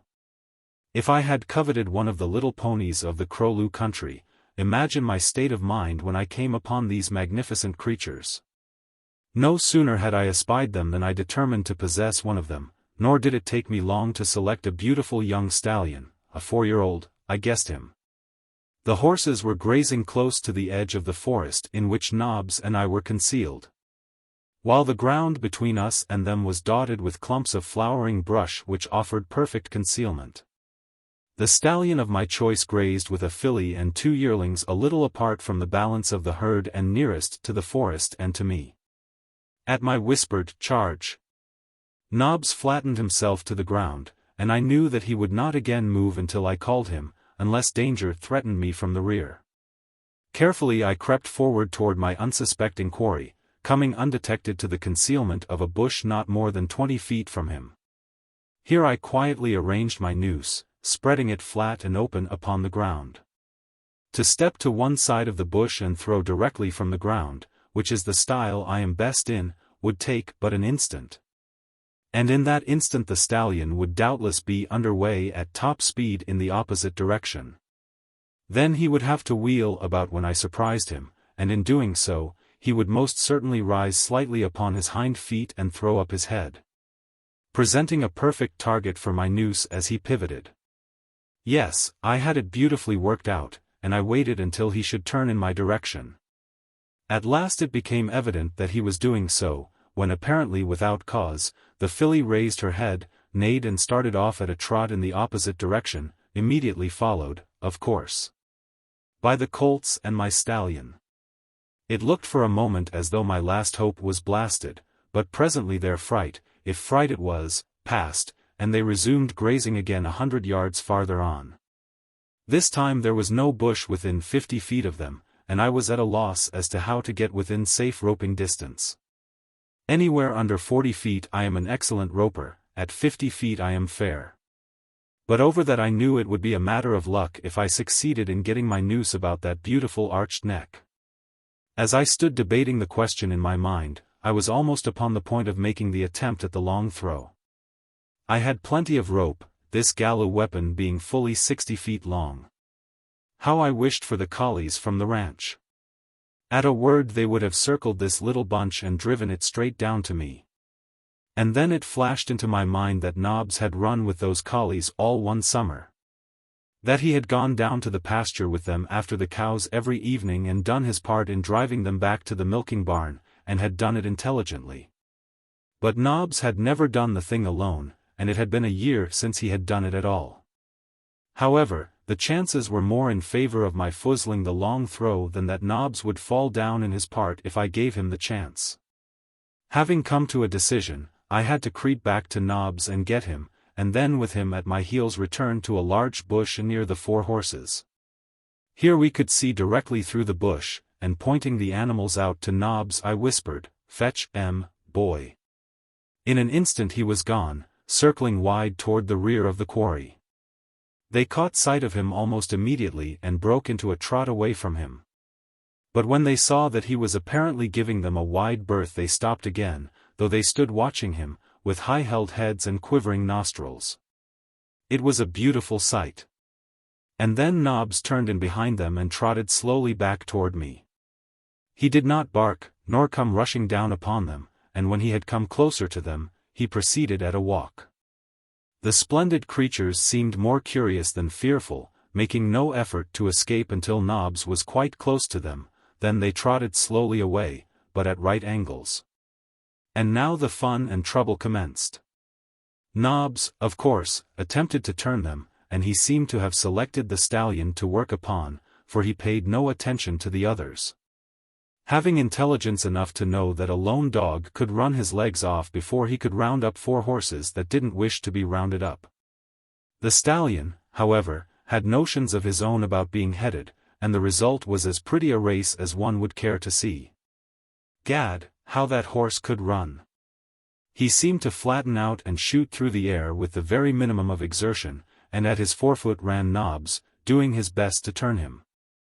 He was barking now, and twice he leaped high against the stallion's flank, but this cost too much effort and always lost him ground, as each time he was hurled heels over head by the impact. Yet before they disappeared over a rise in the ground I was sure that Nobbs' persistence was bearing fruit. It seemed to me that the horse was giving way a trifle to the right. Nobbs was between him and the main herd, to which the yearling and filly had already fled. As I stood waiting for Nobbs' return, I could not but speculate upon my chances should I be attacked by some formidable beast. I was some distance from the forest and armed with weapons in the use of which I was quite untrained, though I had practiced some with the spear since leaving the Crowloo country. I must admit that my thoughts were not pleasant ones, verging almost upon cowardice, until I chanced to think of little Ajor alone in this same land and armed only with a knife. I was immediately filled with shame, but in thinking the matter over since, I have come to the conclusion that my state of mind was influenced largely by my approximate nakedness. If you have never wandered about in broad daylight garbed in a bit of red deer skin in inadequate length, you can have no conception of the sensation of futility that overwhelms one. Clothes, to a man accustomed to wearing clothes, impart a certain self-confidence, lack of them induces panic. But no beast attacked me, though I saw several menacing forms passing through the dark aisles of the forest. At last I commenced to worry over Nobbs' protracted absence and to fear that something had befallen him. I was coiling my rope to start out in search of him, when I saw the stallion leap into view at almost the same spot behind which he had disappeared, and at his heels ran Nobbs. Neither was running so fast or furiously as when last I had seen them. The horse, as he approached me, I could see was laboring hard, yet he kept gamely to his task, and Nobbs, too. The splendid fellow was driving the quarry straight toward me. I crouched behind my bush and laid my noose in readiness to throw. As the two approached my hiding place, Nobbs reduced his speed, and the stallion, evidently only too glad of the respite, dropped into a trot. It was at this gait that he passed me. My rope hand flew forward, the Honda, well down, held the noose open, and the beautiful bay fairly ran his head into it. Instantly he wheeled to dash off at right angles.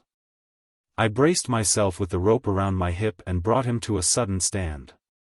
Rearing and struggling, he fought for his liberty while Nobbs, panting and with lolling tongue, came and threw himself down near me.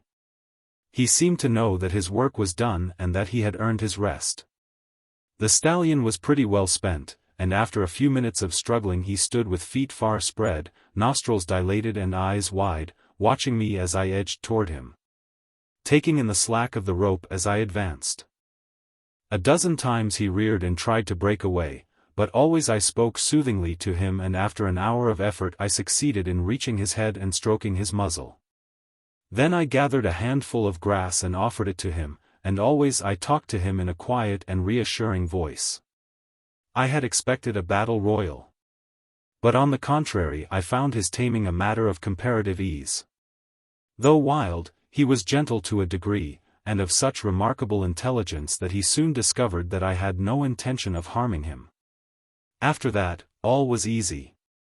Before that day was done, I had taught him to lead and to stand while I stroked his head and flanks, and to eat from my hand, and had the satisfaction of seeing the light of fear die in his large, intelligent eyes. The following day I fashioned a hackamore from a piece which I cut from the end of my long gallows rope. And then I mounted him fully prepared for a struggle of titanic proportions in which I was none too sure that he would not come off victor.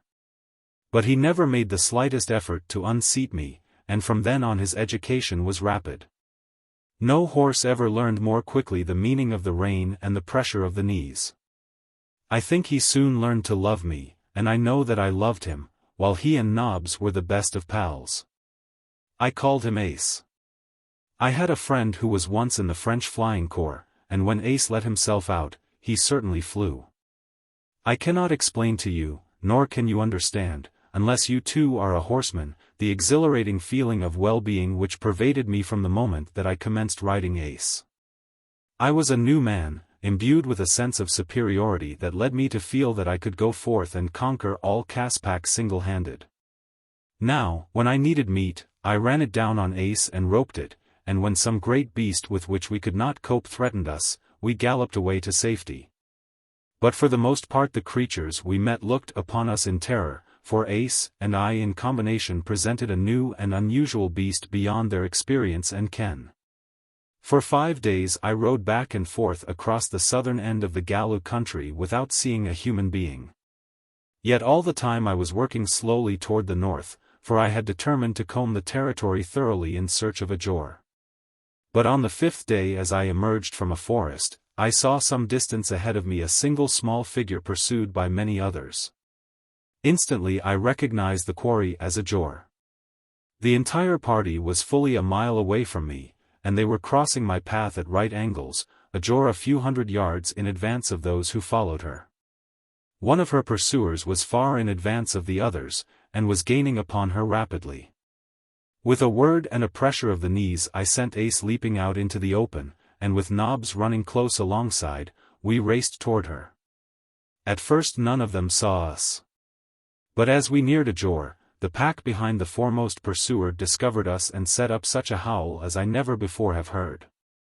They were all Gallus, and I soon recognized the foremost as Ducene. He was almost upon a jor now, and with a sense of terror such as I had never before experienced, I saw that he ran with his knife in his hand, and that his intention was to slay rather than capture. I could not understand it, but I could only urge Ace to greater speed, and most nobly did the wondrous creature respond to my demands. If ever a four-footed creature approximated flying, it was Ace that day.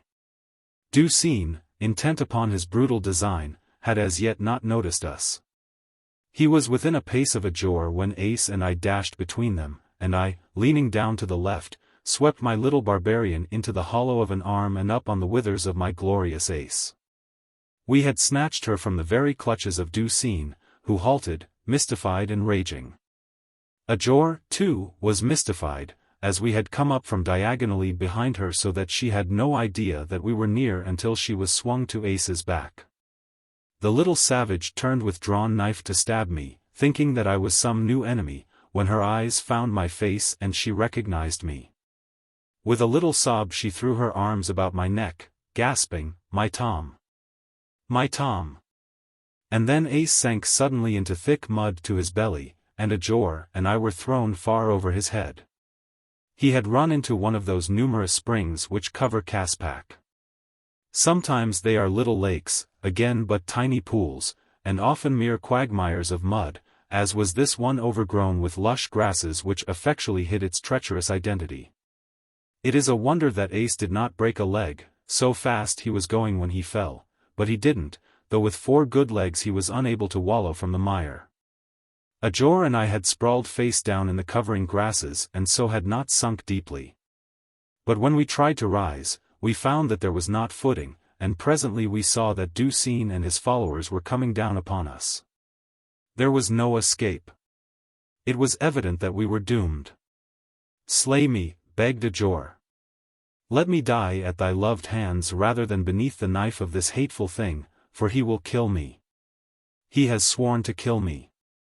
Last night he captured me, and when later he would have his way with me, I struck him with my fists and with my knife I stabbed him, and then I escaped, leaving him raging in pain and thwarted desire.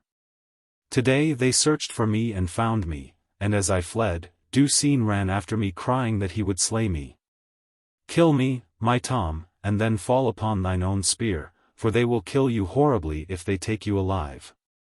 I couldn't kill her, not at least until the last moment.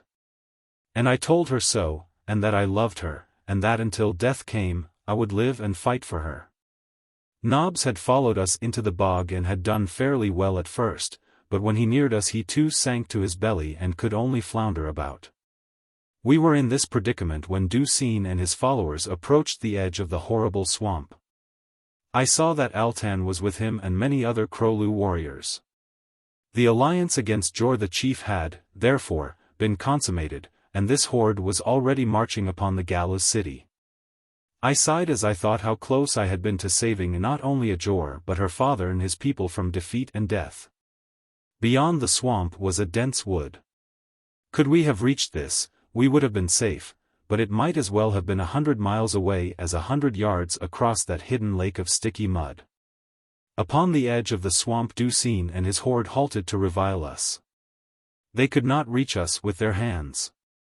But at a command from Ducene they fitted arrows to their bows, and I saw that the end had come. Edgar huddled close to me, and I took her in my arms. "I love you, Tom," she said, "only you." Tears came to my eyes then, not tears of self-pity for my predicament, but tears from a heart filled with a great love, a heart that sees the sun of its life and its love setting even as it rises. The renegade Gallus and their Krolu allies stood waiting for the word from Ducene that would launch that barbed avalanche of death upon us. When there broke from the wood beyond the swamp the sweetest music that ever fell upon the ears of man, the sharp staccato of at least 20 rifles fired rapidly at will. Down went the Galu and Krolu warriors like tenpins before that deadly fusillade. What could it mean? To me it meant but one thing. And that was that Hollis and Short and the others had scaled the cliffs and made their way north to the Galu country upon the opposite side of the island in time to save Edgar and me from almost certain death. I didn't have to have an introduction to them to know that the men who held those rifles were the men of my own party. And when, a few minutes later, they came forth from their concealment, my eyes verified my hopes. There they were, every man jack of them. And with them were 1,000 straight, sleek warriors of the Galu race, and ahead of the others came 2 men in the garb of Gallus. Each was tall and straight and wonderfully muscled. Yet they differed as ace might differ from a perfect specimen of another species. As they approached the mire, Edgar held forth her arms and cried, "Jor, my chief! My father!"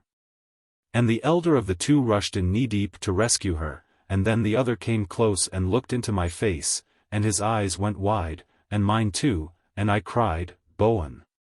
For heaven's sake, Bowen Tyler!" It was he. My search was ended. Around me were all my company and the man we had searched a new world to find. They cut saplings from the forest and laid a road into the swamp before they could get us all out, and then we marched back to the city of Jor the Galu chief. And there was great rejoicing when Edgar came home again mounted upon the glossy back of the stallion Ace. Tyler and Hollis and Short and all the rest of us Americans nearly worked our jaws loose on the march back to the village, and for days afterward we kept it up. They told me how they had crossed the barrier cliffs in 5 days, working 24 hours a day in 3 8-hour shifts with 2 reliefs to each shift alternating half-hourly. 2 men with electric drills driven from the dynamos aboard the Toreador drilled 2 holes 4 feet apart in the face of the cliff and in the same horizontal planes. The holes slanted slightly downward. Into these holes the iron rods brought as a part of our equipment and for just this purpose were inserted, extending about a foot beyond the face of the rock. Across these 2 rods a plank was laid. And then the next shift, mounting to the new level, bored 2 more holes 5 feet above the new platform, and so on. During the nights the searchlights from the Toreador were kept playing upon the cliff at the point where the drills were working. And at the rate of 10 feet an hour the summit was reached upon the 5th day. Ropes were lowered, blocks lashed to trees at the top, and crude elevators rigged, so that by the night of the 5th day the entire party, with the exception of the few men needed to man the Toreador, were within Caspak with an abundance of arms, ammunition and equipment. From then on, they fought their way north in search of me, after a vain and perilous effort to enter the hideous reptile-infested country to the south. Owing to the number of guns among them, they had not lost a man. But their path was strewn with the dead creatures they had been forced to slay to win their way to the north end of the island, where they had found Bowen and his bride among the galleys of Jor. The reunion between Bowen and Nobbs was marked by a frantic display upon Nobbs' part, which almost stripped Bowen of the scanty attire that the gala custom had vouchsafed him. When we arrived at the gala city, Lys LaRue was waiting to welcome us. She was Mrs. Tyler now, as the master of the Toreador had married them the very day that the search party had found them. Though neither Lys nor Bowen would admit that any civil or religious ceremony could have rendered more sacred the bonds with which God had united them. Neither Bowen nor the party from the Toreador had seen any sign of Bradley and his party. They had been so long lost now that any hopes for them must be definitely abandoned. The Gallas had heard rumors of them, as had the Western Crowloo and Bandloo, but none had seen aught of them since they had left Fort Dinosaur months since. We rested in Jor's village for a fortnight while we prepared for the southward journey to the point where the Toreador was to lie offshore in wait for us. During these 2 weeks Chalazi came up from the Crowloo country, now a full-fledged Gallo. He told us that the remnants of Altan's party had been slain when they attempted to re-enter Crowloo. Chalazi had been made chief, and when he rose, had left the tribe under a new leader whom all respected. Nobbs stuck close to Bowen. But Ace and Ajor and I went out upon many long rides through the beautiful North Gallo country. Chalazi had brought my arms and ammunition up from Crowloo with him, but my clothes were gone. Nor did I miss them once I became accustomed to the free attire of the Gallo. At last came the time for our departure. Upon the following morning we were to set out toward the south and the Toreador and dear old California. I had asked Ajor to go with us, but Jor her father had refused to listen to the suggestion. No pleas could swerve him from his decision. Ajor, the Cosatalo, from whom might spring a new and greater Caspakian race, could not be spared. I might have any other she among the Gallas. But Ajor, no. The poor child was heartbroken, and as for me, I was slowly realizing the hold that Ajor had upon my heart and wondered how I should get along without her. As I held her in my arms that last night, I tried to imagine what life would be like without her, for at last there had come to me the realization that I loved her, loved my little barbarian. And as I finally tore myself away and went to my own hut to snatch a few hours' sleep before we set off upon our long journey on the morrow, I consoled myself with the thought that time would heal the wound and that back in my native land I should find a mate who would be all and more to me than little Ajor could ever be, a woman of my own race and my own culture. Morning came more quickly than I could have wished. I rose and breakfasted, but saw nothing of Ajor. It was best, I thought, that I go thus without the harrowing pangs of a last farewell. The party formed for the march, an escort of Gallo warriors ready to accompany us. I could not even bear to go to Ace's corral and bid him farewell. The night before, I had given him to Ajor, and now in my mind the two seemed inseparable. And so we marched away. Down the street flanked with its stone houses and out through the wide gateway in the stone wall which surrounds the city and on across the clearing toward the forest through which we must pass to reach the northern boundary of Gallo, beyond which we would turn south. At the edge of the forest I cast a backward glance at the city which held my heart, and beside the massive gateway I saw that which brought me to a sudden halt. It was a little figure leaning against one of the great upright posts upon which the gates swing, a crumpled little figure. And even at this distance I could see its shoulders heave to the sobs that racked it. It was the last straw. Bowen was near me. "Goodbye, old man," I said. "I'm going back." He looked at me in surprise. "Goodbye, old man," he said, and grasped my hand. "I thought you'd do it in the end." And then I went back and took Ajor in my arms and kissed the tears from her eyes and a smile to her lips while together we watched the last of the Americans disappear into the forest. Chapter 3. Out of Time's Abyss, the Tale of Bradley. Chapter 1. This is the tale of Bradley after he left Fort Dinosaur upon the west coast of the Great Lake that is in the center of the island. Upon the 4th day of September, 1916, he set out with 4 companions, Sinclair, Brady, James, and Tippett, to search along the base of the barrier cliffs for a point at which they might be scaled. Through the heavy Caspakian air, beneath the swollen sun, the 5 men marched northwest from Fort Dinosaur, now waist-deep in lush, jungle grasses starred with myriad gorgeous blooms. Now across open meadowland and park-like expanses and again plunging into dense forests of eucalyptus and acacia and giant arboreous ferns with feathered fronds waving gently 100 feet above their heads. About them upon the ground, among the trees and in the air over them moved and swung and soared the countless forms of Caspak's teeming life. Always were they menaced by some frightful thing and seldom were their rifles cool, yet even in the brief time they had dwelt upon Caprona they had become callous to danger. So that they swung along laughing and chatting like soldiers on a summer hike. "This reminds me of South Clark Street," remarked Brady, who had once served on the traffic squad in Chicago. And as no one asked him why, he volunteered that it was because it's no place for an Irishman. "South Clark Street and heaven have something in common, then," suggested Sinclair. James and Tippett laughed, and then a hideous growl broke from a dense thicket ahead and diverted their attention to other matters. "One of them behemoths of Holy Writ," muttered Tippett as they came to a halt and with guns ready awaited the almost inevitable charge. "Hungry lot, oh, beggars, these," said Bradley. "Always trying to eat everything they see." For a moment no further sound came from the thicket. "He may be feeding now," suggested Bradley. "We'll try to go around him. Can't waste ammunition. Won't last forever. Follow me." And he set off at right angles to their former course, hoping to avert a charge. They had taken a dozen steps, perhaps, when the thicket moved to the advance of the thing within it, the leafy branches parted, and the hideous head of a gigantic bear emerged. "Pick your trees," whispered Bradley. "Can't waste ammunition." The men looked about them. The bear took a couple of steps forward, still growling menacingly. He was exposed to the shoulders now. Tippett took one look at the monster and bolted for the nearest tree, and then the bear charged.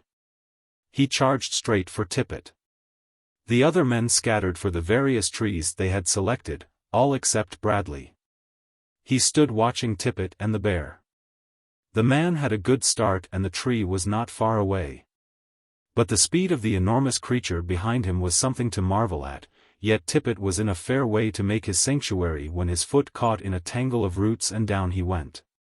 His rifle flying from his hand and falling several yards away. Instantly Bradley's piece was at his shoulder, there was a sharp report answered by a roar of mingled rage and pain from the carnivore. Tippett attempted to scramble to his feet. "Lie still!" shouted Bradley. "Can't waste ammunition." The bear halted in its tracks, wheeled toward Bradley and then back again toward Tippett. Again the former's rifle spit angrily, and the bear turned again in his direction. Bradley shouted loudly. "Come on, you behemoth of Holy Writ," he cried. "Come on, you duffer. Can't waste ammunition." And as he saw the bear apparently upon the verge of deciding to charge him, he encouraged the idea by backing rapidly away. Knowing that an angry beast will more often charge one who moves than one who lies still. And the bear did charge. Like a bolt of lightning he flashed down upon the Englishman. "Now run." Bradley called to Tippett and himself turned in flight toward a nearby tree. The other men, now safely ensconced upon various branches, watched the race with breathless interest. Would Bradley make it? It seemed scarce possible. And if he didn't? James gasped at the thought. 6 feet at the shoulder stood the frightful mountain of blood-mad flesh and bone and sinew that was bearing down with the speed of an express train upon the seemingly slow-moving man. It all happened in a few seconds, but they were seconds that seemed like hours to the men who watched. They saw Tippet leap to his feet at Bradley's shouted warning. They saw him run, stooping to recover his rifle as he passed the spot where it had fallen.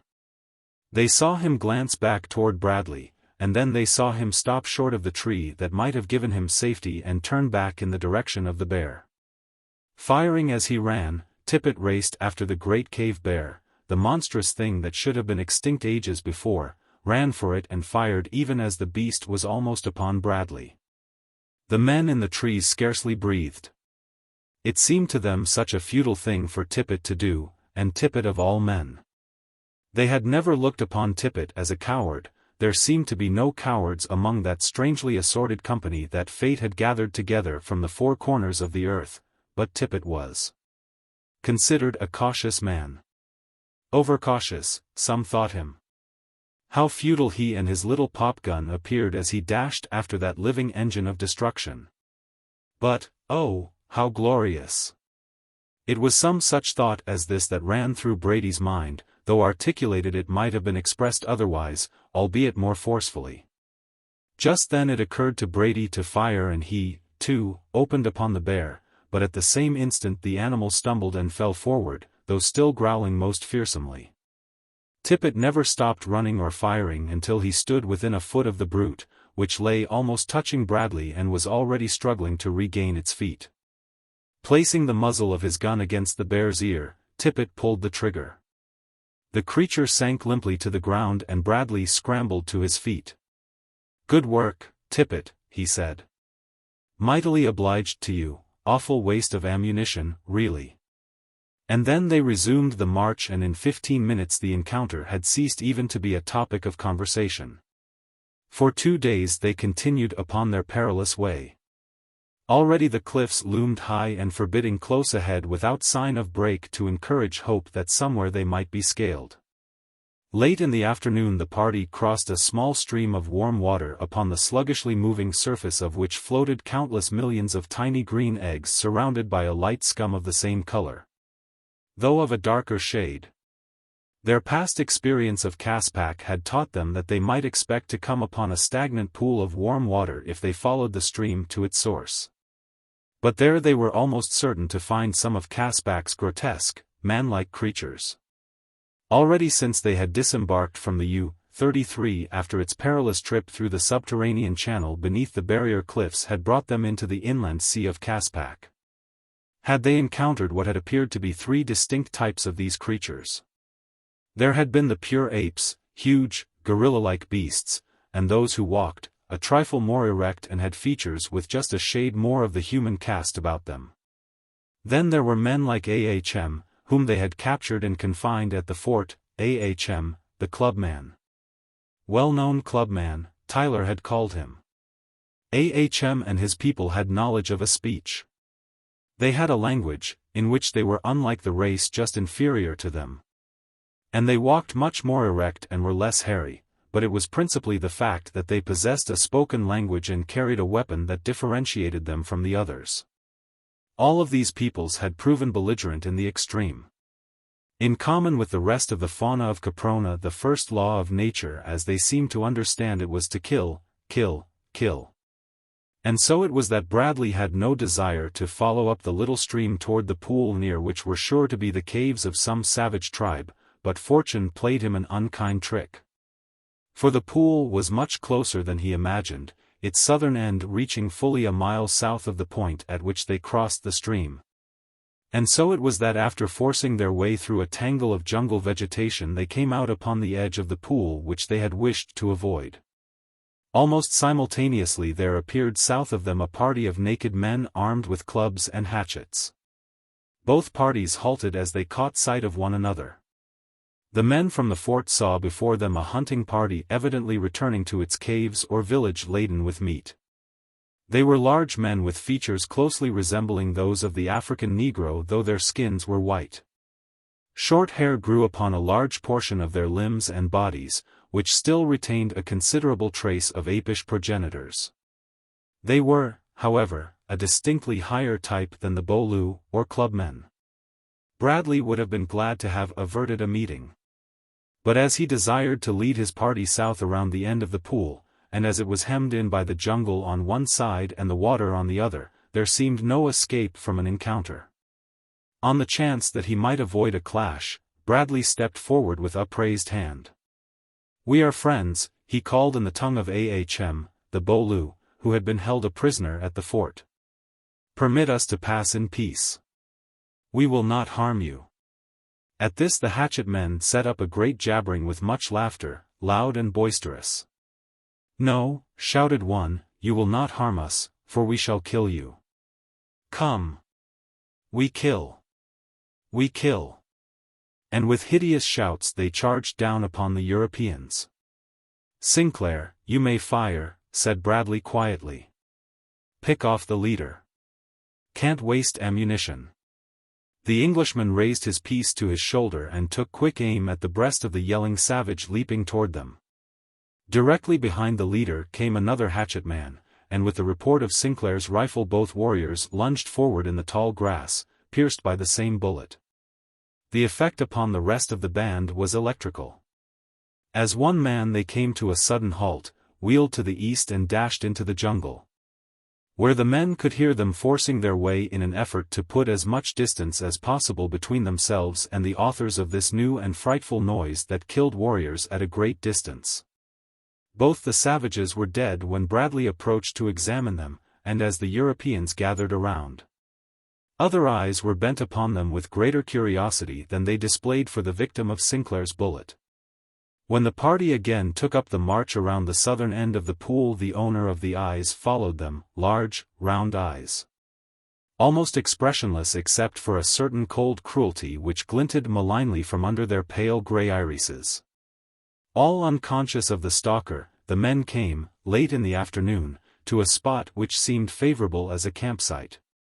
A cold spring bubbled from the base of a rocky formation which overhung and partially encircled a small enclosure.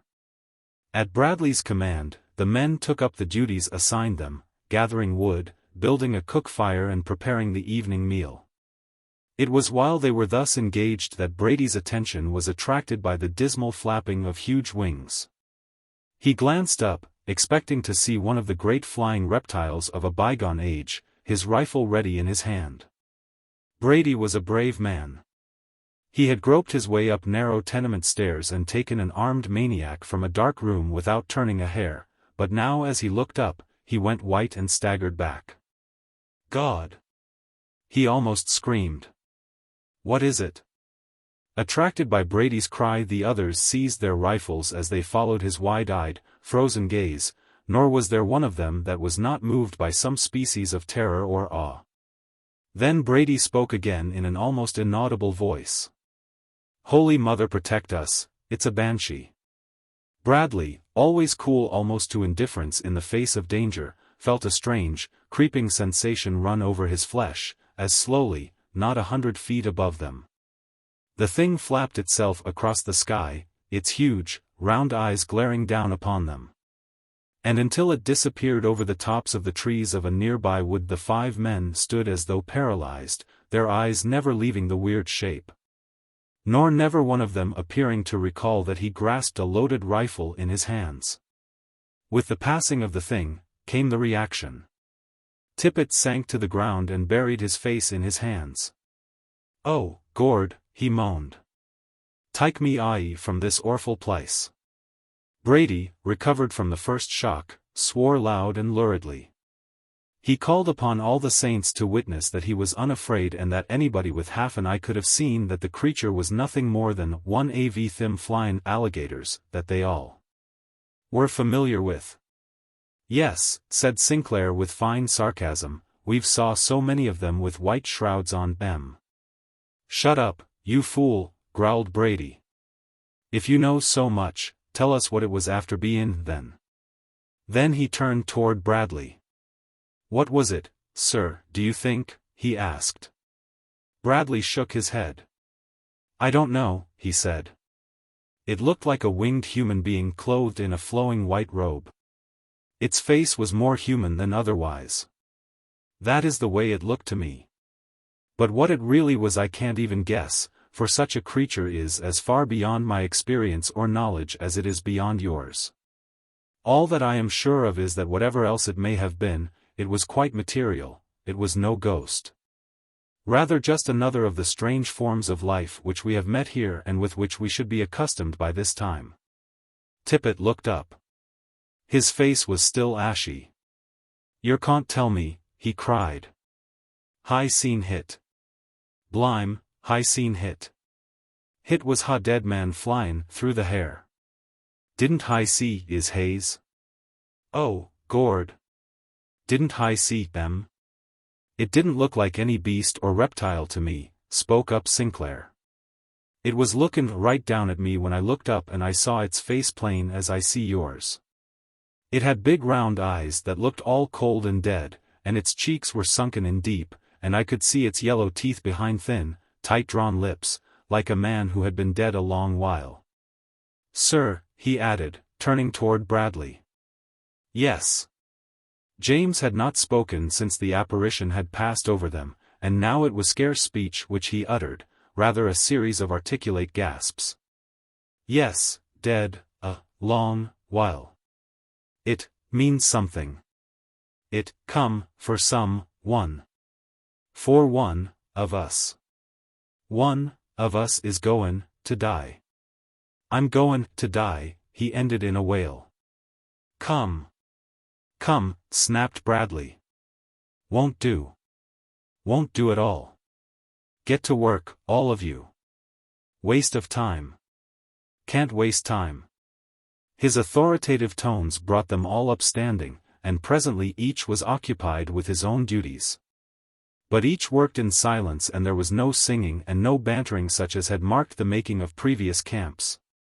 Not until they had eaten and to each had been issued the little ration of smoking tobacco allowed after each evening meal did any sign of a relaxation of taut nerves appear. It was Brady who showed the first signs of returning good spirits. He commenced humming, "It's a Long Way to Tipperary," and presently to voice the words, but he was well into his third song before anyone joined him. And even then there seemed a dismal note in even the gayest of tunes. A huge fire blazed in the opening of their rocky shelter that the prowling carnivora might be kept at bay. And always one man stood on guard, watchfully alert against a sudden rush by some maddened beast of the jungle. Beyond the fire, yellow-green spots of flame appeared, moved restlessly about, disappeared and reappeared. Accompanied by a hideous chorus of screams and growls and roars as the hungry meat-eaters hunting through the night were attracted by the light or the scent of possible prey. But to such sights and sounds as these the 5 men had become callous. They sang or talked as unconcernedly as they might have done in the barroom of some public house at home. Sinclair was standing guard. The others were listening to Brady's description of traffic congestion at the Rush Street Bridge during the rush hour at night. The fire crackled cheerily. The owners of the yellow-green eyes raised their frightful chorus to the heavens. Conditions seemed again to have returned to normal. And then, as though the hand of death had reached out and touched them all, the 5 men tensed into sudden rigidity. Above the nocturnal diapason of the teeming jungle sounded a dismal flapping of wings, and overhead, through the thick night, a shadowy form passed across the diffused light of the flaring campfire. Sinclair raised his rifle and fired. An eerie wail floated down from above and the apparition, whatever it might have been, was swallowed by the darkness. For several seconds the listening men heard the sound of those dismally flapping wings lessening in the distance until they could no longer be heard. Bradley was the first to speak.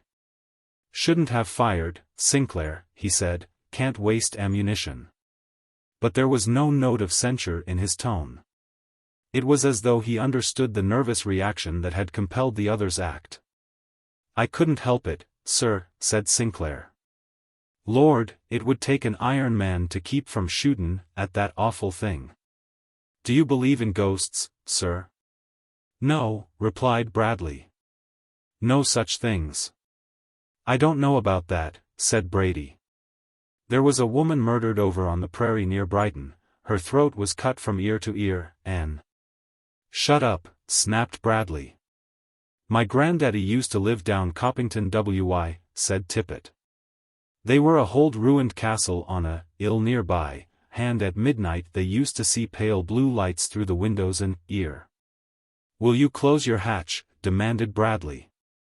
You fools will have yourselves scared to death in a minute. Now go to sleep. But there was little sleep in camp that night until utter exhaustion overtook the harassed men toward morning.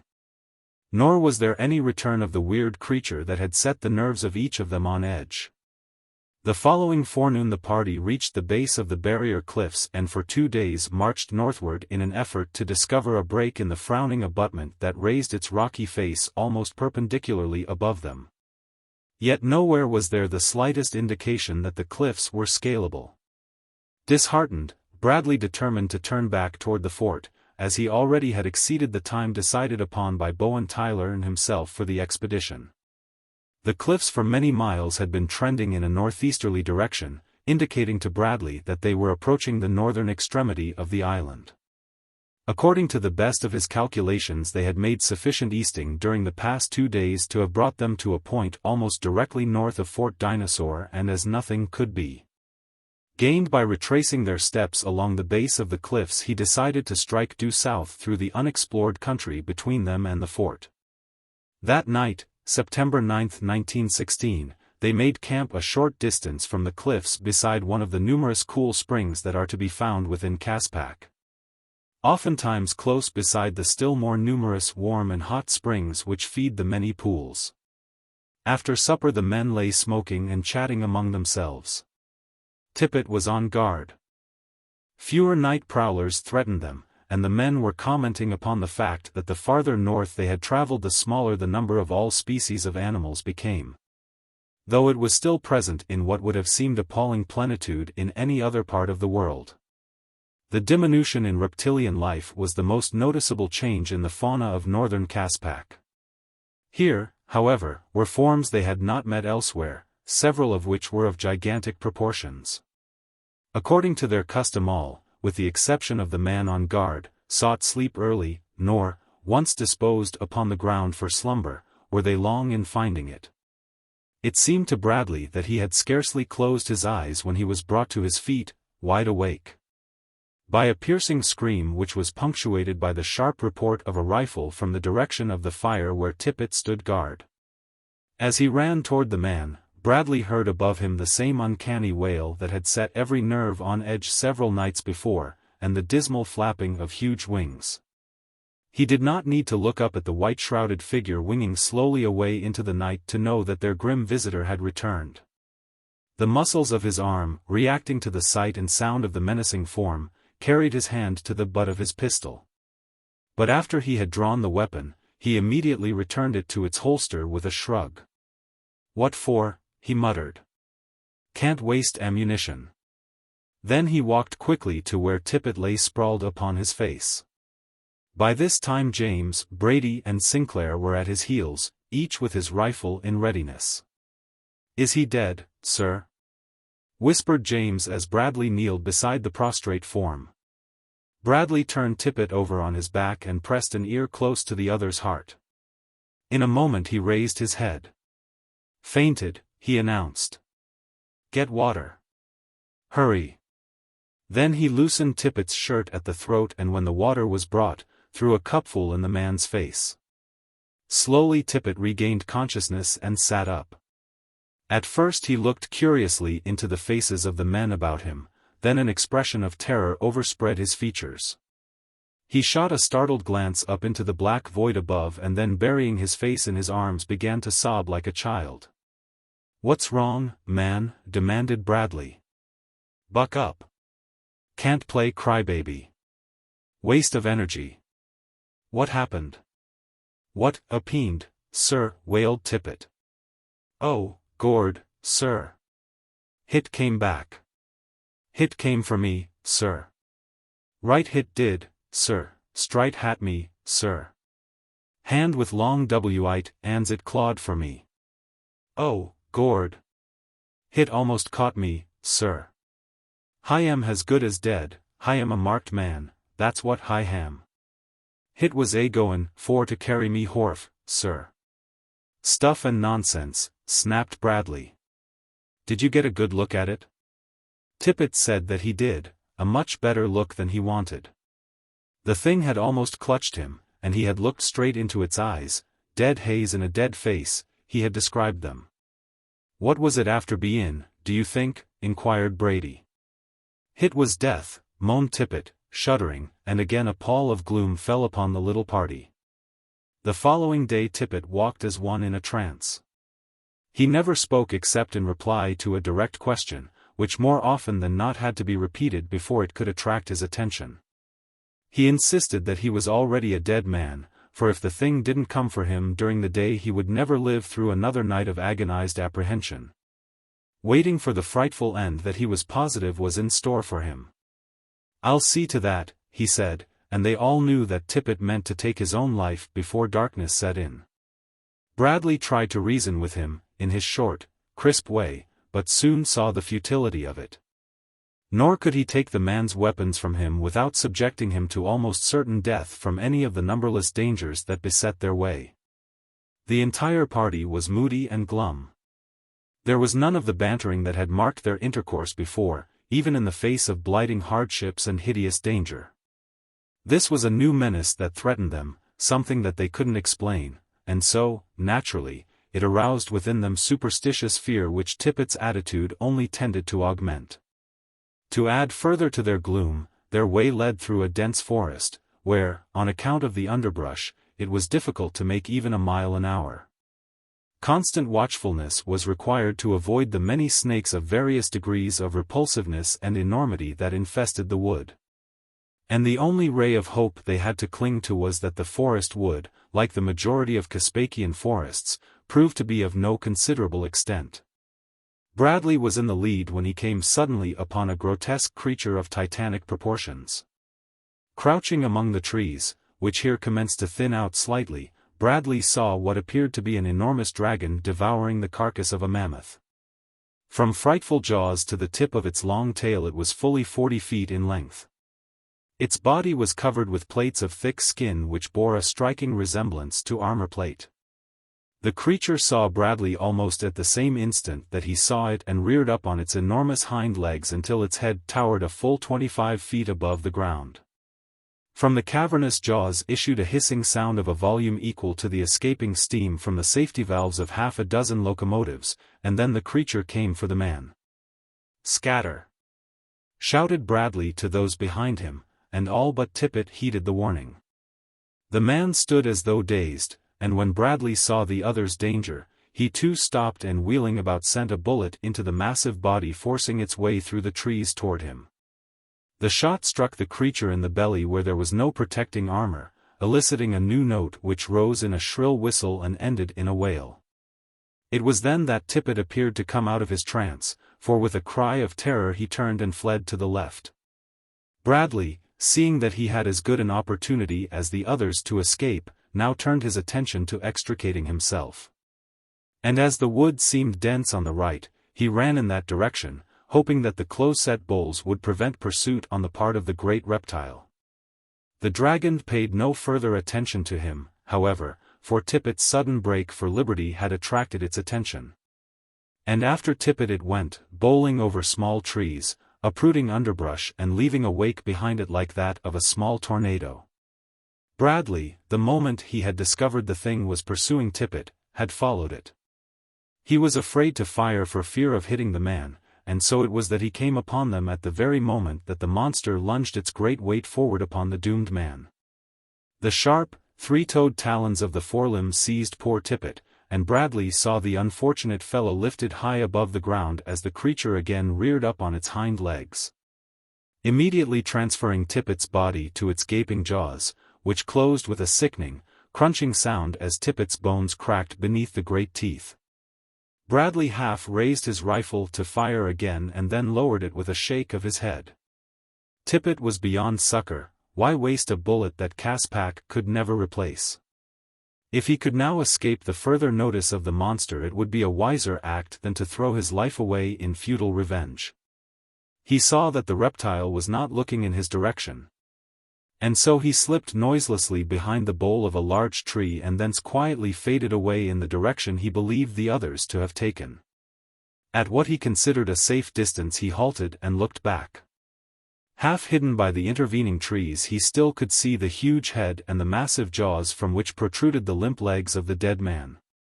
Then, as though struck by the hammer of Thor, the creature collapsed and crumpled to the ground. Bradley's single bullet, penetrating the body through the soft skin of the belly, had slain the titan. A few minutes later, Bradley found the others of the party. The four returned cautiously to the spot where the creature lay and after convincing themselves that it was quite dead, came close to it. It was an arduous and gruesome job extricating Tippet's mangled remains from the powerful jaws, the men working for the most part silently. It was the work of the banshee all right, muttered Brady. It warned poor Tippet, it did. Hit killed him, that's what Hit did, and Hit'll kill some more of us, said James, his lower lip trembling. If it was a ghost, interjected Sinclair, and I don't say as it was. But if it was, why, it could take on any form it wanted to. It might have turned itself into this thing, which ain't no natural thing at all, just to get poor Tippet. If it had have been a lion or something else human-like it wouldn't look so strange, but this here thing ain't human-like. There ain't no such thing and never was. Bullets don't kill ghosts, said Bradley, so this couldn't have been a ghost. Furthermore, there are no such things. I've been trying to place this creature. Just succeeded. It's a Tyrannosaurus. Saw a picture of skeleton in magazine. There's one in New York Natural History Museum. Seems to me it said it was found in place called Hell Creek somewhere in western North America. Supposed to have lived about 6 million years ago. Hell Creek's in Montana, said Sinclair. I used to punch cows in Wyoming, and I've heard of Hell Creek. Do you suppose that they're things 6 million years old? His tone was skeptical. No, replied Bradley. But it would indicate that the island of Caprona has stood almost without change for more than 6 million years. The conversation and Bradley's assurance that the creature was not of supernatural origin helped to raise a trifle the spirits of the men. And then came another diversion in the form of ravenous meat-eaters attracted to the spot by the uncanny sense of smell which had apprised them of the presence of flesh. Killed and ready for the eating. It was a constant battle while they dug a grave and consigned all that was mortal of John Tippet to his last, lonely resting place. Nor would they leave then. But remained to fashion a rude headstone from a crumbling outcropping of sandstone and to gather a mass of the gorgeous flowers growing in such great profusion around them and heap the new-made grave with bright blooms. Upon the headstone Sinclair scratched in rude characters the words, "Here lies John Tippet, Englishman. Killed by Tyrannosaurus. September 10, A.D. 1916. R.I.P." And Bradley repeated a short prayer before they left their comrade forever. For 3 days the party marched due south through forests and meadowland and great park-like areas where countless herbivorous animals grazed, deer and antelope and bos and the little eka. The smallest species of Caspakian horse, about the size of a rabbit. There were other horses too, but all were small, the largest being not above 8 hands in height. Preying continually upon the herbivora were the meat-eaters, large and small, wolves, hyenodons, panthers, lions, tigers, and bears as well as several large and ferocious species of reptilian life. On September 12 the party scaled a line of sandstone cliffs which crossed their route toward the south. But they crossed them only after an encounter with the tribe that inhabited the numerous caves which pitted the face of the escarpment. That night they camped upon a rocky plateau which was sparsely wooded with jarrah, and here once again they were visited by the weird nocturnal apparition that had already filled them with a nameless terror. As on the night of September 9 the first warning came from the sentinel standing guard over his sleeping companions. A terror-stricken cry punctuated by the crack of a rifle brought Bradley, Sinclair and Brady to their feet in time to see James, with clubbed rifle, battling with a white-robed figure that hovered on widespread wings on a level with the Englishman's head. As they ran, shouting, forward, it was obvious to them that the weird and terrible apparition was attempting to seize James. But when it saw the others coming to his rescue, it desisted, flapping rapidly upward and away, its long, ragged wings giving forth the peculiarly dismal notes which always characterized the sound of its flying. Bradley fired at the vanishing menacer of their peace and safety. But whether he scored a hit or not, none could tell, though, following the shot, there was wafted back to them the same piercing wail that had on other occasions frozen their marrow. Then they turned toward James, who lay face downward upon the ground, trembling as with ague. For a time he could not even speak, but at last regained sufficient composure to tell them how the thing must have swooped silently upon him from above and behind, as the first premonition of danger he had received was when the long, claw-like fingers had clutched him beneath either arm. In the melee his rifle had been discharged and he had broken away at the same instant and turned to defend himself with the butt. The rest they had seen. From that instant James was an absolutely broken man. He maintained with shaking lips that his doom was sealed, that the thing had marked him for its own, and that he was as good as dead. Nor could any amount of argument or raillery convince him to the contrary. He had seen Tippet marked and claimed, and now he had been marked. Nor were his constant reiterations of this belief without effect upon the rest of the party. Even Bradley felt depressed, though for the sake of the others he managed to hide it beneath a show of confidence he was far from feeling. And on the following day William James was killed by a saber-toothed tiger, September 13, 1916.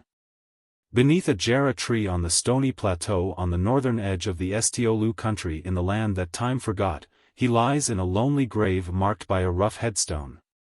Southward from his grave marched 3 grim and silent men. To the best of Bradley's reckoning they were some 25 miles north of Fort Dinosaur, and that they might reach the fort on the following day, they plodded on until darkness overtook them. With comparative safety 15 miles away, they made camp at last, but there was no singing now and no joking. In the bottom of his heart each prayed that they might come safely through just this night, for they knew that during the morrow they would make the final stretch. Yet the nerves of each were taut with strained anticipation of what gruesome thing might flap down upon them from the black sky, marking another for its own.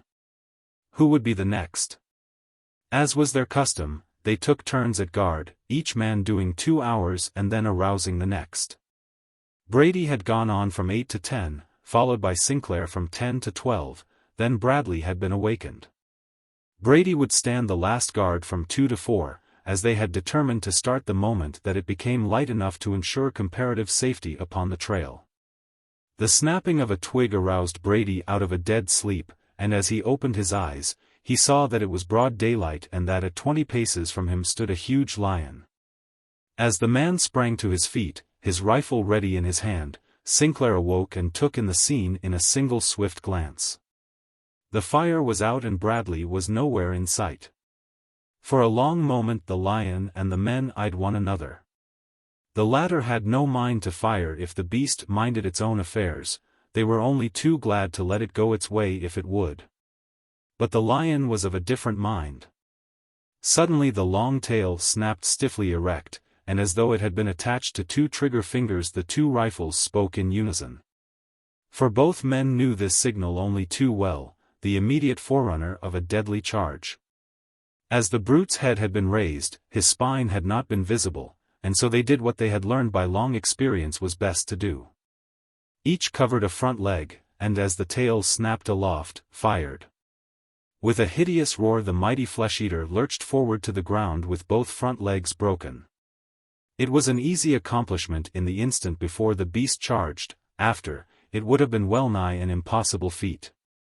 Brady stepped close in and finished him with a shot in the base of the brain lest his terrific roarings should attract his mate or others of their kind.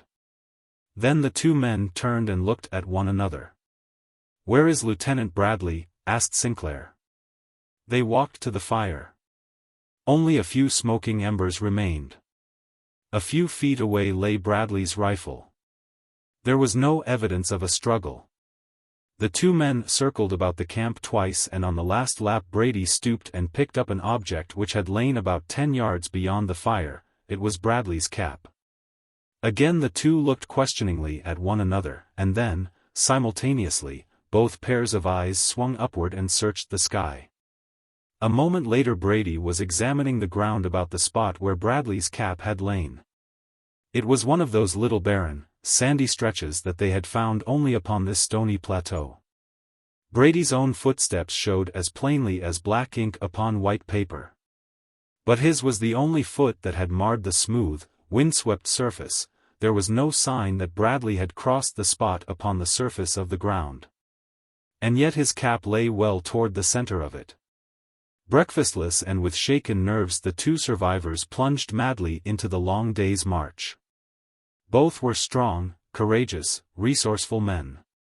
But each had reached the limit of human nerve endurance, and each felt that he would rather die than spend another night in the hideous open of that frightful land. Vivid in the mind of each was a picture of Bradley's end, for though neither had witnessed the tragedy, both could imagine almost precisely what had occurred. They did not discuss it, they did not even mention it, yet all day long the thing was uppermost in the mind of each, and mingled with it a similar picture with himself as victim should they fail to make Fort Dinosaur before dark. And so they plunged forward at reckless speed, their clothes, their hands, their faces torn by the retarding underbrush that reached forth to hinder them. Again and again they fell. But be it to their credit that the one always waited and helped the other, and that into the mind of neither entered the thought or the temptation to desert his companion. They would reach the fort together if both survived. Or neither would reach it. They encountered the usual number of savage beasts and reptiles. But they met them with a courageous recklessness born of desperation, and by virtue of the very madness of the chances they took, they came through unscathed and with the minimum of delay. Shortly after noon they reached the end of the plateau. Before them was a drop of 200 feet to the valley beneath. To the left, in the distance, they could see the waters of the great inland sea that covers a considerable portion of the area of the crater island of Caprona, and at a little lesser distance to the south of the cliffs they saw a thin spiral of smoke arising above the treetops. The landscape was familiar. Each recognized it immediately and knew that that smoky column marked the spot where Dinosaur had stood. Was the fort still there, or did the smoke arise from the smoldering embers of the building they had helped to fashion for the housing of their party? Who could say? 30 precious minutes that seemed as many hours to the impatient men were consumed in locating a precarious way from the summit to the base of the cliffs that bounded the plateau upon the south. And then once again they struck off upon level ground toward their goal. The closer they approached the fort the greater became their apprehension that all would not be well. They pictured the barracks deserted or the small company massacred and the buildings in ashes. It was almost in a frenzy of fear that they broke through the final fringe of jungle and stood at last upon the verge of the open meadow a half-mile from Fort Dinosaur. "Lord," ejaculated Sinclair. "They are still there." And he fell to his knees, sobbing. Brady trembled like a leaf as he crossed himself and gave silent thanks. For there before them stood the sturdy ramparts of Dinosaur, and from inside the enclosure rose a thin spiral of smoke that marked the location of the cookhouse. All was well, then, and their comrades were preparing the evening meal. Across the clearing they raced as though they had not already covered in a single day a trackless, primeval country that might easily have required 2 days by fresh and untired men. Within hailing distance they set up such a loud shouting that presently heads appeared above the top of the parapet, and soon answering shouts were rising from within Fort Dinosaur. A moment later 3 men issued from the enclosure and came forward to meet the survivors and listen to the hurried story of the 11 eventful days since they had set out upon their expedition to the Barrier Cliffs. They heard of the deaths of Tippett and James and of the disappearance of Lieutenant Bradley, and a new terror settled upon Dinosaur. Olsen, the Irish engineer, with Whiteley and Wilson constituted the remnants of Dinosaur's defenders. And to Brady and Sinclair they narrated the salient events that had transpired since Bradley and his party had marched away on September 4. They told them of the infamous act of Baron Friedrich von Skunvorts and his German crew who had stolen the U-33, breaking their parole, and steaming away toward the subterranean opening through the barrier cliffs that carried the waters of the inland sea into the open Pacific beyond. And of the cowardly shelling of the fort. They told of the disappearance of Miss LaRue in the night of September 11, and of the departure of Bowen Tyler in search of her, accompanied only by his Airedale, Nobbs. Thus of the original party of 11 Allies and 9 Germans that had constituted the company of the U-33 when she left English waters after her capture by the crew of the English tug. There were but 5 now to be accounted for at Fort Dinosaur. Benson, Tippett, James, and one of the Germans were known to be dead. It was assumed that Bradley, Tyler and the girl had already succumbed to some of the savage denizens of Caspak, while the fate of the Germans was equally unknown. Though it might readily be believed that they had made good their escape. They had had ample time to provision the ship, and the refining of the crude oil they had discovered north of the fort could have ensured them an ample supply to carry them back to Germany. Chapter 2. When Bradley went on guard at midnight, September 14. His thoughts were largely occupied with rejoicing that the night was almost spent without serious mishap and that the morrow would doubtless see them all safely return to Fort Dinosaur. The hopefulness of his mood was tinged with sorrow by recollection of the 2 members of his party who lay back there in the savage wilderness and for whom there would never again be a homecoming. No premonition of impending ill cast gloom over his anticipations for the coming day, for Bradley was a man who, while taking every precaution against possible danger, permitted no gloomy forebodings to weigh down his spirit. When danger threatened, he was prepared. But he was not forever courting disaster, and so it was that when about 1 o'clock in the morning of the 15th, he heard the dismal flapping of giant wings overhead.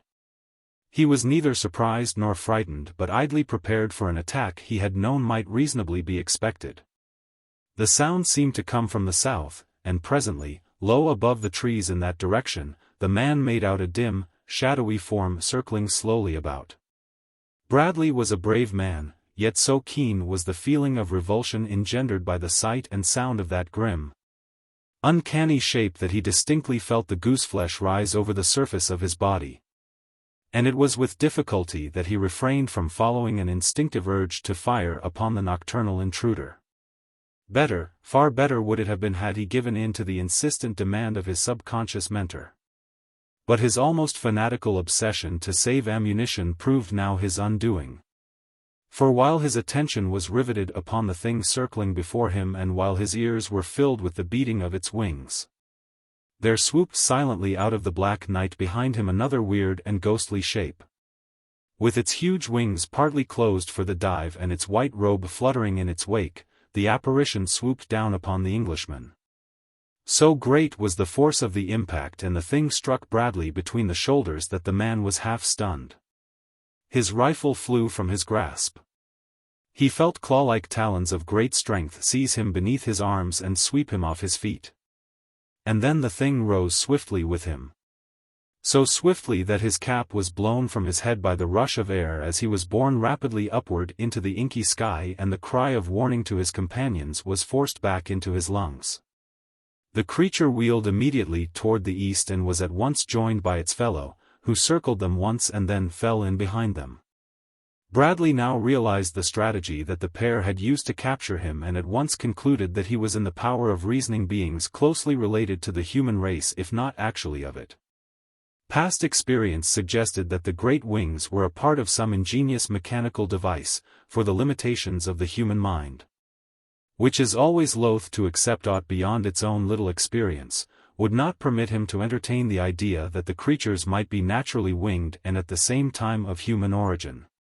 From his position Bradley could not see the wings of his captor, nor in the darkness had he been able to examine those of the second creature closely when it circled before him. He listened for the puff of a motor or some other telltale sound that would prove the correctness of his theory. However, he was rewarded with nothing more than the constant flap-flap.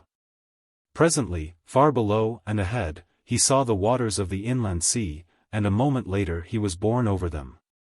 Then his captor did that which proved beyond doubt to Bradley that he was in the hands of human beings who had devised an almost perfect scheme of duplicating, mechanically, the wings of a bird. The thing spoke to its companion and in a language that Bradley partially understood, since he recognized words that he had learned from the savage races of Caspak. From this he judged that they were human, and being human, he knew that they could have no natural wings, for who had ever seen a human being so adorned? Therefore their wings must be mechanical. Thus Bradley reasoned, thus most of us reason, not by what might be possible, but by what has fallen within the range of our experience. What he heard them say was to the effect that having covered half the distance the burden would now be transferred from one to the other. Bradley wondered how the exchange was to be accomplished. He knew that those giant wings would not permit the creatures to approach one another closely enough to effect the transfer in this manner. But he was soon to discover that they had other means of doing it. He felt the thing that carried him rise to a greater altitude, and below he glimpsed momentarily the second white-robed figure. Then the creature above sounded a low call, it was answered from below, and instantly Bradley felt the clutching talons release him. Gasping for breath, he hurtled downward through space. For a terrifying instant, pregnant with horror, Bradley fell. Then something swooped for him from behind, another pair of talons clutched him beneath the arms, his downward rush was checked, within another 100 feet. And close to the surface of the sea he was again borne upward. As a hawk dives for a songbird on the wing, so this great, human bird dived for Bradley. It was a harrowing experience, but soon over, and once again the captive was being carried swiftly toward the east and what fate he could not even guess. It was immediately following his transfer in midair that Bradley made out the shadowy form of a large island far ahead, and not long after, he realized that this must be the intended destination of his captors. Nor was he mistaken. 3/4 of an hour from the time of his seizure his captors dropped gently to earth in the strangest city that human eye had ever rested upon. Just a brief glimpse of his immediate surroundings vouchsafed Bradley before he was whisked into the interior of one of the buildings. But in that momentary glance he saw strange piles of stone and wood and mud fashioned into buildings of all conceivable sizes and shapes, sometimes piled high on top of one another, sometimes standing alone in an open courtway, but usually crowded and jammed together, so that there were no streets or alleys between them other than a few which ended almost as soon as they began. The principal doorways appeared to be in the roofs, and it was through one of these that Bradley was inducted into the dark interior of a low-ceiled room. Here he was pushed roughly into a corner where he tripped over a thick mat, and there his captors left him. He heard them moving about in the darkness for a moment, and several times he saw their large luminous eyes glowing in the dark. Finally, these disappeared and silence reigned, broken only by the breathing of the creature which indicated to the Englishman that they were sleeping somewhere in the same apartment. It was now evident that the mat upon the floor was intended for sleeping purposes and that the rough shove that had sent him to it had been a rude invitation to repose. After taking stock of himself and finding that he still had his pistol and ammunition, some matches, a little tobacco, a canteen full of water and a razor, Bradley made himself comfortable upon the mat and was soon asleep, knowing that an attempted escape in the darkness without knowledge of his surroundings would be predoomed to failure. When he awoke, it was broad daylight, and the sight that met his eyes made him rub them again and again to assure himself that they were really open and that he was not dreaming.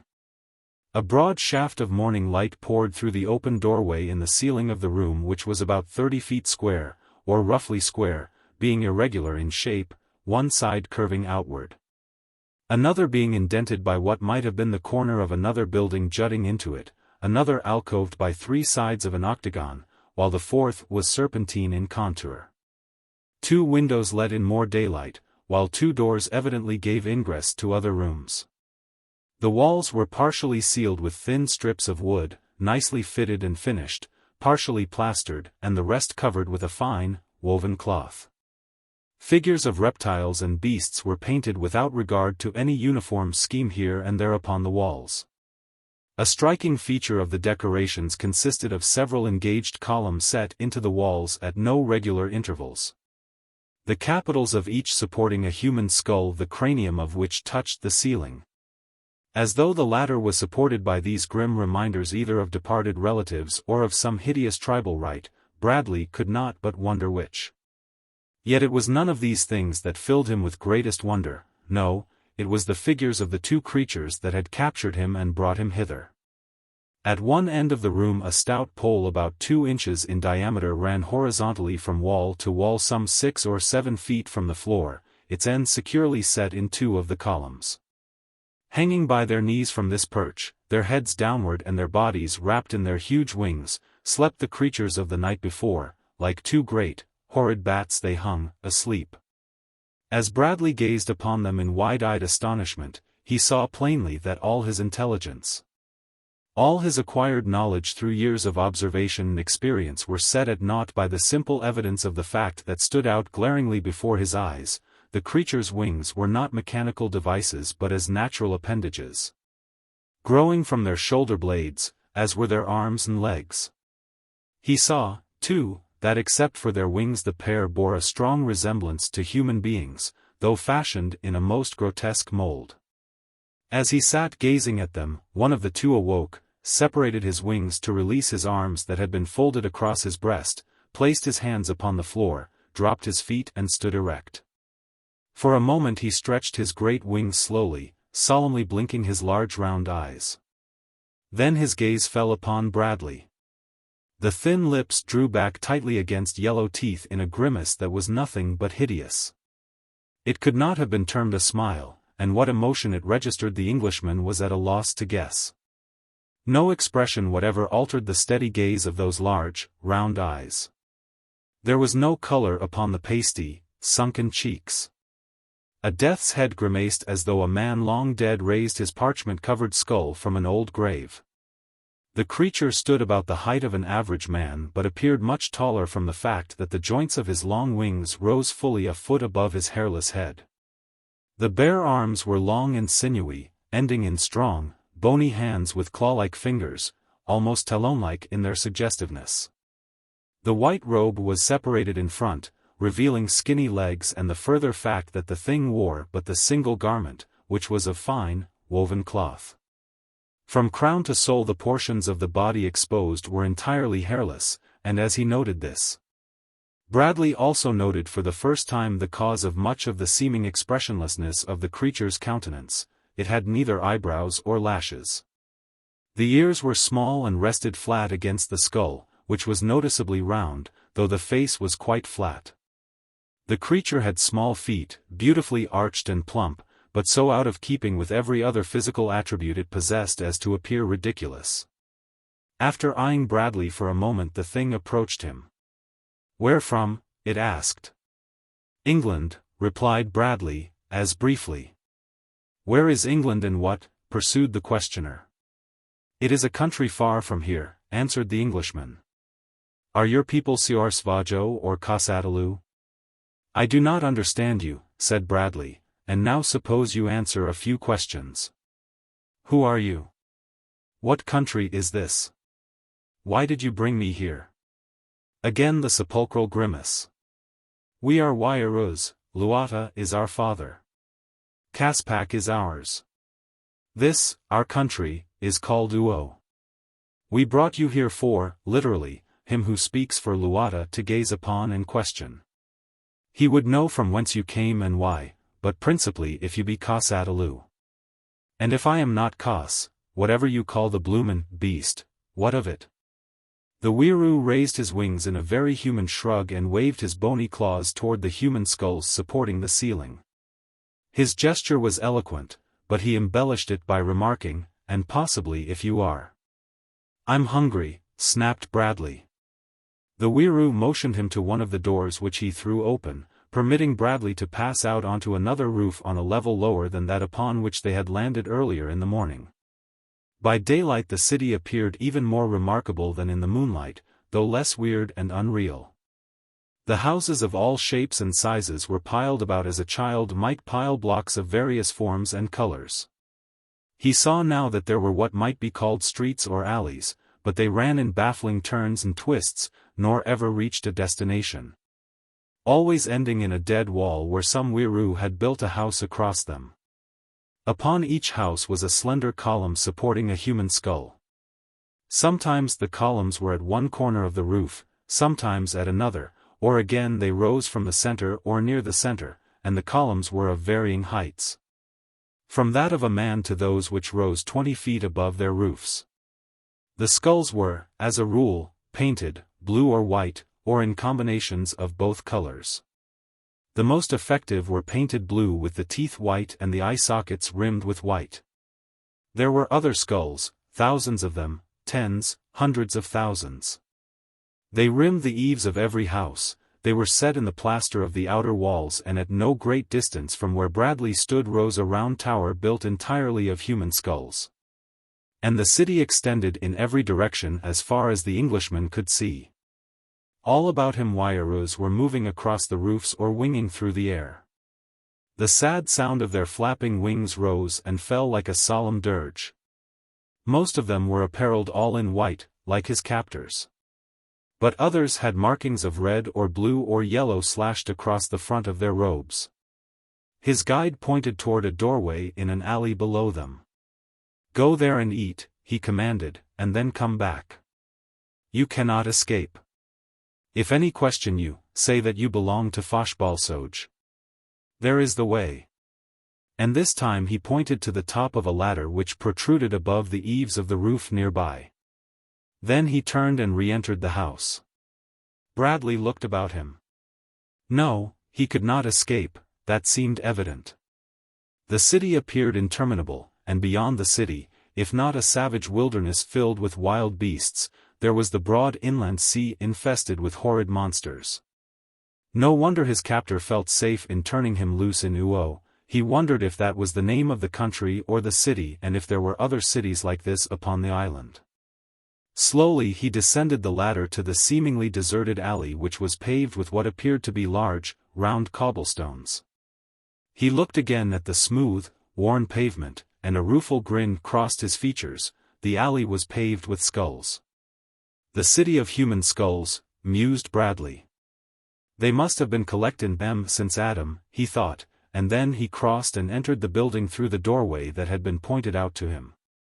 Inside he found a large room in which were many wireroos seated before pedestals the tops of which were hollowed out so that they resembled the ordinary bird drinking and bathing fonts so commonly seen on suburban lawns. A seat protruded from each of the four sides of the pedestals, just a flat board with a support running from its outer end diagonally to the base of the pedestal. As Bradley entered, some of the wireroos espied him, and a dismal wail arose. Whether it was a greeting or a threat, Bradley did not know. Suddenly from a dark alcove another weiroo rushed out toward him. "Who are you?" he cried. "What do you want?"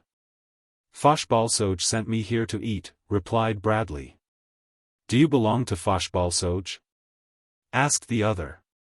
"That appears to be what he thinks," answered the Englishman. "Are you Kasadaloo?" demanded the weiroo. "Give me something to eat or I'll be all of that," replied Bradley. The weiroo looked puzzled.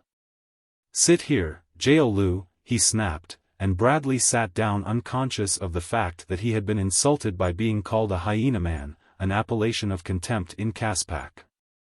The weiroo had seated him at a pedestal by himself, and as he sat waiting for what was next to transpire, he looked about him at the weiroo in his immediate vicinity.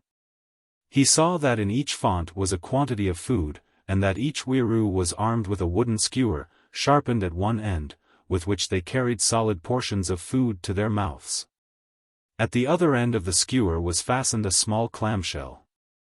This was used to scoop up the smaller and softer portions of the repast into which all four of the occupants of each table dipped impartially. The weiroo leaned far over their food, scooping it up rapidly and with much noise, and so great was their haste that a part of each mouthful always fell back into the common dish. And when they choked, by reason of the rapidity with which they attempted to bolt their food, they often lost it all. Bradley was glad that he had a pedestal all to himself. Soon the keeper of the place returned with a wooden bowl filled with food. This he dumped into Bradley's trough, as he already thought of it. The Englishman was glad that he could not see into the dark alcove or know what were all the ingredients that constituted the mess before him, for he was very hungry. After the first mouthful he cared even less to investigate the antecedents of the dish, for he found it peculiarly palatable. It seemed to consist of a combination of meat, fruits, vegetables, small fish and other undistinguishable articles of food all seasoned to produce a gastronomic effect that was at once baffling and delicious.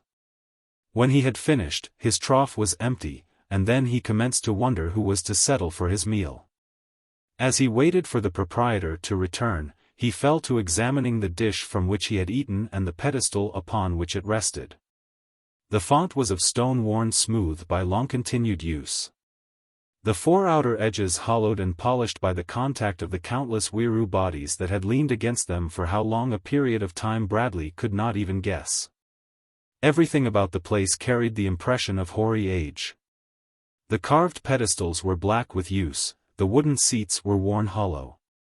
The floor of stone slabs was polished by the contact of possibly millions of naked feet and worn away in the aisles between the pedestals so that the latter rested upon little mounds of stone several inches above the general level of the floor.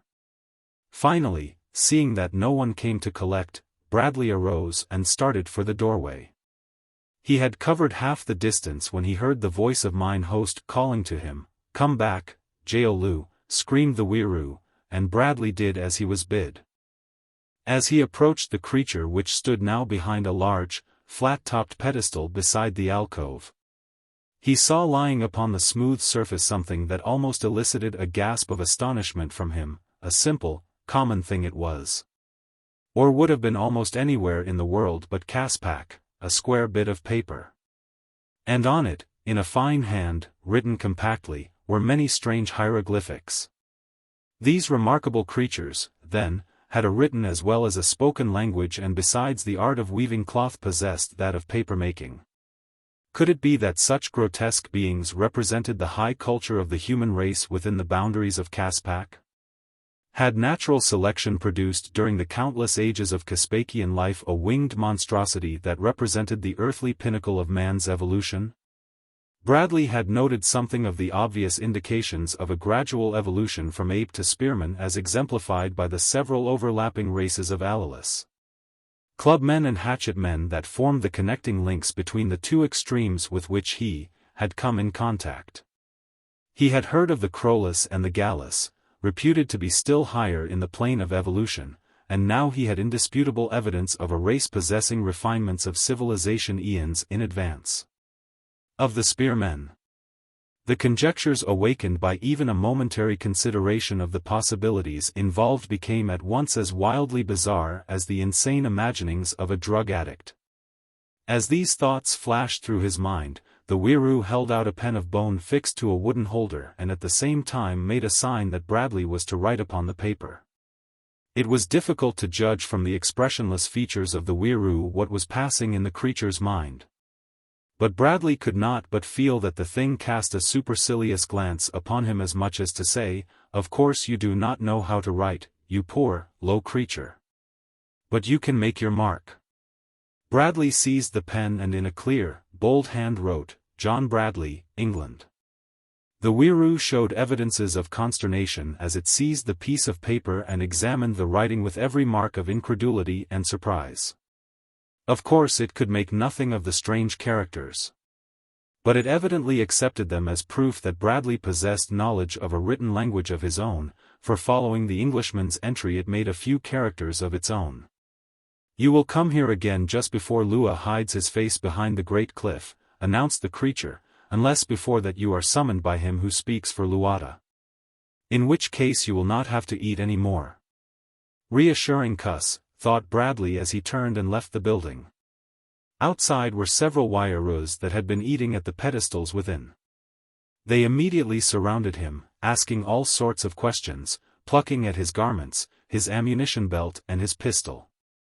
Their demeanor was entirely different from what it had been within the eating place, and Bradley was to learn that a house of food was sanctuary for him, since the stern laws of the Wairus forbade altercations within such walls.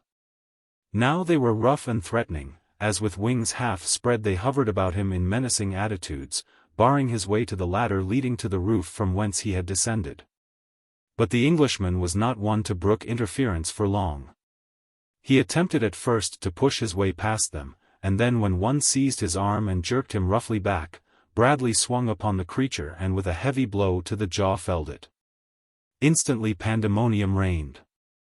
Loud wails arose, great wings opened and closed with a loud, beating noise, and many claw-like hands reached forth to clutch him. Bradley struck to right and left. He dared not use his pistol for fear that once they discovered its power he would be overcome by weight of numbers and relieved of possession of what he considered his trump card, to be reserved until the last moment that it might be used to aid in his escape, for already the Englishman was planning, though almost hopelessly, such an attempt. A few blows convinced Bradley that the Wairus were arrant cowards and that they bore no weapons, for after 2 or 3 had fallen beneath his fists the others formed a circle about him, but at a safe distance, and contented themselves with threatening and blustering, while those whom he had felled lay upon the pavement without trying to arise. The while they moaned and wailed in lugubrious chorus. Again Bradley strode toward the ladder, and this time the circle parted before him, but no sooner had he ascended a few rungs than he was seized by one foot and an effort made to drag him down. With a quick backward glance the Englishman, clinging firmly to the ladder with both hands, drew up his free foot and with all the strength of a powerful leg, planted a heavy shoe squarely in the flat face of the Wairu that held him. Shrieking horribly, the creature clapped both hands to its face and sank to the ground while Bradley clambered quickly the remaining distance to the roof. Though no sooner did he reach the top of the ladder than a great flapping of wings beneath him warned him that the Wairus were rising after him. A moment later they swarmed about his head as he ran for the apartment in which he had spent the early hours of the morning after his arrival. It was but a short distance from the top of the ladder to the doorway, and Bradley had almost reached his goal when the door flew open and Foshbalsoj stepped out. Immediately the pursuing Wairus demanded punishment of the jaillu who had so grievously maltreated them. Foshbalsoj listened to their complaints and then with a sudden sweep of his right hand seized Bradley by the scruff of the neck and hurled him sprawling through the doorway upon the floor of the chamber. So sudden was the assault and so surprising the strength of the Wairu that the Englishman was taken completely off his guard.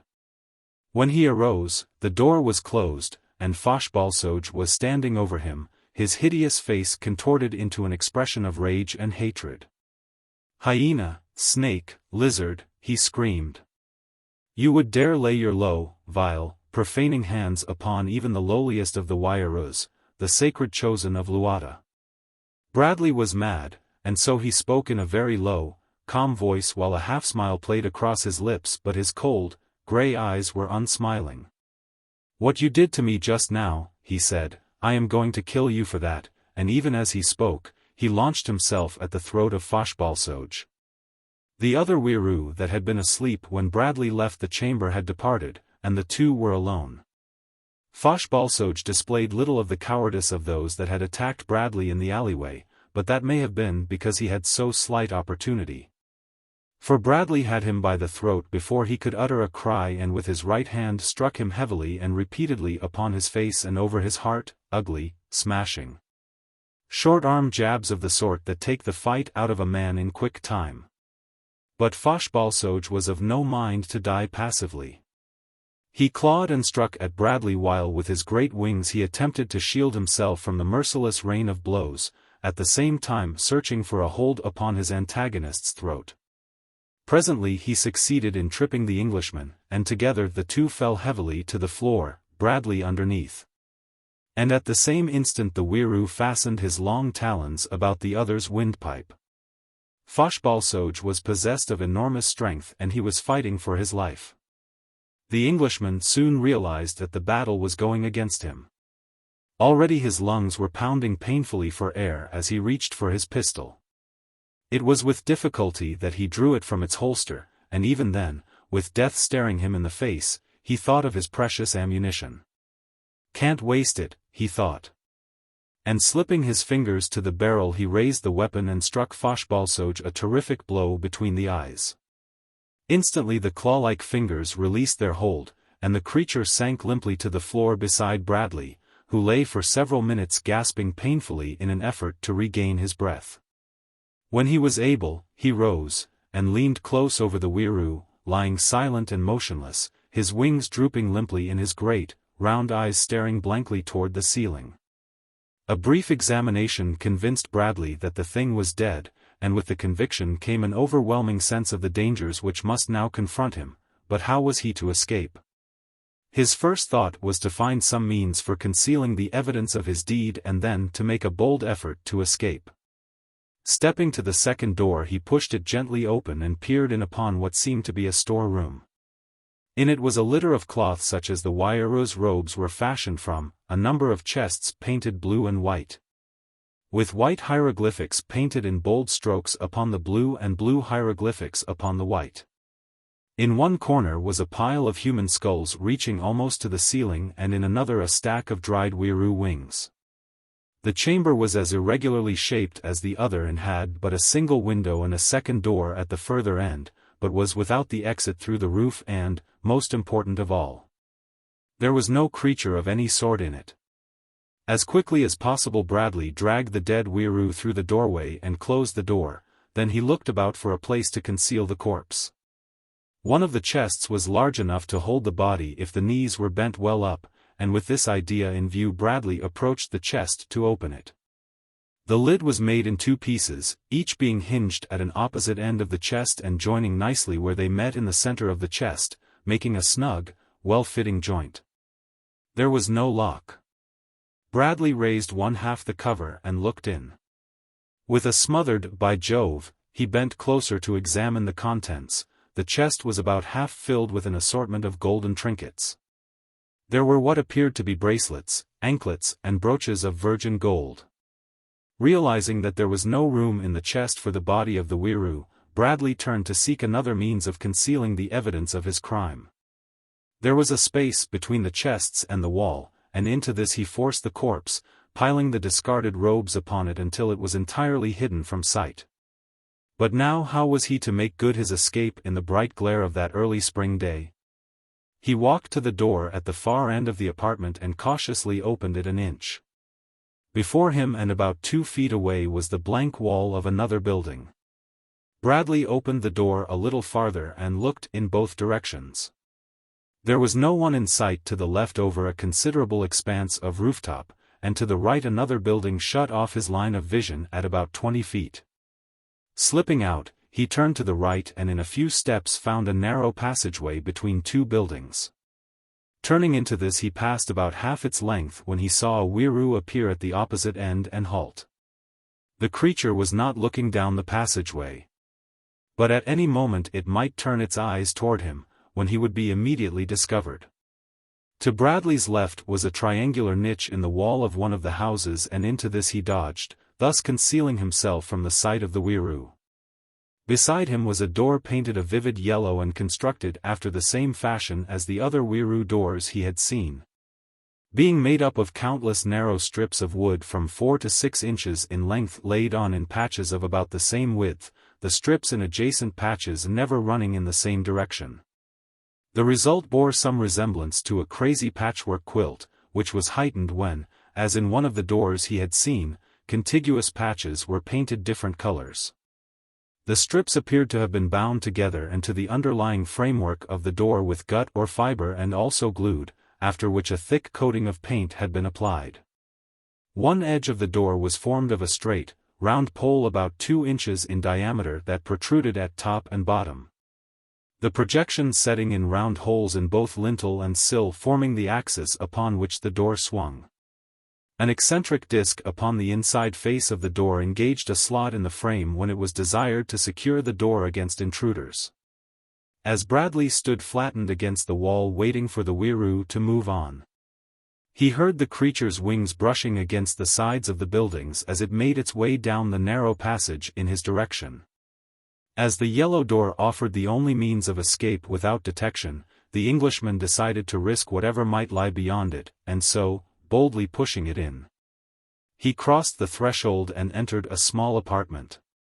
As he did so, he heard a muffled ejaculation of surprise, and turning his eyes in the direction from whence the sound had come, he beheld a wide-eyed girl standing flattened against the opposite wall, an expression of incredulity upon her face. At a glance he saw that she was of no race of humans that he had come in contact with since his arrival upon Caprona. There was no trace about her form or features of any relationship to those low orders of men. Nor was she apparelled as they, or, rather, she did not entirely lack apparel as did most of them. A soft hide fell from her left shoulder to just below her left hip on one side and almost to her right knee on the other. A loose girdle was about her waist, and golden ornaments such as he had seen in the blue and white chest encircled her arms and legs, while a golden fillet with a triangular diadem bound her heavy hair above her brows. Her skin was white as from long confinement within doors, but it was clear and fine. Her figure, but partially concealed by the soft deerskin, was all curves of symmetry and youthful grace, while her features might easily have been the envy of the most fate of continental beauties. If the girl was surprised by the sudden appearance of Bradley, the latter was absolutely astounded to discover so wondrous a creature among the hideous inhabitants of the city of human skulls. For a moment the two looked at one another in unconcealed consternation, and then Bradley spoke, using to the best of his poor ability, the common tongue of Caspak. "Who are you?" he asked, "and from where do you come? Do not tell me that you are a Weiroo." "No," she replied, "I am no Weiroo." And she shuddered slightly as she pronounced the word. "I am a Gallu, but who and what are you? I am sure that you are no Gallu, from your garments, but you are like the Gallus in other respects. I know that you are not of this frightful city, for I have been here for almost 10 moons, and never have I seen a male Gallu brought hither before, nor are there such as you and I, other than prisoners in the land of Uo, and these are all females. Are you a prisoner, then?" He told her briefly who and what he was, though he doubted if she understood, and from her he learned that she had been a prisoner there for many months. But for what purpose he did not then learn, as in the midst of their conversation the yellow door swung open and a Weiroo with a robe slashed with yellow entered. At sight of Bradley the creature became furious. "Whence came this reptile?" it demanded of the girl. "How long has it been here with you?" "It came through the doorway just ahead of you," Bradley answered for the girl. The Weiroo looked relieved. "It is well for the girl that this is so," it said, "for now only you will have to die." And stepping to the door the creature raised its voice in one of those uncanny, depressing wails. The Englishman looked toward the girl. "Shall I kill it?" he asked, half drawing his pistol. "What is best to do? I do not wish to endanger you." The Weiroo backed toward the door. "Defiler," it screamed. "You dare to threaten one of the sacred chosen of Luata. Do not kill him," cried the girl, "for then there could be no hope for you. That you are here, alive, shows that they may not intend to kill you at all, and so there is a chance for you if you do not anger them.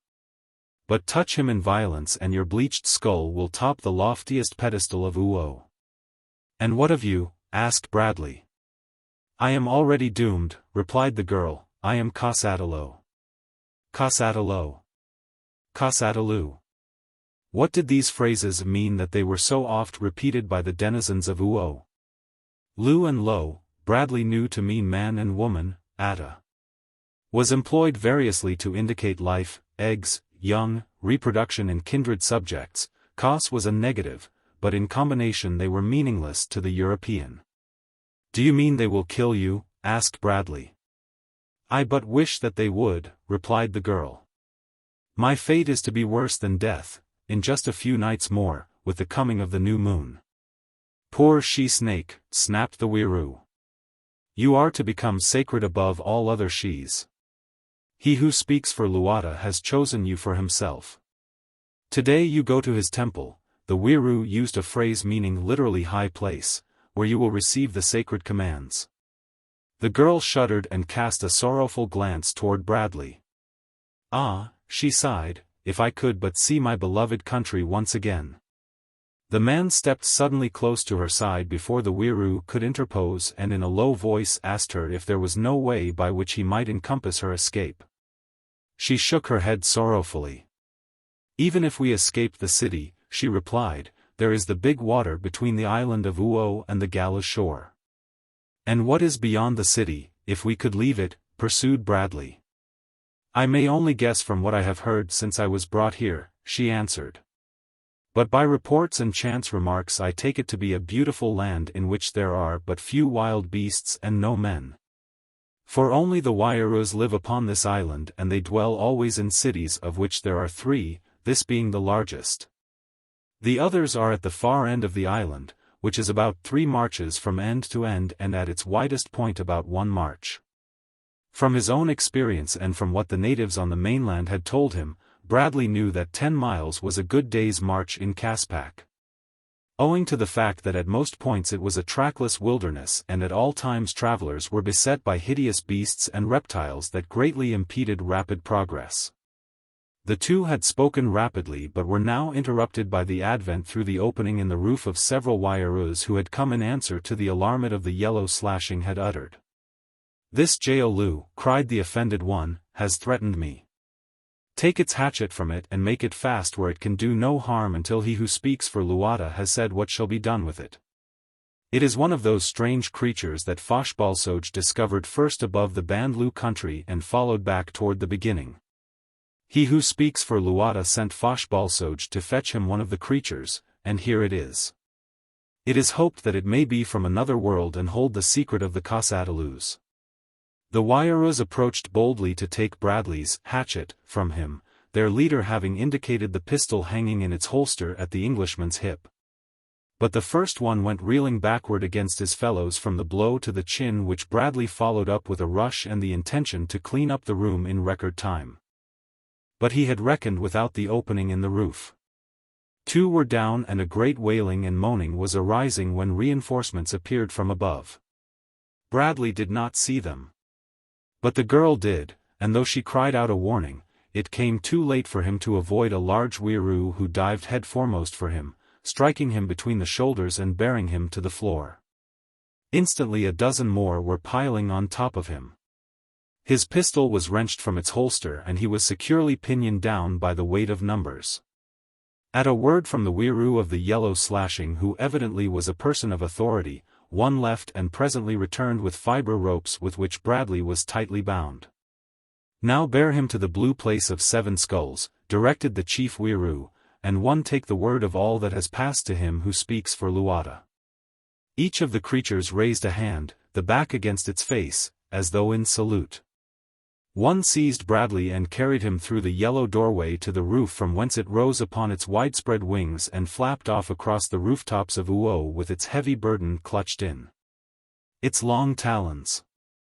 Below him Bradley could see the city stretching away to a distance on every hand. It was not as large as he had imagined, though he judged that it was at least 3 miles square. The houses were piled in indescribable heaps, sometimes to a height of 100 feet.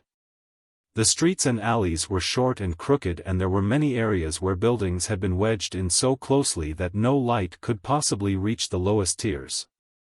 The entire surface of the ground being packed solidly with them. The colors were varied and startling, the architecture amazing. Many roofs were cup or saucer shaped with a small hole in the center of each, as though they had been constructed to catch rainwater and conduct it to a reservoir beneath. But nearly all the others had the large opening in the top that Bradley had seen used by these flying men in lieu of doorways. At all levels were the myriad poles surmounted by grinning skulls.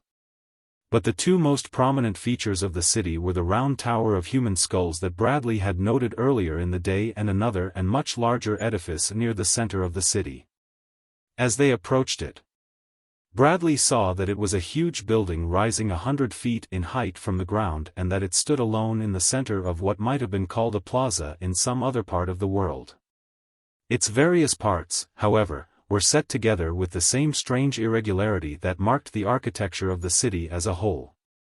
And it was capped by an enormous saucer-shaped roof which projected far beyond the eaves, having the appearance of a colossal Chinese coolie hat, inverted. The Weiroo bearing Bradley passed over one corner of the open space about the large building, revealing to the Englishman grass and trees and running water beneath. They passed the building and about 500 yards beyond the creature alighted on the roof of a square, blue building surmounted by 7 poles bearing 7 skulls. This then, thought Bradley, is the blue place of 7 skulls. Over the opening in the roof was a grated covering, and this the Weiroo removed. The thing then tied a piece of fiber rope to one of Bradley's ankles and rolled him over the edge of the opening. All was dark below, and for an instant the Englishman came as near to experiencing real terror as he had ever come in his life before. As he rolled off into the black abyss he felt the rope tighten about his ankle, and an instant later he was stopped with a sudden jerk to swing pendulum-like, head downward. Then the creature lowered away until Bradley's head came in sudden and painful contact with the floor below. After which the Weiroo let loose of the rope entirely and the Englishman's body crashed to the wooden planking. He felt the free end of the rope dropped upon him and heard the grating being slid into place above him. Chapter 3. Half stunned, Bradley lay for a minute as he had fallen and then slowly and painfully wriggled into a less uncomfortable position. He could see nothing of his surroundings in the gloom about him until after a few minutes his eyes became accustomed to the dark interior, when he rolled them from side to side in survey of his prison.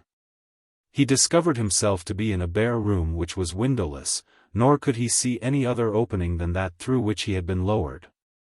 In one corner was a huddled mass that might have been almost anything from a bundle of rags to a dead body.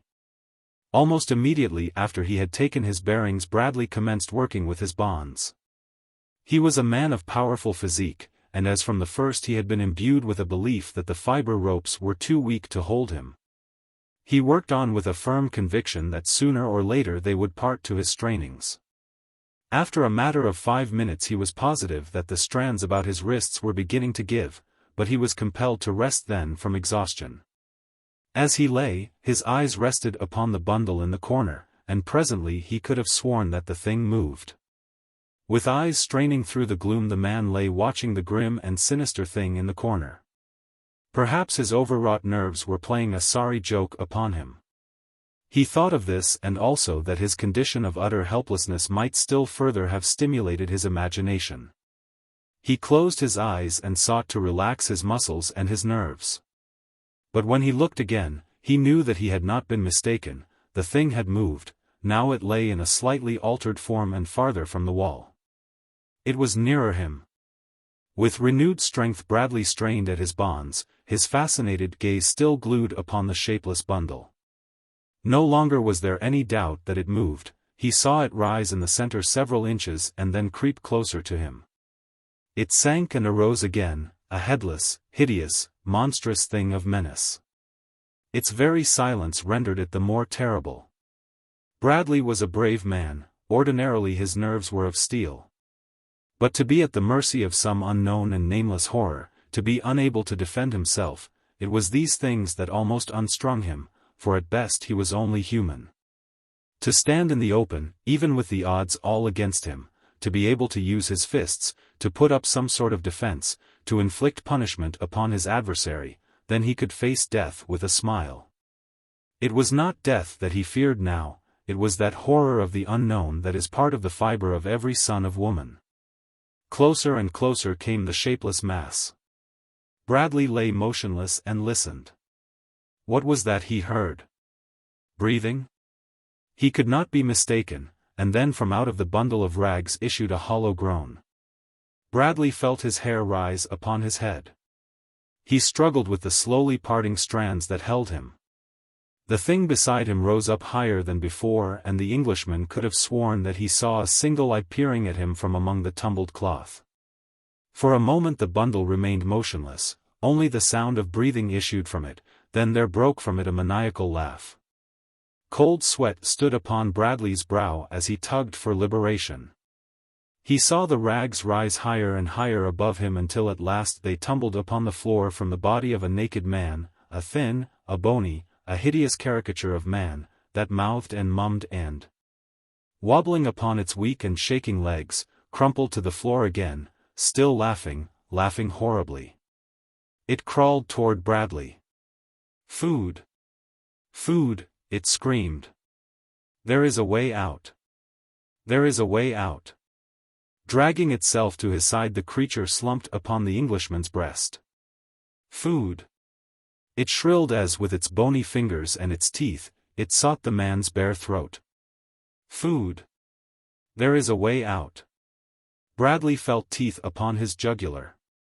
He turned and twisted, shaking himself free for an instant, but once more with hideous persistence the thing fastened itself upon him.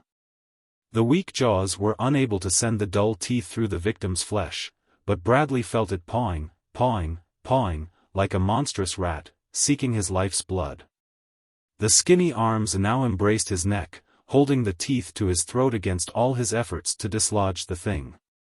Weak as it was, it had strength enough for this in its mad efforts to eat. Mumbling as it worked, it repeated again and again, "Food! Food! There is a way out," until Bradley thought those two expressions alone would drive him mad. And all but mad he was as with a final effort backed by almost maniacal strength he tore his wrists from the confining bonds and grasping the repulsive thing upon his breast hurled it halfway across the room. Panting like a spent hound, Bradley worked at the thongs about his ankles while the maniac lay quivering and mumbling where it had fallen. Presently the Englishman leaped to his feet, freer than he had ever before felt in all his life, though he was still hopelessly a prisoner in the blue place of 7 skulls. With his back against the wall for support, so weak the reaction left him, Bradley stood watching the creature upon the floor. He saw it move and slowly raise itself to its hands and knees, where it swayed to and fro as its eyes roved about in search of him. And when at last they found him, there broke from the drawn lips the mumbled words, "Food! Food! There is a way out." The pitiful supplication in the tones touched the Englishman's heart. He knew that this could be no Weiroo, but possibly once a man like himself who had been cast into this pit of solitary confinement with this hideous result that might in time be his fate, also. And then, too, there was the suggestion of hope held out by the constant reiteration of the phrase, "There is a way out." Was there a way out? What did this poor thing know? "Who are you and how long have you been here?" Bradley suddenly demanded. For a moment the man upon the floor made no response, then mumblingly came the words, "Food! Food! Stop!" commanded the Englishman. The injunction might have been barked from the muzzle of a pistol. It brought the man to a sitting posture, his hands off the ground. He stopped swaying to and fro and appeared to be startled into an attempt to master his faculties of concentration and thought. Bradley repeated his questions sharply. "I am Antak, the Gallo," replied the man. "Luata alone knows how long I have been here, maybe 10 moons, maybe 10 moons 3 times, it was the Caspakian equivalent of 30. I was young and strong when they brought me here. Now I am old and very weak. I am Khas-Atalu, that is why they have not killed me. If I tell them the secret of becoming Khas-Atalu they will take me out, but how can I tell them that which Luata alone knows?" "What is Khas-Atalu?" demanded Bradley. "Food! Food! There is a way out," mumbled the Gallo. Bradley strode across the floor, seized the man by his shoulders and shook him. "Tell me," he cried, "what is Khas-Atalu?" "Food," whimpered Antak. Bradley bethought himself. His haversack had not been taken from him. In it besides his razor and knife were odds and ends of equipment and a small quantity of dried meat. He tossed a small strip of the latter to the starving Gallo. Antak seized upon it and devoured it ravenously. It instilled new life in the man. "What is Khas-Atalu?" insisted Bradley again. Antak tried to explain.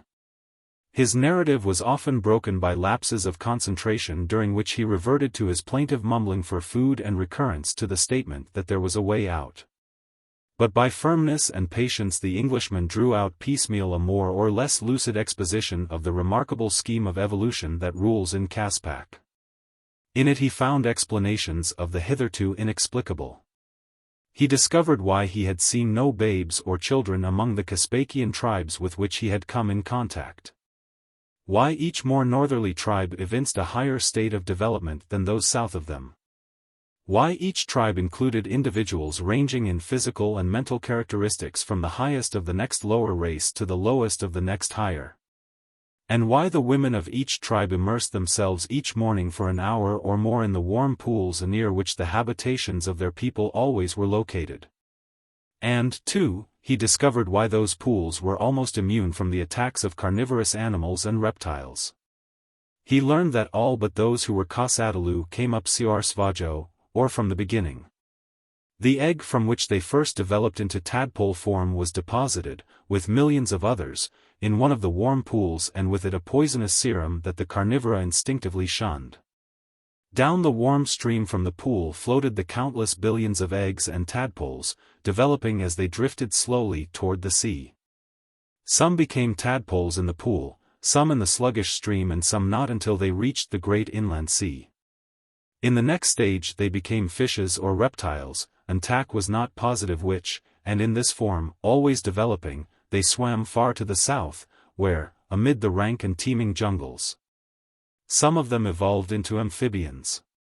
Always there were those whose development stopped at the first stage, others whose development ceased when they became reptiles. While by far the greater proportion formed the food supply of the ravenous creatures of the deep. Few indeed were those that eventually developed into baboons and then apes, which was considered by Caspakians the real beginning of evolution. From the egg, then, the individual developed slowly into a higher form, just as the frog's egg develops through various stages from a fish with gills to a frog with lungs. With that thought in mind, Bradley discovered that it was not difficult to believe in the possibility of such a scheme. There was nothing new in it. From the ape the individual, if it survived, slowly developed into the lowest order of man, the Alu, and then by degrees to Bolu, Estiolu, Bandlu, Krolu and finally Galu. And in each stage countless millions of other eggs were deposited in the warm pools of the various races and floated down to the great sea to go through a similar process of evolution outside the womb as develops our own young within. But in Caspak the scheme is much more inclusive, for it combines not only individual development but the evolution of species and genera. If an egg survives it goes through all the stages of development that man has passed through during the unthinkable eons since life first moved upon the earth's face. The final stage, that which the Galus have almost attained and for which all hope, is Kasadalu, which literally means no egg man. Or one who is born directly as are the young of the outer world of mammals. Some of the Galus produce Kasadalu and Kasadalo both. The Wairus only Kasadalu, in other words all Wairus are born male.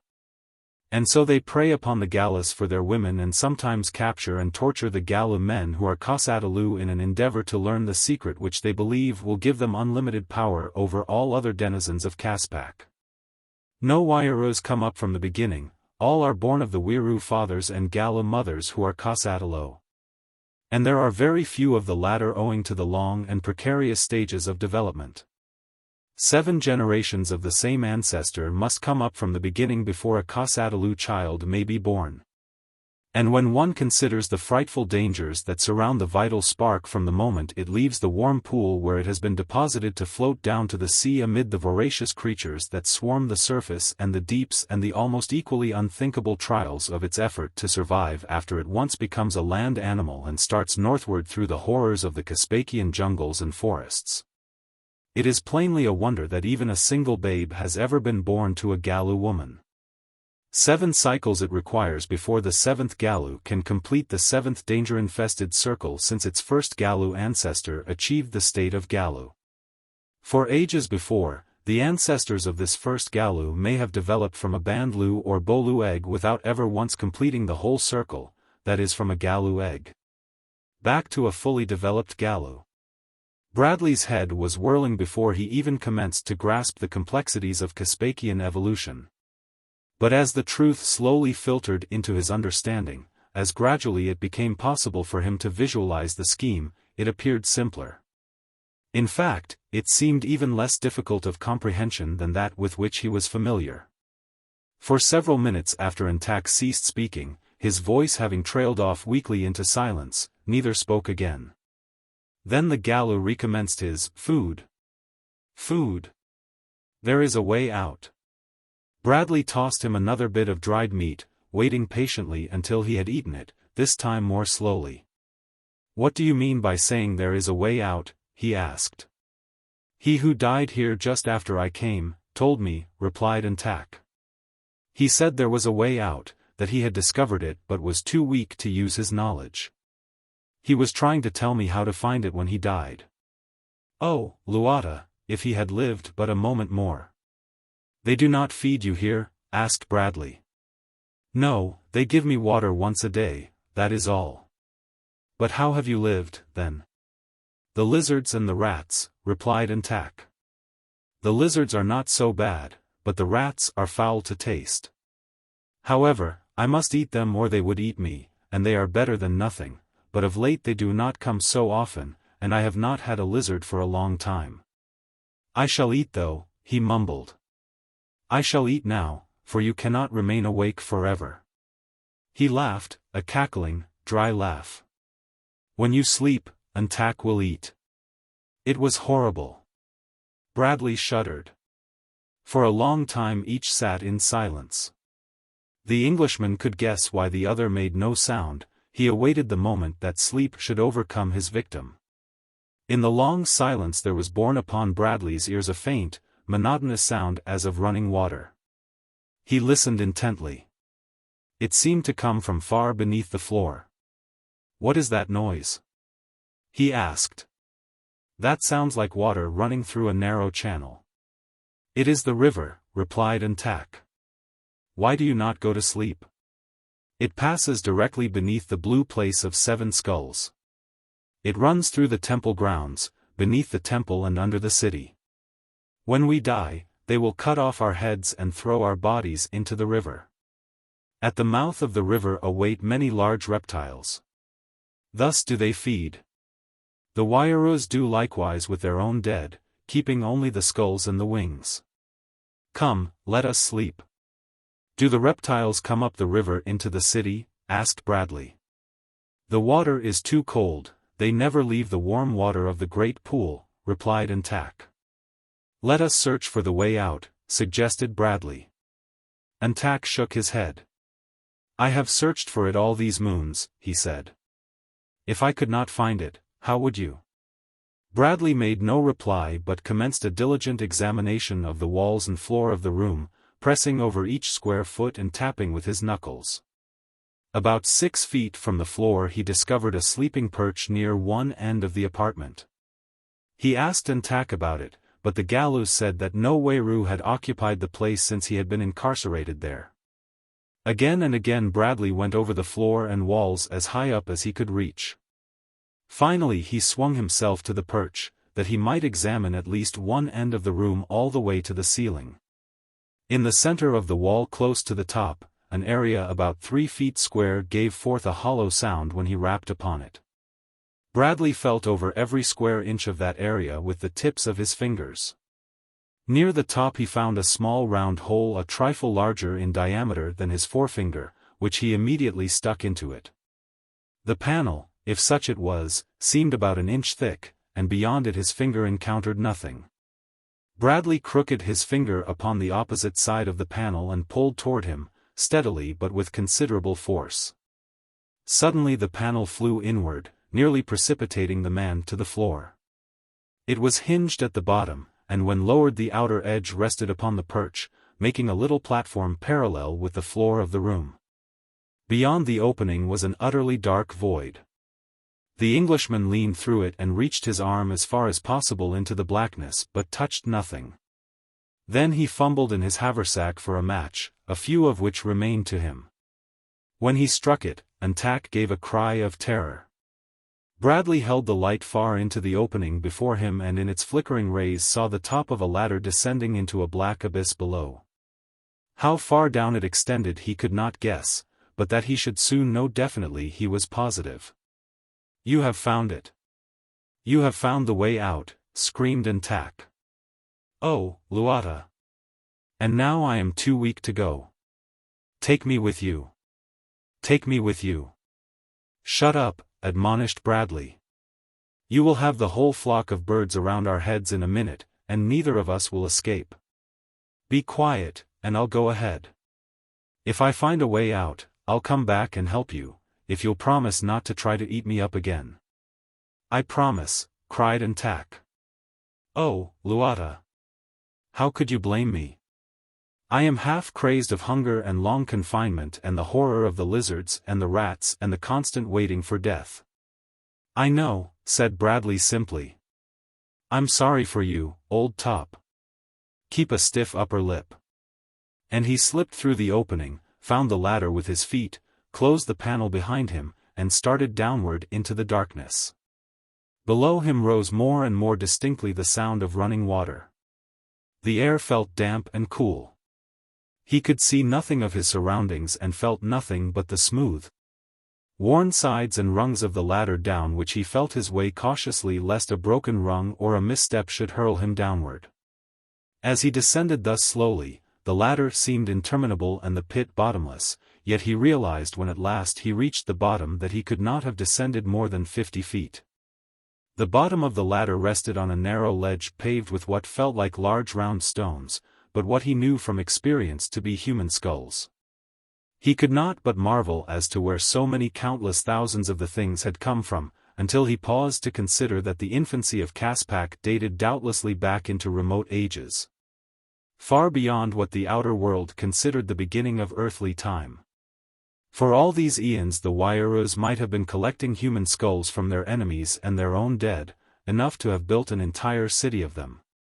Feeling his way along the narrow ledge, Bradley came presently to a blank wall that stretched out over the water swirling beneath him, as far as he could reach. Stooping, he groped about with one hand, reaching down toward the surface of the water, and discovered that the bottom of the wall arched above the stream. How much space there was between the water and the arch he could not tell, nor how deep the former. There was only one way in which he might learn these things, and that was to lower himself into the stream. For only an instant he hesitated, weighing his chances. Behind him lay almost certainly the horrid fate of Antak, before him nothing worse than a comparatively painless death by drowning. Holding his haversack above his head with one hand, he lowered his feet slowly over the edge of the narrow platform. Almost immediately he felt the swirling of cold water about his ankles, and then with a silent prayer he let himself drop gently into the stream. Great was Bradley's relief when he found the water no more than waist deep and beneath his feet a firm, gravel bottom. Feeling his way cautiously he moved downward with the current, which was not so strong as he had imagined from the noise of the running water. Beneath the first arch he made his way, following the winding curvatures of the right-hand wall. After a few yards of progress his hand came suddenly in contact with a slimy thing clinging to the wall, a thing that hissed and scuttled out of reach. What it was, the man could not know.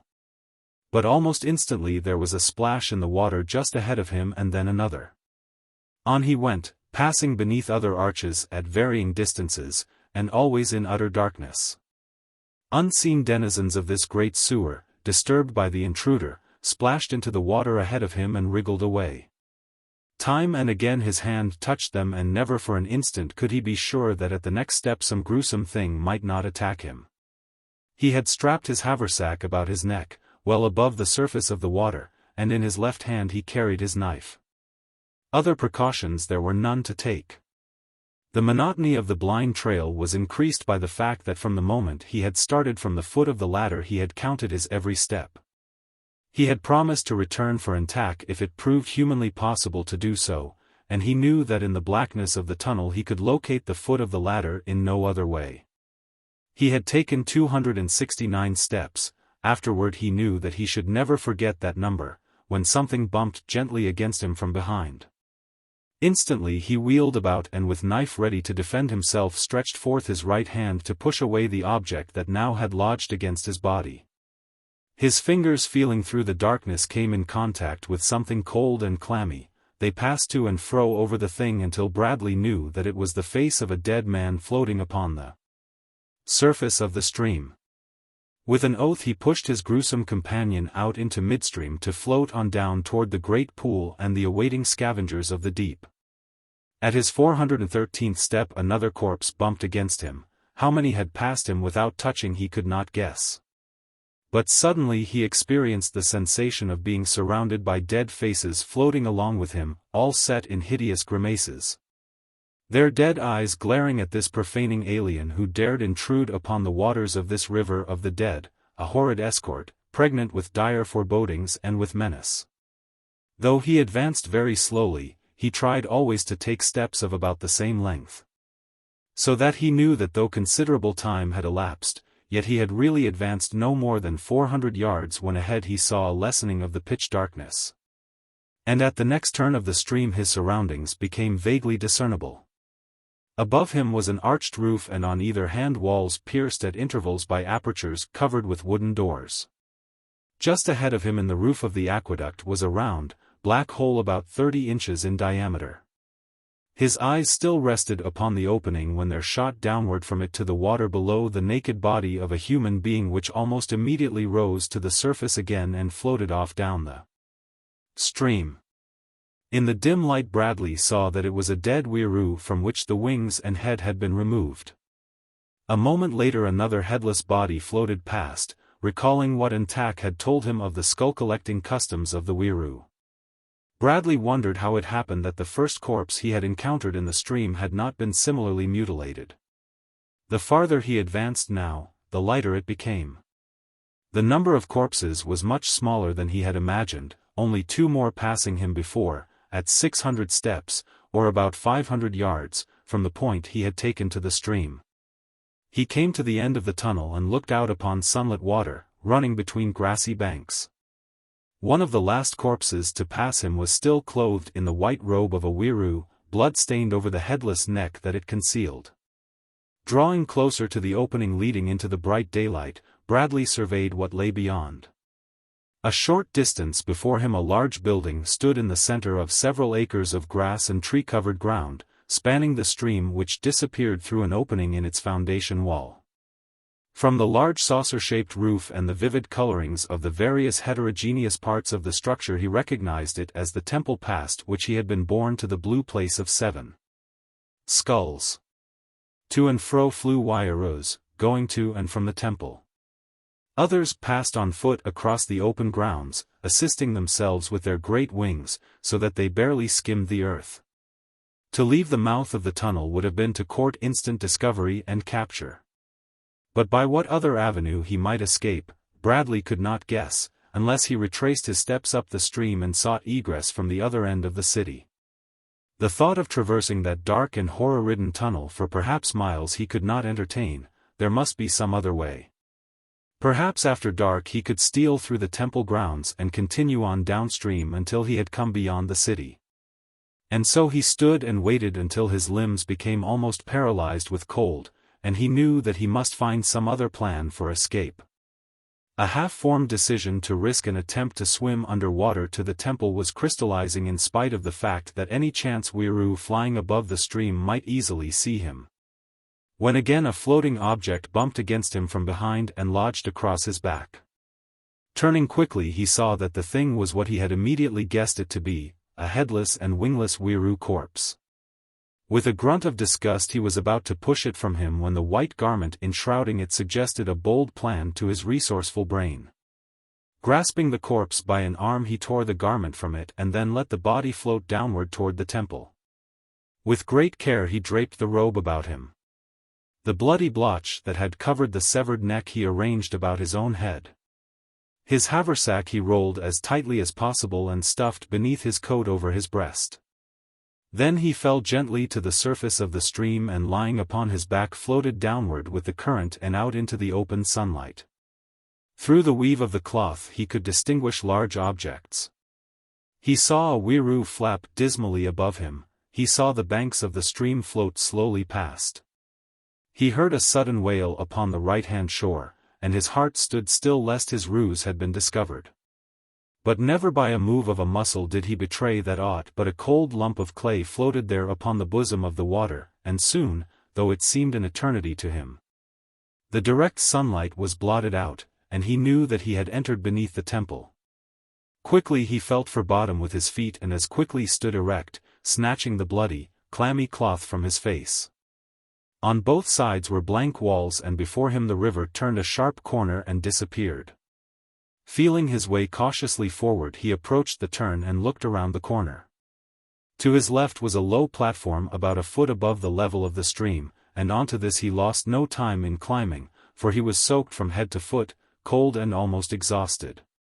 As he lay resting on the skull-paved shelf, he saw in the center of the vault above the river another of those sinister round holes through which he momentarily expected to see a headless corpse shoot downward in its last plunge to a watery grave. A few feet along the platform a closed door broke the blankness of the wall. As he lay looking at it and wondering what lay behind, his mind filled with fragments of many wild schemes of escape, it opened and a white-robed wieroo stepped out upon the platform. The creature carried a large wooden basin filled with rubbish. Its eyes were not upon Bradley, who drew himself to a squatting position and crouched as far back in the corner of the niche in which the platform was set as he could force himself. The wieroo stepped to the edge of the platform and dumped the rubbish into the stream. If it turned away from him as it started to retrace its steps to the doorway, there was a small chance that it might not see him, but if it turned toward him there was none at all. Bradley held his breath. The wieroo paused a moment, gazing down into the water, then it straightened up and turned toward the Englishman. Bradley did not move. The wieroo stopped and stared intently at him. It approached him questioningly. Still Bradley remained as though carved of stone. The creature was directly in front of him. It stopped. There was no chance on earth that it would not discover what he was. With the quickness of a cat, Bradley sprang to his feet and with all his great strength, backed by his heavy weight, struck the wieroo upon the point of the chin. Without a sound the thing crumpled to the platform, while Bradley, acting almost instinctively to the urge of the first law of nature, rolled the inanimate body over the edge into the river. Then he looked at the open doorway, crossed the platform and peered within the apartment beyond. What he saw was a large room, dimly lighted, and about the side rows of wooden vessels stacked one upon another. There was no wieroo in sight, so the Englishman entered. At the far end of the room was another door, and as he crossed toward it, he glanced into some of the vessels, which he found were filled with dried fruits, vegetables, and fish. Without more ado he stuffed his pockets and his haversack full, thinking of the poor creature awaiting his return in the gloom of the place of 7 skulls. When night came, he would return and fetch and tack this far at least. But in the meantime it was his intention to reconnoiter in the hope that he might discover some easier way out of the city than that offered by the chill, black channel of the ghastly river of corpses. Beyond the farther door stretched a long passageway from which closed doorways led into other parts of the cellars of the temple. A few yards from the storeroom a ladder rose from the corridor through an aperture in the ceiling. Bradley paused at the foot of it, debating the wisdom of further investigation against a return to the river. But strong within him was the spirit of exploration that has scattered his race to the 4 corners of the earth. What new mysteries lay hidden in the chambers above? The urge to know was strong upon him, though his better judgment warned him that the safer course lay in retreat. For a moment he stood thus, running his fingers through his hair. Then he cast discretion to the winds and began the ascent. In conformity with such wieroo architecture as he had already observed, the well through which the ladder rose continually canted at an angle from the perpendicular. At more or less regular stages it was pierced by apertures closed by doors, none of which he could open until he had climbed fully 50 feet from the river level. Here he discovered a door already ajar opening into a large, circular chamber, the walls and floors of which were covered with the skins of wild beasts and with rugs of many colors. But what interested him most was the occupants of the room, a weiroo, and a girl of human proportions. She was standing with her back against a column which rose from the center of the apartment from floor to ceiling, a hollow column about 40 inches in diameter in which he could see an opening some 30 inches across. The girl's side was toward Bradley, and her face averted, for she was watching the weiroo, who was now advancing slowly toward her, talking as he came. Bradley could distinctly hear the words of the creature, who was urging the girl to accompany him to another weiroo city. "Come with me," he said, "and you shall have your life. Remain here and he who speaks for Luata will claim you for his own. And when he is done with you, your skull will bleach at the top of a tall staff while your body feeds the reptiles at the mouth of the river of death. Even though you bring into the world a female weiroo, your fate will be the same if you do not escape him, while with me you shall have life and food and none shall harm you." He was quite close to the girl when she replied by striking him in the face with all her strength. "Until I am slain," she cried, "I shall fight against you all." From the throat of the weiroo issued that dismal wail that Bradley had heard so often in the past. It was like a scream of pain smothered to a groan, and then the thing leaped upon the girl, its face working in hideous grimaces as it clawed and beat at her to force her to the floor. The Englishman was upon the point of entering to defend her when a door at the opposite side of the chamber opened to admit a huge weiroo clothed entirely in red. At sight of the two struggling upon the floor, the newcomer raised his voice in a shriek of rage. Instantly the weiroo who was attacking the girl leaped to his feet and faced the other. "I heard," screamed he who had just entered the room. "I heard, and when he who speaks for Luata shall have heard." He paused and made a suggestive movement of a finger across his throat. "He shall not hear," returned the first weiroo as, with a powerful motion of his great wings, he launched himself upon the red-robed figure. The latter dodged the first charge, drew a wicked-looking curved blade from beneath its red robe, spread its wings and dived for its antagonist. Beating their wings, wailing and groaning, the two hideous things sparred for position. The white-robed one being unarmed sought to grasp the other by the wrist of its knife hand and by the throat, while the latter hopped around on its dainty white feet, seeking an opening for a mortal blow. Once it struck and missed, and then the other rushed in and clinched, at the same time securing both the holds it sought. Immediately the two commenced beating at each other's heads with the joints of their wings, kicking with their soft, puny feet and biting, each at the other's face. In the meantime the girl moved about the room, keeping out of the way of the duelists, and as she did so, Bradley caught a glimpse of her full face and immediately recognized her as the girl of the place of the yellow door. He did not dare intervene now until one of the weiroo had overcome the other, lest the two should turn upon him at once. When the chances were fair that he would be defeated in so unequal a battle as the curved blade of the red weiroo would render it, and so he waited, watching the white-robed figure slowly choking the life from him of the red robe. The protruding tongue and the popping eyes proclaimed that the end was near, and a moment later the red robe sank to the floor of the room, the curved blade slipping from nerveless fingers. For an instant longer the victor clung to the throat of his defeated antagonist, and then he rose, dragging the body after him, and approached the central column.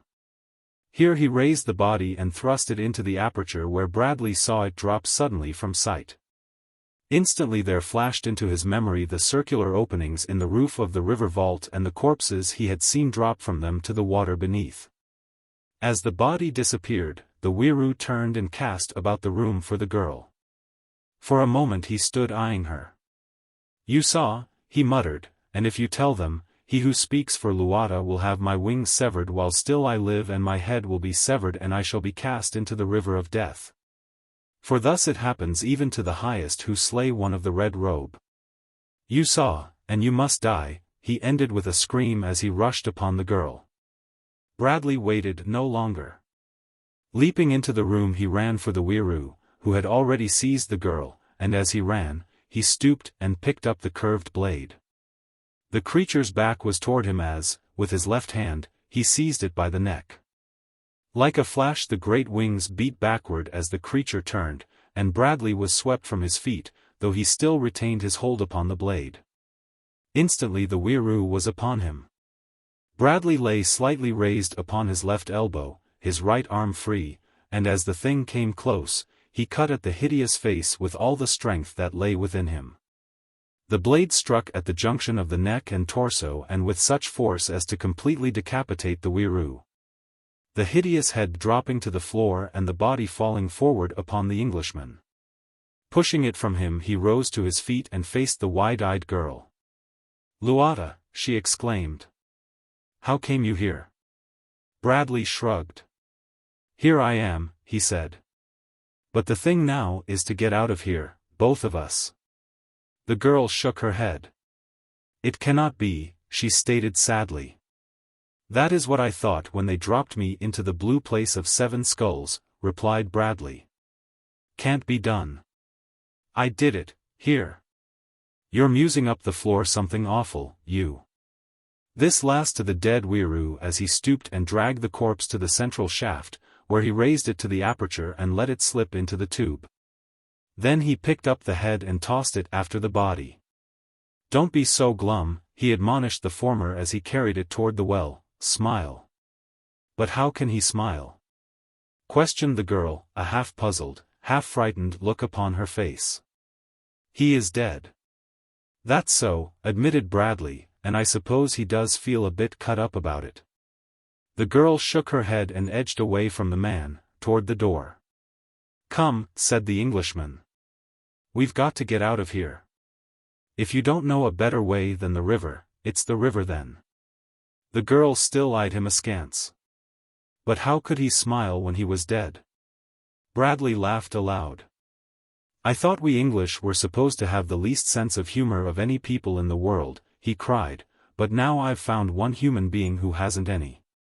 Of course you don't know half I'm saying, but don't worry, little girl, I'm not going to hurt you, and if I can get you out of here, I'll do it." Even if she did not understand all he said, she at least read something in his smiling countenance, something which reassured her. "I do not fear you," she said. "Though I do not understand all that you say, even though you speak my own tongue and use words that I know. But as for escaping," she sighed, "alas, how can it be done?" "I escaped from the blue place of 7 skulls, Bradley reminded her. "Come." And he turned toward the shaft and the ladder that he had ascended from the river.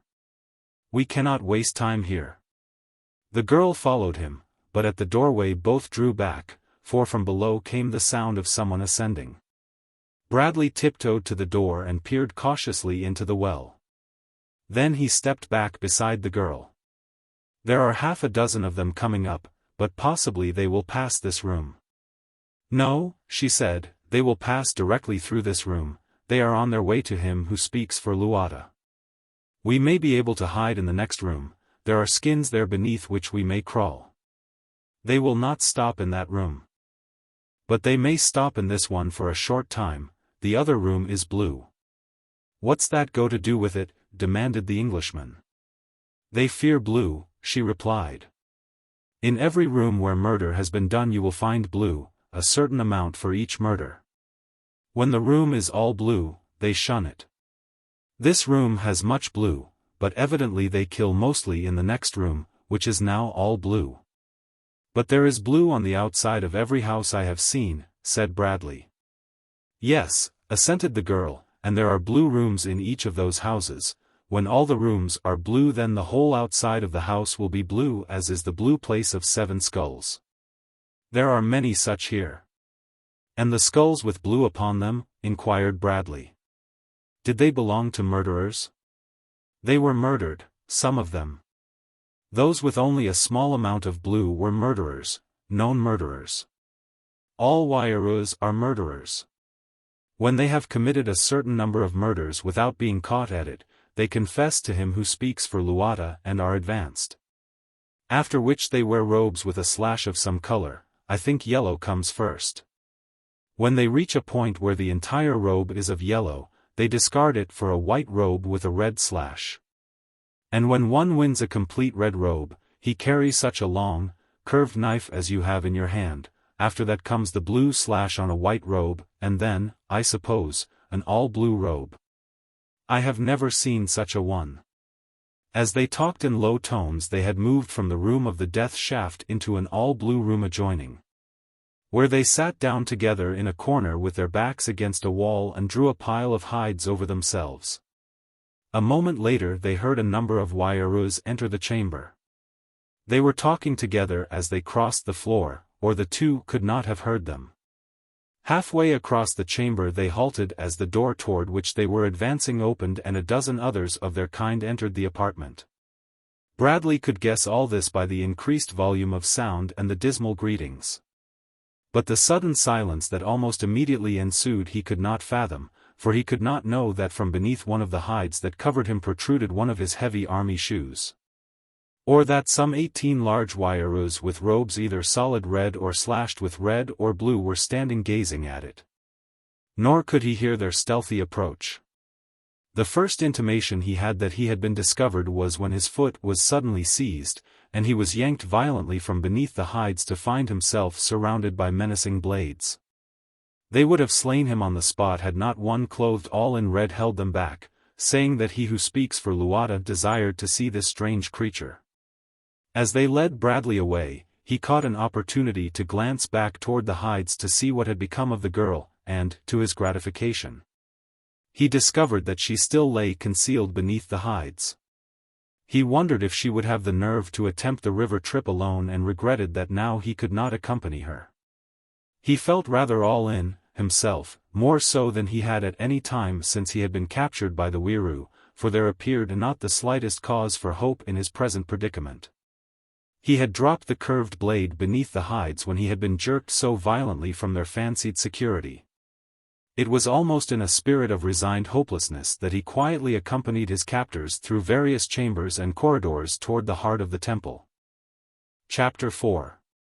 The farther the group progressed, the more barbaric and the more sumptuous became the decorations.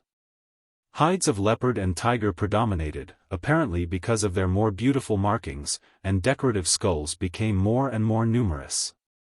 Many of the latter were mounted in precious metals and set with colored stones and priceless gems, while thick upon the hides that covered the walls were golden ornaments similar to those worn by the girl and those which had filled the chests he had examined in the storeroom of Foshbalsoj, leading the Englishman to the conviction that all such were spoils of war or theft, since each piece seemed made for personal adornment, while in so far as he had seen, no Waiaru wore ornaments of any sort.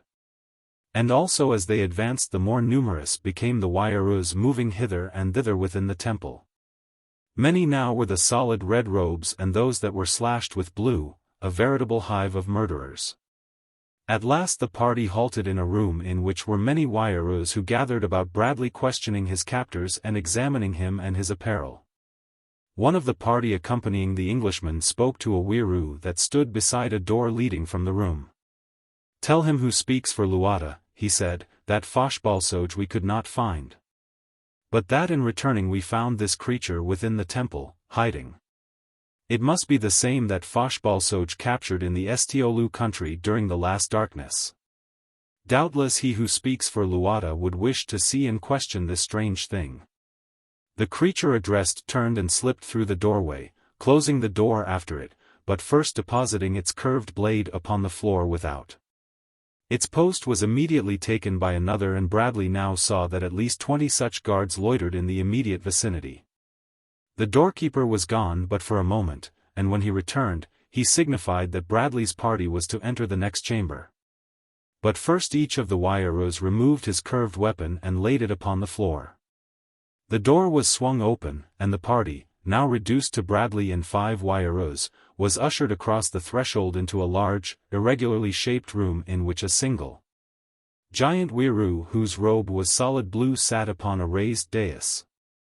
The creature's face was white with the whiteness of a corpse, its dead eyes entirely expressionless, its cruel, thin lips tight drawn against yellow teeth in a perpetual grimace.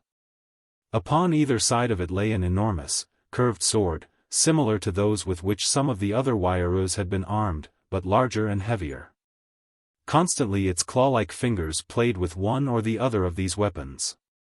The walls of the chamber as well as the floor were entirely hidden by skins and woven fabrics. Blue predominated in all the colorations. Fastened against the hides were many pairs of weiroo wings, mounted so that they resembled long, black shields. Upon the ceiling were painted in blue characters a bewildering series of hieroglyphics, and upon pedestals set against the walls or standing out well within the room were many human skulls. As the Waiaros approached the figure upon the dais, they leaned far forward, raising their wings above their heads and stretching their necks as though offering them to the sharp swords of the grim and hideous creature. "O thou who speakest for Luata," exclaimed one of the party, "we bring you the strange creature that Fosh-Balsoj captured and brought thither at thy command." So this then was the godlike figure that spoke for divinity. This arch-murderer was the Caspakian representative of God on earth. His blue robe announced him the one and the seeming humility of his minions the other. For a long minute he glared at Bradley. Then he began to question him, from whence he came and how, the name and description of his native country, and 100 other queries. "Are you Cos-Ata-Lu?" the creature asked. Bradley replied that he was, and that all his kind were, as well as every living thing in his part of the world. "Can you tell me the secret?" asked the creature. Bradley hesitated and then, thinking to gain time, replied in the affirmative. "What is it?" demanded the weiroo, leaning far forward and exhibiting every evidence of excited interest. Bradley leaned forward and whispered, "It is for your ears alone. I will not divulge it to others, and then only on condition that you carry me and the girl I saw in the place of the yellow door near to that of Fosh-Balsoj back to her own country." The thing rose in wrath, holding one of its swords above its head. "Who are you to make terms for him who speaks for Luata?" it shrilled. "Tell me the secret or die where you stand." "And if I die now, the secret goes with me," Bradley reminded him. "Never again will you get the opportunity to question another of my kind who knows the secret." Anything to gain time, to get the rest of the Waiaros from the room, that he might plan some scheme for escape and put it into effect. The creature turned upon the leader of the party that had brought Bradley. "Is the thing with weapons?" it asked. "No," was the response. "Then go. But tell the guard to remain close by," commanded the High One. The Waiaros salaamed and withdrew, closing the door behind them. He who speaks for Luata grasped a sword nervously in his right hand. At his left side lay the second weapon. It was evident that he lived in constant dread of being assassinated. The fact that he permitted none with weapons within his presence and that he always kept 2 swords at his side pointed to this. Bradley was racking his brain to find some suggestion of a plan whereby he might turn the situation to his own account. His eyes wandered past the weird figure before him. They played about the walls of the apartment as though hoping to draw inspiration from the dead skulls and the hides and the wings, and then they came back to the face of the weiroo god. Now working in anger. "Quick!" screamed the thing. "The secret. Will you give me and the girl our freedom?" insisted Bradley. For an instant the thing hesitated, and then it grumbled, "Yes."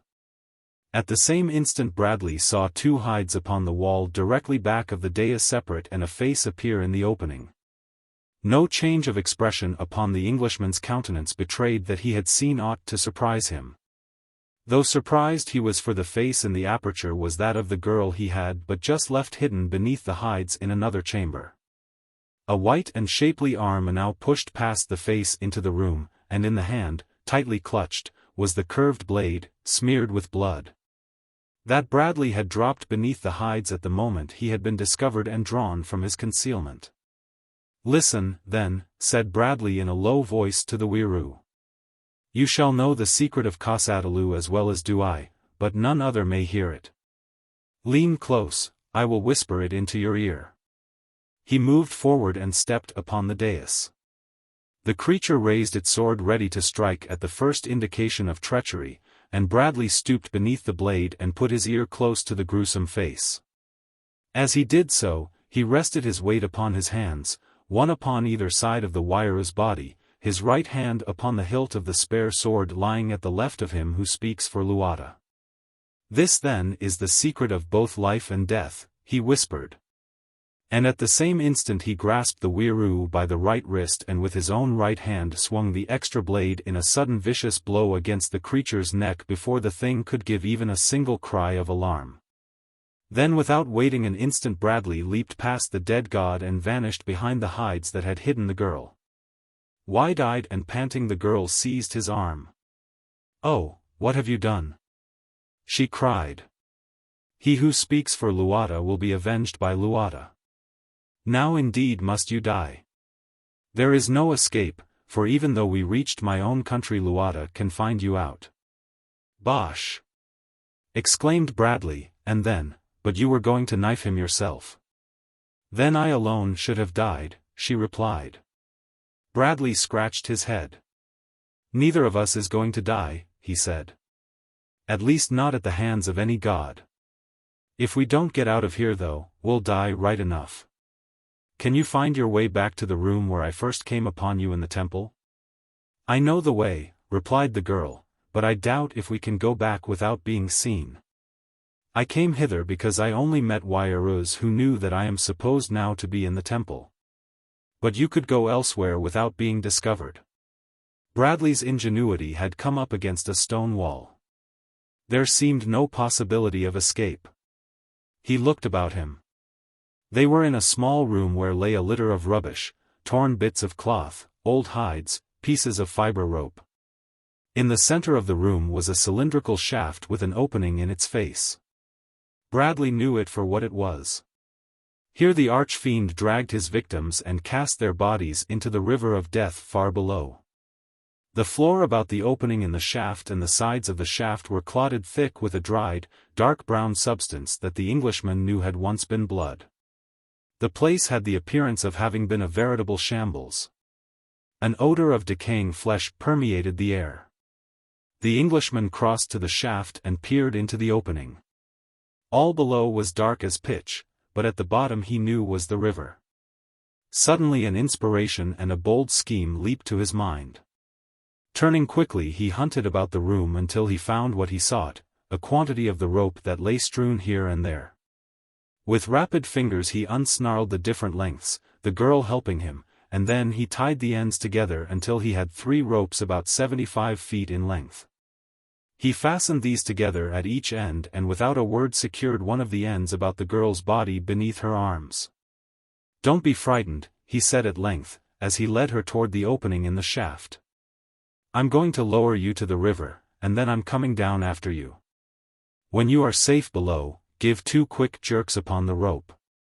If there is danger there and you want me to draw you up into the shaft, jerk once. Don't be afraid, it is the only way." "I am not afraid," replied the girl, rather haughtily Bradley thought, and herself climbed through the aperture and hung by her hands waiting for Bradley to lower her. As rapidly as was consistent with safety, the man paid out the rope. When it was about half out, he heard loud cries and wails suddenly arise within the room they had just quitted. The slaying of their god had been discovered by the Waiarus. A search for the slayer would begin at once. Lord! Would the girl never reach the river?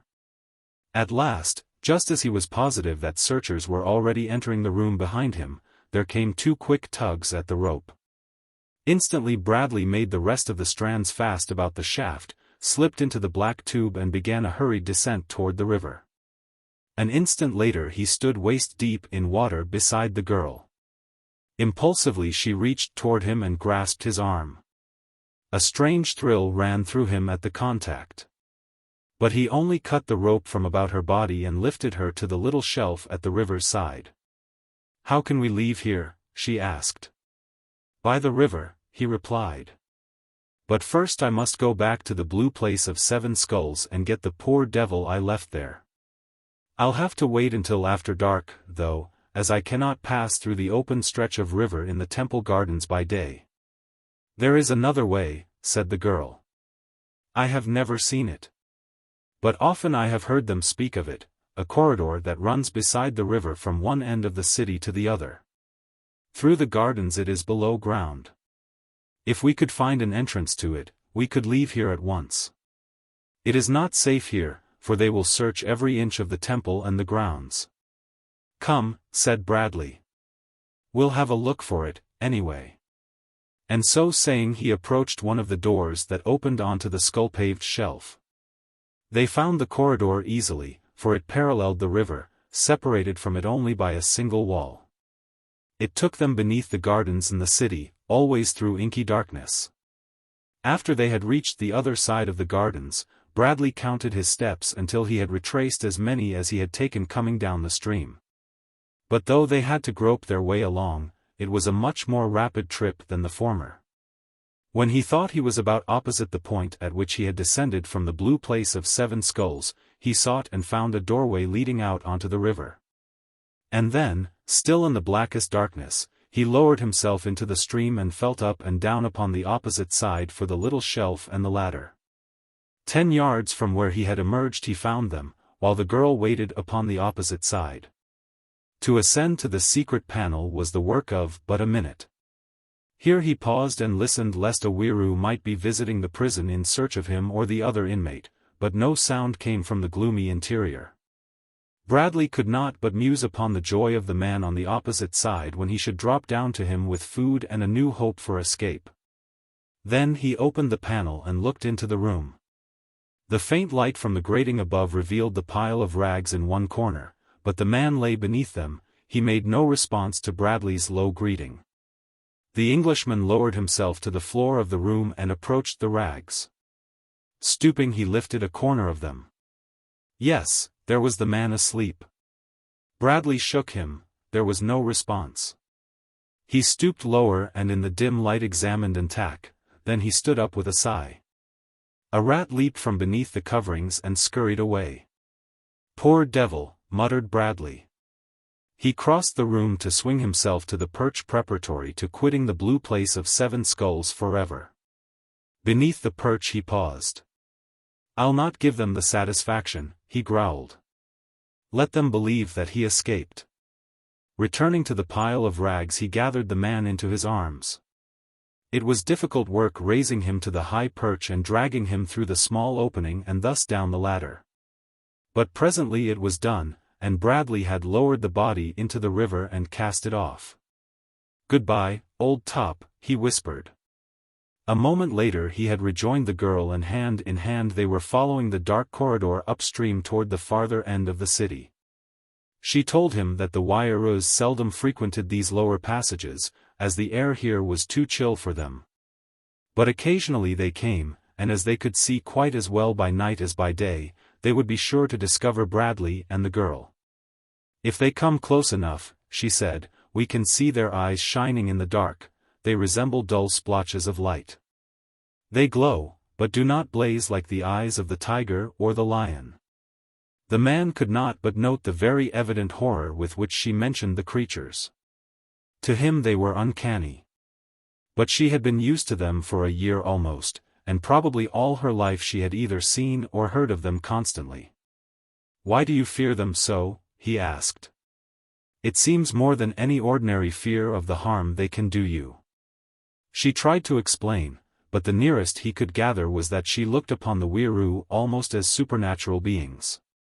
"There is a legend current among my people that once the Weiroo were unlike us only in that they possessed rudimentary wings.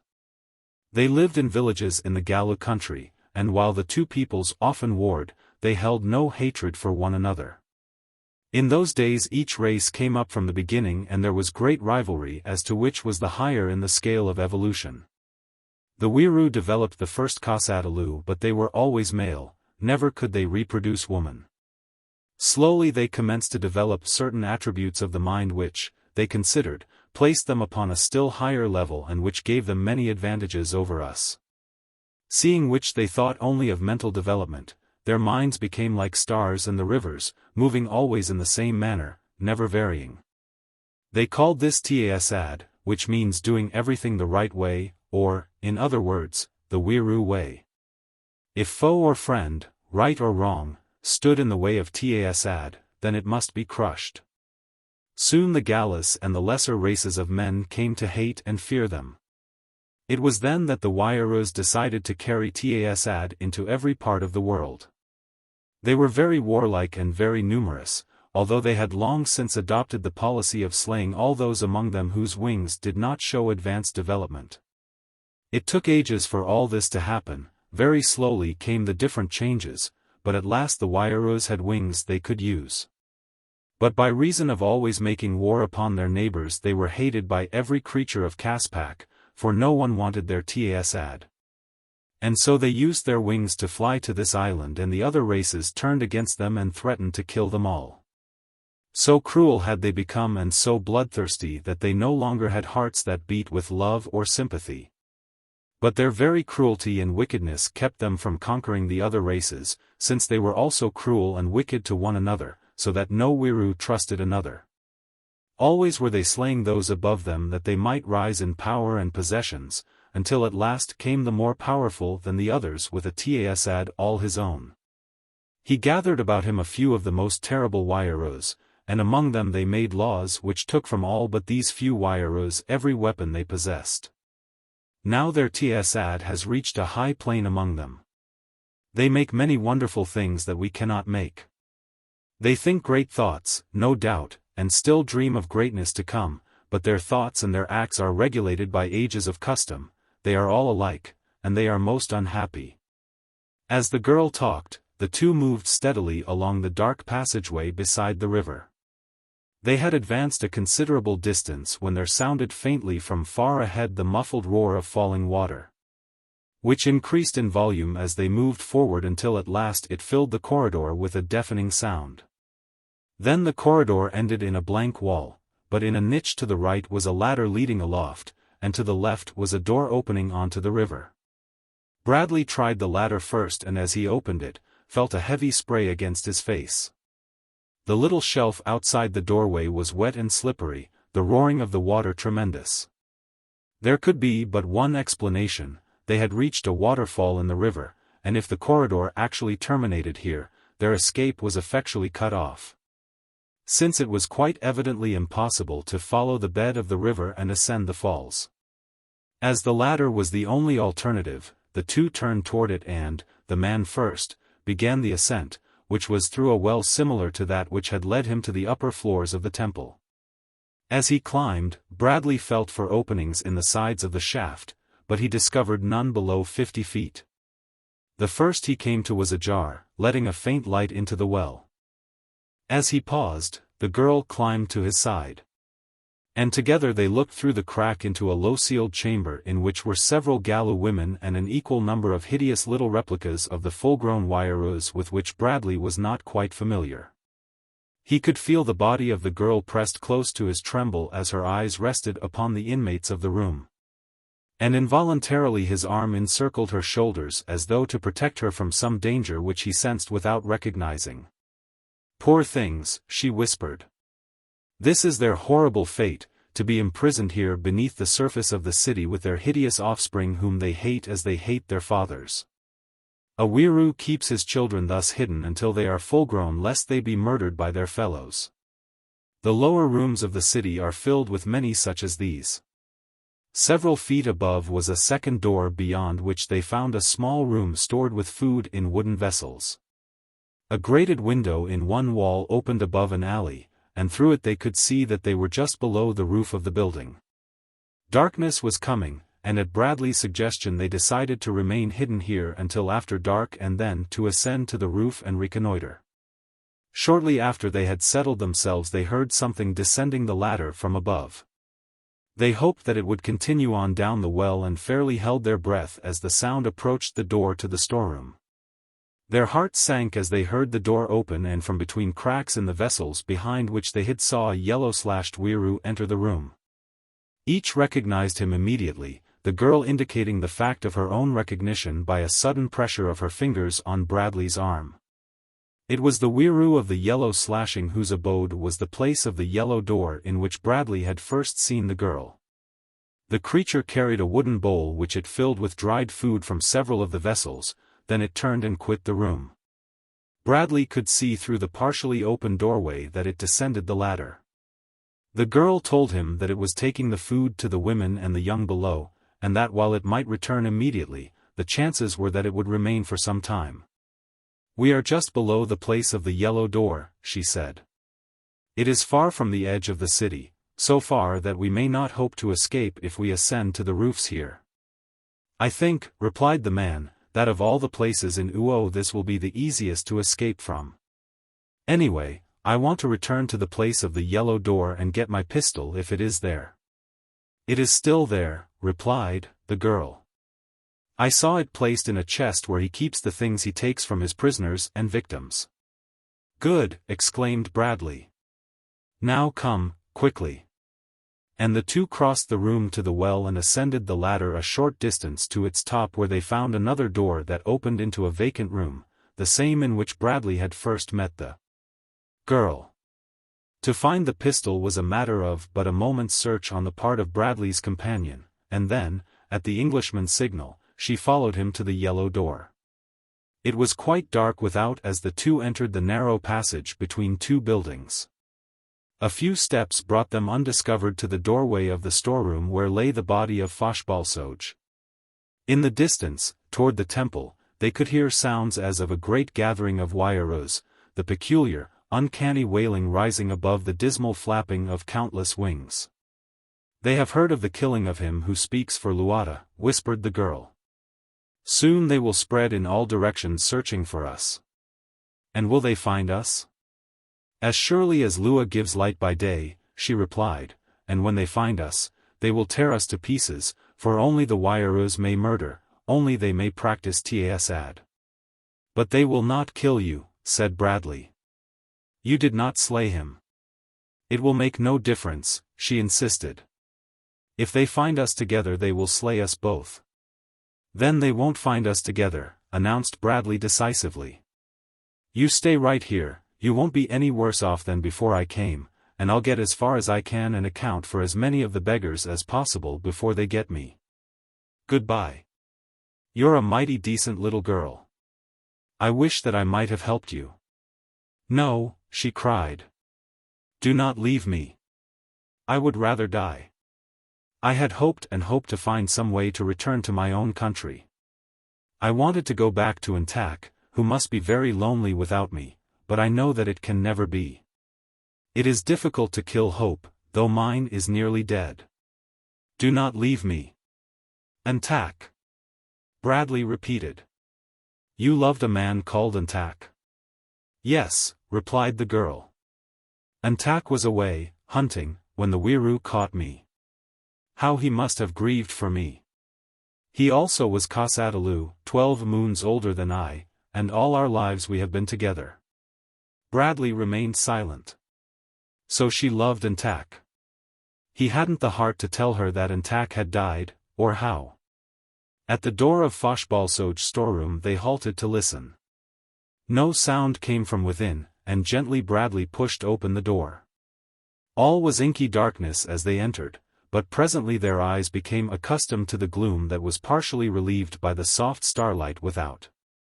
The Englishman searched and found those things for which he had come, 2 robes, 2 pairs of dead wings and several lengths of fiber rope. 1 pair of the wings he adjusted to the girl's shoulders by means of the rope. Then he draped the robe about her, carrying the cowl over her head. He heard her gasp of astonishment when she realized the ingenuity and boldness of his plan. Then he directed her to adjust the other pair of wings and the robe upon him. Working with strong, deft fingers she soon had the work completed, and the two stepped out upon the roof, to all intent and purpose genuine Waiarus. Besides his pistol Bradley carried the sword of the slain Wiru prophet, while the girl was armed with the small blade of the red Wiru. Side by side they walked slowly across the roofs toward the north edge of the city.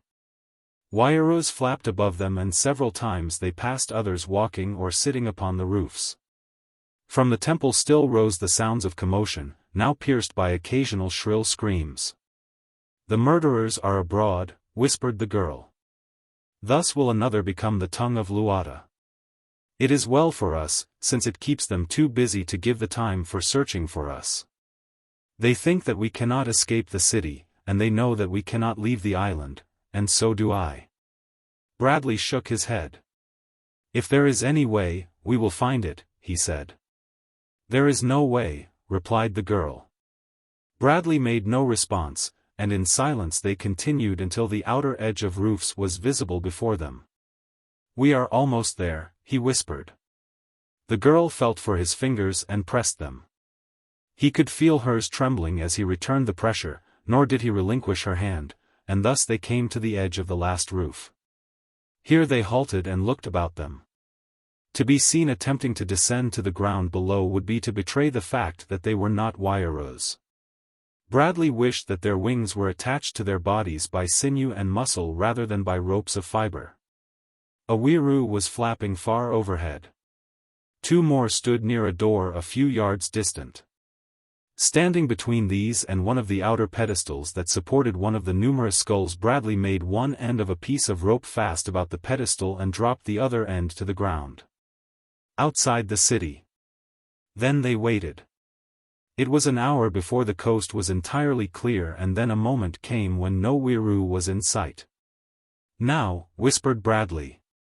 And the girl grasped the rope and slid over the edge of the roof into the darkness below. A moment later Bradley felt two quick pulls upon the rope and immediately followed to the girl's side. Across a narrow clearing they made their way and into a wood beyond. All night they walked, following the river upward toward its source, and at dawn they took shelter in a thicket beside the stream. At no time did they hear the cry of a carnivore, and though many startled animals fled as they approached, they were not once menaced by a wild beast. When Bradley expressed surprise at the absence of the fiercest beasts that are so numerous upon the mainland of Caprona, the girl explained the reason that is contained in one of their ancient legends. When the Waiaros first developed wings upon which they could fly, they found this island devoid of any life other than a few reptiles that live either upon land or in the water, and these only close to the coast. Requiring meat for food, the Waiaros carried to the island such animals as they wished for that purpose. They still occasionally bring them, and this with the natural increase keeps them provided with flesh. "As it will us," suggested Bradley. The first day they remained in hiding, eating only the dried food that Bradley had brought with him from the temple storeroom, and the next night they set out again up the river. Continuing steadily on until almost dawn, when they came to low hills where the river wound through a gorge, it was little more than rivulet now. The water clear and cold and filled with fish similar to brook trout though much larger. Not wishing to leave the stream, the two waded along its bed to a spot where the gorge widened between perpendicular bluffs to a wooded acre of level land. Here they stopped, for here also the stream ended. They had reached its source, many cold springs bubbling up from the center of a little natural amphitheater in the hills and forming a clear and beautiful pool overshadowed by trees upon one side and bounded by a little clearing upon the other. With the coming of the sun they saw they had stumbled upon a place where they might remain hidden from the Waiaros for a long time, and also one that they could defend against these winged creatures, since the trees would shield them from an attack from above and also hamper the movements of the creatures should they attempt to follow them into the wood. For 3 days they rested here before trying to explore the neighboring country. On the 4th, Bradley stated that he was going to scale the bluffs and learn what lay beyond. He told the girl that she should remain in hiding. But she refused to be left, saying that whatever fate was to be his, she intended to share it, so that he was at last forced to permit her to come with him. Through woods at the summit of the bluff they made their way toward the north and had gone but a short distance when the wood ended, and before them they saw the waters of the inland sea and dimly in the distance the coveted shore. The beach lay some 200 yards from the foot of the hill on which they stood. Nor was there a tree nor any other form of shelter between them and the water as far up and down the coast as they could see. Among other plans, Bradley had thought of constructing a covered raft upon which they might drift to the mainland. But as such a contrivance would necessarily be of considerable weight, it must be built in the water of the sea, since they could not hope to move it even a short distance overland. If this wood was only at the edge of the water, he sighed. But it is not, the girl reminded him, and then, let us make the best of it. We have escaped from death for a time at least. We have food and good water and peace and each other. What more could we have upon the mainland? But I thought you wanted to get back to your own country, he exclaimed. She cast her eyes upon the ground and half turned away. "I do," she said, "yet I am happy here. I could be little happier there." Bradley stood in silent thought. "We have food and good water and peace and each other," he repeated to himself. He turned then and looked at the girl, and it was as though in the days that they had been together this was the first time that he had really seen her. The circumstances that had thrown them together, the dangers through which they had passed. All the weird and horrible surroundings that had formed the background of his knowledge of her had had their effect. She had been but the companion of an adventure. Her self-reliance, her endurance, her loyalty, had been only what one man might expect of another. And he saw that he had unconsciously assumed an attitude toward her that he might have assumed toward a man. Yet there had been a difference. He recalled now the strange sensation of elation that had thrilled him upon the occasions when the girl had pressed his hand in hers. And the depression that had followed her announcement of her love for Antak. He took a step toward her. A fierce yearning to seize her and crush her in his arms swept over him. And then there flashed upon the screen of recollection the picture of a stately hall set amidst broad gardens and ancient trees and of a proud old man with beetling brows, an old man who held his head very high, and Bradley shook his head and turned away again. They went back then to their little acre, and the days came and went, and the man fashioned spear and bow and arrows and hunted with them that they might have meat. And he made hooks of fishbone and caught fishes with wondrous flies of his own invention. And the girl gathered fruits and cooked the flesh and the fish and made beds of branches and soft grasses. She cured the hides of the animals he killed and made them soft by much pounding. She made sandals for herself and for the man and fashioned a hide after the manner of those worn by the warriors of her tribe and made the man wear it, for his own garments were in rags. She was always the same, sweet and kind and helpful, but always there was about her manner and her expression just a trace of wistfulness. And often she sat and looked at the man when he did not know it, her brows puckered in thought as though she were trying to fathom and to understand him. In the face of the cliff, Bradley scooped a cave from the rotted granite of which the hill was composed, making a shelter for them against the rains. He brought wood for their cook fire which they used only in the middle of the day, a time when there was little likelihood of Wairuz being in the air so far from their city, and then he learned to bank it with earth in such a way that the embers held until the following noon without giving off smoke. Always he was planning on reaching the mainland, and never a day passed that he did not go to the top of the hill and look out across the sea toward the dark, distant line that meant for him comparative freedom and possibly reunion with his comrades. The girl always went with him, standing at his side and watching the stern expression on his face with just a tinge of sadness on her own. "You are not happy," she said once. "I should be over there with my men," he replied. "I do not know what may have happened to them." "I want you to be happy," she said quite simply. "But I should be very lonely if you went away and left me here." He put his hand on her shoulder. "I would not do that, little girl," he said gently. "If you cannot go with me, I shall not go. If either of us must go alone, it will be you." Her face lighted to a wondrous smile. "Then we shall not be separated," she said, "for I shall never leave you as long as we both live." He looked down into her face for a moment and then, "Who was Antak?" he asked. "My brother," she replied. "Why?" And then, even less than before, could he tell her? It was then that he did something he had never done before. He put his arms about her and stooping, kissed her forehead. "Until you find Antak," he said, "I will be your brother." She drew away. "I already have a brother," she said, "and I do not want another." Chapter 5. Days became weeks, and weeks became months, and the months followed one another in a lazy procession of hot, humid days and warm, humid nights. The fugitives saw never a Weiroo by day, though often at night they heard the melancholy flapping of giant wings far above them. Each day was much like its predecessor. Bradley splashed about for a few minutes in the cold pool early each morning, and after a time the girl tried it and liked it. Toward the center it was deep enough for swimming, and so he taught her to swim. she was probably the first human being in all Caspak's long ages who had done this thing. And then while she prepared breakfast, the man shaved. This he never neglected. At first it was a source of wonderment to the girl, for the gala men are beardless.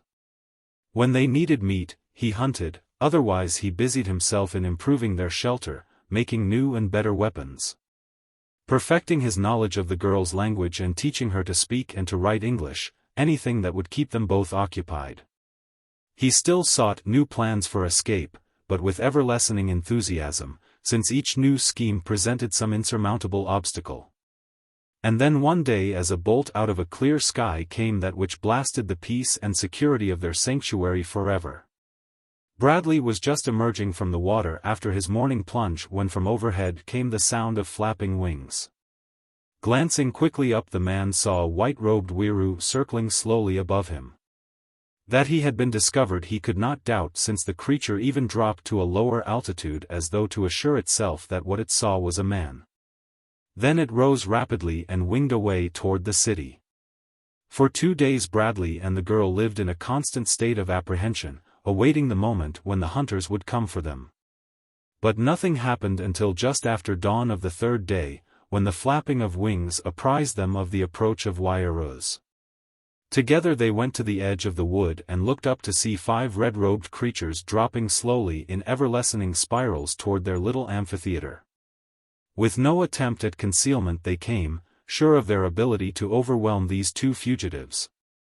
And with the fullest measure of self-confidence they landed in the clearing but a few yards from the man and the girl.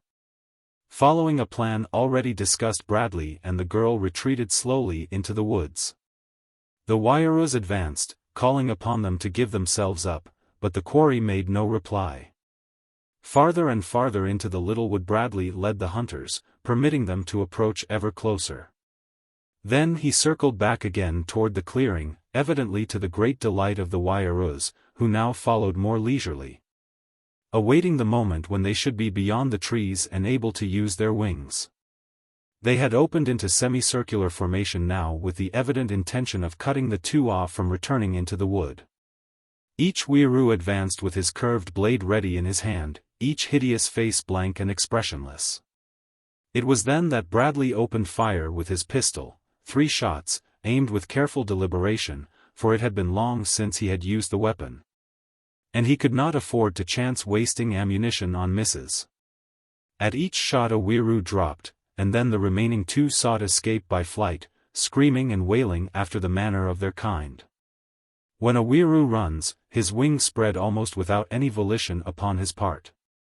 Since from time immemorial he has always used them to balance himself and accelerate his running speed so that in the open they appear to skim the surface of the ground when in the act of running. But here in the woods, among the close-set boles, the spreading of their wings proved their undoing. It hindered and stopped them and threw them to the ground. And then Bradley was upon them, threatening them with instant death if they did not surrender, promising them their freedom if they did his bidding. "As you have seen," he cried, "I can kill you when I wish and at a distance. You cannot escape me. Your only hope of life lies in obedience. Quick, or I kill." The Weiroo stopped and faced him. "What do you want of us?" asked one. "Throw aside your weapons," Bradley commanded. After a moment's hesitation they obeyed. "Now approach." A great plan, the only plan, had suddenly come to him like an inspiration. The Weiroo came closer and halted at his command. Bradley turned to the girl. "There is rope in the shelter," he said. "Fetch it." She did as he bid, and then he directed her to fasten one end of a 50-foot length to the ankle of one of the Weiroo and the opposite end to the second. The creatures gave evidence of great fear, but they dared not attempt to prevent the act. "Now go out into the clearing," said Bradley. "And remember that I am walking close behind and that I will shoot the nearer one should either attempt to escape, that will hold the other until I can kill him as well." In the open he halted them. "The girl will get upon the back of the one in front," announced the Englishman. "I will mount the other. She carries a sharp blade, and I carry this weapon that you know kills easily at a distance. If you disobey in the slightest the instructions that I am about to give you, you shall both die. That we must die with you, will not deter us. If you obey, I promise to set you free without harming you. You will carry us due west, depositing us upon the shore of the mainland, that is all. It is the price of your lives. Do you agree? Sullenly the Wairoos acquiesced. Bradley examined the knots that held the rope to their ankles, and feeling them secure directed the girl to mount the back of the leading Wiroo, himself upon the other. Then he gave the signal for the two to rise together. With loud flapping of the powerful wings the creatures took to the air, circling once before they topped the trees upon the hill and then taking a course due west out over the waters of the sea. Nowhere about them could Bradley see signs of other Wairoos, nor of those other menaces which he had feared might bring disaster to his plans for escape, the huge winged reptilia that are so numerous above the southern areas of Caspak and which are often seen, though in lesser numbers, farther north. Nearer and nearer loomed the mainland, a broad, park-like expanse stretching inland to the foot of a low plateau spread out before them. The little dots in the foreground became grazing herds of deer and antelope and bos. A huge woolly rhinoceros wallowed in a mud-hole to the right, and beyond, a mighty mammoth culled the tender shoots from a tall tree. The roars and screams and growls of giant carnivora came faintly to their ears. Ah, this was Caspak. With all of its dangers and its primal savagery, it brought a fullness to the throat of the Englishman as to one who sees and hears the familiar sights and sounds of home after a long absence. Then the Wairoos dropped swiftly downward to the flower-starred turf that grew almost to the water's edge. The fugitives slipped from their backs. And Bradley told the red-robed creatures they were free to go. When he had cut the ropes from their ankles they rose with that uncanny wailing upon their lips that always brought a shudder to the Englishman. And upon dismal wings they flapped away toward frightful Uo. When the creatures had gone, the girl turned toward Bradley. "Why did you have them bring us here?" she asked. "Now we are far from my country. We may never live to reach it, as we are among enemies who, while not so horrible, will kill us just as surely as would the Wairoos should they capture us. And we have before us many marches through lands filled with savage beasts." "There were 2 reasons," replied Bradley. "You told me that there are 2 Wiroo cities at the eastern end of the island. To have passed near either of them might have been to have brought about our heads hundreds of the creatures from whom we could not possibly have escaped. Again, my friends must be near this spot. It cannot be over 2 marches to the fort of which I have told you. It is my duty to return to them. If they still live we shall find a way to return you to your people." "And you?" asked the girl. "I escaped from Uo," replied Bradley. "I have accomplished the impossible once, and so I shall accomplish it again. I shall escape from Caspak." He was not looking at her face as he answered her, and so he did not see the shadow of sorrow that crossed her countenance. When he raised his eyes again, she was smiling. "What you wish, I wish," said the girl. Southward along the coast they made their way following the beach, where the walking was best. But always keeping close enough to trees to ensure sanctuary from the beasts and reptiles that so often menaced them. It was late in the afternoon when the girl suddenly seized Bradley's arm and pointed straight ahead along the shore. "What is that?" she whispered. "What strange reptile is it?" Bradley looked in the direction her slim forefinger indicated.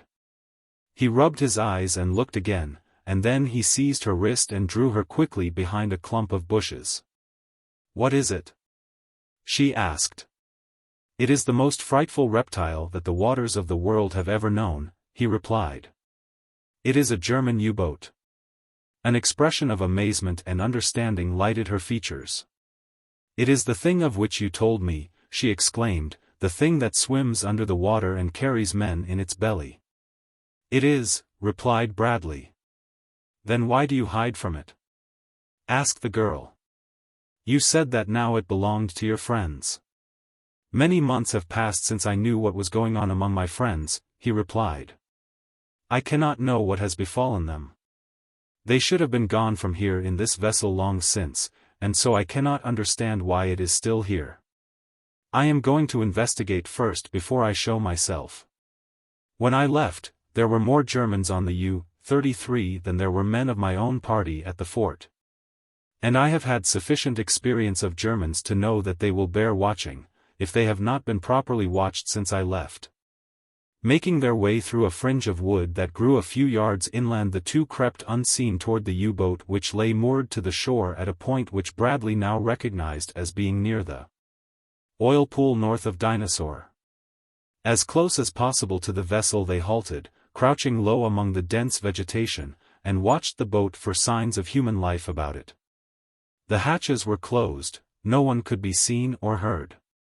For 5 minutes Bradley watched, and then he determined to board the submarine and investigate. He had risen to carry his decision into effect when there suddenly broke upon his ear, uttered in loud and menacing tones, a volley of German oaths and expletives, among which he heard English Schweinhund repeated several times. The voice did not come from the direction of the U-boat, but from inland. Creeping forward, Bradley reached a spot where, through the creepers hanging from the trees, he could see a party of men coming down toward the shore. He saw Baron Friedrich von Skunvorts and 6 of his men, all armed, while marching in a little knot. Among them were Olsen, Brady, Sinclair, Wilson, and Whiteley. Bradley knew nothing of the disappearance of Bowen Tyler and Miss LaRue, nor of the perfidy of the Germans in shelling the fort and attempting to escape in the U-33. But he was in no way surprised at what he saw before him. The little party came slowly onward, the prisoners staggering beneath heavy cans of oil, while Schwartz, one of the German non-commissioned officers, cursed and beat them with a stick of wood. Impartially, von Skunvorts walked in the rear of the column, encouraging Schwartz and laughing at the discomfiture of the Britishers. Dietz, Heinz, and Klatz also seemed to enjoy the entertainment immensely. But 2 of the men, Plesser and Hindle, marched with eyes straight to the front and with scowling faces. Bradley felt his blood boil at sight of the cowardly indignities being heaped upon his men. And in the brief span of time occupied by the column to come abreast of where he lay hidden, he made his plans, foolhardy though he knew them. Then he drew the girl close to him. "Stay here," he whispered. "I am going out to fight those beasts, but I shall be killed. Do not let them see you. Do not let them take you alive. They are more cruel, more cowardly, more bestial than the Waiarus." The girl pressed close to him, her face very white. "Go, if that is right," she whispered. "But if you die, I shall die, for I cannot live without you." He looked sharply into her eyes. "Oh," he ejaculated. "What an idiot I have been. Nor could I live without you, little girl." And he drew her very close and kissed her lips. "Goodbye." He disengaged himself from her arms and looked again in time to see that the rear of the column had just passed him. Then he rose and leaped quickly and silently from the jungle. Suddenly von Skunvorts felt an arm thrown about his neck and his pistol jerked from its holster. He gave a cry of fright and warning, and his men turned to see a half-naked white man holding their leader securely from behind and aiming a pistol at them over his shoulder. "Drop those guns," came in short, sharp syllables and perfect German from the lips of the newcomer. "Drop them or I'll put a bullet through the back of von Skunvorts' head." The Germans hesitated for a moment, looking first toward von Skunvorts and then to Schwartz, who was evidently second in command, for orders. "It's the English pig, Bradley," shouted the latter, "and he's alone. Go and get him." "Go yourself," growled Plesser. Hindle moved close to the side of Plesser and whispered something to him. The latter nodded. Suddenly von Skunvorts wheeled about and seized Bradley's pistol arm with both hands. "Now," he shouted. "Come and take him, quick." Schwartz and 3 others leaped forward. But Plesser and Hindle held back, looking questioningly toward the English prisoners. Then Plesser spoke. "Now is your chance, Englander," he called in low tones. "Seize Hindle and me and take our guns from us, we will not fight hard." Olsen and Brady were not long in acting upon the suggestion. They had seen enough of the brutal treatment von Skunvorts accorded his men and the especially venomous attentions he had taken great enjoyment in according Plesser and Hindle to understand that these two might be sincere in a desire for revenge. In another moment the two Germans were unarmed and Olsen and Brady were running to the support of Bradley, but already it seemed too late. Von Skunvorts had managed to drag the Englishman around so that his back was toward Schwartz and the other advancing Germans. Schwartz was almost upon Bradley with gun clubbed and ready to smash down upon the Englishman's skull. Brady and Olsen were charging the Germans in the rear with Wilson, Whiteley, and Sinclair supporting them with bare fists. It seemed that Bradley was doomed when, apparently out of space, an arrow whizzed, striking Schwartz in the side, passing halfway through his body to crumple him to earth. With a shriek the man fell, and at the same time Olsen and Brady saw the slim figure of a young girl standing at the edge of the jungle coolly fitting another arrow to her bow. Bradley had now succeeded in wresting his arm free from von Skunvort's grip and in dropping the latter with a blow from the butt of his pistol. The rest of the English and Germans were engaged in a hand-to-hand encounter. Plesser and Hindle standing aside from the melee and urging their comrades to surrender and join with the English against the tyranny of von Skunvorts. Heinz and Klatz, possibly influenced by their exhortation, were putting up but a half-hearted resistance. But Dietz, a huge, bearded, bull-necked Prussian, yelling like a maniac, sought to exterminate the English swinehund with his bayonet, fearing to fire his piece lest he kill some of his comrades. It was Olsen who engaged him, and though unused to the long German rifle and bayonet, he met the bull rush of the Hun with the cold, cruel precision and science of English bayonet fighting. There was no feinting, no retiring and no parrying that was not also an attack. Bayonet fighting today is not a pretty thing to see, it is not an artistic fencing match in which men give and take, it is slaughter inevitable and quickly over. Dietz lunged once madly at Olsen's throat. A short point, with just a twist of the bayonet to the left sent the sharp blade over the Englishman's left shoulder. Instantly he stepped close in, dropped his rifle through his hands and grasped it with both hands close below the muzzle and with a short, sharp jab sent his blade up beneath Dietz's chin to the brain. So quickly was the thing done and so quick the withdrawal that Olsen had wheeled to take on another adversary before the German's corpse had toppled to the ground. But there were no more adversaries to take on. Heinz and Klatz had thrown down their rifles and with hands above their heads were crying, "Kamerad! Kamerad!" at the tops of their voices. Von Skunvorts still lay where he had fallen. Plesser and Hindle were explaining to Bradley that they were glad of the outcome of the fight, as they could no longer endure the brutality of the U-boat commander. The remainder of the men were looking at the girl who now advanced slowly, her bow ready, when Bradley turned toward her and held out his hand. "Cotan," he said, "unstring your bow, these are my friends, and yours. And to the Englishman, this is Cotan. You who saw her save me from Schwartz know a part of what I owe her." The rough men gathered about the girl, and when she spoke to them in broken English, with a smile upon her lips enhancing the charm of her irresistible accent, each and every one of them promptly fell in love with her and constituted himself henceforth her guardian and her slave. A moment later the attention of each was called to Plesser by a volley of invective. They turned in time to see the man running toward von Skunvorts who was just rising from the ground. Plesser carried a rifle with bayonet fixed, that he had snatched from the side of Dietz's corpse. Von Skunvorts' face was livid with fear, his jaws working as though he would call for help. But no sound came from his blue lips. "You struck me," shrieked Plesser. "Once, twice, 3 times, you struck me, pig. You murdered Schwerk, you drove him insane by your cruelty until he took his own life. You are only one of your kind, they are all like you from the Kaiser down. I wish that you were the Kaiser. Thus would I do." And he lunged his bayonet through von Skunvorts' chest. Then he let his rifle fall with the dying man and wheeled toward Bradley. "Here I am," he said. "Do with me as you like. All my life I have been kicked and cuffed by such as that, and yet always have I gone out when they commanded, singing, to give up my life if need be to keep them in power. Only lately have I come to know what a fool I have been. But now I am no longer a fool, and besides, I am avenged and Schwerk is avenged, so you can kill me if you wish. Here I am. If I was after bein' the king, said Olsen, I'd pin the VC on your noble chist, but bein' only an Irishman with a Swede name, for which God forgive me, the best I can do is shake your hand. You will not be punished, said Bradley. There are 4 of you left. If you 4 want to come along and work with us, we will take you, but you will come as prisoners.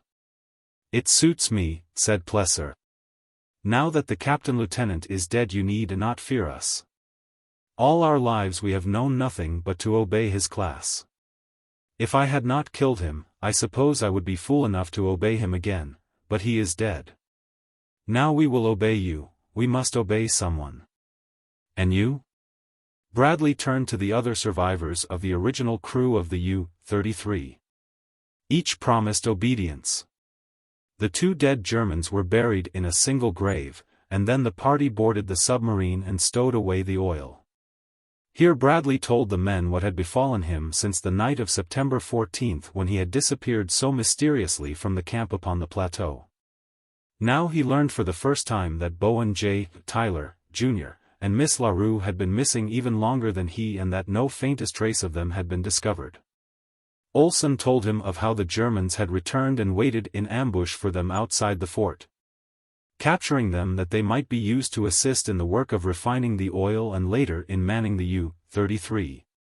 And Plesser told briefly of the experiences of the German crew under von Skunvorts since they had escaped from Caspak months before, of how they lost their bearings after having been shelled by ships they had attempted to sneak farther north and how at last with provisions gone and fuel almost exhausted they had sought and at last found, more by accident than design, the mysterious island they had once been so glad to leave behind. Now, announced Bradley, we'll plan for the future. The boat has fuel, provisions and water for a month, I believe you said, Plesser, there are 10 of us to man it. We have a last sad duty here, we must search for Miss LaRue and Mr. Tyler. I say a sad duty because we know that we shall not find them. But it is none the less our duty to comb the shoreline, firing signal shells at intervals. That we at least may leave at last with full knowledge that we have done all that men might do to locate them. None dissented from this conviction, nor was there a voice raised in protest against the plan to at least make assurance doubly sure before quitting Caspak forever. And so they started, cruising slowly up the coast and firing an occasional shot from the gun. Often the vessel was brought to a stop, and always there were anxious eyes scanning the shore for an answering signal. Late in the afternoon they caught sight of a number of Bandlu warriors. But when the vessel approached the shore and the natives realized that human beings stood upon the back of the strange monster of the sea, they fled in terror before Bradley could come within hailing distance. That night they dropped anchor at the mouth of a sluggish stream whose warm waters swarmed with millions of tiny tadpole-like organisms, minute human spawn starting on their precarious journey from some inland pool toward the beginning, a journey which one in millions, perhaps, might survive to complete. Already almost at the inception of life they were being greeted by thousands of voracious mouths as fish and reptiles of many kinds fought to devour them. The while other and larger creatures pursued the devourers, to be, in turn, preyed upon by some other of the countless forms that inhabit the deeps of Caprona's frightful sea. The second day was practically a repetition of the first. They moved very slowly with frequent stops and once they landed in the Krolu country to hunt. Here they were attacked by the Boanero men, whom they could not persuade to palaver with them. So belligerent were the natives that it became necessary to fire into them in order to escape their persistent and ferocious attentions. What chance, asked Bradley, as they were returning to the boat with their game, could Tyler and Miss LaRue have had among such as these? But they continued on their fruitless quest, and the third day, after cruising along the shore of a deep inlet, they passed a line of lofty cliffs that formed the southern shore of the inlet and rounded a sharp promontory about noon. Cotan and Bradley were on deck alone, and as the new shoreline appeared beyond the point, the girl gave an exclamation of joy and seized the man's hand in hers. "Oh, look," she cried. "The Galu country! The Galu country! It is my country that I never thought to see again." "You are glad to come again, Cotan?" asked Bradley. "Oh, so glad," she cried. "And you will come with me to my people? We may live here among them, and you will be a great warrior. Oh, when Jor dies you may even be chief, for there is none so mighty as my warrior. You will come?" Bradley shook his head. "I cannot, little Cotan," he answered. "My country needs me, and I must go back. Maybe someday I shall return. You will not forget me, Cotan?" She looked at him in wide-eyed wonder. "You are going away from me?" she asked in a very small voice. "You are going away from Cotan?" Bradley looked down upon the little bowed head. He felt the soft cheek against his bare arm, and he felt something else there too, hot drops of moisture that ran down to his very fingertips and splashed, but each one wrung from a woman's heart. He bent low and raised the tear-stained face to his own.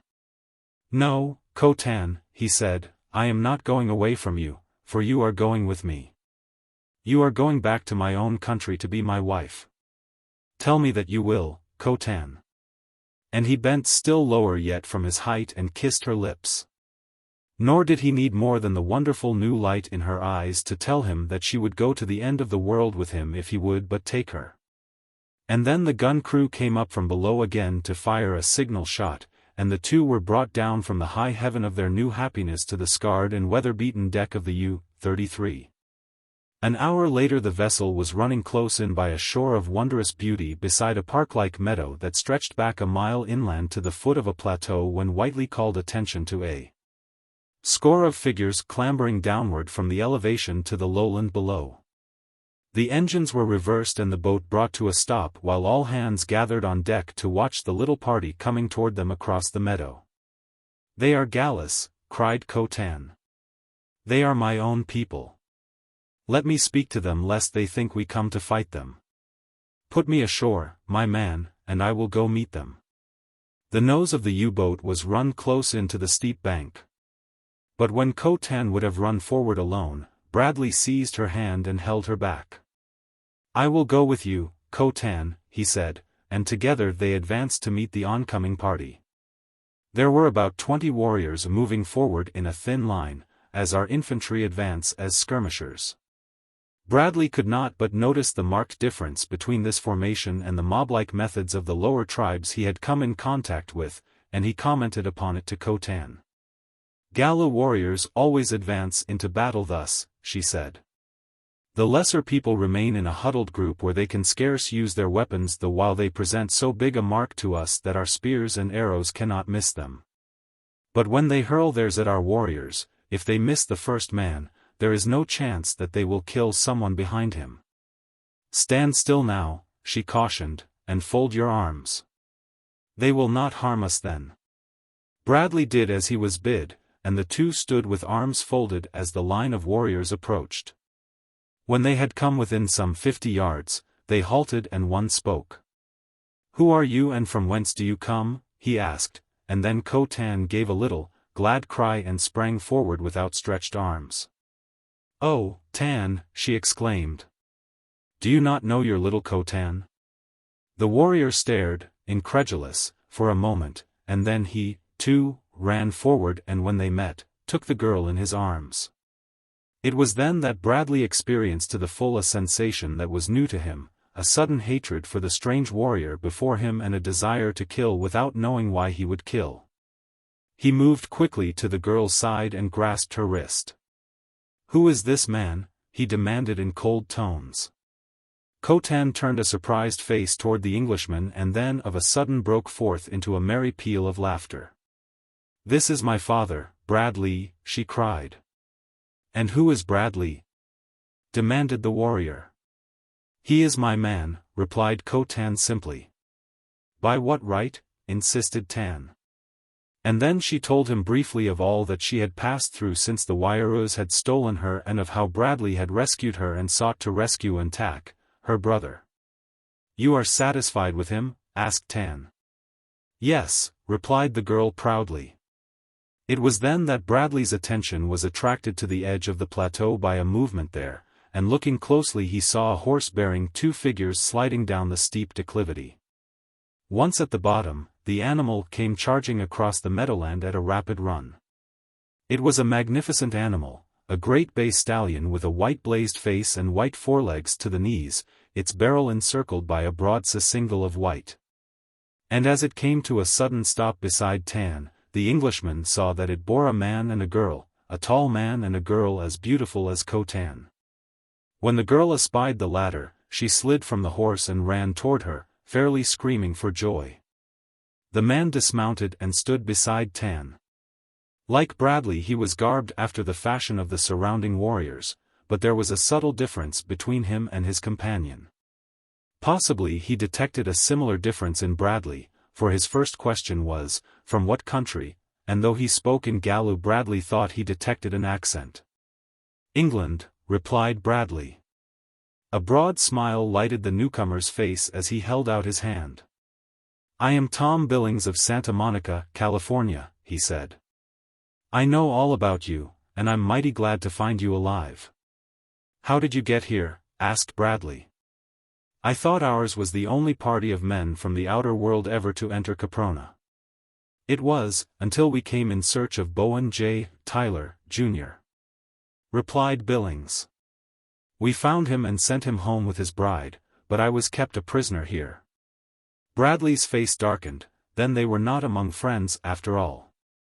"There are 10 of us down there on a German sub with small arms and a gun," he said quickly in English.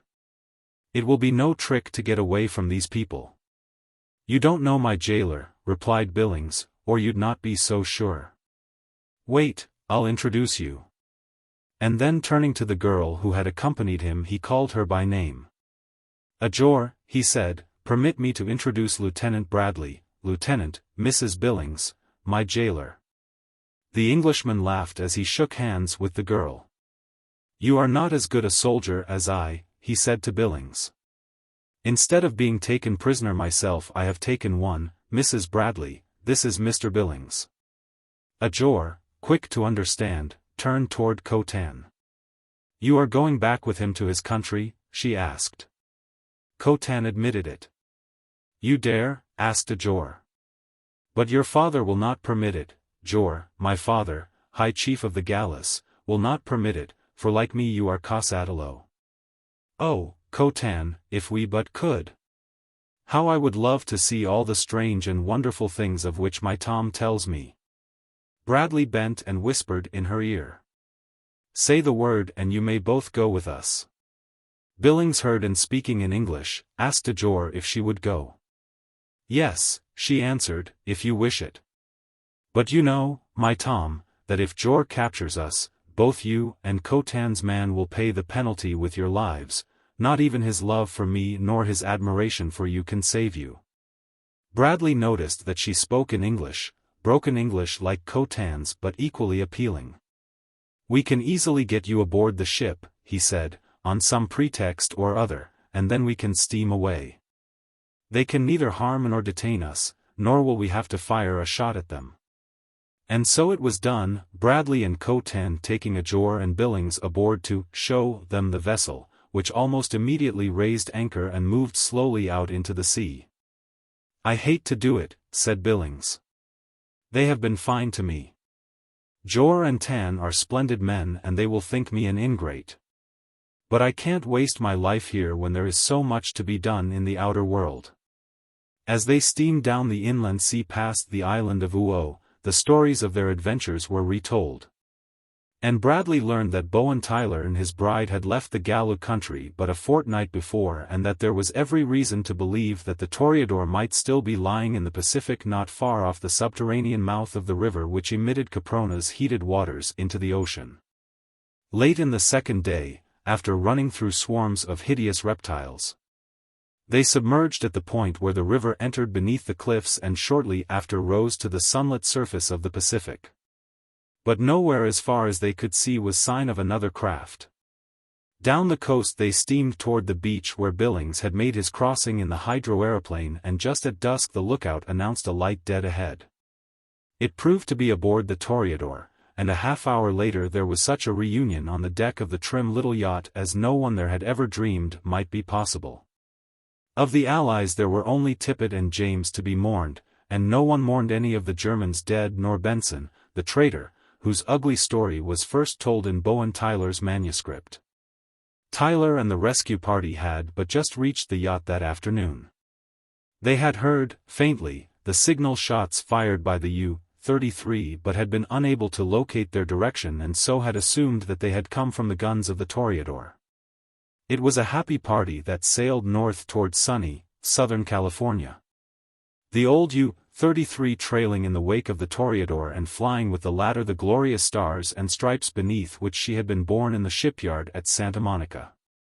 3 newly married couples, their bonds now duly solemnized by the master of the ship, joyed in the peace and security of the untracked waters of the South Pacific and the unique honeymoon which, had it not been for stern duty ahead, they could have wished protracted till the end of time. And so they came one day to dock at the shipyard which Bowen Tyler now controlled, and here the U-33 still lies, while those who passed so many eventful days within and because of her have gone their various ways.